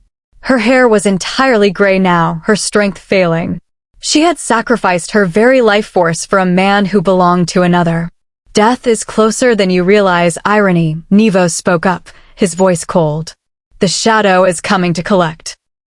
I frowned, looking at the space around us. "I see nothing." "Look up, Alpha," Nevos chuckled. I stiffened. Above us, a distorted, ink-black shadow was beginning to descend, swirling like a predator. Irony looked up too, her eyes widening in terror. "Can you see it?" I whispered. "No." "What is it?" "What do you see?" she shrieked. A sudden, sharp pain seemed to seize her, and she slumped against the tree, trembling violently. "The demonic energy is reclaiming what it lent her," Erebus explained. "It's an agonizing way to go. A mercy kill would be the only kindness left for her now." I stepped back, my heart heavy. "I sentenced you to death, irony. I didn't want it to be like this, but all paths lead to the same end tonight. If I'm going to die," she spat, her voice a mere rattle, "it won't be by your hand." I sat down on a fallen log a few feet away, watching as she struggled for every breath. The dark energy was visible now, a sickly aura that seemed to be draining her from the inside out. Imagine how different this could have been, I said quietly. If you'd just accepted the truth, you could have had a life of your own. Quiet, she wheezed. For the next few minutes, the only sound was the wind and the strained gasps of a girl who had lost everything. Then, I felt a familiar presence in my mind. I'm nearly there, Elisiana. Hang on, Theodore's voice echoed through the link. I'm safe, I replied. But hurry. 30 seconds later, Theodore crashed through the underbrush. He was shirtless, his chest covered in combat scars, his blue eyes burning with protective fury. He reached me in 2 strides, pulling me into a fierce, grounding embrace. Are you okay? He breathed into my hair. I'm fine. But we have a final matter to attend to. I stepped back and pointed to the base of the tree. Theodore's expression shifted to one of grim shock as he looked at Irony. Is that her? She used too much of the shadow. It's consuming her, I explained. And I have already passed judgment. Theodore crouched beside her. Irony. Can you hear me? She gave a weak, jerky nod. I wish it hadn't come to this, Theodore said, his voice thick with regret. But your actions against Elisiana and the pack were inexcusable. Even without her sentence, the law would have demanded this. Irony let out a broken sob, looking at him with the last of her strength. Just end it, Theodore. Please. It's too much. I looked at Theodore. The anger in his eyes had faded into a somber, heavy duty. He looked at me, and I handed him my silver machete. She wants you to be the one, I said. Theodore stood up, the silver blade gleaming. Choice of execution, machete. Executioner, Theodore Hunter.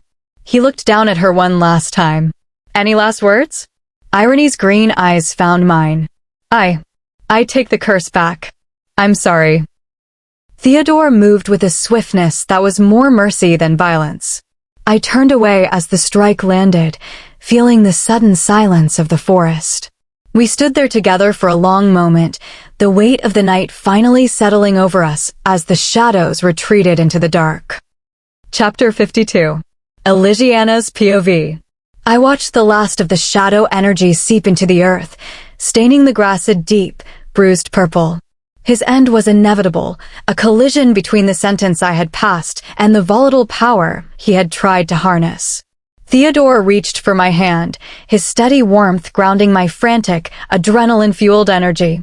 Now that was a splendid show. Nivos exclaimed, clapping. We both turned, our expressions hardening. The war was far from over.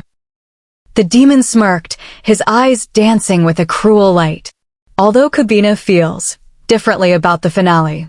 What do you mean? Theodore asked, his voice low and dangerous. The boy is raging within me, Nivos explained, pressing his palms to his temples. Grief, betrayal, and a desperate thirst for justice. It's quite loud in here.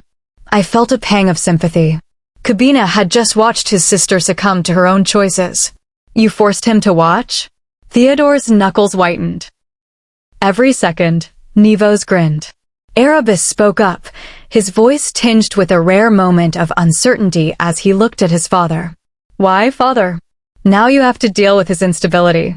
Nivos looked at his son with condescension. He's lost himself in the grief. He's thrashing about, he said, gesturing to his head. And I think I'll let him out. Let's see what a gamma fueled by demonic rage can actually do. I'll stop him, I said firmly. He's outmatched. Nivos raised a finger. A gamma with my power is a different breed. I'm not leaving this vessel yet. Theodore stepped forward, shielding me slightly. I'll take Kabina. You go after Erebus. I know you have a few scores to settle with him. We squeezed each other's hands. Good luck.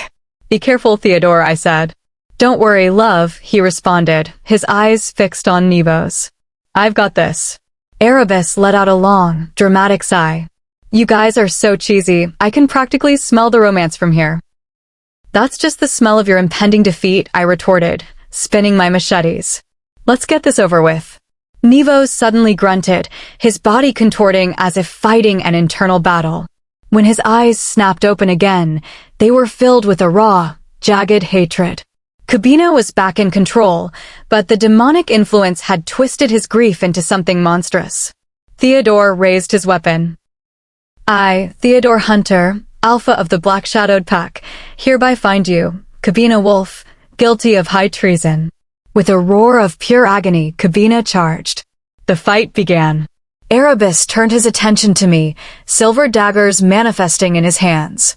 He moved with a speed that would have been invisible to anyone without the light gene. I parried his opening strike, the impact vibrating up my arms. He straightened up and gave me that maddening, model-perfect grin. His black tuxedo was pristine, save for the jagged scar I had carved near his eye earlier. "What's the matter, babe?" Erebus taunted. "You look surprised." I didn't waste my breath. I launched a dagger, which he caught effortlessly, but it was a feint. I followed with a second blade that caught his hand, disrupting his grip. I lunged forward with a heavy kick to his chest, sending him stumbling back. He growled, his confidence finally wavering. "Maybe this isn't worth the effort," he muttered. "My interest in this match is fading. You started a war because you wanted a strong mate," I said, my voice cold. "Too bad you picked the one female who's going to put an end to you."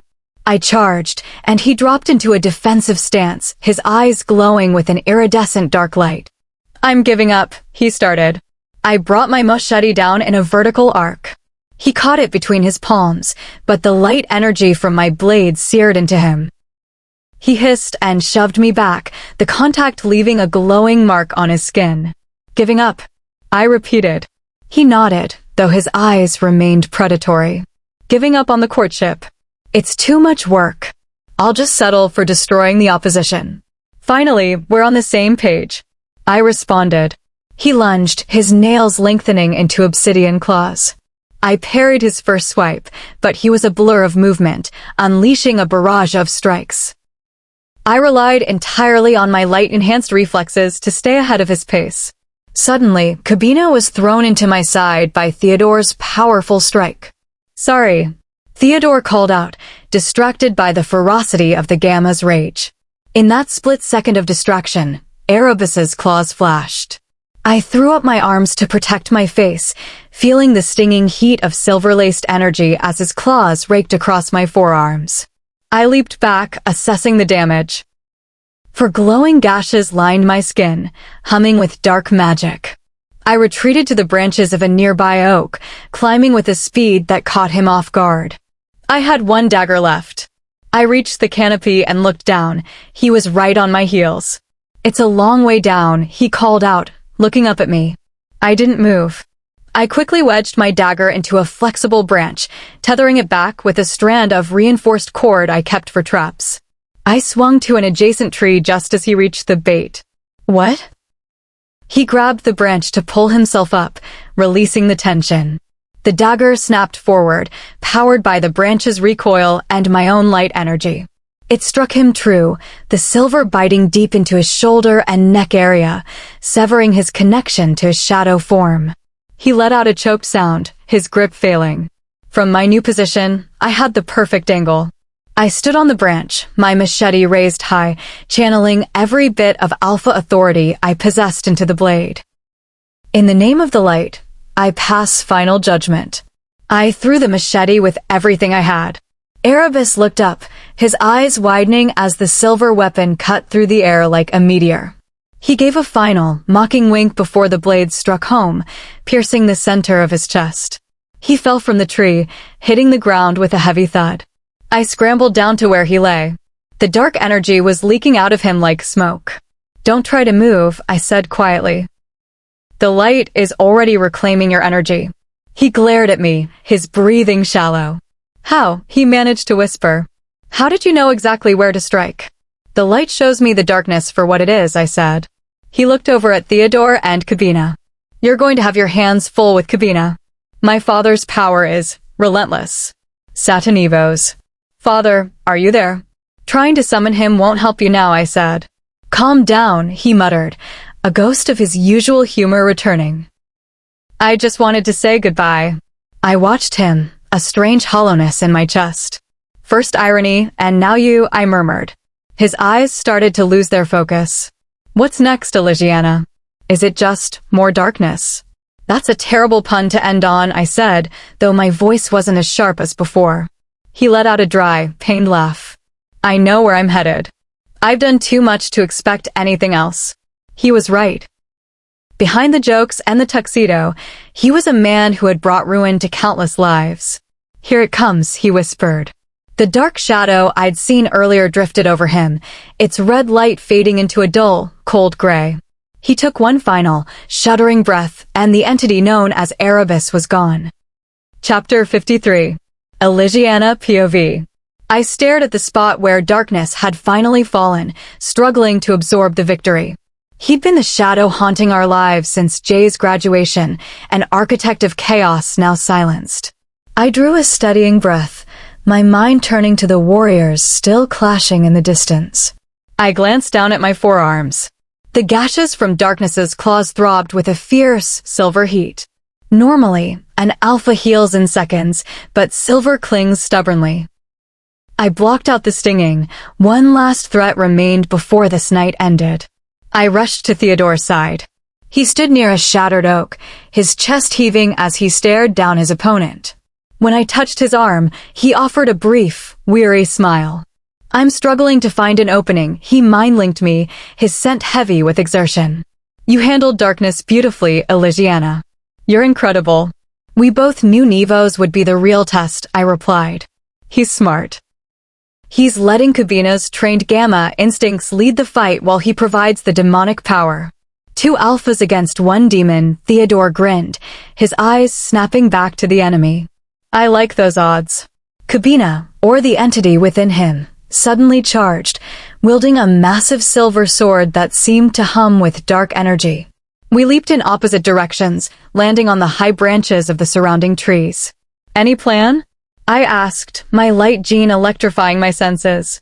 I'm actually starving, Theodore admitted through the link. I nearly laughed despite the stakes. Same. But first, if Kabina falls, does the demon fall with him? A silver dagger whistled past my ear, forcing me to roll off the branch. I hit the ground running, circling Kabina as Theodore dropped from above. We moved in a synchronized dance guided by the mate bond. I feinted with my left machete, drawing Kabina's gaze, then passed the weapon to Theodore in a seamless blur. As Kabina pivoted to block Theodore, I slashed at his guard, the silver catching him across the shoulder. He snarled, the dark aura around him flickering as Theodore followed up with a heavy strike. You should have stayed in the shadows. I yelled. Kabina lunged with that oversized sword, the blade moving with a terrifying, fluid grace. He managed to pin me against a massive pine, the silver clashing against my machete in a shower of sparks. Just as he prepared a final thrust, Theodore appeared, driving a strike into Kabina's side that forced the traitor to break his hold. I saw my opening and lunged to finish the fight, but it was a trap. Kabina leaned into my strike, and I felt a searing, icy pain as a silver dagger pierced my shoulder. Wait! Theodore's panic flared through our bond. I tore myself away, gritting my teeth as I yanked the silver blade from my flesh. The pain was blinding. A mix of fire and frost that threatened to paralyze my arm. Kabina gave a satisfied smirk before turning to flee into the deep woods. Catch him! I screamed. Theodore hesitated for a heartbeat, looking at my wound, before sprinting after the traitor. I leaned against a tree, my shoulder burning. My wolf began to pace in the back of my mind. Shift, she commanded.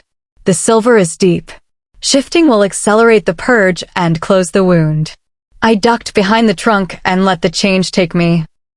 The snap of bone and the growth of white fur was a relief. In wolf form, the silver was pushed out by my shifting biology, and the bleeding slowed to a crawl. I sprinted toward the riverbank, catching up just as my wolf knocked Kabina into the shallow water. He was weak now, the silver in his own system disrupting the demonic connection. My wolf pinned him into the silt until Theodore reached us. Theodore held his blade over Kabina's heart. He looked at me, then at the dark, swirling shadow hovering above the gamma's chest. Last words? Theodore asked grimly. Kabina looked at us with a hollow, dark gaze. Before he could speak, Theodore drove the silver home. The traitor went still. A heavy silence fell over the river. Theodore looked down at his former friend, a mix of grief and relief swirling in his scent. I nudged his side with my snout, and he reached down to pet my fur. Suddenly, a voice rang out from the tree-line. The energy. Don't let it escape. It was Aiden, the rogue vice leader, sprinting toward us. He pointed at the dark aura rising from the fallen vessel. He's trying to find a new host. You have to break the anchor. My wolf didn't hesitate. I didn't need to be human to use the light. I lunged, but instead of a physical strike, I unleashed a concentrated burst of light gene energy directly into the center of the dark aura. There was a sound like shattering glass as the demonic anchor fractured. The dark presence of Nevos filled my mind for a final time. You think this is the end? I'm banishing you to oblivion. I projected with the full power of my alpha soul. No more hosts. No more summons. You are cast out. Pure white energy erupted from me, tearing the demon away from our world. He let out one final, fading shriek before being winked out of existence. I shifted back behind a tree, and Aiden threw me his jacket. I stepped out, wrapped in the oversized coat, my head throbbing from the magical exertion. He's gone, I whispered. Nevos is finished. Theodore pulled me into a fierce embrace, his heart hammering against mine. Aiden stood by, looking relieved. If you hadn't acted, he would have wandered until he found someone else to corrupt. You saved us all. I shook Aiden's hand. Thank you for the warning. You've proven where your loyalties lie. Just doing the right thing for once, he smiled. Theodore wrapped his arm around my waist, his touch careful around my injured shoulder. Let's go home, love. We have a pact to heal. Chapter 54. Theodore's POV. We walked our way back to the main town, watching the rogues scamper away from the scene. They only had to take one look at us to know that we've come out victorious. Yeah, that's right. Elisiana growled at the disbelief on their faces. We beat those demons. They exist no more. I held her close to me, wanting to reassure myself that she was fine. Letting her fight someone like darkness made me uneasy, but I had to remind myself that she could take care of herself. All that was on my mind was getting immediate medical attention for her. Her shoulder was in bad condition. I was glad that she was quick to pull the silver knife out before it had the chance to do some real damage. I thought back to the last time I saw Kitelina. Amelia was frantically attending to her wounds. She didn't look good, but I was reassured that her condition would stabilize. I was proud of what we had accomplished, but I was even more proud of my mate. She was amazing. We headed toward the intact hospital clinic where the wounded were situated. Elisiana's strength was decreasing by the second. She had buckled over twice. Aiden was watching her with extreme concern. I didn't know whether it was weird or... Nah, it was weird. I had had enough when she buckled again and stopped walking. I crouched down in front of her. Get on my back. She hesitated before climbing onto my back, her legs on each side of me. I supported her as I stood back up, holding her thighs. I was surprised that she didn't object to being carried. She must really be feeling drained. She slowly drifted off to sleep, her small face dug into my shoulder. Aiden was still with us, looking down to avoid the surprised and angry stares from the other rogues. One of them glanced at us and began to run away before he recognized Aiden. His angry green eyes narrowed at us before softening at Aiden. Bro, what are you doing? He called out, confused. Let's go. I regarded the rogue with an icy glare, to which he returned a cold scowl. Judging by his accent, he definitely wasn't from here. British, maybe? Aiden sighed sheepishly, scratching the back of his head. No, leave me. We have no leader. You're next. Let us. Aiden's eyes widened before he shamefully looked down. I can't, he whispered with a shrug. I can't, man. Understanding the situation he was in, I stepped in. Let's go, I said to him, glaring at the other rogue. The rogue narrowed his eyes between us before it widened in realization. Aiden. I heard him take a sharp intake of breath, looking like he wanted to be anywhere but here. I took in Aiden's torn expression before deciding that I'll have his back from then on. He had sacrificed so much to help us, but I would remain cautious until I could fully trust him. We still didn't know why he decided to help us in the end. Are you kidding me? The guy roared. You helped them, didn't you? Are you going with them? You're a rogue like me. Do you know what they'll do to you if you go with them? I glanced at Aiden. He was an open book, very easy to read. He wore a panicked expression once he realized what he'd done. His betrayal of the rogue force meant he wasn't welcome there anymore. And since he's a rogue, no pack would even think about adopting him. His friends' questions reminded him that rogues were locked up when on pack territory. But not this time. We'll welcome him. I calmly answered his rhetorical question. The rogue gaped at me in disbelief before scowling in annoyance. Turning back to Aiden, he said, "He's lying. Don't listen to him, and come with me. The rogues need you." Aiden ran his hand through his brown hair, sighing heavily. He looked at my love, who was sleeping on my back, with an unreadable expression, and then turned back to his friend. "I'm staying," he eventually said, the finality clear in his voice. He made up his mind. His friend nodded slowly, getting used to the idea of Aiden's betrayal. "So that's how it is?" "Fine, say nothing," he spat out, walking backward. "I knew you weren't ever loyal to the rogues, I knew it." Aiden stepped forward, sad to see the disappointment on the rogue's face. "Bro, Forget it, don't call me bro," he cut him off coldly. "You're nothing to me now." And with that, he walked off. I stared after him, hoping someone would spot him and kill him on the spot. I kept on walking, avoiding obstacles so Elisiana didn't wake up. When we finally reached the hospital, there were staff rushing around to keep up with the demands. Before I could call for help, a team of healthcare professionals approached us. "We have a room ready for our chief warrior." "Follow us," a nurse said, not wasting time in leading us into the hospital. Everyone froze when they realized there was a rogue accompanying us. His presence had substantially increased the level of anger in the place, making him shift awkwardly in his seat. "No one is to attack this rogue. He is with me and will harm no one," I barked, making everyone jump. We were quickly ushered into a room, and I carefully placed my mate on the bed. Her bed was surrounded by the medical team in no time. A doctor asked me some questions as they woke Elisiana up to get her consent for treatment. I gave the doctor a rundown of her obvious injuries and how they had happened. Aiden's nervous behavior caught my attention again. He kept pacing around, throwing anxious looks toward my mate. I frowned when I noticed the staff wore expressions of confusion and fear. Even Elisiana, in her weakened state, asked, "Is something wrong?" "Forgive me, Chief, but you smell different," one of them explained, looking at her in bewilderment. No one could believe that what they were smelling and feeling from Elisiana was the scent of an alpha. I held back a laugh. Even in that condition, her aura was unbelievably strong. "I'm too lazy to explain, but yes, I'm an alpha," she murmured, closing her eyes as if she hadn't dropped a huge bomb on them. They froze in shock, their eyes wide as they looked at her in a different light. "Take her word for it," I added with a smirk. "My mate is an alpha-blooded wolf." One nurse choked and repeated, "Your mate. The love of my life is on that bed, so take good care of her," I told them seriously. Another doctor nervously cleared her throat and said, "Yes, sir." They all looked shaken and taken aback by the news. Or maybe they were on edge because they were sharing a room with two strong alphas and a rogue. Could be both, honestly. They tended to her wounds while I watched, which probably didn't ease the tension. But I couldn't care less. I couldn't leave her when she was this vulnerable.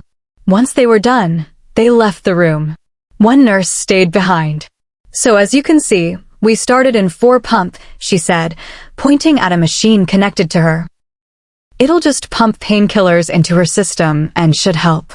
I'll be coming in every half an hour to do observations. It's important that we keep an eye on her for now." I nodded at her, letting her know I understood and appreciated their service. I walked to my mate's side and sat down on the chair by her bed. I reached for her hair and brushed it back, making her eyes flutter open. "Hey, baby, how are you feeling?" I asked softly.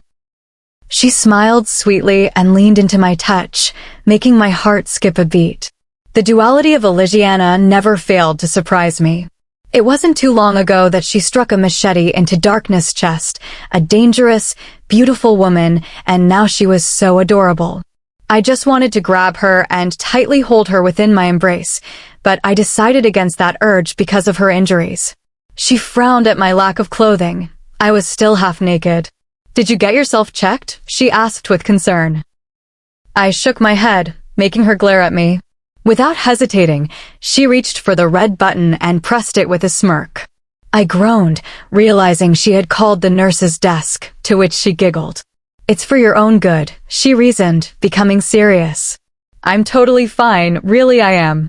I'm going to sleep, I'm so exhausted." "Only silver can kill me," I told her, referring to my lack of wounds. "Any other injury will heal on its own." 2 nurses walked in and went straight to Elisiana. She pointed at me and smiled up at them. "Is it possible for someone to do a quick checkup on him? He fought in battle, but hasn't undergone a medical assessment." They both looked at me, struggling to keep their eyes level with mine. "We'll find you a doctor right away." One of them sneaked a peek at my chest, her eyes taking in every detail. I didn't enjoy her gaze on me, not like I did Elisiana's. "While you're at that, could you find me a shirt?" I ordered icily, turning away from the women. "Please," Elisiana added to be courteous. "Thanks in advance." They left the room, and not too long after, a male in scrubs walked in. "Theodore Hunter? I'm Dr. Wilson. I'll be doing a quick medical assessment on you. If you could follow me, I'll show you the way to my consultation room." I followed him, making sure Aiden came with me so Elisiana could sleep in peace. He reluctantly came with me, suddenly asking about the security of the place to be leaving her alone. I rolled my eyes in annoyance, reassuring him that she'd be fine. Where was all this protectiveness coming from all of a sudden? I didn't like it. The checkup didn't last too long. Apparently, I was suspected to have fractured some bones in my hands. I shrugged when he told me that, explaining that it always happens when I fight. Although I always let them heal on their own, I let him wrap my hands to reduce mobility and speed healing. I headed back to Elisiana's room, where, to my surprise, 2 extra beds were set up. I raised an eyebrow when I smelled familiar scents. An older nurse, on her way out, stopped to explain. Jaden Steele had come by to visit Elisiana with his mate. They just left. "He ordered 2 beds to be set up for you," and she trailed off, glancing at Aiden with disgust, the rogue. Aiden scowled, hurt flashing across his face before he looked away. The nurse carried on speaking, refusing to acknowledge him again. "You can stay here until Elisiana is fully recovered. She's a strong one. How did she manage to come out with no fractures?" "It's beyond me," she mumbled, shaking her head. "If you see Jaden," I began to say, interrupted by a knock on the door. I smiled knowingly, realizing who it was, and said to the nurse, "Never mind. Come in." Elisiana called out. Jaden and Amelia walked in, hand in hand, smiling. The nurse respectfully bowed at Jaden before leaving us. "How are you guys?" he asked, nodding at Aiden and me. "You did well." "Who killed whom?" "I killed Kabina, and Elisiana killed Darkness and Nevos." Elisiana groaned as she sat up, making me rush to help her. "I'm fine, love. So, I did kill Darkness, but I got rid of Nevos. The other demon, right?" Amelia confirmed with a frown. Elisiana went on to explain that she expelled him from existence and was certain he wouldn't come back. Jaden asked if he could be summoned again, but she reassured him that she had taken care of it. She went on to explain her gratitude toward Aiden, who warned us about Nevos escaping. I glanced at him, holding back any emotions. I was proud of this guy, to say the least, but I wasn't going to let him know that yet. I told the group about his encounter with a rogue friend and how he chose to stay with us. When I asked about his relationship with him, he replied, "He was someone I considered a best friend, my first ever close friend. I was on a trip to the UK with Killeen when I came across him. He was sleeping on the streets of London, a lone rogue. He helped us enormously. Killeen liked him so much that he arranged for him to join the rogue force. And the rest is history." Jaden's green eyes glinted dangerously. "How can we be sure this isn't part of some elaborate plan? Like the rogue force's plan B?"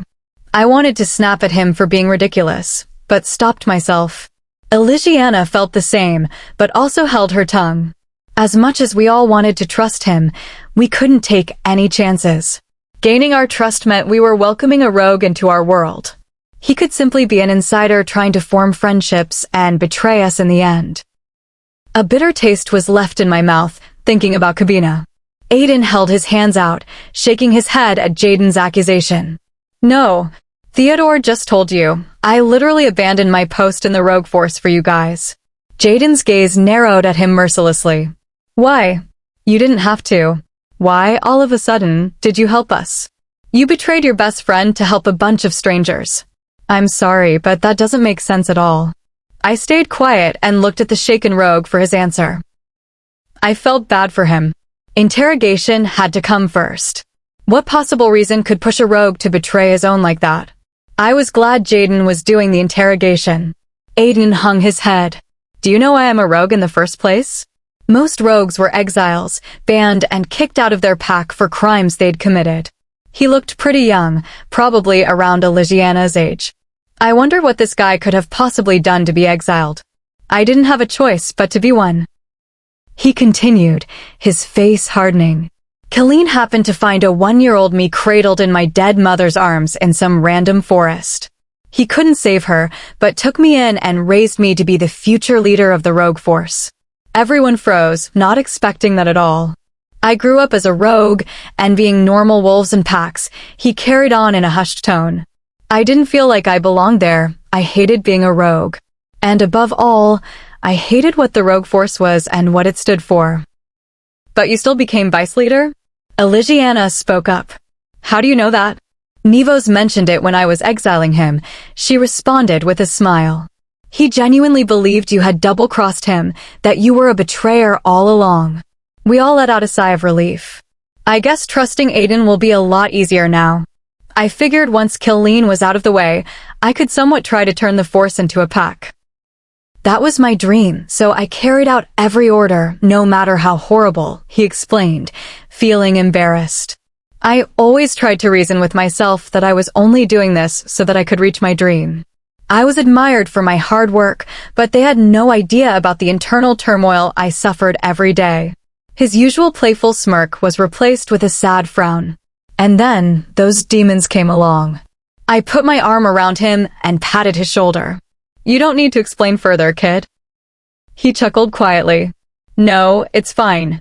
And by the way, I'm 20, so you're only a year older than me. Ah, right. So you betrayed the rogues because you were sick of their ways? Jaden pressed on. Partly. We all looked at him, waiting for him to elaborate. It mostly had to do with her, he said, pointing at my mate. She wore a puzzled expression. Me? What? You don't feel it? He asked curiously. You're my alpha. Silence. What? We yelled in unison. To say I was shocked was an understatement. I never saw this coming.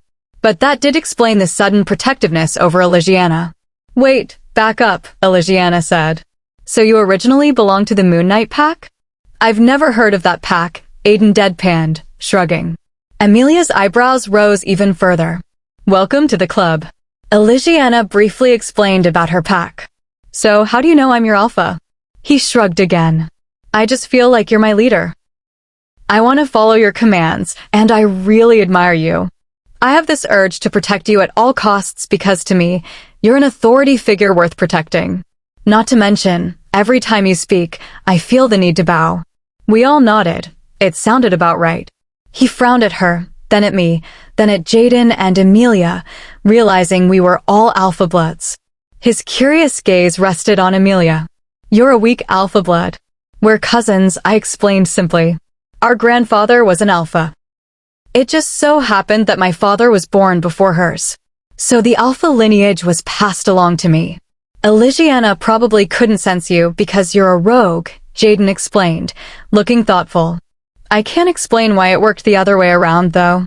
Oh my God, Elisiana said suddenly, her eyes wide. You were abandoned at the same time I was. I curiously probed her mind, to which she happily showed me.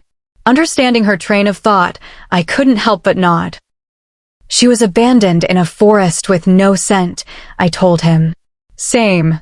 Definitely from the same pack. Your mother had probably tried to run away from the rogue's attack 19 years ago, Elisiana told him. There's a high chance we were both found in the same forest. The one that's a few miles away from here, he asked slowly, as though he was piecing things together.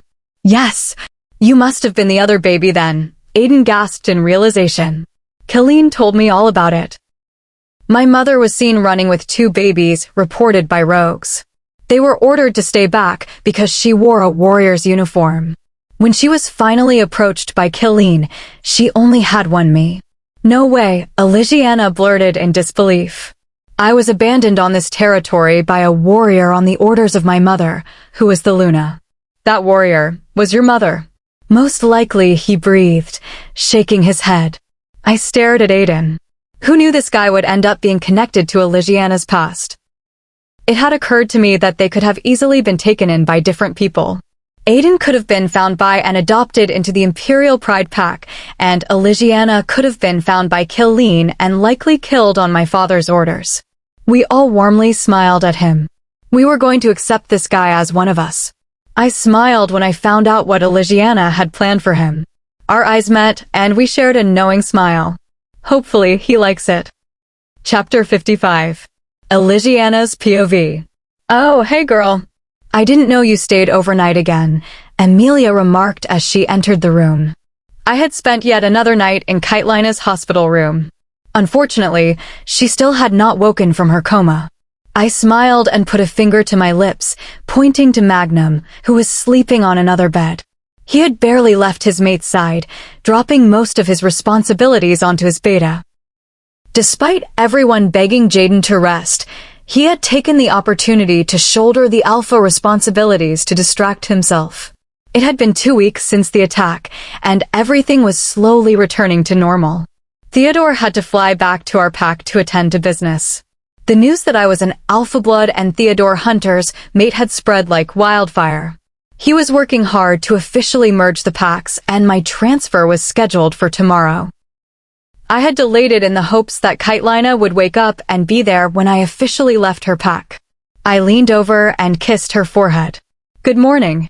Amelia quietly left the room to give us space.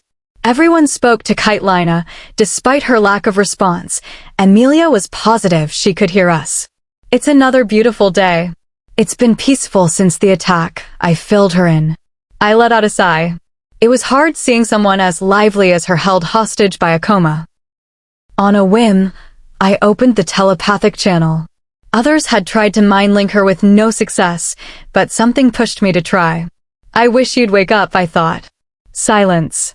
I sighed, but then a voice flickered through. Elisiana? My eyes were welling with tears. Kitelina? Oh, sweetheart, she whispered, her voice breaking. I can't believe it. Nor can I exclaimed. But you sound so faint. So do you. I can see you. You're like this bright light. I thought about my light gene. Can you come closer? I asked. I concentrated, and I felt her presence increase. I felt a string connecting us, thickening as she moved toward me. It was exhausting, but I was desperate for it to work. I'm right next to you, she breathed. Touch it, I told her. A second later, a strong tug in my chest made me open my eyes. I looked down at her unmoving figure. Kitelina? No response. I put my head in my hands, fearing I had lost the connection. Suddenly, a soft touch brushed my arm. I looked up into Kitelina's warm green eyes. An uncontrollable sob escaped me. She held an arm out and beamed at me. She was awake. I gently hugged her, tears of relief streaming down my face. I love you, sweetheart, she mind-linked me. I looked at Magnum, who was stirring. Magnum, I yelled. He saw her and was at her side in a flash. My love, my life, he cried, holding her. They embraced with so much affection that it could have made me cry all over again. I pressed the call button for the nurses. Jaden, I mind-linked him. Kitelina is awake. A nurse strolled in, saw Kitelina, and ran back out. The Luna is awake, she yelled. Within seconds, doctors and nurses crowded the room. They got straight to work. Luna, a consultant, spoke up. I'm so glad you've awoken. They gave her water and advised her that her voice would be croaky for a while. Kitelina cleared her throat. Thank you, my dear. Jaden burst through the door, his chest heaving. "Oh, Mum," he whispered, rushing to her side. After the doctors finished their checks, they gave us space. Emilia was about to leave, but Kaitlina stopped her. "Not you, Emilia," she called out. Emilia froze, looking back shyly. "I heard everything. I know she's your mate, and how adorable is she? We need to transfer you here immediately."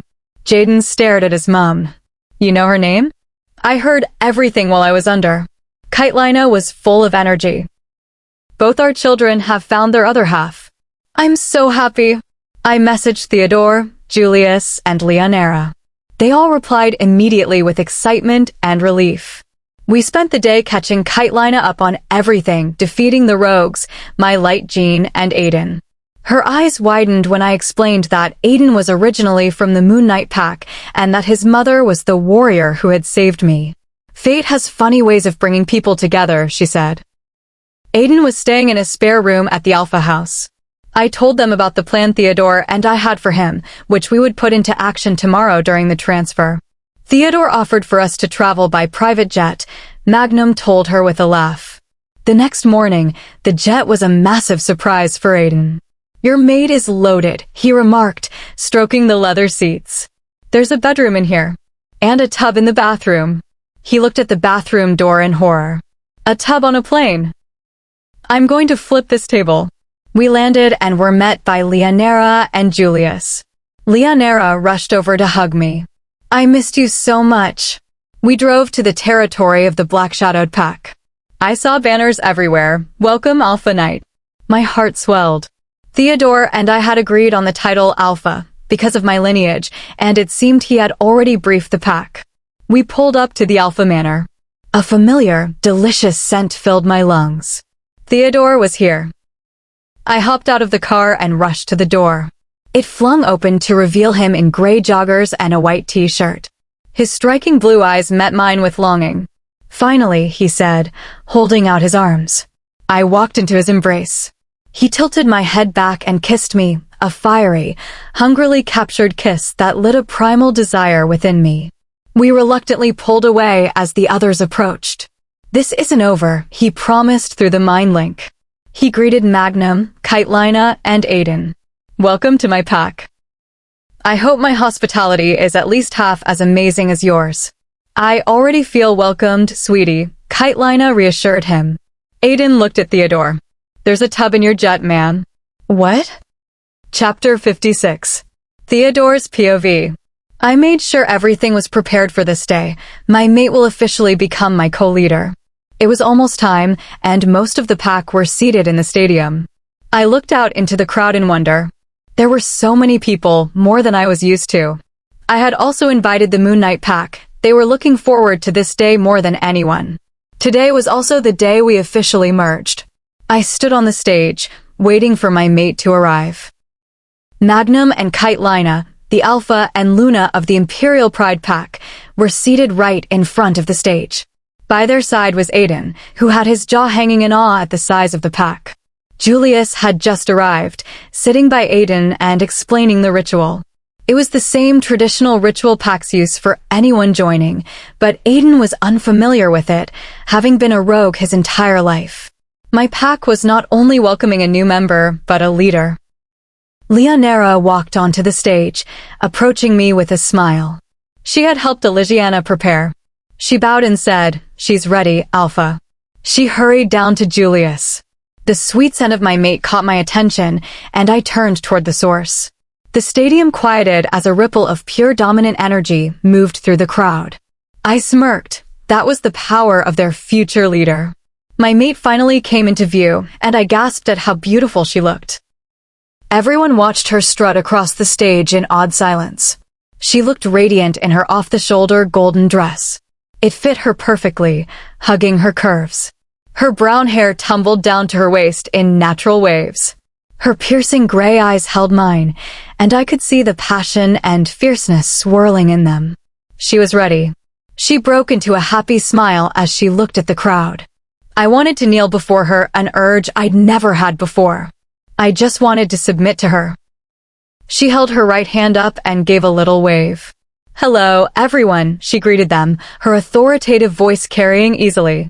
The response was a roar of applause. Of course, they already loved her. I cleared my throat to speak. As you all know, today we will be welcoming Elisiana into my pack. We will also officially merge the Moon Knight pack and the Black Shadowed pack together. We will become one, I declared, reaching to hold her hand. She took it, bringing it higher to showcase our unity. You look beautiful, I told her through the mind link. She smiled wider. Thank you, love. Actually, rather than saying you look beautiful, I meant to say you are beautiful, I corrected myself. She blushed, squeezing my hand. You look handsome. My heart is out of control. I glanced down at my black three-piece suit. I had made an effort to find a gold tie to match her dress. I styled my dark hair back for a professional look. I looked forward to continuing. Without further ado, let's start the ritual. A table was placed in the middle of the stage with a sharp steel knife, saline, and clean bandages. She held out her arm. I grabbed the knife. With this weapon, I will cut into her right palm, creating a small gash. I made a quick cut. I'm sorry. I mind-linked her. It's fine, she reassured me. With the same weapon, I will cut into my left palm, I explained, doing so. We held our hands up as the blood flowed. Once my blood enters her system, her connection with the Imperial Pride pack will be severed and replaced with the Black Shadowed pack. I turned to her. Are you ready? Definitely, she responded. She reached out and entwined our fingers, pressing our wounds together. Her eyes widened in shock. I could only imagine what she was feeling, the presence of her adoptive parents leaving, replaced by thousands of people. I, Theodore Hunter, Alpha of the Black Shadowed Pack, welcome you into my pack. I, Elisiana Knight, am honored. Silence fell, then I felt a new telepathic channel form. Murmurs increased in the stadium as the pack felt it too. I now had two channels with Elisiana, the mate bond and the pack member bond. There was a shift in the atmosphere. Everyone officially saw Elisiana as their leader. She was now part of the Black Shadowed pack, but as a Luna. She was still an alpha to the Moon Knight pack, so we had to merge them. Once that happened, she would be an alpha of this pack by default. Her pack was overjoyed. News of what really happened with Alexandros and Lillian Grayson 19 years ago had reached them. They expressed relief at Alex's innocence and grief for what their previous leaders had suffered. Her parents' names were finally being cleared. Welcome to the Black Shadowed pack, Elisiana Knight, I said, and the crowd burst into cheers. I leaned down and kissed her. It was time to make her an official alpha. That's not all, everyone. It's time to merge the packs and have Elisiana serve you as your alpha. Alpha Knight, the crowd chanted. I made a cut on my thumb and handed her the knife to do the same. We held hands, but didn't let the fresh wounds touch yet. I, Theodore Hunter, Alpha of the Black Shadowed pack, agreed to merge with the Moon Knight pack. She breathed in slowly. I, Elisiana Knight, Alpha of the Moon Knight pack, agreed to merge with the Black Shadowed pack. Our thumbs collided and our blood mixed. I felt an overwhelming amount of new telepathic channels open. It has been done, Elisiana announced with a grin. Everyone cheered again. We washed our wounds with saline and wrapped them in bandages. Let me introduce you to my beautiful mate, Alpha Elisiana Knight. Loud cheers rolled in. She stood tall, waving at her pack. They were overjoyed to have someone as powerful, wise, and assertive as Elisiana as their leader. I was so proud of her. The famous female warrior had become the alpha. Now the question was, what should we call this newly made pack? My father hadn't believed in allies, so the Black Shadowed pack could rename itself without issue. The Moon Knight pack's name had been stripped from the public, so renaming wouldn't be an issue there either. What shall we name our pack? Elisiana asked. The Moon Shadowed pack? The Black Knight pack? We'll think about it later, I told her. But for now, let's move on to the surprise. She smirked. We had been planning this for a while. I thought back to 2 weeks ago when I asked Dayton if he wished to join a pack. He had been unsure if anyone would take him. Elisiana cleared her throat. We have one last thing to do, everyone. We want to bring a special person into our pack, someone who has proven their loyalty and trust to us. He has sacrificed everything to help us defeat the rogue attack. Today, we have decided to claim him as one of ours. Aiden, if you could come up to the stage. Aiden's eyes widened as he made his way over. He stood by my side, accepting my handshake. Is this really happening? He whispered. Hell yeah, I responded. Elisiana held out a hand, which he took. This is Aiden, she introduced him. From today onwards, he will be one of us. Deafening cheers erupted, chanting his name. I reached for the knife and cut my palm, then handed it to him. Today will be your last day as a rogue, my friend. Aiden was overcome with emotion. He hugged me with gratitude. Thank you. We stepped back and brought our hands together. I, Theodore Hunter, the Alpha, welcome you into my pack.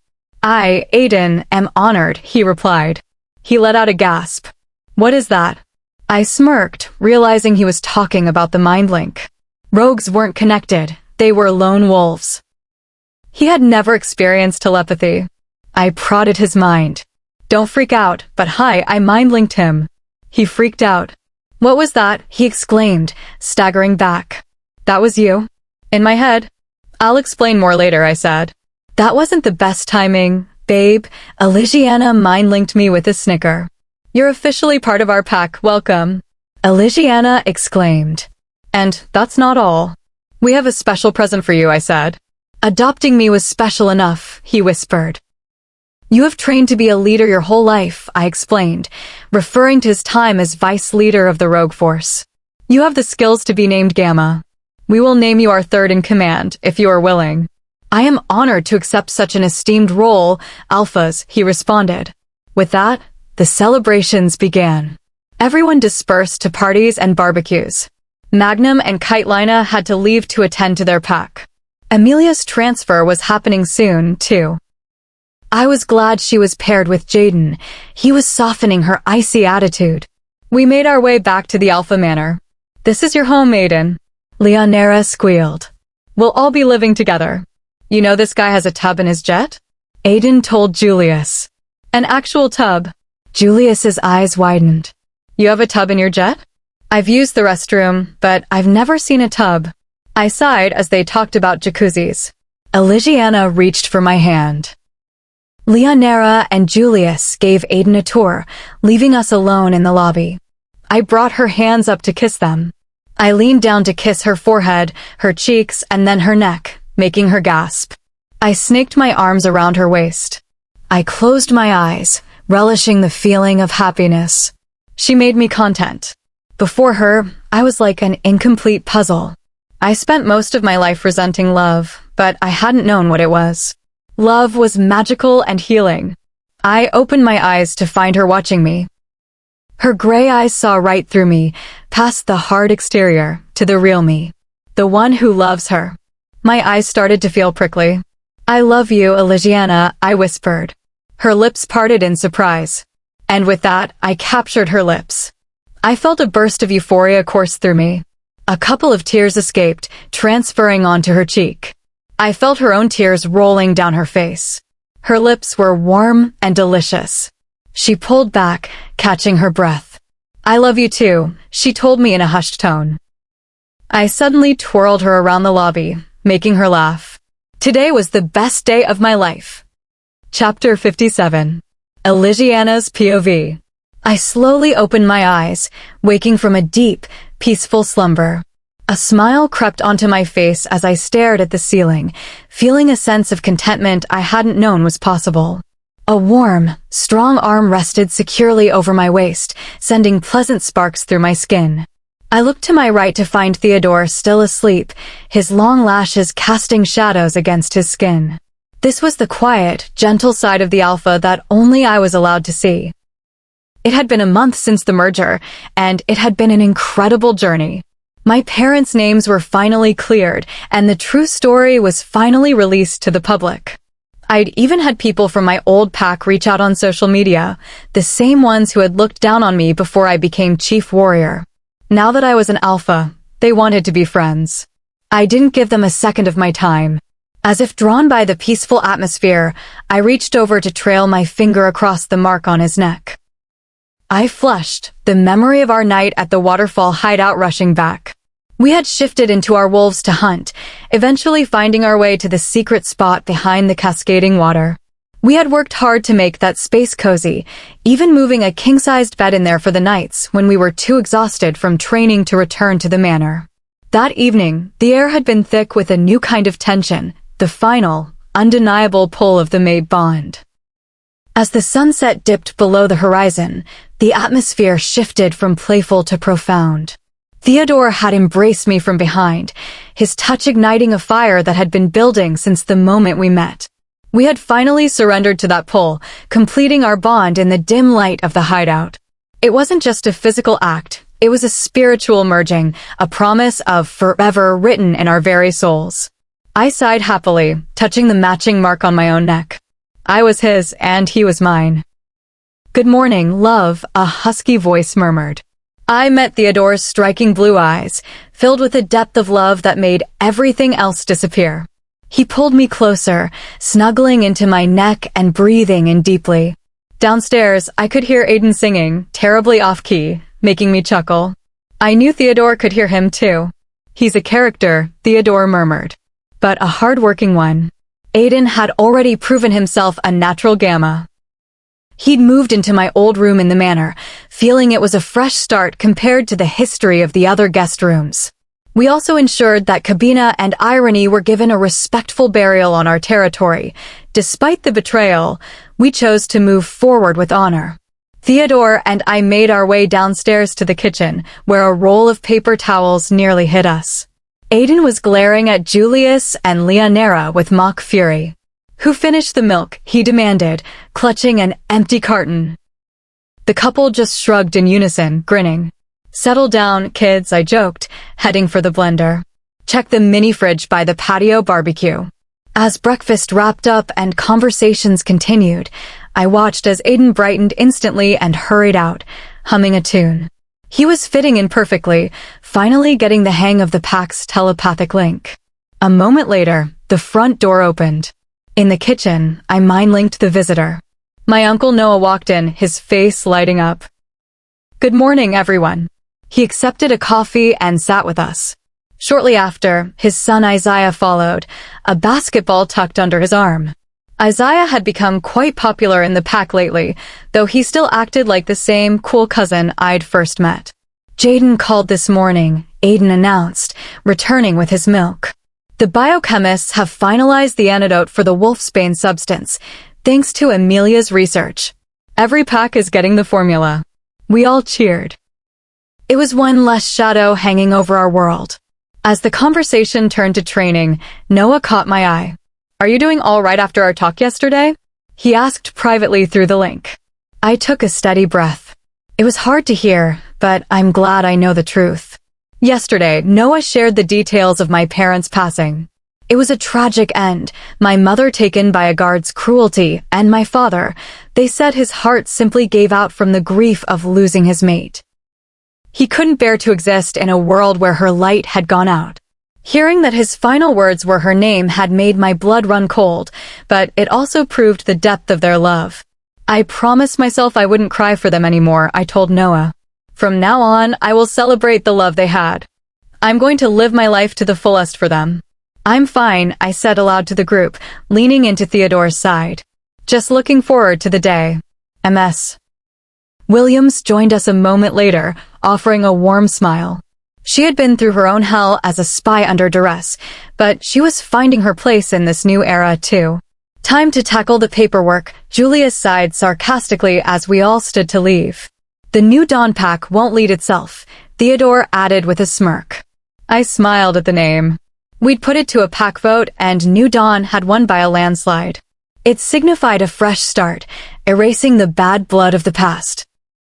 As we walked toward the offices, Theodore snaked his arm around my waist and kissed my forehead. We had started this journey as a warrior and a lone alpha.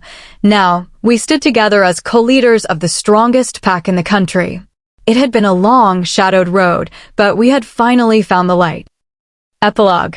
The Alpha Manor was plunged into chaos the moment the news broke. Everyone had anticipated this day since the big announcement. It had been a long time coming. Alpha Elisiana Night Hunter was finally in labor. She had panicked when her water broke, but she was reassured by the beta female, Elisiana, that everything was fine.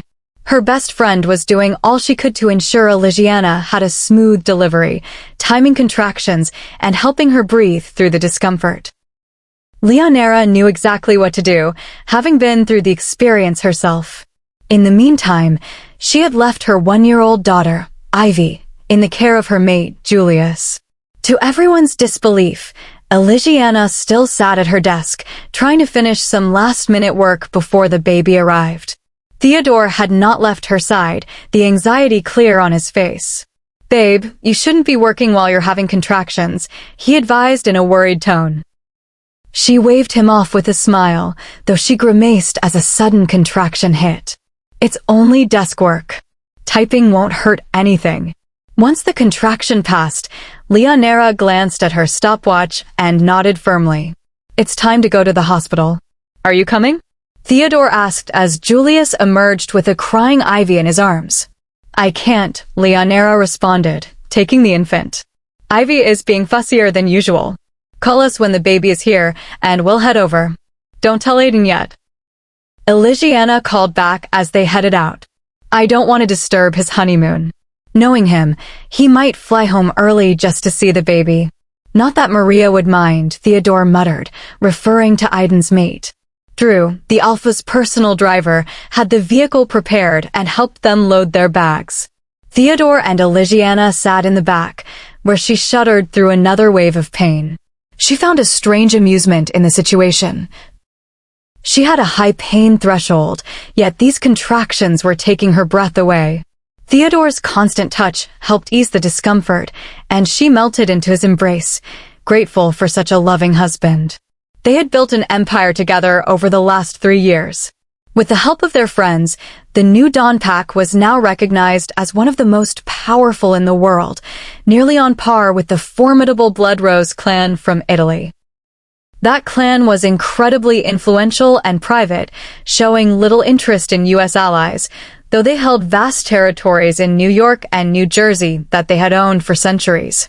Elisiana and Theodore hoped to one day befriend them as a deterrent to neighboring packs that might consider an invasion. "We're here," Drew announced, parking in front of the maternity building. A group of hospital staff rushed out with a wheelchair, appearing anxious in the presence of 2 alphas. Once they were settled in their room, everything became a blur.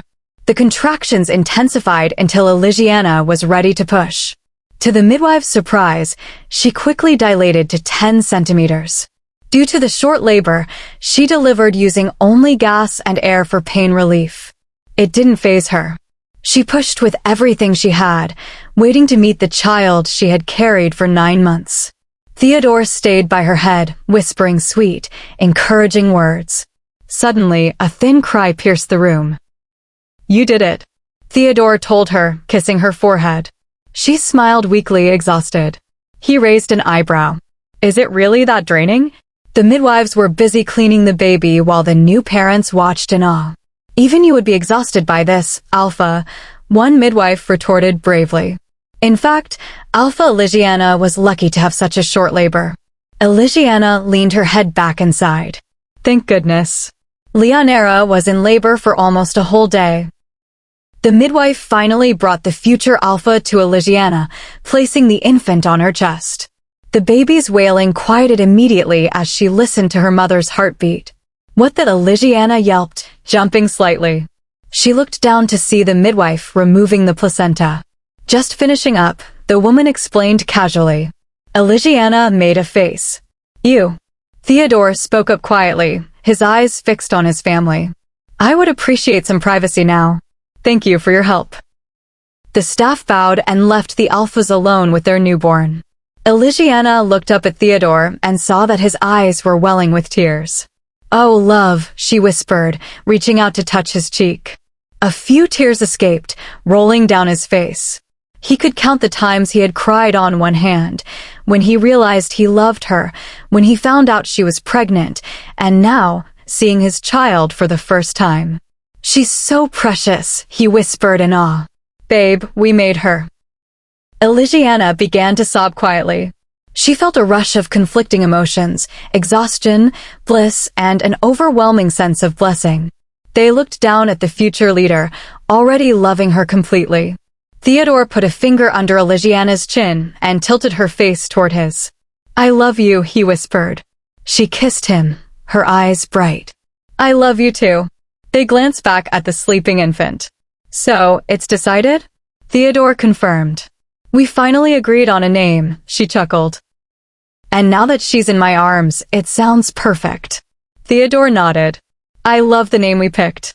Elisiana smiled down at her daughter. "Welcome to the world, Maya Hunter."